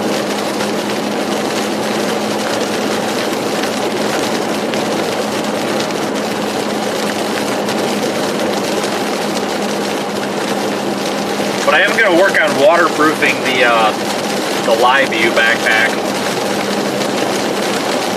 so that we can just take the whole setup out of the car without having to mess around with the phone and everything. That would have solved a lot of problems. I never really thought it shouldn't be that hard to waterproof it, honestly.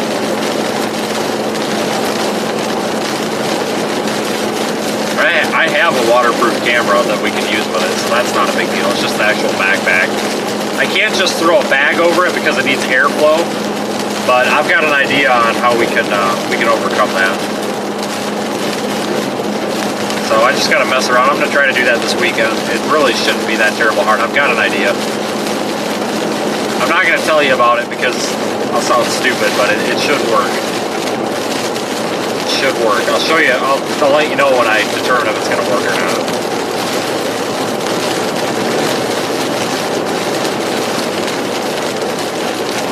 Scotch guard, yeah, that's part of what it's going to involve.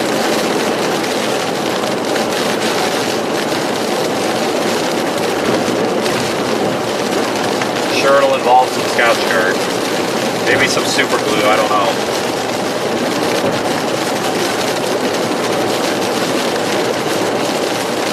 Wind is still really strong here, guys. We're getting blown over quite a bit.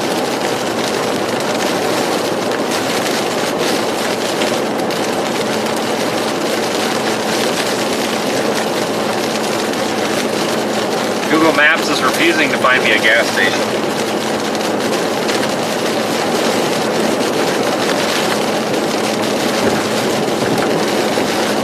It's really annoying.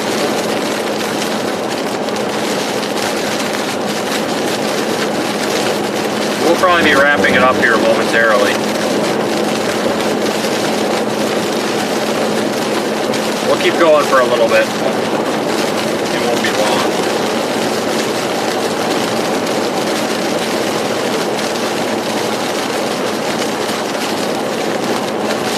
Yeah, Ian's just a storm. It's definitely winding down.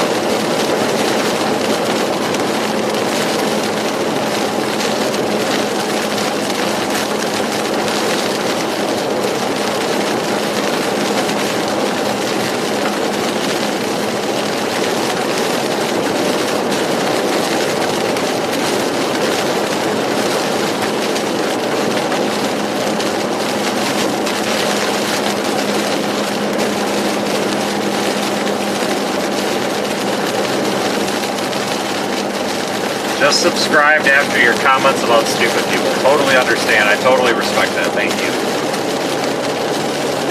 Yeah, Ian has been just a train wreck, guys. I mean, this was I would put this right up there with Ida, honestly. I mean, it's kind of comparing apples to oranges. It's different. It's impacted different infrastructure, but I mean, regardless, the damage was just intense. Fort Myers Beach is gonna take a lot of repair. I mean, it'll be repaired. Big tourist destination. I mean, it's gonna get repaired. It's gonna take a lot of effort.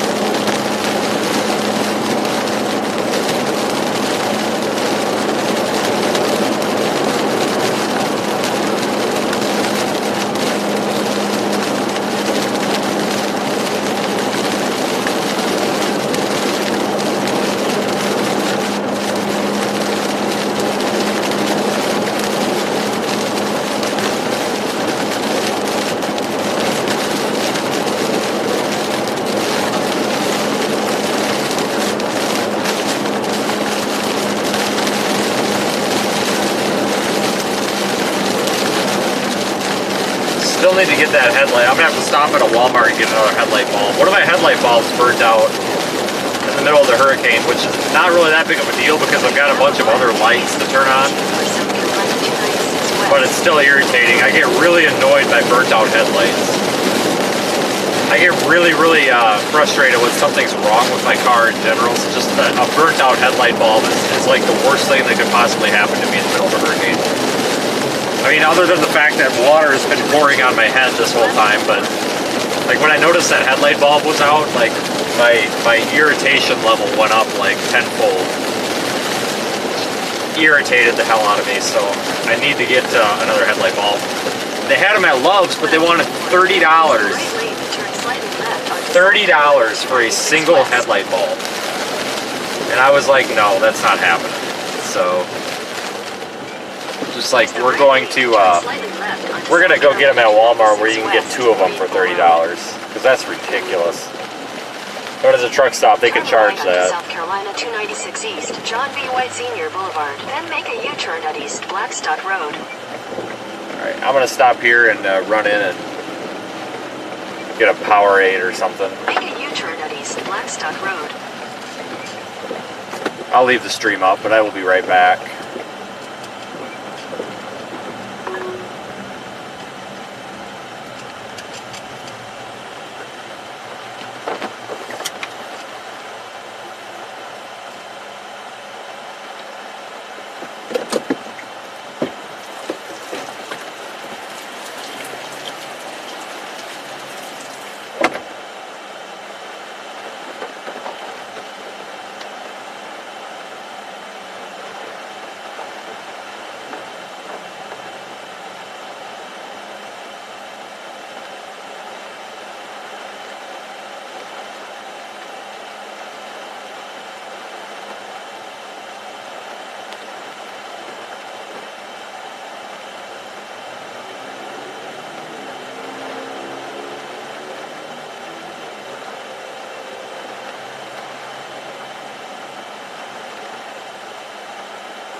that was an awful experience.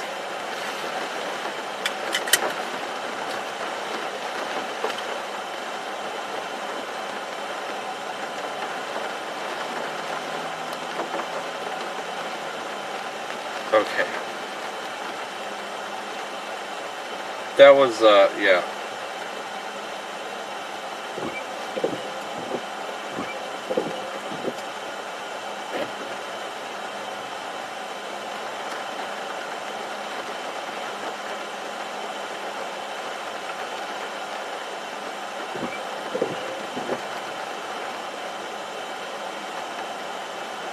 Okay, let me see what I got here.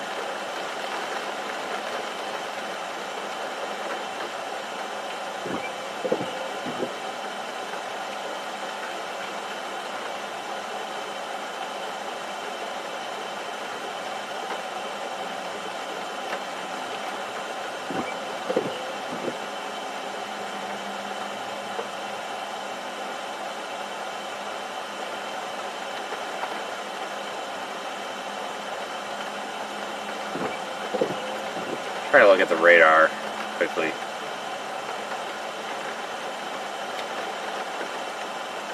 Hopefully.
There we go.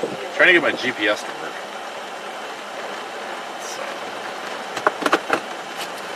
It's not working properly here. Alright, let's go this way. That gas station is awful. Holy cow.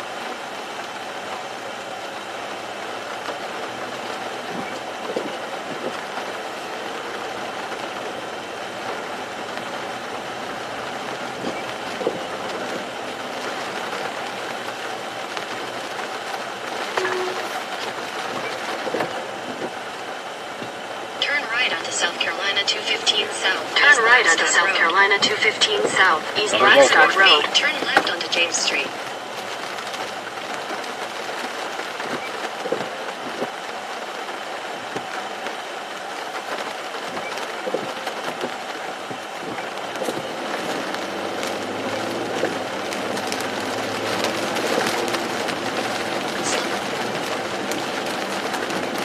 In a quarter mile, turn right onto South Blackstock Road.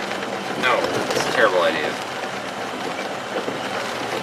In a quarter mile, merge onto I-26 West. In a quarter mile, merge onto I-26 West.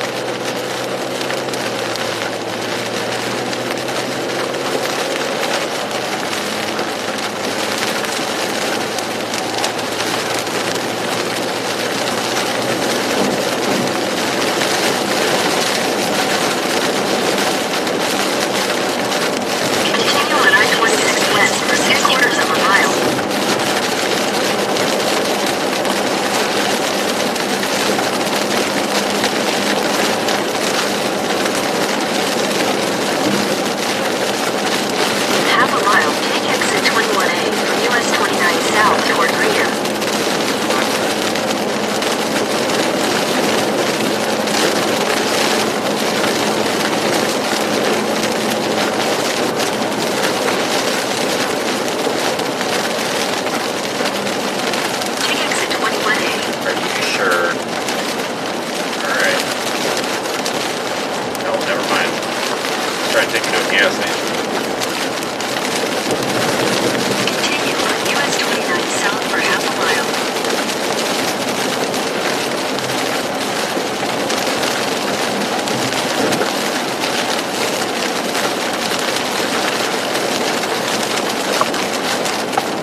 out of the state. Unless like some flash flood warnings pop up or something, you know, then I would divert. But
been a while since I've been to Greenville area here. We're in Spartanburg right now.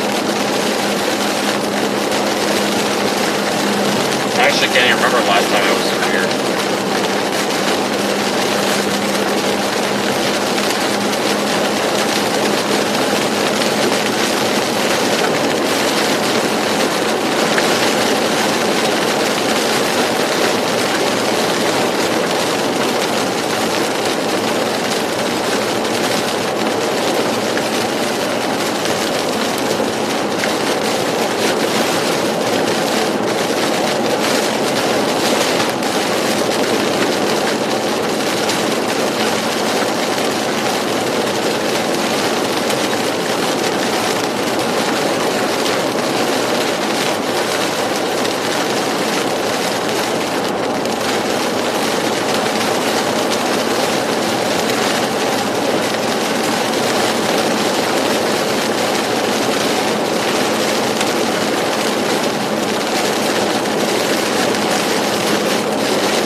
Stream another 10 minutes or so.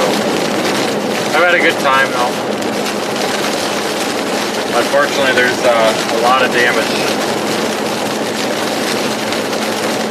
especially Florida. You know, parts of South Carolina, they got the surge today, are going to have some long-term issues, but Florida was the most widespread.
I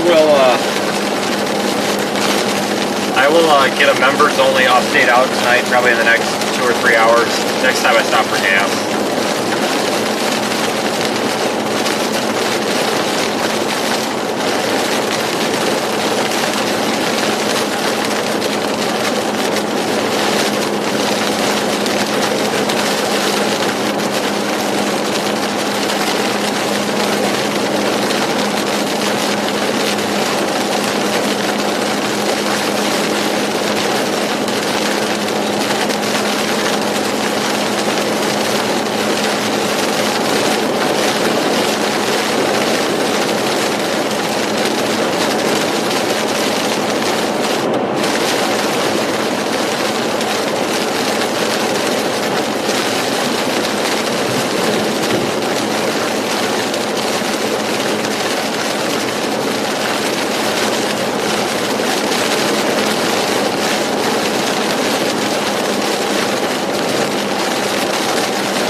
I'm going to have to go back and look at some of the data from the past few days and compile some sort of a video with, showing the moments of the lowest pressure, highest wind, stuff like that. And I see the chat lit up with a bunch of, nice comments. Thank you, everybody. I do enjoy this, so I like going out here and showing everybody what I'm doing, so thank you all for being so supportive.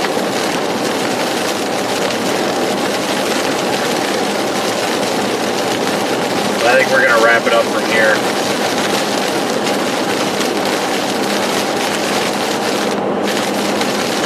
Expect a live stream. There might be one this weekend, but it will for sure have some sort of a live stream by on Monday, whether it's in the studio or me driving, but I'll probably be driving out to Florida.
Not me doing it, guys. The wind is really pulling on the car this much.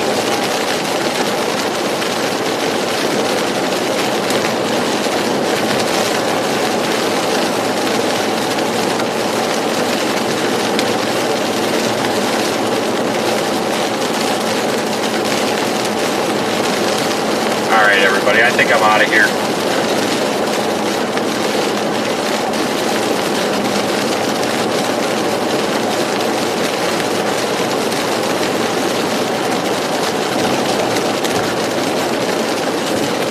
Have a good night, everybody. Thank you for riding along. I'll be posting some updates on the YouTube community page, of course on Twitter. You can go to seethestorm.com if you want to join as a YouTube member. You can find our Discord server, our story, all sorts of information on there. like I said, there will be some sort of coverage, or I'm sorry, some sort of live stream for sure on Monday, if not before. Just all depends on when I get home and how quick I can get turned around. So thank you everybody for helping make this a successful time.